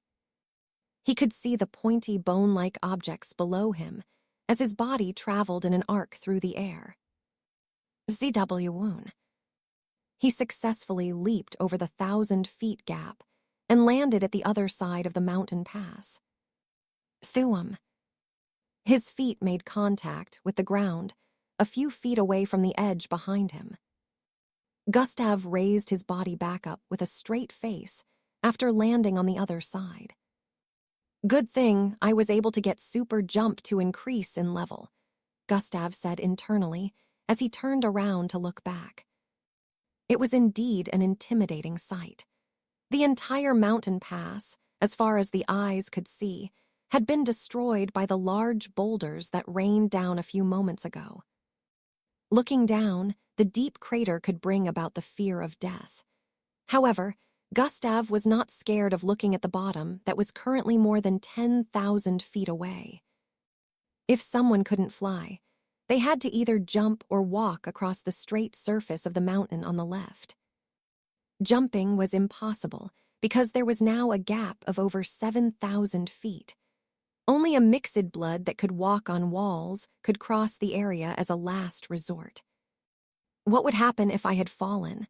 Would the MBO let the participants get killed when they failed to surpass a particular region? Gustav wondered whether the MBO had a way of preventing deaths when participants fail to overcome dangerous situations. He decided not to overthink it and turned around to keep walking. The end of this particular mountain pass was only a few feet away. After passing through the current mountain pass, he would only need to overcome one more mountain before traveling beyond this mountain region. In a few seconds, Gustav had gotten down from the mountain and was heading towards the next. Gustav stood in front of the 6,000-meter-tall mountain, with greenish and yellow flowers surrounding the outward structure. There was another mountain on the left and right side, but those were way taller than this particular one, so Gustav decided to pick this. One question kept on nagging at Gustav's mind. Why do none of the mountains ahead have a pass? Gustav wondered with a look of suspicion. In another part of the space, a girl could be seen sprinting across the surface of a golden-colored stream. ZWEI. Her speed caused the surface of the stream to split open as she glided across it, forming line waves behind her. Her silver and pink hair blew backward as she dashed forward with gracefulness. She had two small white horns protruding from her forehead. Even with those horns on her beautiful face, she gave off a gentle vibe. Ruther. A large black creature suddenly shot out of the stream behind. Its gigantic body blotted out a large part of the stream up ahead, casting a big shadow on the horned girl. The creature's head looked like an upside-down triangle, and it had golden scales on its 7 fins that were shaped like wings of airplanes. "It's still chasing," she said internally without looking back. The girl, who was obviously Angie, already knew that she was being chased by this creature from the onset. Almost there. Her sight was still focused on the end of the stream in the distance. Swoosh. Her body movement increased in speed for a few seconds, causing the water creature in the air to fall back into the stream, causing waves to splatter across the entire place. Due to the large body of the creature, the waves that spread across the rifts upset the balance of the stream's surface, throwing Angie into the air. Angie's body ascended by over 130 feet into the air. She flipped her body forward while still in midair. She then positioned it in such a way that when her rising momentum stopped, she will descend in a vertical format. Shruyum. While Angie was descending from the air, the gigantic water creature suddenly sprouted out of the stream again with its mouth wide open. Its big pointy teeth that looked like sharp, unbreakable swords were revealed. Angie was directly falling into the gaps within its teeth. Just as her body descended to the point where she was close to entering into its mouth, Angie spread her legs. Clam. The sole of her right and left foot missed several teeth pointed upwards. They directly landed on 2 teeth positioned in a horizontal format. She was able to find her footing within its mouth because of the creature's teeth position. Jiaru. Hot breath and streams of water blew out of the creature's mouth as it growled. Angie felt the intense heat blow her hair upwards, and her entire body was drowned in water mixed with the creature's stomach juices. The creature started closing up its mouth after making that growl. Angie's legs, suddenly started vibrating at a crazy speed as she squatted and leaped upwards. Swoosh tilde. Before the jaws of the creature could close up completely, her body flew out of the tiny gap left. GB bomb. The creature's mouth closed up with intensity, causing the air to tremble quickly, generating loud sound waves. To the creature's disappointment, it only managed to eat air. Bones were not crushed like it expected. It looked forward and noticed the humanoid-looking girl running across the water again. Jiaru. It growled in anger. Disappointed by its fruitless efforts, the creature dived into the water again to give a chase to the puny-looking creature that managed to escape its grasp. Chapter 172. End of the first day. It growled in anger. Disappointed by its fruitless efforts, the creature dived into the water again to give a chase to the puny-looking creature that it managed to grasp. Splash, ZW woon. It became angrier when it noticed she was close to reaching land. The creature chased after Angie furiously, but its attempts were in vain. Angie successfully reached the land ahead and kept on dashing forward for over 300 feet before coming to a stop. Jiaru. The creature burst out of the stream and arrived at the shore. It stared at the creature on land far ahead with a disappointed look before turning around and diving back into the water. Angie stared back at the stream area as the creature swam away. She let out a sigh of relief as her legs gave way, and she fell to the ground. She had been running across these golden-colored streams for the past few hours and was nearly worn out. She had encountered many creatures similar to the one she just escaped from. Whenever she crossed a golden stream, she would only be able to traverse on a small patch of land before meeting another stream ahead. She had crossed a total of 13 streams during this period, and the one she just crossed was the last one within the vicinity. What could be seen ahead was a plain field. Angie rested for a while before standing up. I must not relent. I'm sure he must still be moving forward even in the face of difficulties, she said with a look of determination written all over her face before dashing forward. Swoosh. Floor 617, watchroom. Magnificent speed and reflexes, the highest so far, and from her data, her bloodline is related to speed. However, there's nothing special about speed since all mixed bloods get an upgrade in physical fitness. If this is all she can offer, then I'm afraid it's not gonna be good enough. Nevertheless, she shows a lot of promise, so I'm going to keep observing her, Gradier Xanatus said internally as he stared at the part of the screen that showed Angie. He turned his face away and stared at another part of the screen that showed a boy with dirty blonde hair climbing a huge mountain top with his bare hands. Gradier Xanatus remembered seeing Gustav's performance when he passed through the previous mountain range, even with the number of boulders he triggered. This boy from the Oslov family, he really is a hidden talent. The higher-ups must have noticed him as well as the others by now. If he keeps this up, he might get chosen. Gradier Xanatus wasn't the only one that was wowed by Gustav's performance so far. Even the youngsters that passed the special test watched with a look of awe. Some of them started comparing Gustav to themselves, wondering if they'll be able to do the same.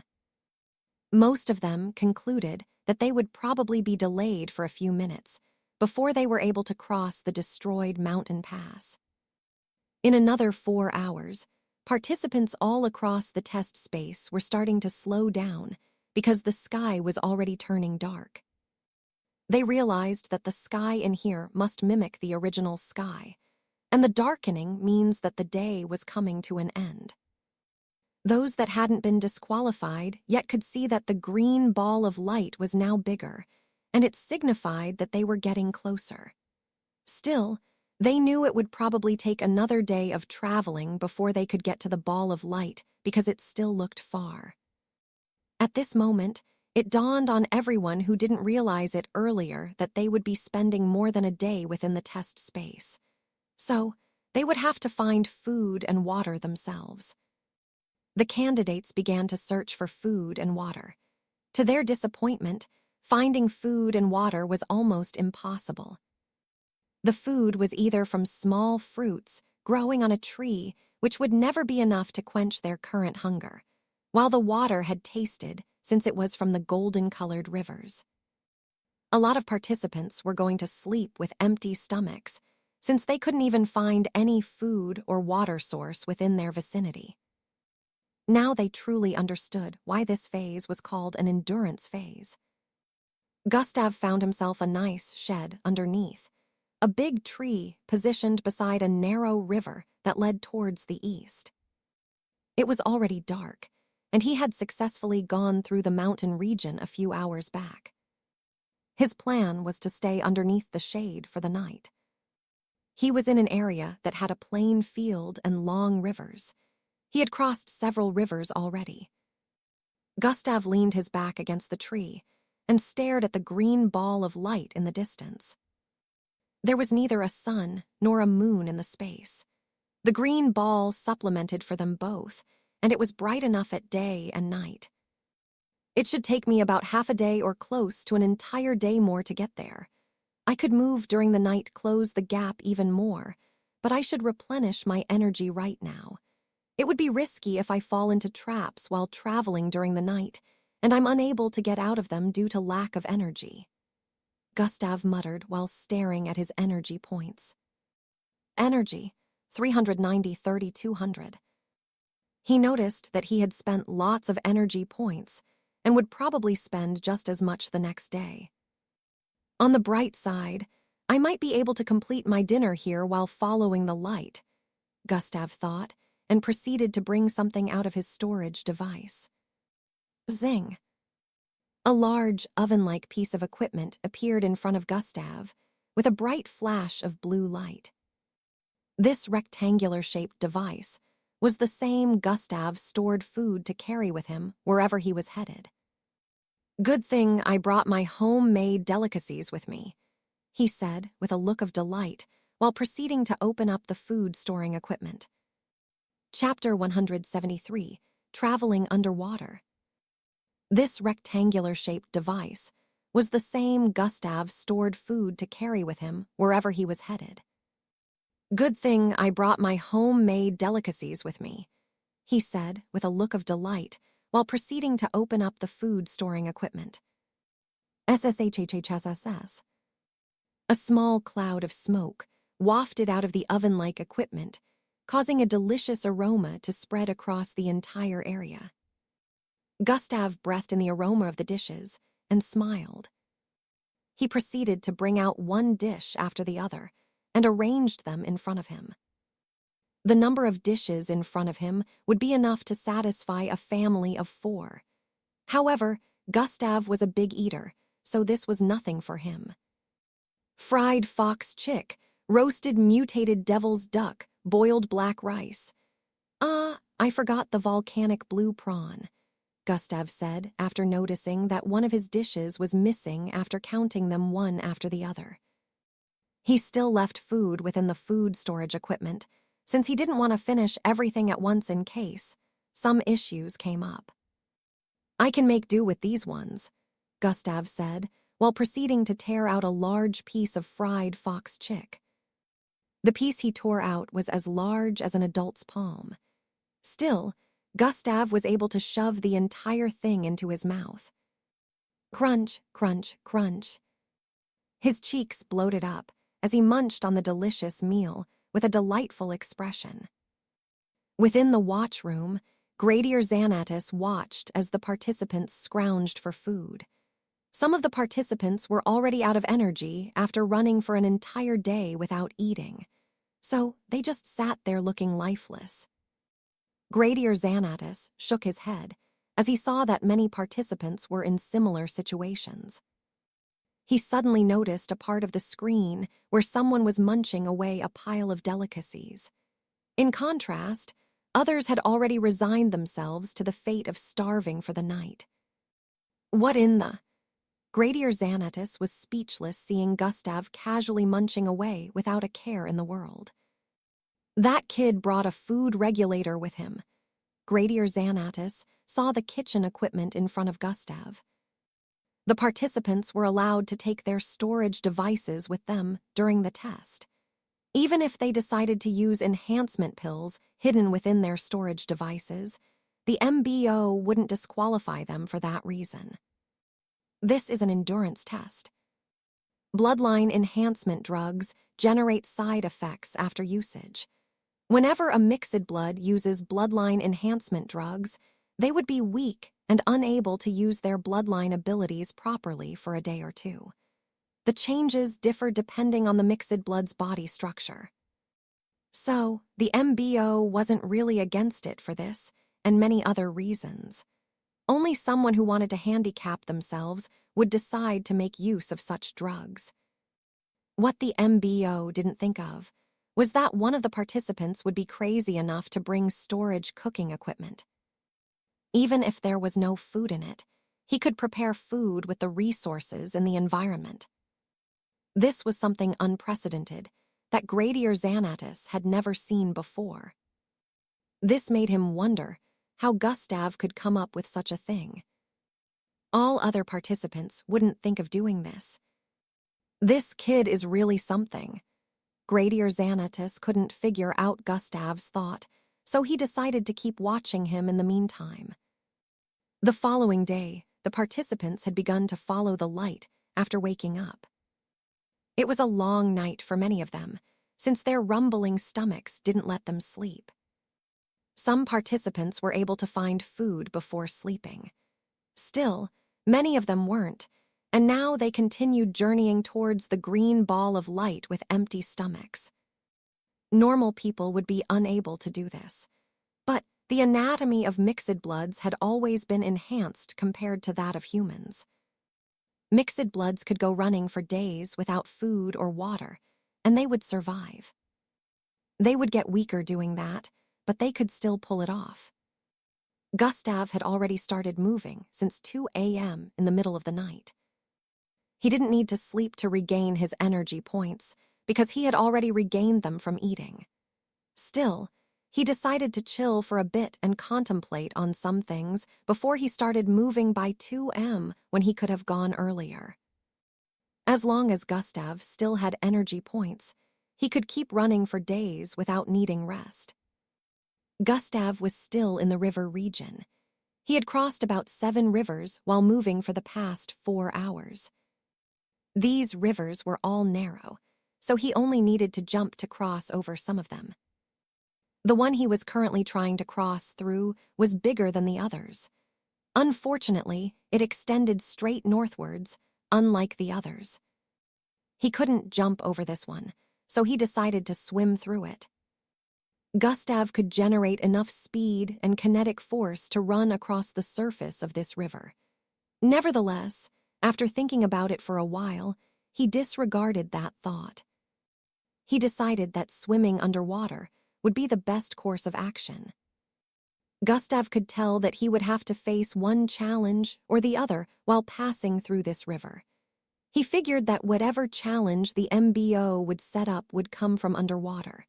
So, he decided to swim underwater, where he could spot whatever obstacle he'd have to face firsthand. If he ran above the water, he wouldn't be able to do that. Another thing Gustav noticed since he got the power of the system, his perception couldn't penetrate water bodies very well unless he was within. Faruhum, Sharuhamum. Even though he was underwater, Gustav's body still moved quickly like a sea creature. He held his breath while diving faster than a ski boat underneath the river. He could see lots of small rocks and plants underneath the river as he was swimming. He had to swerve left and right to dodge some rocks that extended high up from the bottom of the river. Chapter 174, Saved by Immunity. He could see lots of small rocks and plants underneath the river as he was swimming. He had to swerve left and right to dodge some rocks that extended high up from the bottom of the river. The river was more than 900 feet deep. However, Gustav could still see clearly with his god's eyes. He kept God's eyes activated while swimming because he didn't want to miss anything.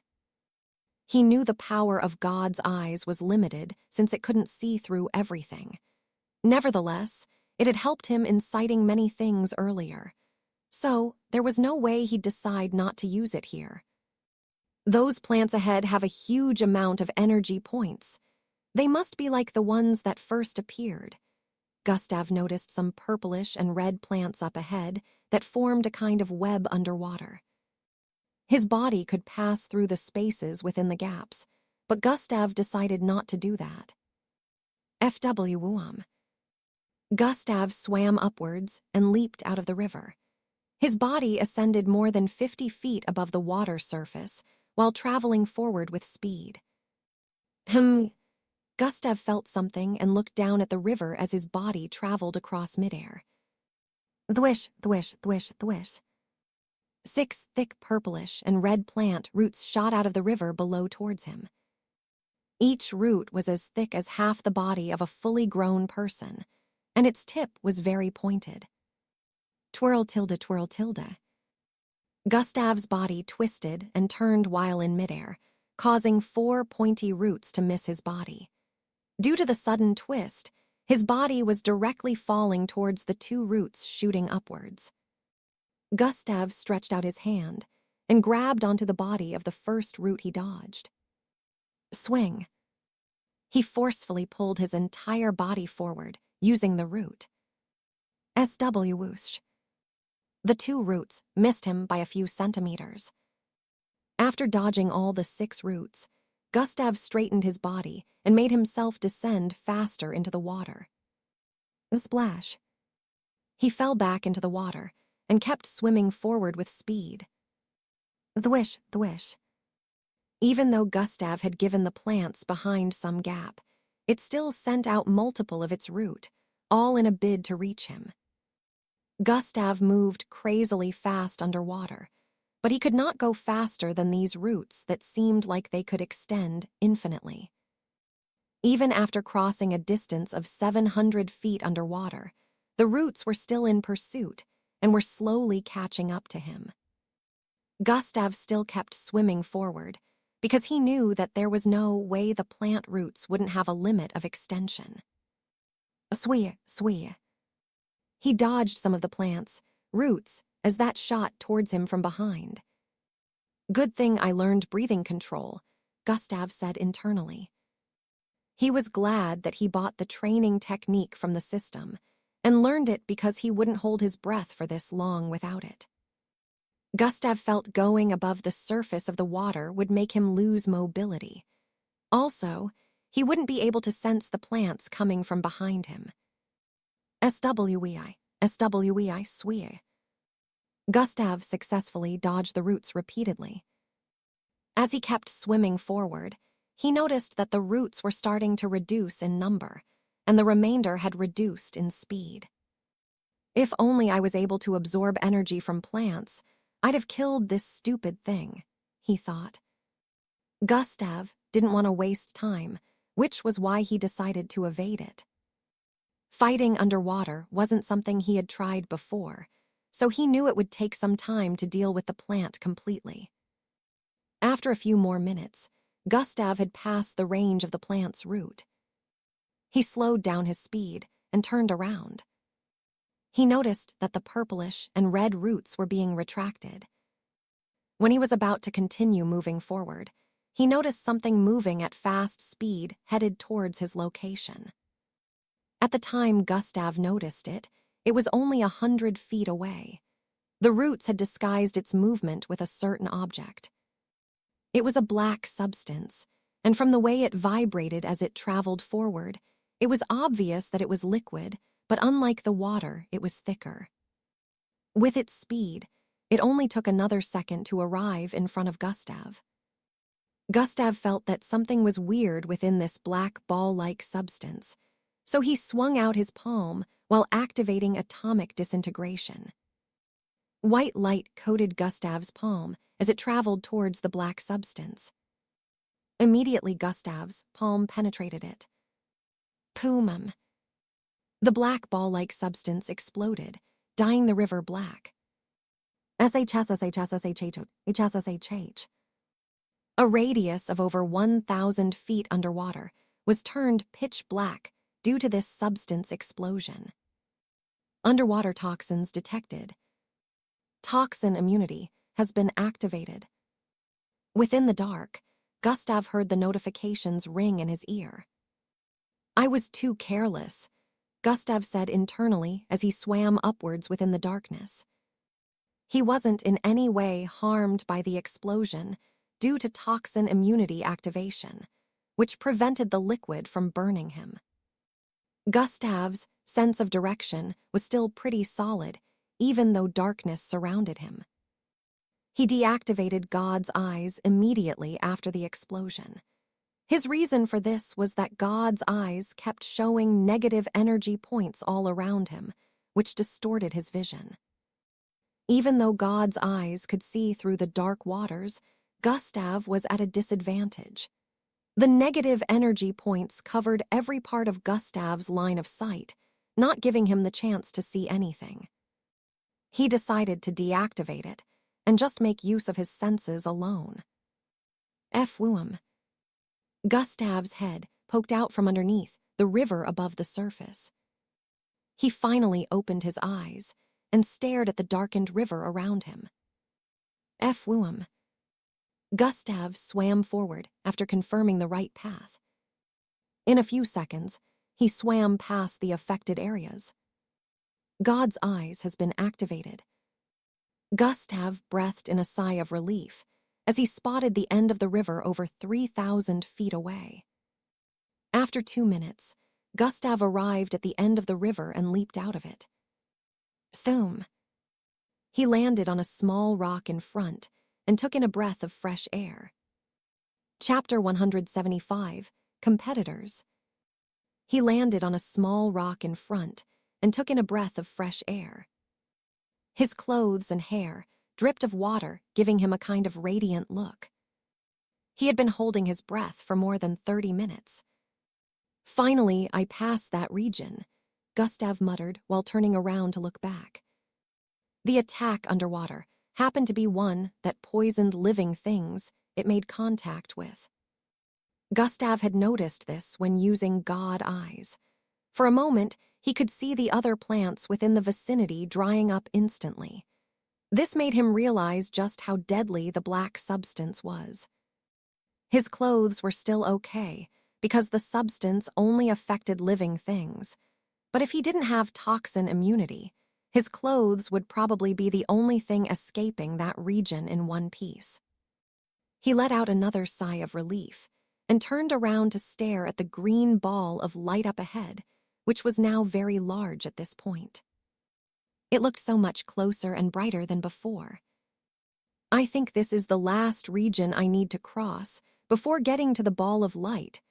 Gustav stared at the landscape ahead with a smile. In his line of sight was a landscape filled with rock beds.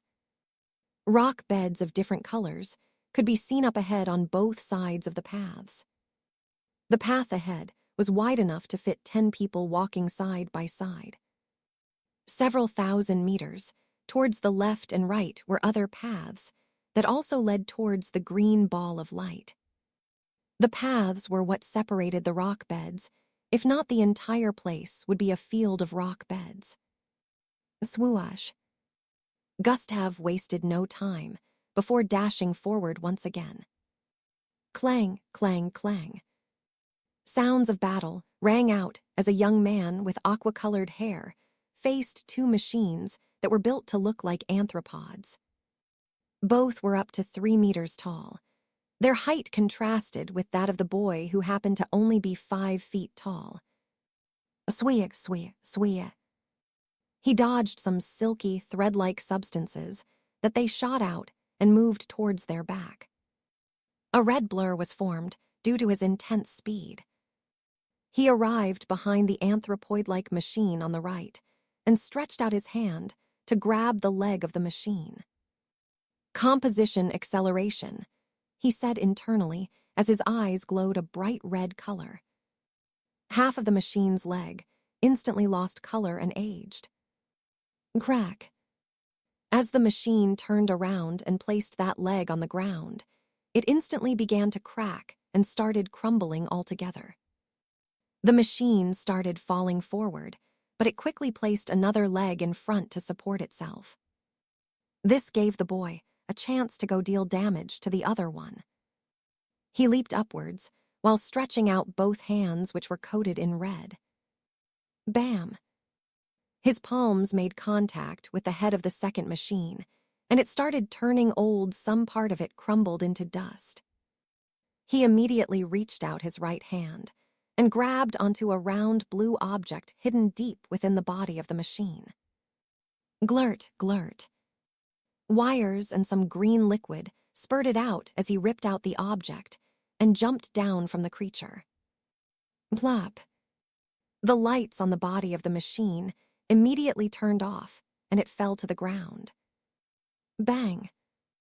The boy jumped backward, dodging some whitish stream of liquid that shot towards his left side. The other machine that lost one of its legs shot this out and pushed itself forward with the rest of its 5 legs. Of course, it was way slower, so the boy was able to dodge every single one of its attacks easily and arrived behind its legs once again. He reached out his hand and touched another leg. The same thing as earlier happened. The mechanical leg of the creature aged instantly and started crumbling the moment it tried to lean on it. The boy dashed around the body of the creature repeatedly for a minute. By the time he was done, the creature had no other legs to walk on and fell to the ground. The boy finished it off in a few moments and looked dashed forward. He was currently closing in on the edge of the forest area he was currently in. After a few minutes, he arrived at the end of the region and stared at the bedrocks up ahead. Good thing I didn't rest throughout the entire night. I should get to the ball of light after this region.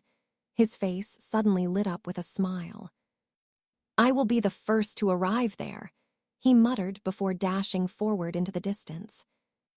In another part of the test floor, a green-skinned girl holding a sickle conjured from red energy swung it out fiercely at 3 AIs, decapitating them in one go. Even after doing that, the AIs were still headed for her, but their lack of visuals slowed them down. She conjured another sickle and threw both of the ones in her grip. SKRE, SKRE. They spun vigorously and pierced the chests of both AIs in front. They instantly powered down. She wasted no time in dashing forward towards the one on the left while stretching out her palm. Cratchum. A dagger made out of red energy shot out of the middle of her palm and pierced into the chest of the AI also. Cratchum. Surprisingly, the AI was still moving even after she did that, but she wasn't done yet. Bam!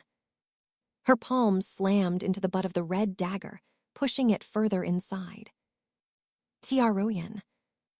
The AI immediately powered down. 4 AIs with incomplete body parts could be seen in her surroundings. She had successfully dealt with all of them that attacked her. She wasted no time in moving forward leave the region she currently was in.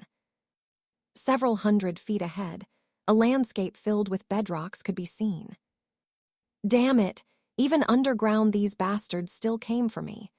A loud voice could be heard within a dark space. A boy with spiky orange hair could be seen standing on a circular piece of rock that protruded from the ground. This piece of rock was moving him forward at extreme speed, and there happened to be 2 large walls of rock covering his back, while he controlled the walls blocking his front to part ways, creating a path for him as he moved along. Chapter 176, leaving everyone in disbelief. He was currently moving underground. Boom! The walls of rock behind him were blasted apart, and 2 large humanoid-looking AIs could be seen chasing after him from behind. The AIs were looking ferocious due to the multiple cannons extending from their bodies. They bolted forward with speed and started closing in the gap between them and the boy while shooting out multiple beams. He quickly turned around and stretched out both his hands to touch the walls on his right and left. Fruabiru. The walls rumbled with intensity before crumbling to pieces, causing rocks to fall behind and create another wall. While multiple spikes also shot out of the walls behind, stabbing towards both AIs. They immediately crumbled to pieces. The instant contact was made with the body of the AIs. Boom, boom. The walls he created to defend himself were also blasted into smithereens as the AIs shot out energy beams from their cannons. Bang! The force knocked him backward. His body traveled for several hundred feet before. Bam! He slammed into a part of the wall ahead that he wasn't able to manipulate to open up for him. This part of the wall underground happened to be different from the ones he had been easily controlling earlier. While his body was being catapulted forward earlier due to the blast, he made use of his bloodline ability and tried to manipulate the walls ahead to open up for him, but it was to no avail, and he ended up slamming into it. The huge AIs were still headed towards him as he kept trying to control the walls ahead to move aside, but he was still unable to. Screw this. Looks like I have to go about this the normal way, he screamed out with a tone of annoyance after standing up. Stomp. He stomped his feet on the ground and was immediately catapulted upwards by the ground underneath. His body ascended into the air, and when he got to the wall up, it opened up a kind of tunnel for him that led to the surface. In a few seconds, he was out in the open. He landed on the ground and quickly closed up the manhole he created beneath him. Stomp, stomp, stomp. He stomped on the ground 3 times, and the openings he created underground started crumbling and closing up. Damn it, the boy spat out. Looks like I'll have to continue forward on foot, he voiced out with a repressed look while staring at the landscape in front, which was filled with bedrocks of different colors. Several hours later, some participants were able to successfully pass through the previous regions, started arriving at the last region one after the other. Angie was also among these participants.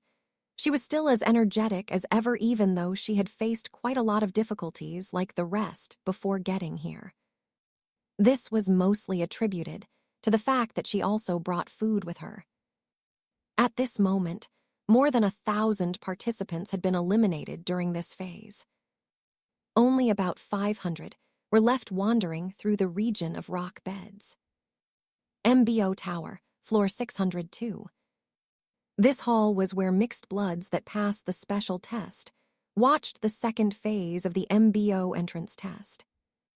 The second phase of the entrance test wasn't displayed to the public, so they practically got the special privilege to watch since they were considered the best among their peers. Around 50 people were here, and the students from Echelon Academy took up 35% of the population. The rest had graduated from other schools within the city and were considered a prodigy among their peers, but only 3 people among all the students that passed the special test were chosen to be a special class.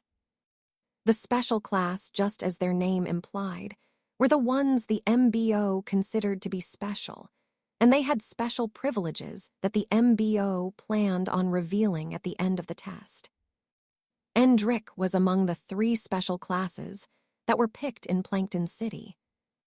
There was also one of Gustav's classmates that was picked, while the 3rd person was from a different school. Today was the 2nd day, and also the end of the 2nd phase, yet none of the special classes bothered to show their faces here. Everyone currently within the hall were only mixed bloods that managed to pass the special test. Chatter, chatter, chatter. The hall was currently noisy due to the footage being displayed on a part of the screen. How is he first? One of them shouted out with a look of disbelief.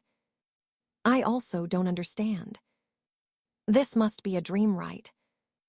How is he powerful enough to even perform these feats?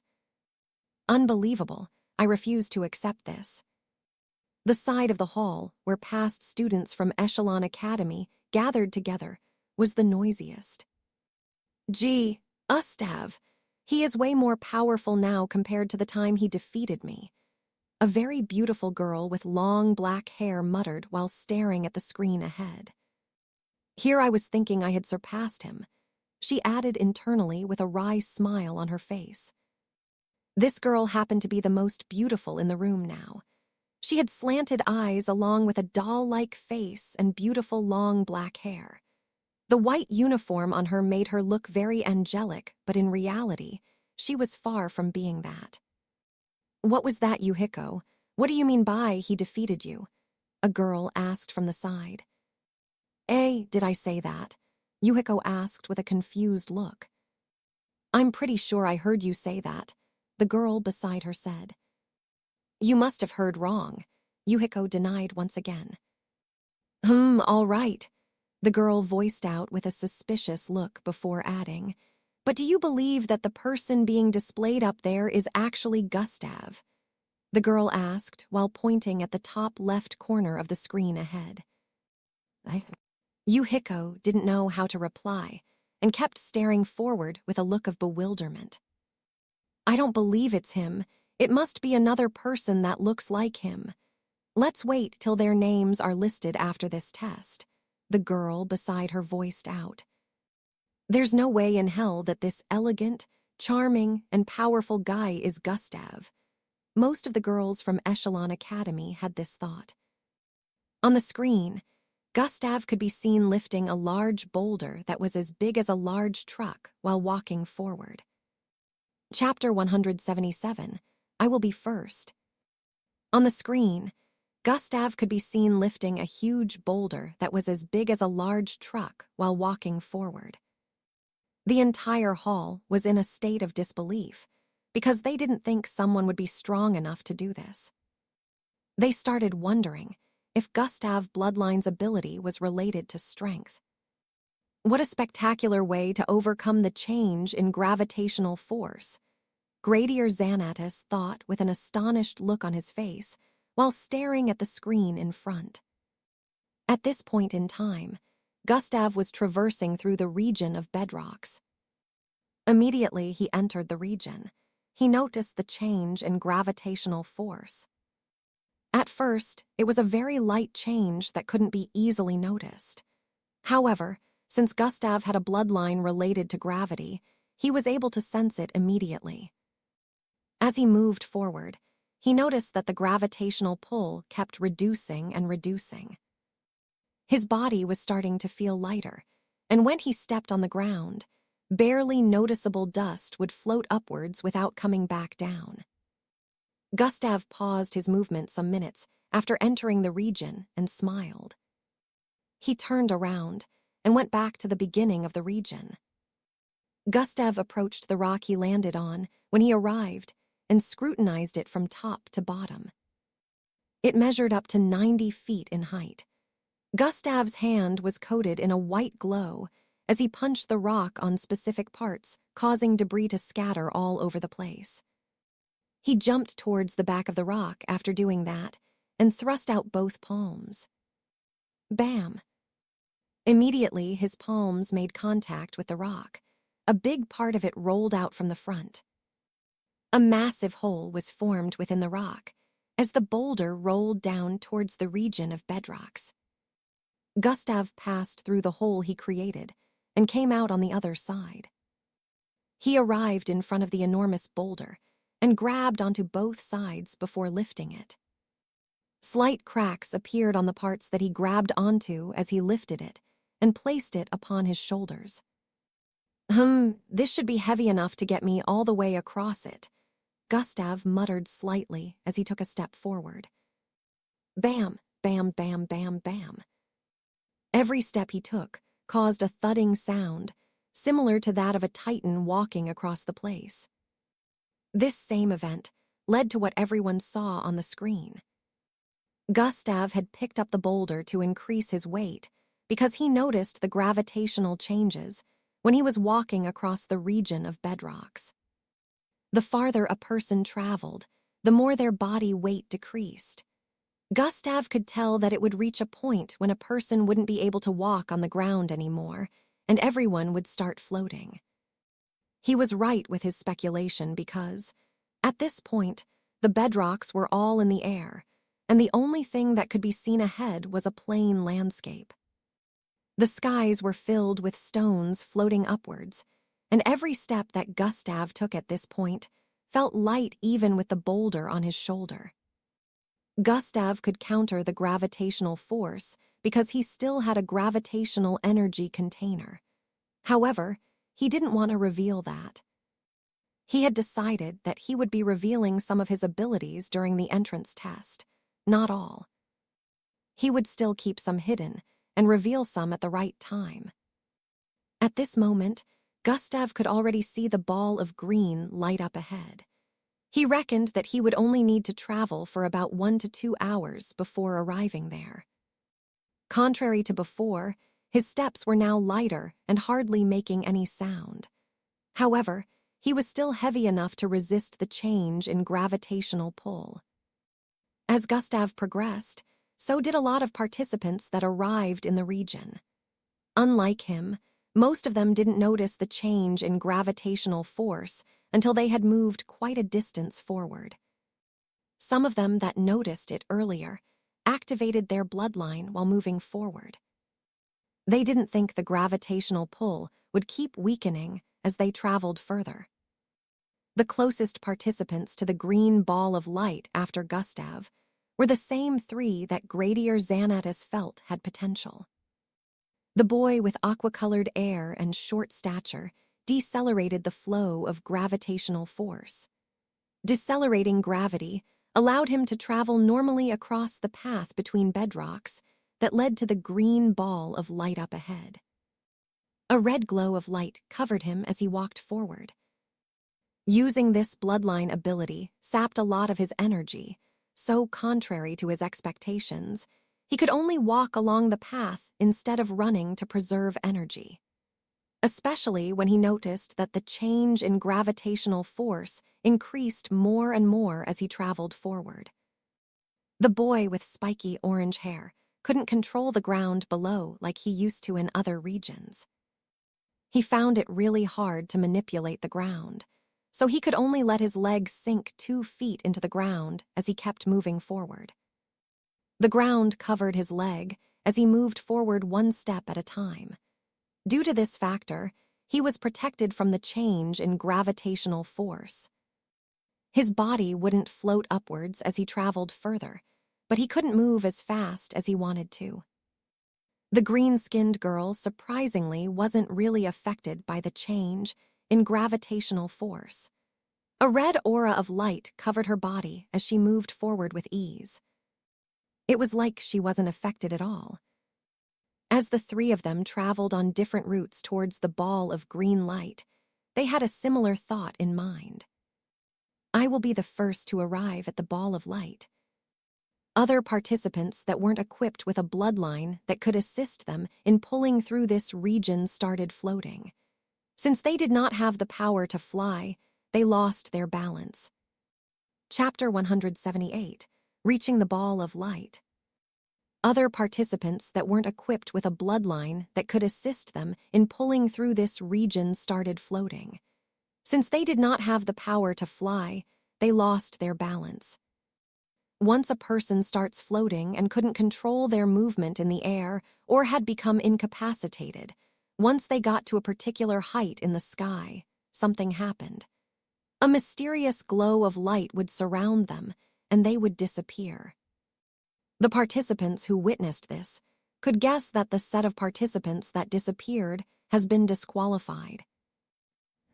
When Angie arrived in this region about 30 minutes ago, she also sensed the change in gravitational force. Still, for reasons known to her, she wasn't bothered. She only smiled and increased her speed of running. Swoosh. At the moment, she was closing in on the ball of light as she bolted across the path that led to it. Surprisingly, she wasn't affected by the gravitational force. At the speed at which she was moving, it wouldn't take long before she caught up with the three closest to the ball of light. She would soon meet up with the others, including Gustav, even though they traveled on different routes. 1 hour later, Gustav could already see the ball of light above the ground, several thousands of feet away from his position.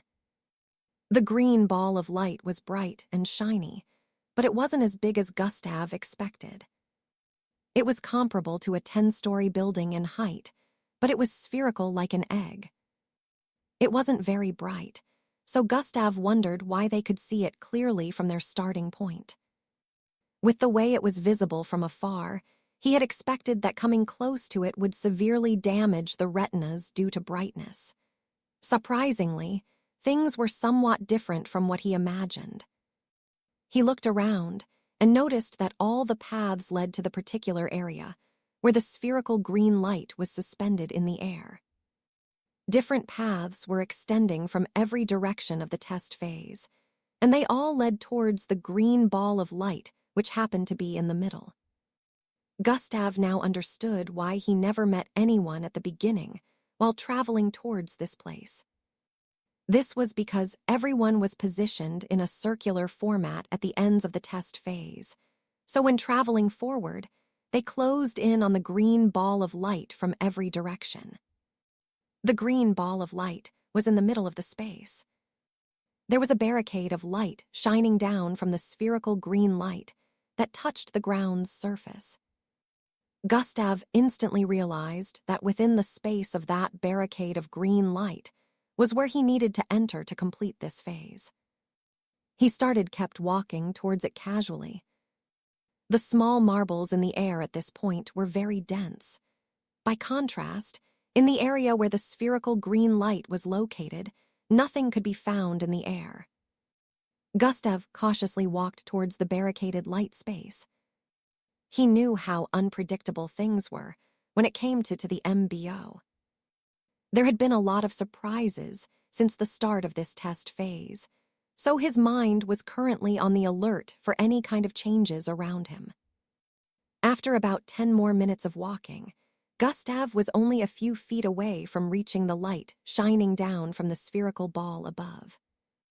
He finally got there in a few seconds and stood in front of it with a surprised expression.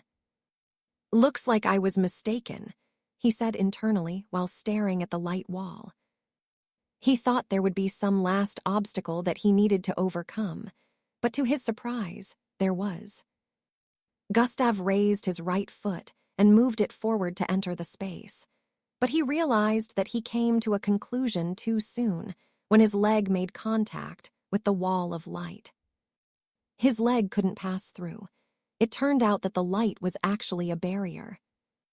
He thought he would pass through the light barricade without any obstruction, but it turned out this was the last obstacle that needed to be passed. Come. Gustav kicked the light barrier thrice with little force, trying to check its sturdiness. He still had the boulder on his shoulder at the moment as he contemplated. The MBO really thought this out. Due to the gravitational force, everyone's body weight will be inexistent. It would be nearly impossible for a weightless person to generate enough force to break through this. Even when equipped with a bloodline that can easily break through things, the circumstances this time is a bit unnerving, he thought. Anyways, no point dwelling on it. Gustav turned around while a charming smile hung on his face. He walked about 100 feet backwards and turned around to face the light wall. He squatted slightly while still lifting the boulder on his shoulders. This isn't enough to stop me. Dash has been activated. Swoosh. Gustav's body blurred as he streaked across the ground, arriving in front of the light barrier instantly. Gustav pushed the boulder in front of himself as he arrived in front of the light barrier. The boulder made contact with the barrier first, while Gustav's body was positioned behind it. Ripples spread across the surface of the light barrier due to the intense impact. Pooum. Several thousand feet away, the three participants closest to Gustav approached the green ball of light. They could now see the different paths ahead that led to the green ball of light. Since the paths were starting to reduce in width, they could vividly see the different other paths that led to the green ball of light. The green-skinned girl with a red aura coating her entire body paused her steps as she sensed something and decided to turn around. On the path on her right, about 300 feet behind, the boy with aqua-colored hair could be seen moving at a fair pace. The path on her left, about 400 feet away, the boy with spiky orange hair could be seen taking one step at a time, while his legs were sunk into the ground. Both boys suddenly paused their steps as they noticed the girl ahead. A frown appeared on their faces as they turned to the side and also noticed each other. The three of them paused their movement as they discovered one another. Tension suddenly filled the air as they stared at each other warily. Chapter 179, Competing for First Place. The three of them paused their movement as they discovered one another. Tension suddenly filled the air as they stared at each other warily. Oi, oi, oi, what do we have here? The boy with the spiky orange hair was the first to break the silence. Timmy, I should have known that it will be you. And you too, I knew you were strong, ha interesting. He voiced out with a burst of laughter while pointing at the both of them. Eck, I'm surprised you managed to make it here in one piece, loud-mouthed idiot, the green-skinned girl said with a depressed look. Huh, you little cow tail. I acknowledged your strength, yet you call me a loudmouth, the orange-haired boy shouted with a tone of annoyance while pointing at her. Who are you calling a cowtail? Do you wish to die, you shitty-haired Dumbo? She replied while raising her brown tail and pointing it towards the boy. Huh, it's Rhea in case you forgot. I'm no shitty-haired Dumbo, you cowtail. As both of them bantered amongst each other, Timmy shook his head from the side with a look of pity. Idiots, he muttered softly before he resumed walking forward. I'll kill you if you keep calling me that, you little shit. The red aura-like energy surrounding the green-skinned girl intensified as she spoke. Not if I kill you first, cowtail, Rhea voiced out as he conjured a giant hammer made of rocks from the ground. Both of them stared at each other intensely. Just as Rhea and the green-skinned girl were about to make a move on each other, Rhea noticed something. Wait, where's Timmy? He asked with a blank look. The green-skinned girl turned towards the side to check, and also noticed that he had disappeared. They both turned and stared ahead. Their faces shone with a look of realization as they discovered that Timmy had gone on while they were busy bantering. That shorty, Rhea shouted out with an urgent look and immediately dashed forward. The green-skinned girl also started running forward the moment she noticed Timmy had gone ahead of them. Rhea's feet were still sunk into the ground to prevent himself from floating upwards. Surprisingly, this time he was able to move faster than before. As expected, the person who had gone the farthest was Timmy, who was more than 100 feet ahead at the moment. Now that he was close to reaching the green ball of light, he did not hold back anymore. His energy was depleting at an insane rate because he was now running. Nevertheless, he didn't mind losing energy as long as he could get to the green ball of light first. In just a few seconds, the green-skinned girl had started closing the gap between them. She was now about 30 feet behind him. She didn't look like she was affected by the gravitational force with the way she was running forward while holding onto the red sickle. Also, unlike the two boys who had slightly pale faces, she didn't look tired. Timmy turned his neck to the side and looked above his shoulder. Damn, What is she? She only needed a few seconds to catch up.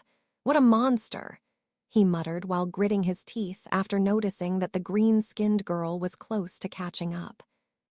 He increased his running speed, causing a red streak of energy to blaze across the ground. The green-skinned girl noticed that he was starting to increase the gap between them and increased her speed.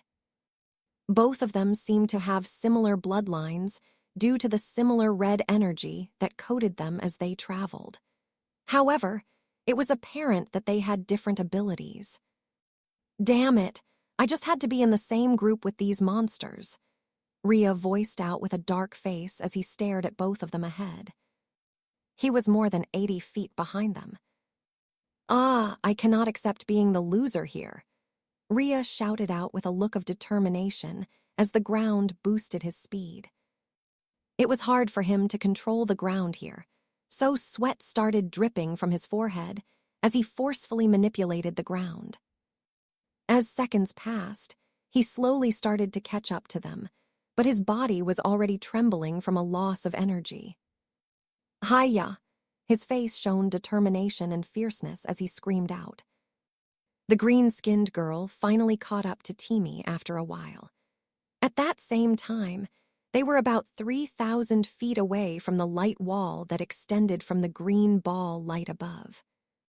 Immediately, they saw the space within the wall of light ahead. They instantly figured that they needed to get inside the space to finish the test. The girl slowly started surpassing Timmy. She turned her face to the side and stared at him for a few moments before accelerating again. Timmy gritted his teeth and muttered, "I'm getting there first."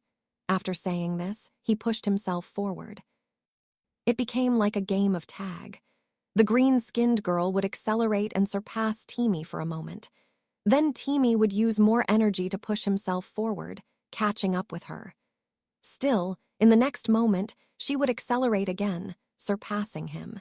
He would once again push himself forward by using more energy. Timmy's face was starting to become paler and paler as they closed in on the wall of light ahead.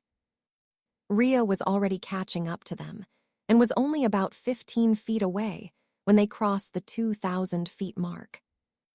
They were now about 1,000 feet away from getting to the light. As they closed in on the light, they noticed a large boulder sitting on the ground after the wall of light. They didn't think much of it, and instead focused on being the first to arrive there. Timmy noticed that he was running out of juice as they traveled further. The green-skinned girl had now increased the gap between them by about 4 feet. Chapter 180, Battle Between the Trio.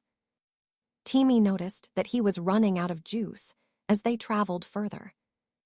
The green-skinned girl had now increased the gap between them by about 4 feet. He struggled to close the gap, but he couldn't because he was almost out of energy. At this point, they were only about 200 feet away from the wall of light, and it would only take a few moments for them to arrive in front of the light barrier. "Ah!"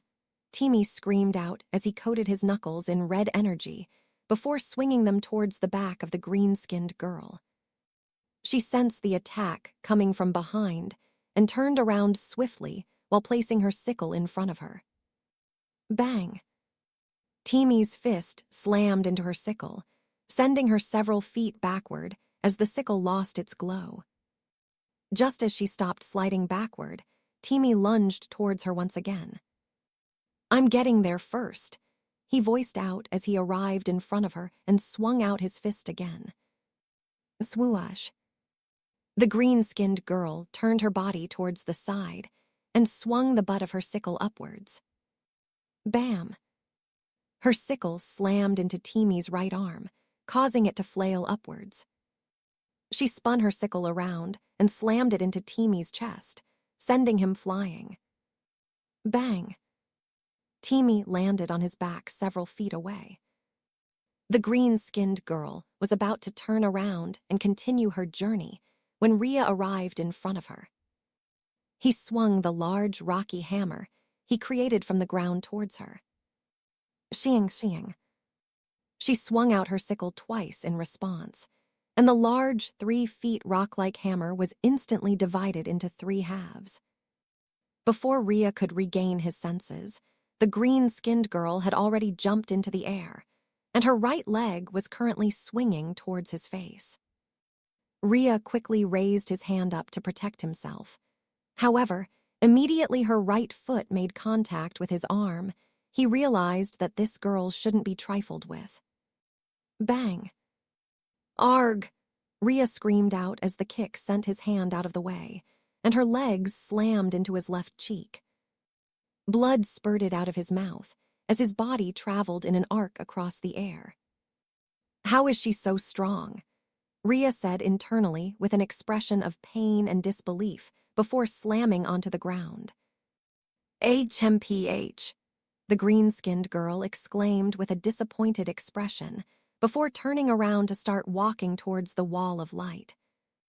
I won't let you, Teamy jumped up after voicing out. Neither Cow Tail nor Teamy will be the first to get in.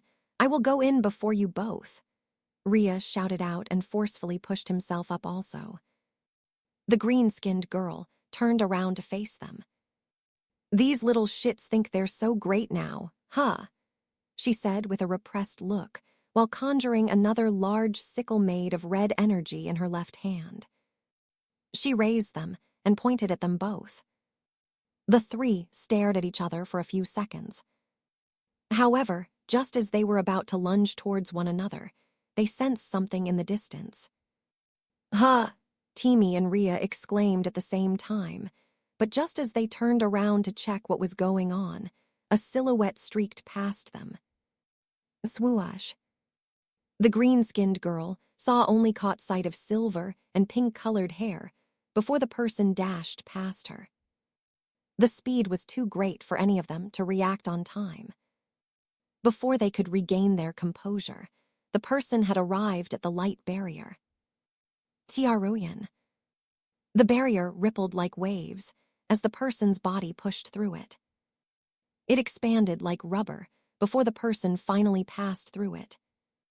The 3 of them stared with looks of disbelief as the person arrived on the other side. They seemed speechless. All the banter and fight had been for nothing. She beat us to it, Teamy said internally with a conflicted look. Damn it, see what you both caused, Rhea shouted out with an annoyed look. Just who is she? Teamy stared at the person who arrived inside the light wall before them. Isn't that the girl who was sitting beside that blonde boy? The green-skinned girl recognized the person. It was a beautiful and gentle-looking girl with silver and pink-colored hair. 2 horns protruded from her forehead. After arriving inside the light barrier, she smiled at them before turning around and walking towards the huge boulder in front. Ah, such a weak-looking girl got there before us, Rhea said before he started moving, walking forward with a disappointed expression. The green-skinned girl also had a disappointed expression on her face, but she accepted that what had happened. Teamy and the green-skinned girl also started walking towards the wall of light. When they arrived, they tried different methods, and after a minute, the 3 of them managed to pass through. The gravitational force returned back to normal the instant they phased through the light barrier. Rhea pulled his feet out of the ground and sighed in relief. The red aura-like energy surrounding the green-skinned girl and Teamy also disappeared. They looked around the space within the barrier, created by the large spherical green ball of light above. It was large enough to fit thousands of people. This was when they properly noticed the huge boulder placed in the middle of the space. Just how did that get here? The 3 of them had similar thoughts as they scrutinized the large boulder in front. Who is she talking to? Rhea voiced out with a confused look while staring at the girl who got here before them. She was currently standing on the right side of the boulder while staring at the ground in front. Her lips occasionally moved up and down, which signified that she was talking to someone. The 3 of them walked over to check what was happening. You got here about 30 minutes after I did. Not bad. A charming masculine voice drifted into their ears as they approached the girl in front. Chapter 181, Take Them Off. You got here 30 minutes after I did. Not bad. A charming masculine voice drifted into their ears as they approached the girl in front. Disbelief was written on their faces as they approached the boulder and spotted a familiar figure. A masculine blonde-haired guy with Playboy-like charms was sitting in crossed leg position on the ground behind the boulder. "It's you," the green-skinned girl muttered with a look of disbelief while pointing at him. It turned out that this person looked familiar to them. "Impossible," Timmy muttered as he stared at the boy with wide eyes. "How did he? You?" Rhea was also shocked. The three of them had widened eyes comparable to that of saucers, especially after hearing his statement earlier. 30 minutes late. They now realized that even if one of them managed to pass through the light barrier before the girl, they would not still have been able to reach the light first. How in the world did he manage to pull that off? Does he have something to do with the boulder placed here? Timmy stared at the huge boulder that was the size of a truck. It was extremely difficult for him to accept what was coming to his mind at that moment. However, the evidence was right in front of them. They hadn't noticed him sitting behind the boulder because of its massiveness. This person was obviously Gustav, who had gotten to the light source a while ago, and the girl who arrived here afterward was Angie. The three of them remembered Gustav's elegance and strong aura of confidence that always radiated around him. Inside the hall where they did their registration, no one could take their eyes off him when he started walking towards the front. He had left quite a deep impression on them, and now they had confirmed it with their eyes, why he had such a strong aura of confidence. But they still wondered how he did it because, based on their calculations, Gustav shouldn't have been able to pull this off if they were correct with their thinking. "You carried this all the way out here, right?" the green-skinned girl pointed out while staring at Gustav, who was still speaking to Angie. Gustav slowly turned his face away from Angie and towards the three on the side. "And what if I did?" he asked with an expressionless look. The three of them eyes widened again. Although Gustav didn't answer, his rhetorical reply was him practically saying yes, and who cares? Rhea turned to stare at the boulder and turned back to stare at Gustav. "Do you have a bloodline that gives you the ability to manipulate rocks?" he asked. Rhea was hoping Gustav would say yes, because that would explain this absurdity. He couldn't even lift a boulder of this size and mass more than 2 feet up, even though his bloodline gave him the ability to control rocks. He couldn't manipulate one of this size. It would be humiliating for Gustav to say he lifted it with just brute strength. So Rhea hoped Gustav would say yes, but to his disappointment, he heard the opposite. "No, I don't have such a bloodline," he replied and proceeded to keep talking with Angie. Rhea was left standing there with a shocked and conflicted expression. He opened his mouth wide, but no words came out of them. They already sensed earlier that this might have been the case. Still, even after confirmation, it sounded ridiculous to them. Although they knew that the gravitational force would make the boulder lighter, the farther Gustav traveled. However, it would take a lot of walking to reach the distance required for that to happen. Also, just lifting the boulder a few centimeters off the ground won't be easy, because they could tell that it weighed over 15,000 kilograms. "I could sense that he was strong, but I didn't expect it to be to this extent." The green skin girl stared at Gustav with a dumbfounded look. "How did you do it?" Timmy asked. He could tell Gustav's reason for doing this was to counter the gravitational force. Still, he wondered how someone would think of doing such a thing even if they had the strength. "Yes, how did you do it? How?" Rhea hadn't regained his composure and screamed out his question. "Why are y'all so noisy? Can't you see that I'm having a conversation here?" Gustav stared at him with a look of annoyance as he spoke. "Flinch, flinch." Both of them flinched back when they saw his cold gaze. "This person is dangerous," Timmy said, and felt the air become chilly.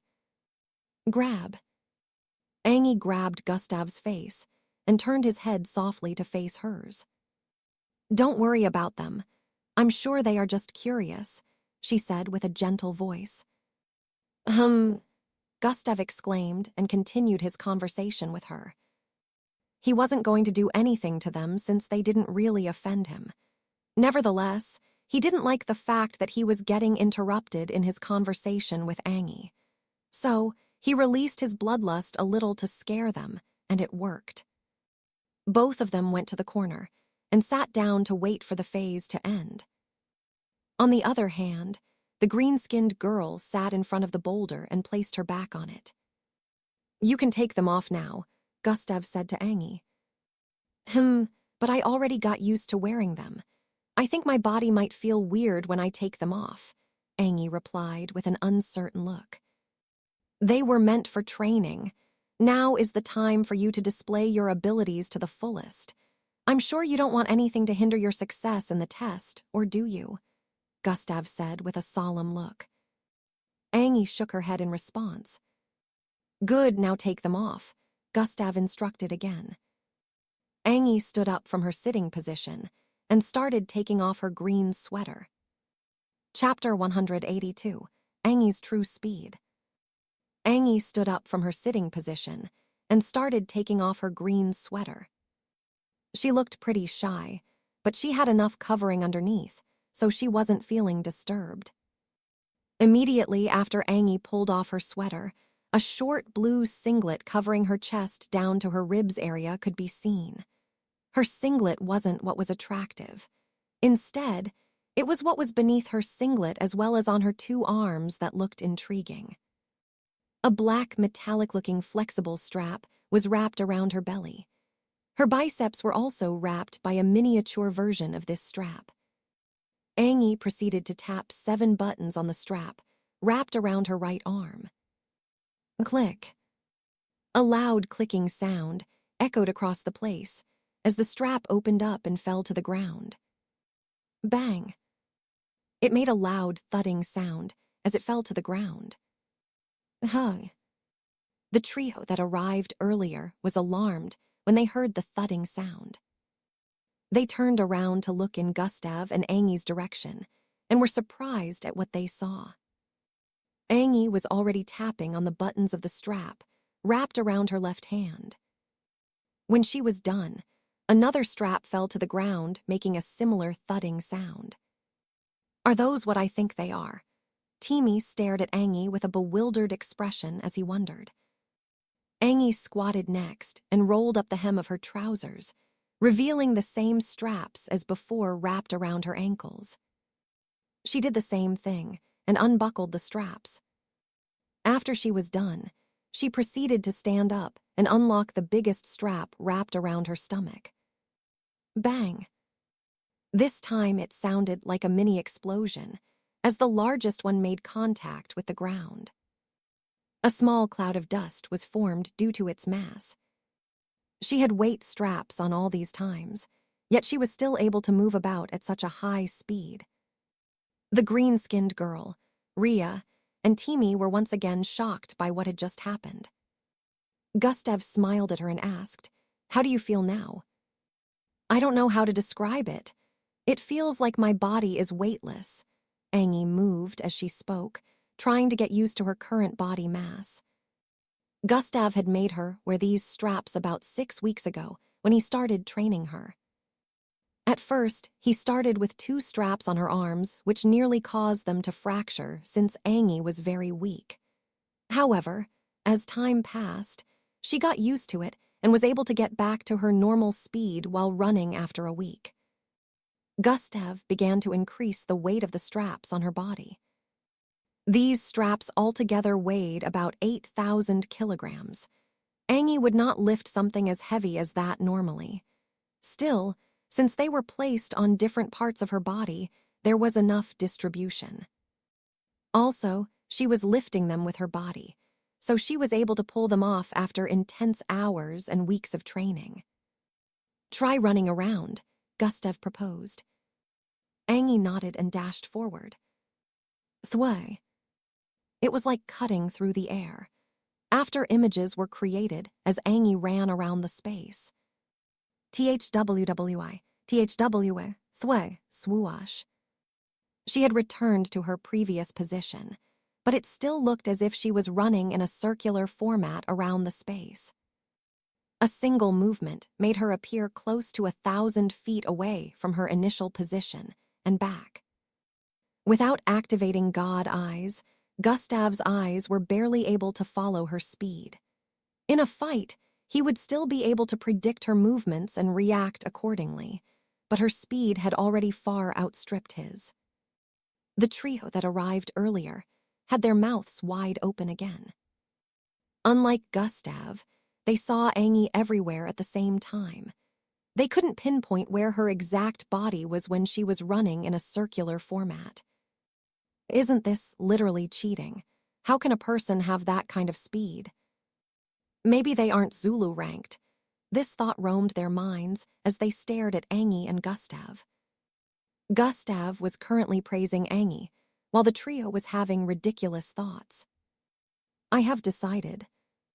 They suddenly heard a loud voice and turned to stare at Rhea. "I will not let you both surpass me in the next phase. Ha ha ha!" Rhea shouted out while pointing in Gustav's direction and laughing. Gustav stared at him for a few seconds before sitting down once again. "Okay, good luck with that," he said and proceeded to close his eyes. "Hey, you little, what's with that uncaring expression? You better accept me as your rival from now on." Rhea shouted out once again, but Gustav ignored him. "Timmy, you're no longer worthy of being my rival. As from now on, he is my rival," Rhea shouted out again. "He's my rival. You're the unworthy one here," Timmy said with a muttered. That was how an argument began between the both of them. "Boys." The green-skinned girl shook her head with a look of disappointment. "What is he doing?" she muttered with a low voice while staring at Gustav, who happened to be closing his eyes. "Let us not disturb him right now.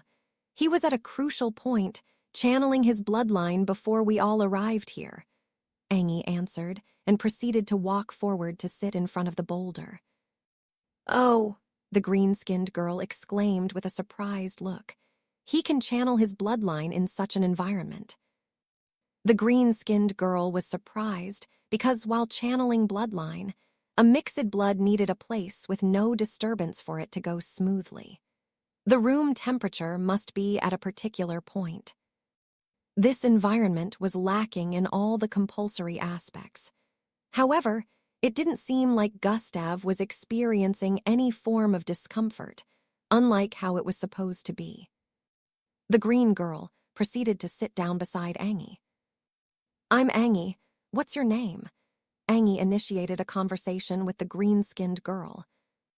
"I'm Glade," she said while stretching out her hand towards Angie. Chapter 183, Reminiscing.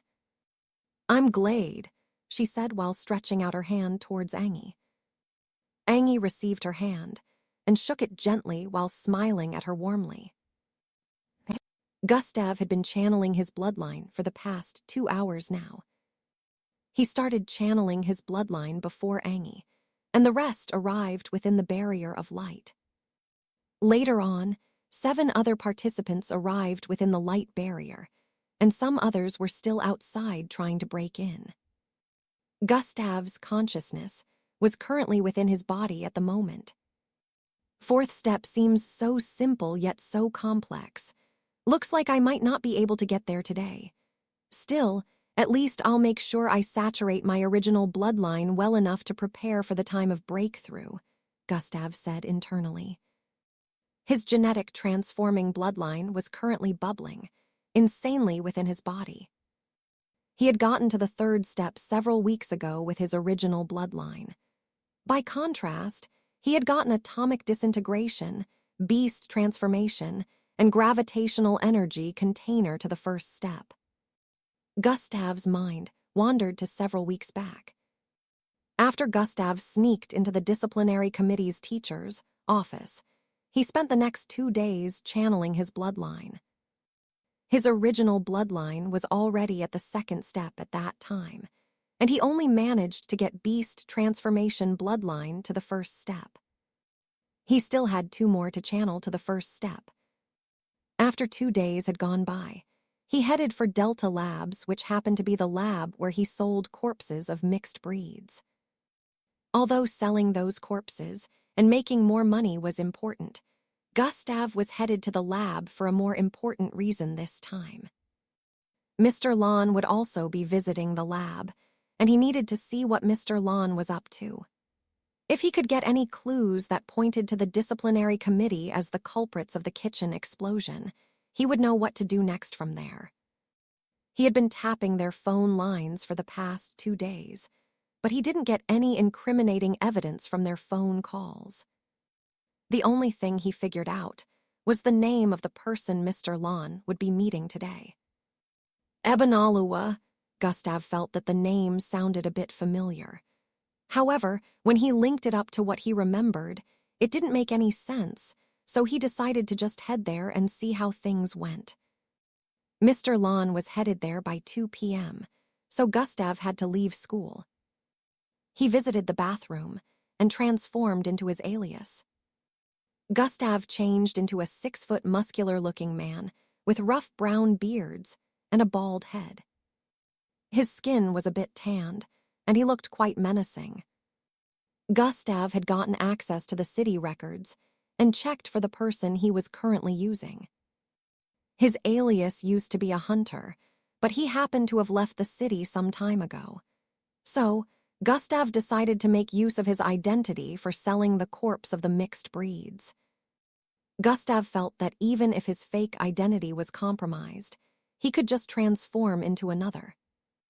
Gustav headed to the lab before Mr. Lon did to wait for him.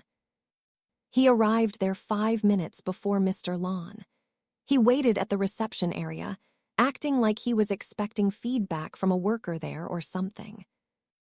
The lab was truly a run-of-the-mill type of lab. It was a small bungalow building, and the reception area was quite small.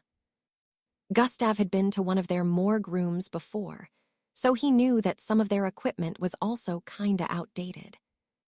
Gustav sat and waited till Mr. Lon walked in. The staff started greeting him the instant they noticed him, but he ignored them and headed for the corridor on the right-end side of the reception. While heading there, a dark-skinned man in a lab coat came out from that passageway and met with Mr. Lon. Mr. Lon paused his steps when he saw this man, and they said a few words to each other before turning around to head for the passageway. Gustav's eyes widened. The moment he saw the man that met with Mr. Lon, he recognized him. Gustav even thought his eyes might have been playing tricks on him, so he made use of God eyes and zoomed in on the man to confirm. After using God eyes, Gustav didn't have any more doubts. "Anu," Gustav said internally. "He's supposed to be dead. How is he here?" Gustav debated internally. This person happened to be the same guy employed in the kitchen after one of the workers resigned. He was also in charge of the cooking equipment that exploded and was one of Gustav's suspects until he was confirmed dead in the explosion. Gustav remembered seeing his dead body with his very own eyes.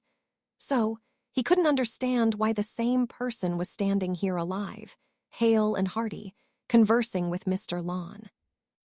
How in the world is he alive? I need to get to the bottom of this, Gustav thought with a look of resolve before standing up and heading towards the passageway. "Mrs. Gonles, I'm going in to meet Mr. Ali for the purchases," Gustav voiced out with a thick masculine voice when he arrived before the receptionist. She stared at him and smiled while nodding. Gustav nodded back and walked into the passageway on the right. Gustav opened his eyes and sensed that 4 hours had gone by already. Next time, I'll definitely reach the 4th step, Gustav said internally while standing up. At that moment, there were close to 300 participants inside the barrier. Most of them looked like they had run out of energy. This was to be expected since a lot of them did not eat the previous night. However, they were still happy that they made it to the end of the test phase even though they were starving. Some were still trying to break through the light wall, but their efforts were fruitless. Everyone within the light wall was seated at the moment, so when Gustav stood up, they all stared at him with weird gazes. "It's time," Gustav said internally while looking up. Everyone followed his line of sight and stared at the spherical ball of green light above. Chapter 184, Second Phase, comes to an end. "It's time," Gustav said internally while looking up. Everyone followed his line of sight and stared at the spherical ball of green light above. The next thing they saw was underneath, the spherical green light ball open up, and everyone within the space was sucked into it. SSHHHSSSH. All the participants, who were about 300, disappeared within a flash. The second phase of the entrance test has come to an end. A loud voice resounded across the test phase. Those that hadn't managed to enter into the barrier of light before the announcement started lamenting. Looks of disappointment, unhappiness, and remorse could be seen on their faces as they were teleported out of the space one after the other. Gustav and the rest of the participants opened their eyes a moment later. They realized that they were now in a hall similar to the one everyone appeared in when they first arrived at the tower.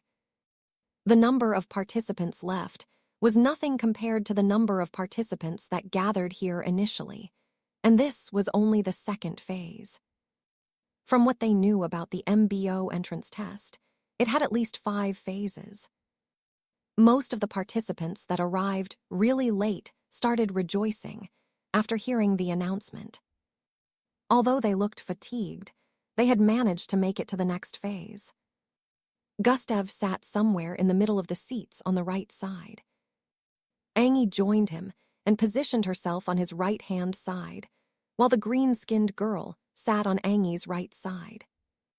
Surprisingly, Timmy and the loud-mouthed Rhea sat down at Gustav's left-hand side as they waited for the MBO to address them on the next phase.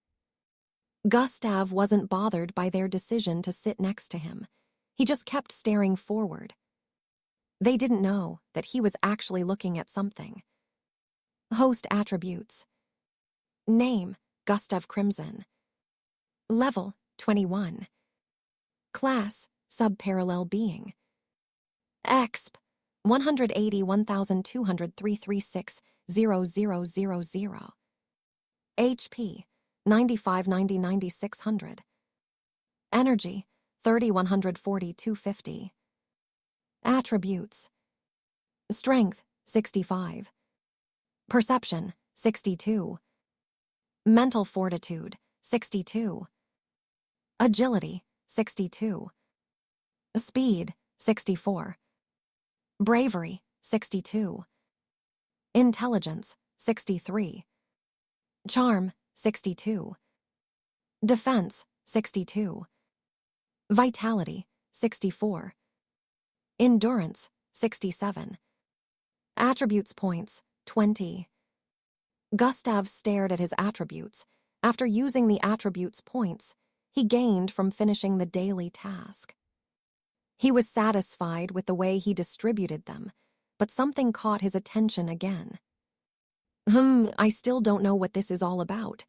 So far, it hasn't given me any sort of benefits." Gustav stared at his class. Subparallel being. The moment he got to level 20, this appeared in front of the class, which had been displaying. Since he got the system, Gustav had been trying to figure out if there were any perks to this development. However, He hadn't noticed any changes or boons. He had his suspicions about it, but he had no way of confirming what sub-parallel being truly meant with the system not talking to him. While Gustav's mind was still in a state of conflict, Gradier Xanatus appeared with a bright flash of light in the middle of the hall. "Well done for making it this far," his voice reverberated across the room. The hall quietened, and everyone focused on Gradier Xanatus as he continued speaking. "As you all know it, the second phase has come to an end, and you all managed to pass. There will be an assessment score for each of your attributes at the end of the entrance test. The assessment score will later determine what squad you'll be placed in if you manage to make it to the end. As of this moment, each and every one of you has been given an endurance assessment score that is rated from 1 to 10. Gradier Xanatus said, and paused for a brief moment. His eyes locked with Gustav for a second before looking away again and continuing. "All this will be revealed by tomorrow when you're all being briefed on the third phase of the test. When the fourth phase begins, the MBO entrance test will be broadcasted across the world. There are chances that some of you will gain endorsements from different entourages if your performance is considered great." The hall became a little noisy as some of the participants' faces lit up with excitement. However, that is only if you can be successful in the third phase. Participants also have the chance to catch the eyes of the higher-ups and get some hidden boon. The weak and talentless do not have a place within the MBO. We are protecting the lives of Earthlings from terrestrial and intergalactic forces. Show that you're capable and prove yourself worthy if you truly want to be here. Gradier Xanatus voiced out with an authoritative tone. The participants were fired up by his statement. Some even forgot about their hunger for the time being as their faces lit up with determination. You will be given 12 hours break to refresh and replenish your energy. Lodges are available for you to rest based on the number of your badges. Also, the feeding lounge is open to you all, and you can get something to eat before going to bed, Gradier Xanatus said. Your badges are also equipped with a map of this floor. No one is allowed to go below or beyond this floor. Everything you need is available on this floor. Gradier Xanatus added before concluding, Your time has started, so you all have less than 12 hours to freshen up. Zing. After Gradier Xanatus finished saying those words, he disappeared with a flash of bright light. Chatter, chatter, chatter. The room became noisy the moment Gradier Xanatus disappeared. Everyone looked around for places they were supposed to head to. This particular room was very large, but they could see the walls surrounding it. They began to wonder how they were going to leave. Grum. 3 different openings suddenly appeared on the east side of the room. The 3 openings were as large as 400 feet, so everyone could see the corridor it led to. They didn't need to be told to understand that the passages led to different parts of the floor they were currently on. Map, Gustav called out while turning his palm to face his head. Truin. Rays of light shot out of his palm as a small holographic map hovered above it. Chapter 185, Nostalgia. Map, Gustav called out while turning his palm to face his head. Truin. Rays of light shot out of his palm as a small holographic map hovered above it. Whoa. The entire hall turned to stare at Gustav after noticing the holographic map hovering over his palm.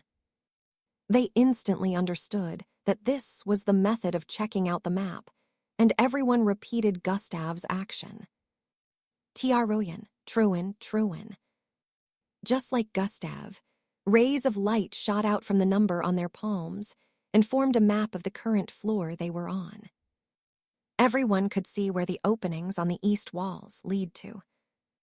It led to a big corridor within the floor that was a bridge to smaller corridors that led to the eatery, rooms, and public convenience rooms divided between males and females. These parts and some other places were shown on the map.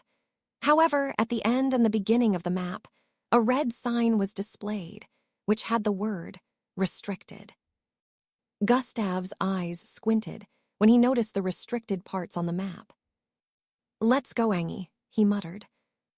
Gustav and Angie walked out through the openings, along with many others. Immediately they arrived at the corridor. Everyone could see a path leading to the front, right, and left simultaneously. The walls were glistening white, and the glow served as the light for the passageways. According to the map, the way to the eatery was northwards.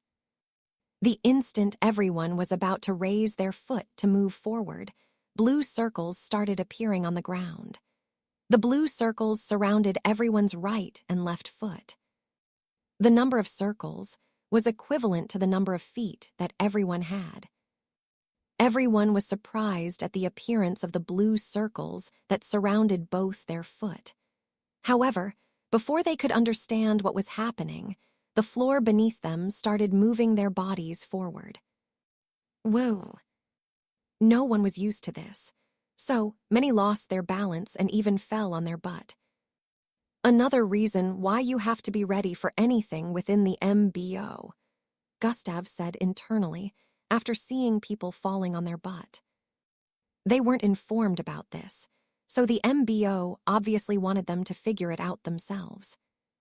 He looked down at the small circles surrounding both his feet.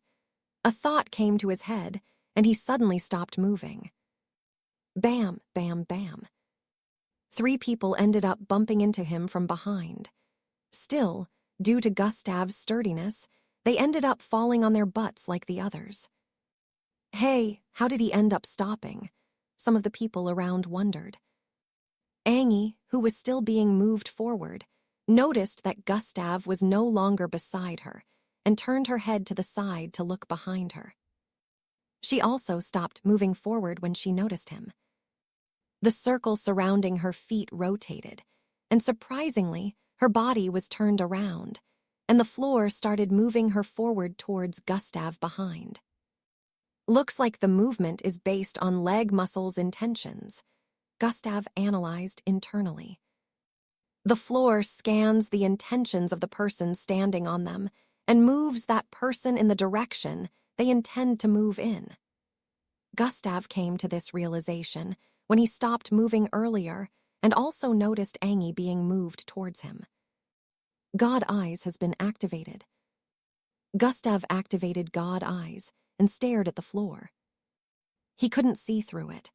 However, he noticed the energy points and the color of the floor displayed when he activated it. In the past weeks, Gustav had started learning about the colors that objects displayed when he activated God Eyes. He discovered a few things, and among them were the colors of mixed breeds, Slarkovs, and humans that were different from one another. Another thing he figured out was the color AIs displayed, which was Oxford blue. The floor has an AI installed within. Gustav slowly deactivated God Eyes after seeing this. As expected of the MBO, such advanced tech, Gustav thought as he looked forward. The floor started moving forward once again as he met up with Angie. Several minutes later, Gustav, Angie, and some other participants had arrived in the eatery and had ordered their desired dishes. Eating was free, so the participants that were famished ordered to their heart's content. The eatery was pretty large. It was able to contain 1,000 people. However, only around 300 participants were left after the last phase, so there were many unoccupied tables and chairs around. There was not a single human in the vicinity, except for the participants. The food was served by machines, even though they were prepared by people. On the left side of the cafeteria was a glass wall that showed the outside of the tower. They could see the outline of Plankton City from their position. It was already around 8 p.m., so the skies had already darkened. Still, the The city's beauty seemed to even shine more spectacularly in the dark. The skyscrapers glowed up. Commercials of different kinds were displayed. Even small buildings looked dazzling, and every part of the city looked splendid. It was like staring at a cluster of fireflies. This gave Gustav a feeling of nostalgia, reminding him of the times he would head to the mountainside to attempt suicide. He always adored the city's beauty, but unfortunately, society wasn't as beautiful as the structures they created. The Earth is really a beautiful place. Too bad that most people's hearts are the opposite. A melancholic vibe surrounded Gustav as he ate while staring at the city up front. Angie noticed his weird mood and was about to speak when 3 people approached their table. It was Glade, Timmy, and Rhea. "Can we join you guys?" The 3 of them asked together when they arrived before their table. "No." "Yes." Angie and Gustav stared at each other after giving contradictory responses. The trio stood in position with a look of confusion on their faces, wondering which response they were supposed to listen to. Chapter 186, Getting Along. The trio stood in position with a look of confusion on their faces, wondering which response they were supposed to follow. Angie stared at Gustav with a pleading look. Whatever," Gustav muttered while turning his face away from hers. He continued eating his food. After the short drama, the trio took his statement as silent affirmation, so they proceeded to sit in front of both of them. "Why are you so grumpy? Man, you should learn to cheer up." Rhea pointed at Gustav and voiced out immediately after taking his seat. Gustav stared at him like he was retarded and replied, "I just don't like nuisances." "Rhea, Timmy, Glade." After saying that, Gustav resumed eating casually. You, who are you calling a nuisance?" Rhea pointed at him with trembling fingers, but Gustav just ignored him. "We should really have a go at it. I'm going to knock that pride out of your skull."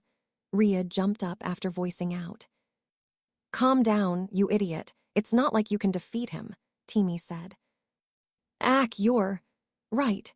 Rhea sat down with a crestfallen look and stared at Gustav while taking a bite from his plate. "You may be strong, but I will become stronger than you soon." Rhea pointed his spoon at Gustav while speaking and gobbled down the food he put in his mouth. "Muscle brain idiot," Glade muttered from her position. Who are you calling me a muscle brain?" Rhea shouted out again, but Glade ignored him just like Gustav and initiated a conversation with Angie. "What's your reason for trying to join the MBO?" Glade asked. After around 30 minutes had gone by, the participants were slowly starting to leave the eatery searching for their rooms. According to the words of Gradier Xanatus, everyone had a room that can only be accessed based on their badge numbers. They followed the map to the lounge area, located on the southern part of the floor. It was also the area with the largest space on this particular floor. Gustav headed with Angie and the trio. After some minutes, they arrived in that area with a very long and spacious corridor that extended as far as the eyes could see. Doors were on the left and right sides of the walls. Each of the doors had numbers on the top right corner. The participants stared at the number on their palms while looking at the doors as they walked across the corridor. Gustav already figured out that the numbers were in an arranged format, so he could tell that his room was still a distance away from their current position. "Mine is here, guys. I guess I'll go have a good night rest," Glade said with a smile as she headed for the door that had the number 54. Cowtail girl, good night," Rhea voiced out. "Loud-mouthed idiot," Glade voiced out as she placed her palm in front of the door. Rhea wanted to retort, but the rest of them greeted her good night and continued moving forward. Since he didn't want to be left behind, he quickly followed after them.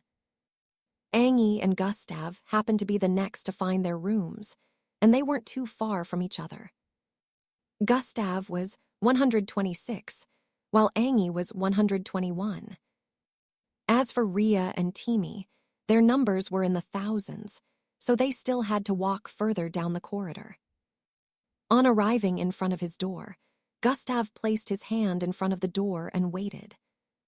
Rays of light permeated from the walls and scanned the number on his palm.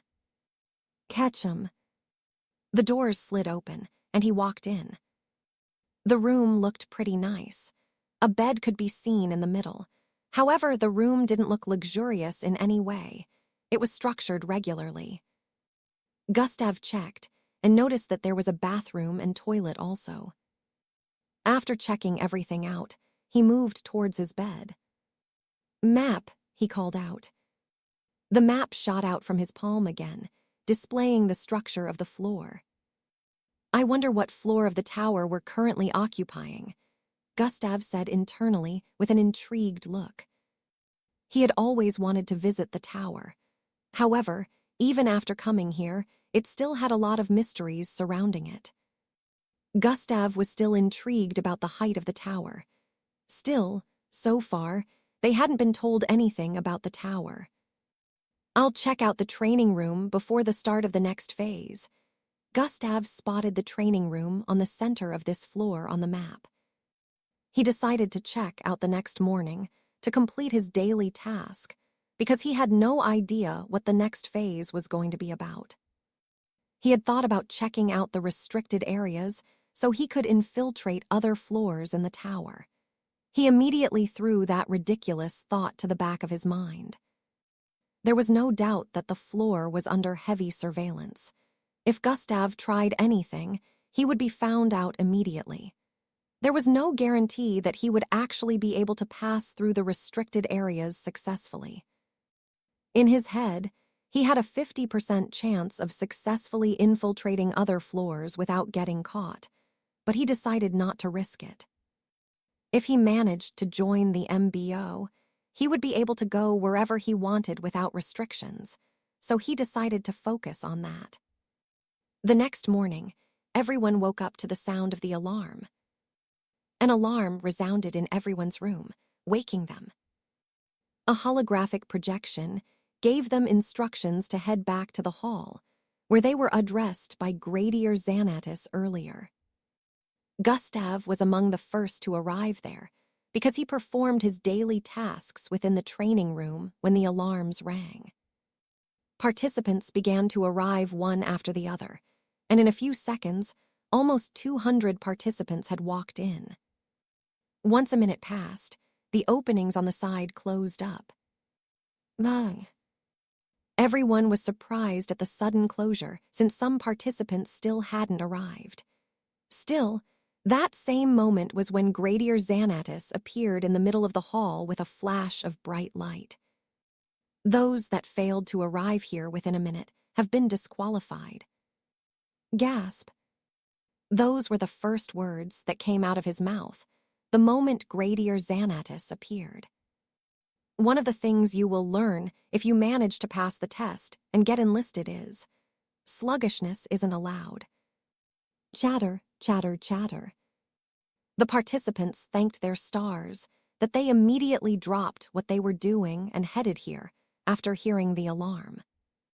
They silently pitied those who must have been using the toilet at that time. "Now, I will explain the next phase to you."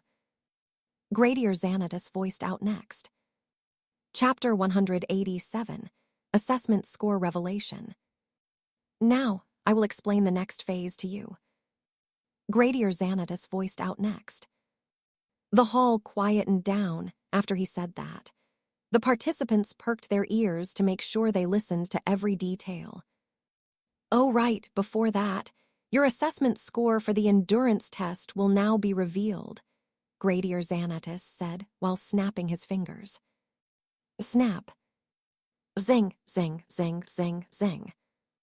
Small holographic squares started appearing in front of the participants. In a few seconds, everyone could see holographic projections in front of them. On the holographic projection, a list was displayed. Endurance score was the first on the list. The endurance scores ranged from 1 to 10. I got a 6. I got a 5. What did you get? A 7. I got a 5.5. Voices of different participants discussing their friend's assessment test result could be heard. Angie checked hers and saw the score 7.7. She smiled after seeing her score and looked ahead for Gustav, but he was far away, so she couldn't see him properly. I wonder what his score is, Angie wondered. Gustav got to the hall before her, so they were seated in separate positions. So far, only 3 people had gotten beyond the score of 7, and that was Glade, Timmy, and Rhea. The people sitting around them shouted it out when they saw it. Timmy had a score of 8.3, while Rhea had a score of 8. She has got to be the highest. A score of 8.9. Wow, who is she? The people around Glade reacted with shocked looks when they saw her score. She must have been the first to arrive then. They all felt that she must be quite powerful and decided to be on the lookout for her. What they didn't know was Glade was currently wondering within herself what a particular person would get since she managed to get such a high score.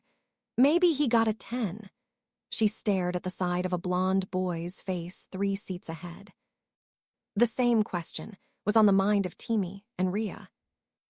Gustav stared at his assessment score with a look of confusion. Excuse me, Gustav voiced out while raising his hand. The hall quietened after hearing him. Although his voice was low, it sounded pretty compelling and powerful that everyone turned and focused on him. Is there a reason why my score shows this? I don't know what this means. Gustav pointed at his assessment score, which had a plus sign in front of it. Everyone also stared at it with a confused expression. Oh yes, that, Gradier Xanatus said with a smile. This simply means your score for endurance hasn't been assessed. Or rather, it is still being calculated, Gradier Xanatus said. Chatter, chatter, chatter. The whole place became noisy again after hearing that. Does that mean he was so bad that his score couldn't be calculated? I don't think that's it. I remember he got there before I did. What exactly does that mean? Your performance was beyond the prescribed level for that phase, so you might need to be reassessed, Gradier Xanatus added. Gasp. The entire hall became extremely shocked upon hearing the last statement of Gradier Xanatus. Performance, beyond the level of the first phase, doesn't that make him the highest? Everyone turned to stare at Gustav again, with their mouths agape. Angie smiled after seeing everyone's reaction. As expected of him, everywhere he goes, people are always amazed by his deeds, she said internally. Oh, I see. Gustav didn't need any further explanation to understand what was happening. Maybe I should have tried less. Being on the receiving end of this kind of attention is pretty weird, Gustav said internally as he took his seat. Chatter, chatter, chatter. The participants within the room were astonished and started chattering about him after realizing that he must have been the first to arrive and not Glade. As expected of someone that arrived 30 minutes earlier, he even got beyond a perfect score. Gladier, Timmy, and Rhea had thoughts similar to this as they smiled wryly. Who knew how they'd feel if they were told that Gustav also rested for several hours before deciding to continue moving? Gradier Xanatus coughed twice, causing the place to quieten again. As you can see, there are other candidate assessments besides endurance that haven't been calculated yet, he said. Everyone nodded as they stared at the others. Apart from endurance, there was also strength, combat prowess, mental capacity, and 6 others. They had no score in front of them like the others. It would seem that these assessments would be calculated as the entrance test continued. Now, the next phase will be based on mental capacity, Gradier Xanatus continued. You all will be immersed in a space along with participants from the other floors. In this space, every object, sound, landscape can either be real or be an illusion. In this phase, you have to differentiate between reality and illusion. In other words, your senses will be tricked. So the aim of this test is to see how you lots can handle it, Gradier Xanatus added. So, it turns out there were other floors where tests were also going on, Gustav said internally after hearing Gradier Xanatus's explanation. He felt like the numbers should have been higher than they were from the onset. This made everyone realize that Gradier Xanatus wasn't the only supervisor in the building. He was only in charge of the batches transported to this floor when everyone arrived inside the tower. Lastly, you all have 6 hours to find a way out of this space after being sent in. That is the greatest challenge, since the entrance or exit you find might just be an illusion, Gradier Xanatus explained. The participants became tensed upon hearing that. They never thought they'd have to go through such a complicated test. They currently couldn't imagine how they were going to be able to differentiate illusion from reality. Chapter 188, The Complicated Third Phase. We'll be using a low-leveled brain inducer to send you all to that space. Therefore, it's not going to be above what your age group can handle. It's a virtual space, but at the same time, everything will be real except for what we want to portray as fake. The rest will be up to you, Gradier Xanatus voiced out. Low-level brain inducer A. Gustav contemplated after hearing Gradier Xanatus's explanation. I hope this doesn't end up being troublesome. The participants still had lots of questions and looks of wariness, but they knew that the explanation wouldn't be more than this. Zing, zing, zing, zing, zing. The hall brightened up as participants began to disappear from their seating positions, one after the other. Gustav also disappeared along with them in a few seconds. When the light surrounding him disappeared, he found himself in a hall that was larger than every space the participants had been in so far. It wasn't really a hall.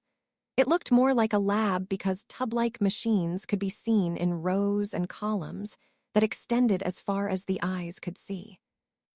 A glass wall could be seen 700 feet above on the right side of the wall. Within the glass walls, 5 people could be seen dressed like Gradier Xanatus. 2 women and 3 men within the glass walls were dressed in orange uniforms with black stripes. They had authoritative looks on their faces. One of them, with a rhino horn on his forehead, folded his arms with a frown on his face. He looked down at the participants who kept appearing within the laboratory.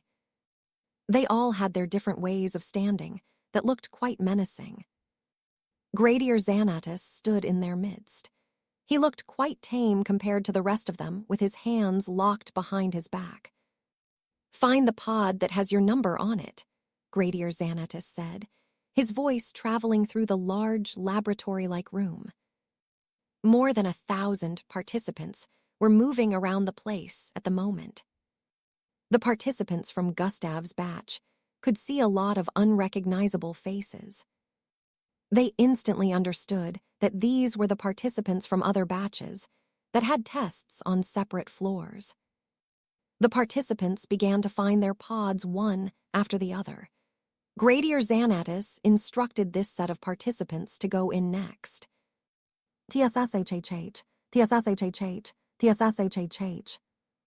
The pods opened up, and they entered it to lie down. It closed back immediately after that, and a red bar appeared above every pod that had been closed up. Inside, the participants could only see blue and green glowing lines across the smooth surface within the pod. Surprisingly, they could still hear Gradier Xanatus's voice inside the pod. However, it wasn't coming in sound waves. Instead, It was resounding in their minds, giving them some other instructions and reminding them what this is all about. Gustav was already inside his. Being inside the pod reminded him of when he used to sleep in a bathtub. Gustav smiled. I wonder what happened to that bathtub now. Maybe they put it away. Gustav wasn't really bothered by the pod reminding him of such times within his former household. He had gotten so used to sleeping inside the hard tub that he didn't feel uncomfortable lying down inside the pod. The same couldn't be said for a lot of other participants who kept turning their bodies because they weren't comfortable within the pod. Gradier Xanatus stopped talking and wished the participants good luck as the pod began to function. The red bar that appeared on top of everyone's pod started filling up, and in a matter of a few seconds, it filled up completely. Ting, ting, ting, ting, ting. The red bar turned green, and the participants felt their consciousness being pulled out of them. Their head turned woozy, and before they knew it, they had lost consciousness. After a few seconds, they opened their eyes and found themselves in an unfamiliar world blazing with green and yellow fire. Gradier Xanatus and the rest of the other supervisors stared at the large lab and watched as the bars on their pods turned green. Looks like it will be starting soon. Let's get the projection of the furry world up here. One of the supervisors, who happened to be a lady with blue hair all over her face, said. Truin. A holographic projection appeared in front of them that displayed a world blazing with green and yellow fire. They could see the participants appearing all over the place, one after the other on the projection. Sir Xanatus, do you think there might be any special class material among these lots? One of the supervisors with green worm-like hairs asked. Don't be ridiculous, Valgus. Do you think a candidate with the potential of being special class will appear here? The man with a rhino horn dismissed with a deep tone. I think someone like that has appeared already, Gradier Xanatus answered with a mischievous smile. What? Amongst them. Impossible. 3 of the supervisors voiced out at the same time. Why would TH? The supervisor with a rhino horn was speaking when the female supervisor with blue facial hair interrupted. Sir Xanatus, there seems to be a dysfunctional pod over there. She pointed at the western part of the lab. Huh. The 4 of them turned to the side and stared at the direction she was pointing in. Among the thousands of pods with a green bar on them, a particular one still glowed red. Check what's going on with that pod, Gradier Xanatus instructed. One of them nodded and proceeded to jump through the glass wall. Swuon. The supervisor's body phased through the glass and traveled across the air for several thousand feet before landing in front of the said pod. It says, unable to initialize brain waves, the supervisor voiced out. Although he was more than 1,000 feet away, they understood what he was saying. However, they were confused by that statement.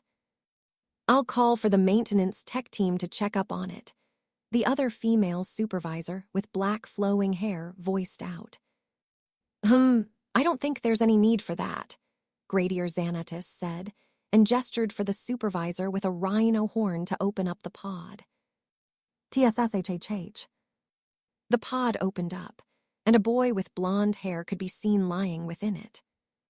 Ah, damn, I had a feeling that this was gonna happen. Chapter 189, Higher Level Pod. I don't think there's any need for that, Gradier Xanatus said, and gestured to the supervisor with a rhino horn to open up the pod. TSSHHH. The pod opened up, and a boy with blonde hair could be seen lying within it. Ah, damn, I had a feeling that this was gonna happen. The person within the pod was none other than Gustav. He sat up when the pod slid open, and the supervisors stared at his frame from within the glass wall. Just as I thought. It's him, Gradier Xanatus said internally with a smile. A few moments ago, when the pod bar filled up and everyone's consciousness was manipulated, Gustav also felt it. His head was a bit woozy for a second, but in the next second, system notifications popped up in his line of sight. Host brain waves are being manipulated by external forces. Mental fortitude needed for blocking brain manipulation, 30. Host has acquired enough mental fortitude to hindering brain manipulation. Brain manipulation has been successfully hindered.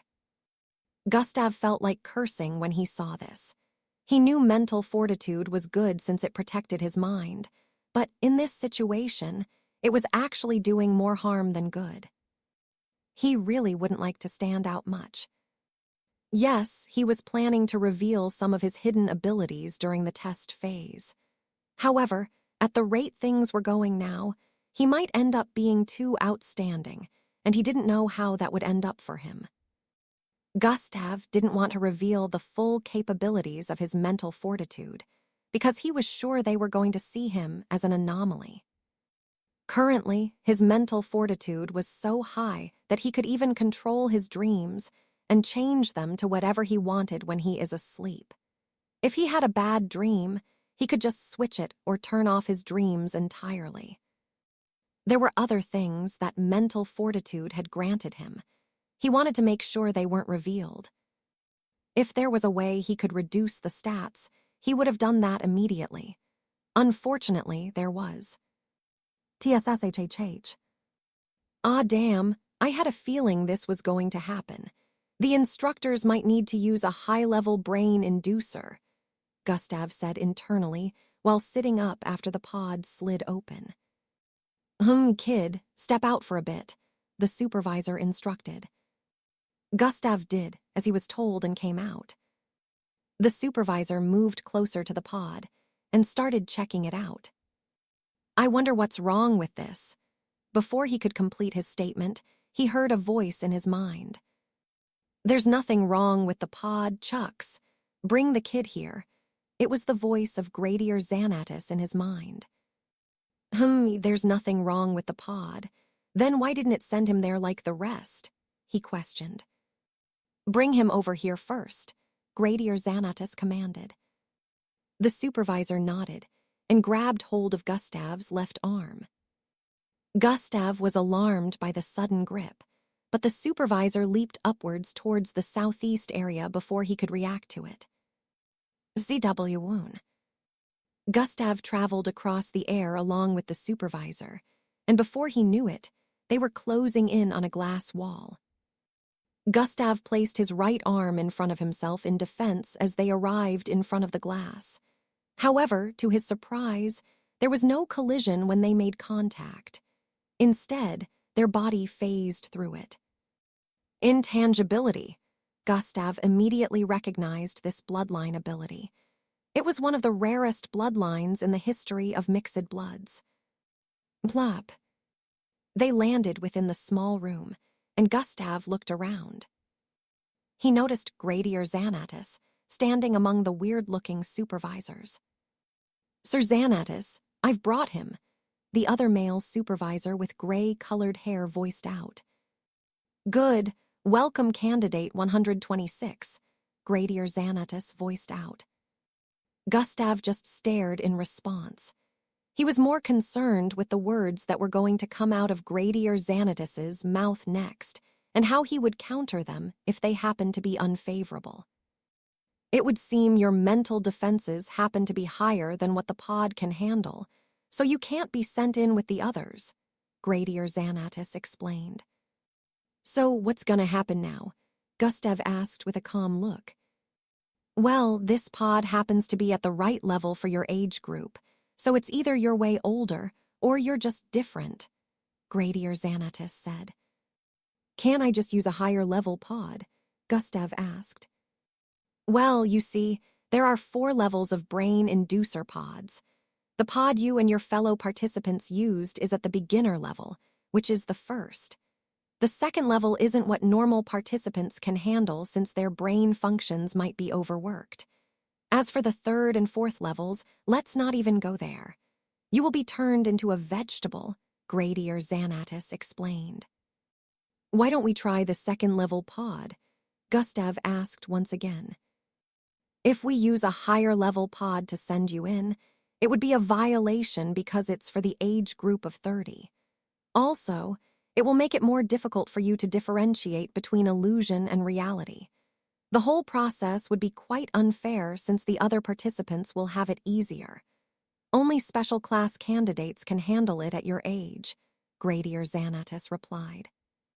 Special class? Those words caught Gustav's interest. This means I'm in the safe zone since there's a set of my age group that can handle it. This made Gustav calm down. His previous worries disappeared after he realized this. Let's try it, Gustav proposed. The supervisors stared at Gustav with a weird look after hearing that. The supervisor with rhino horns on his forehead replied Gustav before anyone else could. Listen here, kid.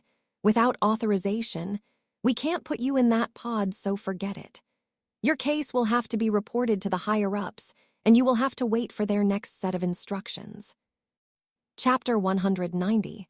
The system is still a bit chapter. The supervisor with rhino horns on his forehead replied Gustav before anyone else could. Listen here, kid. Without authorization, we can't put you in that pod, so forget it. Your case will just have to be reported to the higher-ups, and you will have to wait for their next set of instructions. And how long would that take? Will I be able to take part in the next phase? Gustav asked. You will have to forget about continuing the MBO entrance test till after their feedback, so you won't be joining the next phase. You're no longer a part of the MBO entrance test as from this Mo. Before the supervisor could complete his statement, Grady or Xanatus interrupted. Prepare the stage 2 pod, he voiced out with an authoritative tone. Ugh. The other supervisors turned around to stare at Grady or Xanatus after he gave that order. But we haven't been given authorization, the supervisor with gray hair voiced out. I'm giving the authorization. I will handle whatever comes next myself, Grady or Xanatus replied while walking towards Gustav. Sir Xanatus, what are you talking about? Are you sure about this? Punishments will be meted out if anything happens to this candidate because of your decision, the supervisor with rhino horn voiced out. Do as I have said. Prepare the stage 2 pod, Grady or Xanatus replied with a condescending tone. Immediately, they heard the tone of his voice. None of the supervisors questioned him anymore. The supervisor with rhino horns backed down and moved to the side. Why? Gustav asked while staring at Grady or Xanatus, who was currently standing in front of him. Grady or Xanatus placed his right palm on Gustav's right shoulder before answering. I've been watching you. Let's see if you'll live up to my expectations. Gustav furrowed his eyebrows upon hearing that and didn't respond. I can only hope this level of the pod will be high enough to transport my consciousness into that world. It's going to be a hassle to wait for feedback from the higher-ups, Gustav said internally as they waited. In about 2 minutes, some people in lab coats with weird-looking rhombus-like helmets covering their faces came into the small room pushing a white pod. This pod was almost twice the size of the ones in the large hall in front. They started setting it up with a connected device, and in a few seconds, it powered up. TSSHHH. It slid open, and Gustav went in. The pod closed up back as he laid down inside. Has it been successfully connected to the furry world? Grady or Xanatus asked the people in lab coats. They gave an affirmative reply and stared at the pod, which was currently glowing up. Red bars appeared on it like the others and started filling up. Work this time, please, Gustav said internally. This was the first time he wished one of his stats was lesser than it currently was. The bar filled up completely, and just like before, Gustav felt his consciousness being pulled out of his body. Host brain waves are being manipulated by external forces. Mental fortitude needed for blocking brain manipulation, 50. Host has acquired enough mental fortitude to hindering brain manipulation. No, no, no, not again, Gustav said internally with a look of frustration as he saw the system notifications. The system was about to hinder brain manipulation again. Hey, system, I'm sure you can hear me. It wouldn't be sensible for me to stand out beyond this because it might cause future and unknown complications. If you could just let this machine do what it's made for, that would be the best, Gustav said, internally hoping that the system would listen to him. Host has acquired enough mental fortitude to hindering brain manipulation. He noticed that the notification paused here because there was still supposed to be another notification after this. He felt maybe the system decided to listen to him. Still, in the next second, a notification popped up above other notifications. The existence of the system shall not be exposed. I shall not tolerate entry of external forces into the host's mind. The system finally chatted with him again after several months. Listen to me.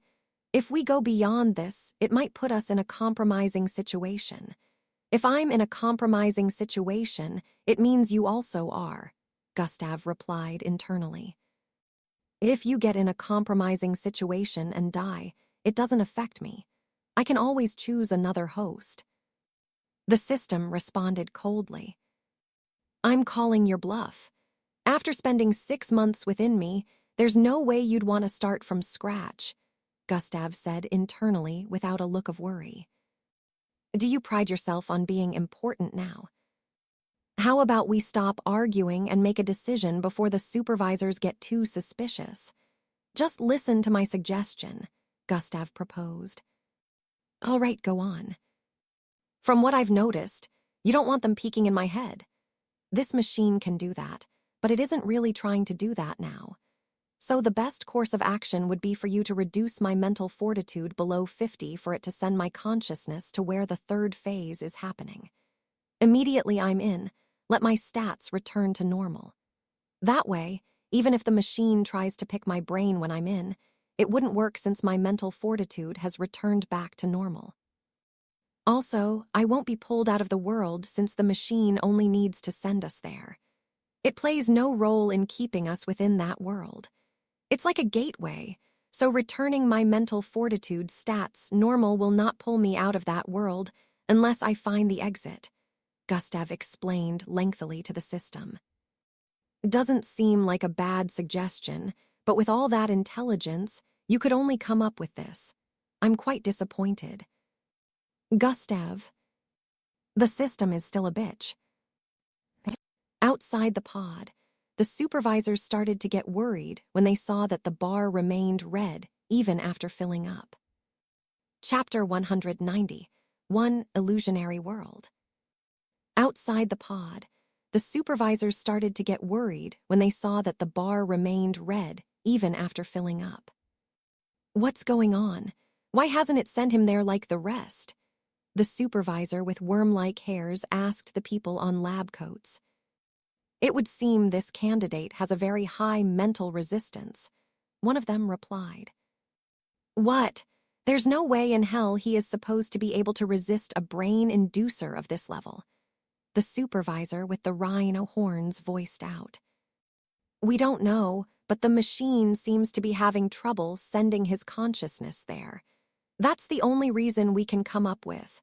Another one of them answered again. It must be dysfunctional then. While they were arguing, Gradier Xanatus stared at the pod with a confounded look, him being able to resist this. Not even special class candidates can do this. What is he? While everyone was in their thoughts of confusion, the bar suddenly turned green. Everyone stared at the pod and sighed in relief a second after. Looks like he wasn't able to resist it in the end. Gradier Xanatus said internally. Check if his brain waves are okay. Any sign of irregularity? Gradier Xanatus asked. Truin. A holographic scan of Gustav's brain appeared in midair. He's perfectly fine, one of the people on lab coats voiced out. Gustav found himself inside the same world. He saw on the holographic projection within the small room where the supervisors stayed. As far as his eyes could see, everywhere was set ablaze. The ground, the mountain, the trees, the skies, the birds, they all blazed with yellow and green fire. In front of him was a path also laced with fire. Gustav was standing on fire, but surprisingly, he didn't feel hot or uncomfortable in any way. Still, to walk ahead, one would also have to walk on a path of fire. Parts of this projection is an illusion, and parts of it are also real. Walking on the wrong side of the ground will get a person burnt, Gustav said internally. He immediately figured out that he was probably stepping on the illusionary part of the fire. However, once he started walking, he would need to watch out for the real parts so he wouldn't get burnt. This will be fun, Gustav smirked. Just as he was about to take a step forward, the system messaged him. I shall now return your stats back to normal. Before Gustav could react to that, he noticed his vision changing. Things became clearer, and in a matter of seconds, most of the fire around him had turned transparent. He looked down and noticed that he was standing on transparent yellow and green fire. Some parts of the path ahead of him still had a normal-looking green and yellow fire burning on the ground, while others were transparent. No one needed to tell Gustav before he figured out that the transparent fires were illusionary, while the normal ones were real. Sigh. So much for having fun, Gustav said internally as he began to walk forward. He thought this was going to be a little challenging, but with his stats returning to normal, he saw through everything. I guess I should just go find the exit now, Gustav muttered while dashing forward. Dash has been activated. A swoosh. He moved across the blazing grounds with speed. Sometimes he was on the left, and other times he would move to the right. He got in 30 minutes after the rest of the participants. Shouldn't we give him a little more time? The supervisor with gray hair questioned, while staring at the timer on the top right corner of the room. He won't be needing that, Gradier Xanatus replied, and pointed at a particular part of the split screens where Gustav could be seen dashing across a blazing field. What in the world? He's accurately dodging all the real fires and running through the illusionary fires. The supervisors were gobsmacked when they saw him. The large holographic projection had thousands of split screens based on the number of the participants, so they hadn't seen Gustav earlier. Nevertheless, Gradier Xanatus could spot Gustav the instant his consciousness got tossed into that world. Other participants showcased on the screens were moving quite slowly because it wasn't easy to differentiate between reality and illusion. If they were hasty, their virtual body made from their consciousness would be burnt to ashes. It was just like a game. If their bodies were burnt to ashes, they would respawn several thousand feet behind from where their bodies burnt, and this would waste more of their time. In 30 minutes, more than 100 participants had been burnt to ashes once or twice, and had to do it over. Since the use of bloodline abilities was allowed, some had gotten ahead of others since their ability made it easy for them to scale through the region of blazing grounds. However, the ground wasn't the only thing within this world to worry about. The participants would find out the hard way that other things would give them difficulty. Even their ability wouldn't give them an easy pass when they encounter such situations. Gustav kept running across the field, dodging the fires. When he got to a particular point, he could see different participants moving ahead slowly. They heard the sound of the wind behind and turned around with a look of surprise. What is he doing? He know that he shouldn't be moving so quickly around here. There were about 6 of them within the vicinity. The participants looked like they formed some kind of group as they slowly moved forward after studying a particular area properly. Hey, you're gonna get roasted if you keep moving forward like that, one of them voiced out as Gustav closed in on them. They happened to be passing the only part that was blazing with illusionary fire at the moment, so Gustav had to slow down and move according to their speed. Chapter 192, Lone Wolf. They happened to be passing the only part that was blazing with illusionary fire at the moment, so Gustav had to slow down and move according to their speed. Gustav would have to wait till they got to a part of the land with more illusionary fires, so he would be able to take another path and not be disturbed by their speed. Mind your business, Gustav replied the person in front of him that had just spoken. What? Then why are you following us? The person who happened to be a guy with red hair voiced out. This is the only safe path at the moment. When we go further, you won't see me behind you anymore, Gustav replied as he continued walking forward. You. Before the participant could retort, something happened. Shuyuo, shhuo. The blazing clouds suddenly started falling from the sky. What the? They were all shocked by the blazing clouds falling from the sky. They were blazing with such intense yellow and green fire, increasing the temperature surrounding the environment. The clouds falling were enormous, so there was no way they'd be able to move fast or far enough to escape from the area of concentration.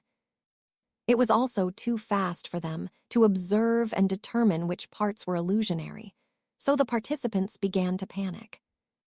They were only about a few hundred feet more from reaching the point where Gustav would be able to move on his own. Move forward, you idiots, Gustav voiced out. His voice brought them out of their reverie. The group subconsciously started running forward, even though they knew that they wouldn't escape the range of fire. After getting to the end of the path, Gustav could see transparent yellow and green fires on the far right side and the left side. By contrast, the middle had real fires blazing from the ground. Gustav immediately dashed towards the left and started running forward. The others couldn't catch up to his speed, but they still tried following in his steps due to him being at the front suddenly. While the clouds fell, Gustav moved from place to place. Swerve, swerve, swerve. Some large chunks of cloud fell on him, but he was unscathed. However, he totally avoided some while still running forward, but they were still dropping. Some participants behind him had been smoked to death by the falling clouds of blazing yellow and blue fire. Gustav looked up and noticed a large cloud coated in fire, dropping.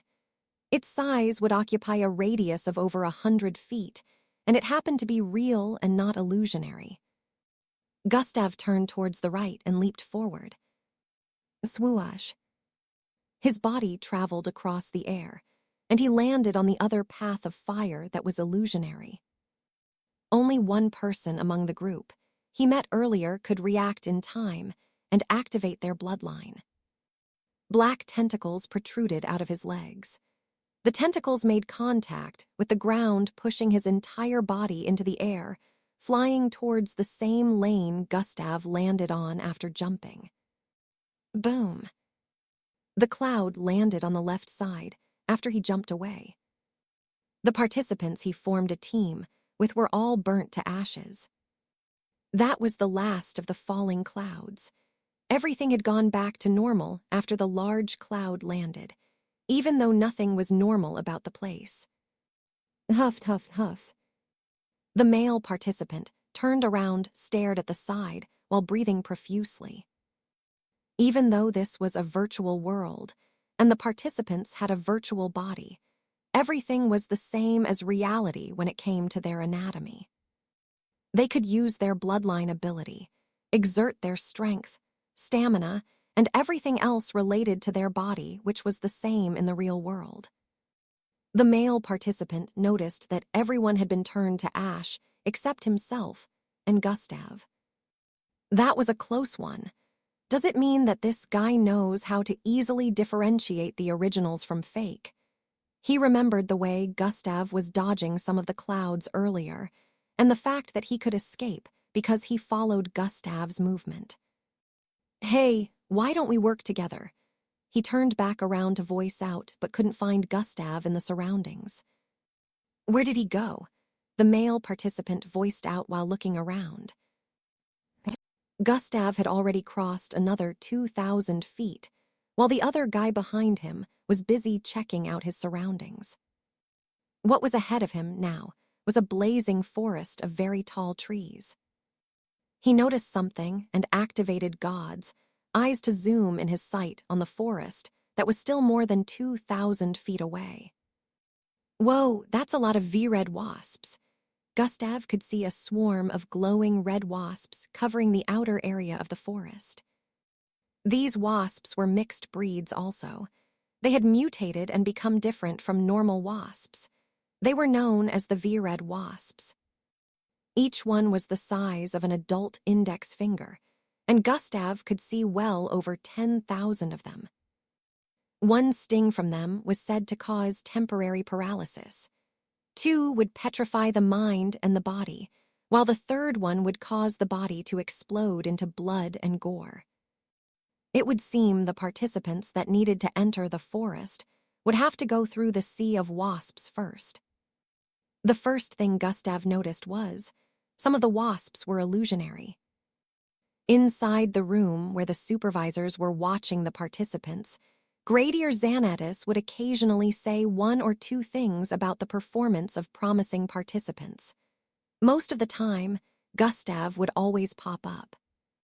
The only problem with candidate 126 would be the fact that he doesn't seem to play nice with others, Grady or Xanatus said, while staring at one of the screens where Gustav could be seen headed for the forest border where swarms of wasps stood guard.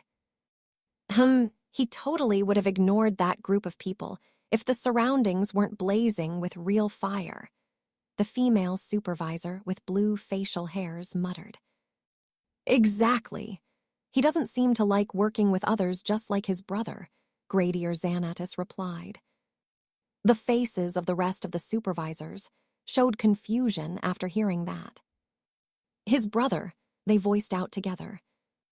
Chapter 193. Getting in trouble because of a group. Exactly. He doesn't seem to like working with others just like his brother, Grady or Xanatus replied. The faces of the rest of the supervisors showed confusion after hearing that. His brother, they voiced out together. Yes, his brother, Grady or Xanatus replied. The supervisors' faces still showed confusion, but in the next second it turned to shock.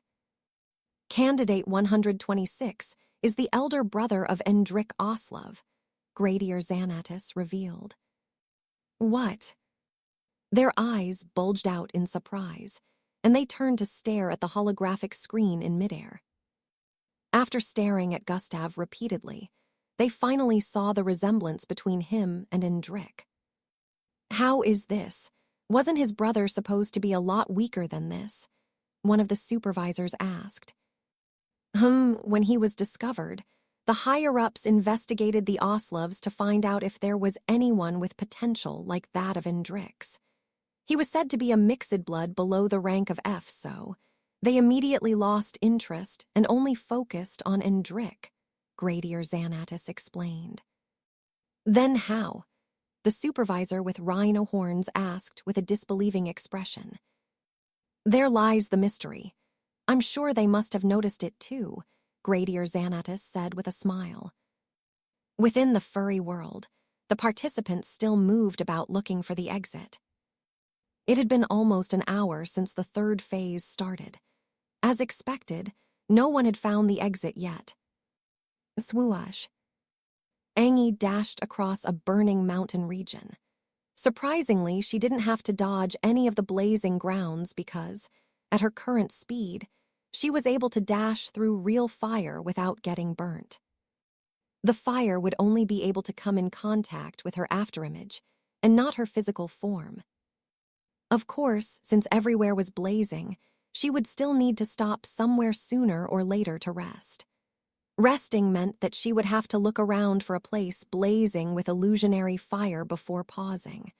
However, at the moment, she still had a lot of energy, so she hasn't stopped for a break since the beginning of this test phase. CHRRU, CHRRU, CHRRU. Currently, she was being chased by small furry-like beings coated in fire. There were more than 1,000 furry-like beings following her as she descended from the blazing mountain. These beings looked like a combination of rabbits, bunnies, and squirrels. These creatures were small, but their eyes were glowing red as they chased after Angie with intensity. Angie had managed to pass through 3 regions since she started racing through the blazing world, and she met with different situations. One of them was where 2 silver-glowing gateways suddenly appeared when she was running up the mountain. Each gateway was more than 700 feet in height. She suspected one to be a real gateway leading to the exit of the furry world.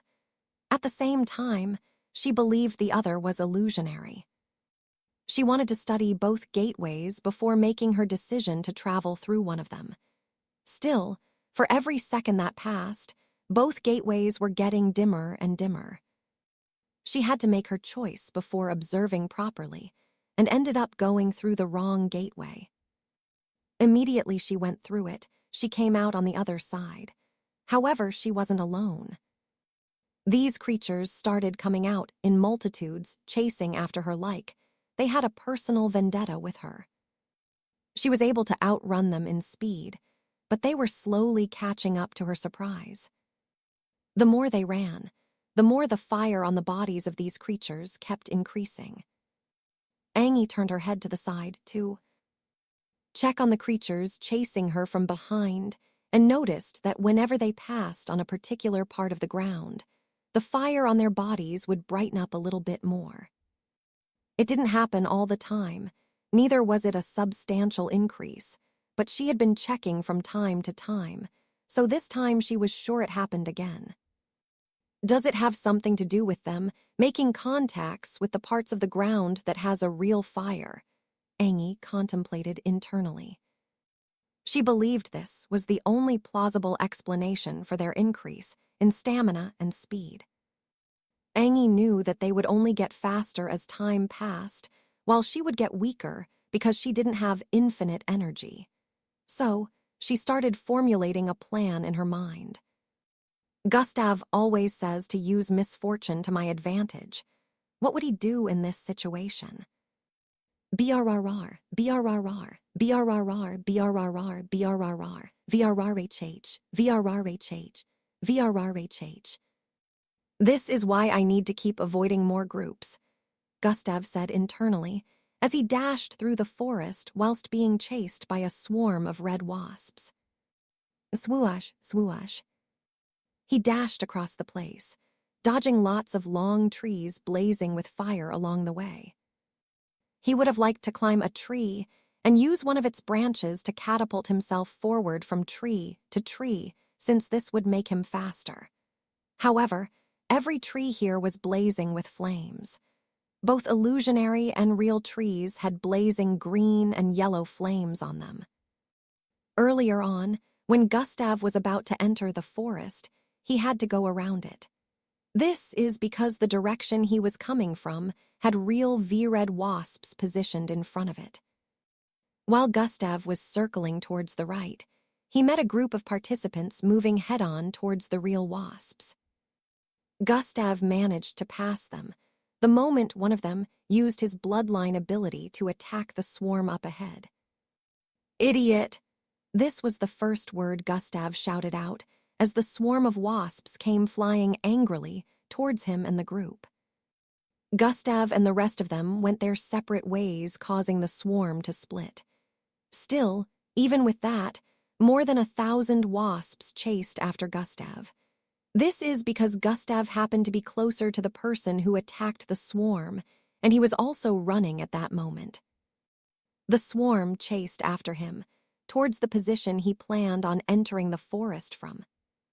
Chapter 194, The Unforgiving V-Red Wasps. A sea of illusionary wasps was stationed in front, which was why the wasps chasing felt even more confident. However, when Gustav entered into this sea of wasps, to their disappointment, nothing happened to Gustav.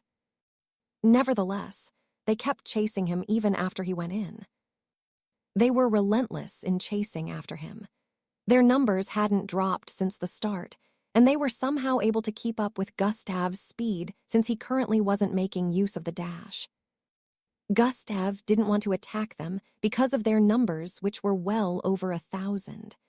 Their bodies cast a shadow over him from behind. If he was to attack so many at a time without getting scathed, he would need to use some other bloodline ability and not just brute strength alone. Gustav turned his head to the side to stare at the back when he sensed something. VRRHH, VRRHH, VRRHH, VRRHH. The wasps suddenly started merging with one another. They can do this too. Gustav was surprised at the sudden merging that was happening behind him. With each merge, the wasp group would become larger. Looks like I have to increase my speed, Gustav said internally, and activated Dash. Dash has been activated. Swoosh.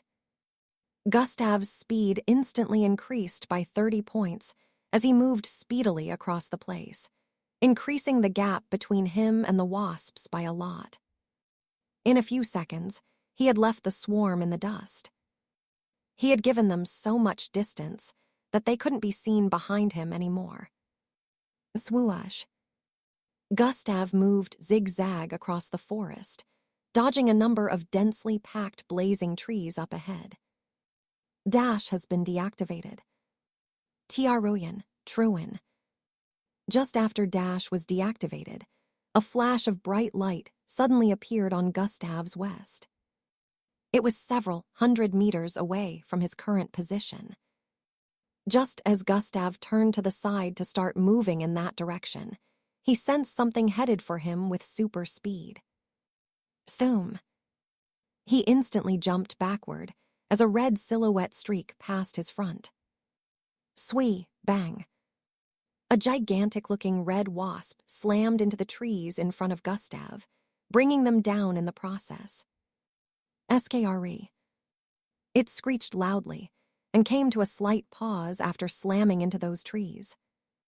It was as large as a small pickup truck, and its wings were wider than a tree full of branches and leaves. In the next second, it started beating its wings furiously again, stirring up an immense amount of wind. Swoo on him. It dashed towards Gustav on the side, while opening its mouth wide in a bid to swallow him whole. What the? Gustav had already activated Dash, but the wasp's sudden acceleration came as a surprise, and he couldn't get away in time. Gustav crossed his arms while swinging the right one up and the left one down. Bam!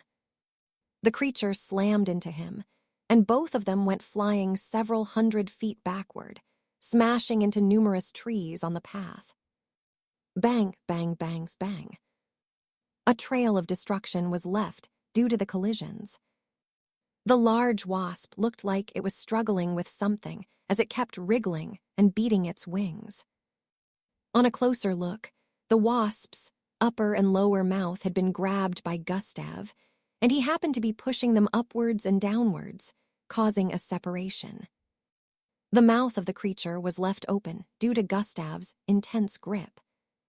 There was a trail of his legs on the ground, which proved that he had been sliding backward since the collision between him and the wasp. However, now his legs were firmly pinned to the ground. There was a small heap of sand behind both feet.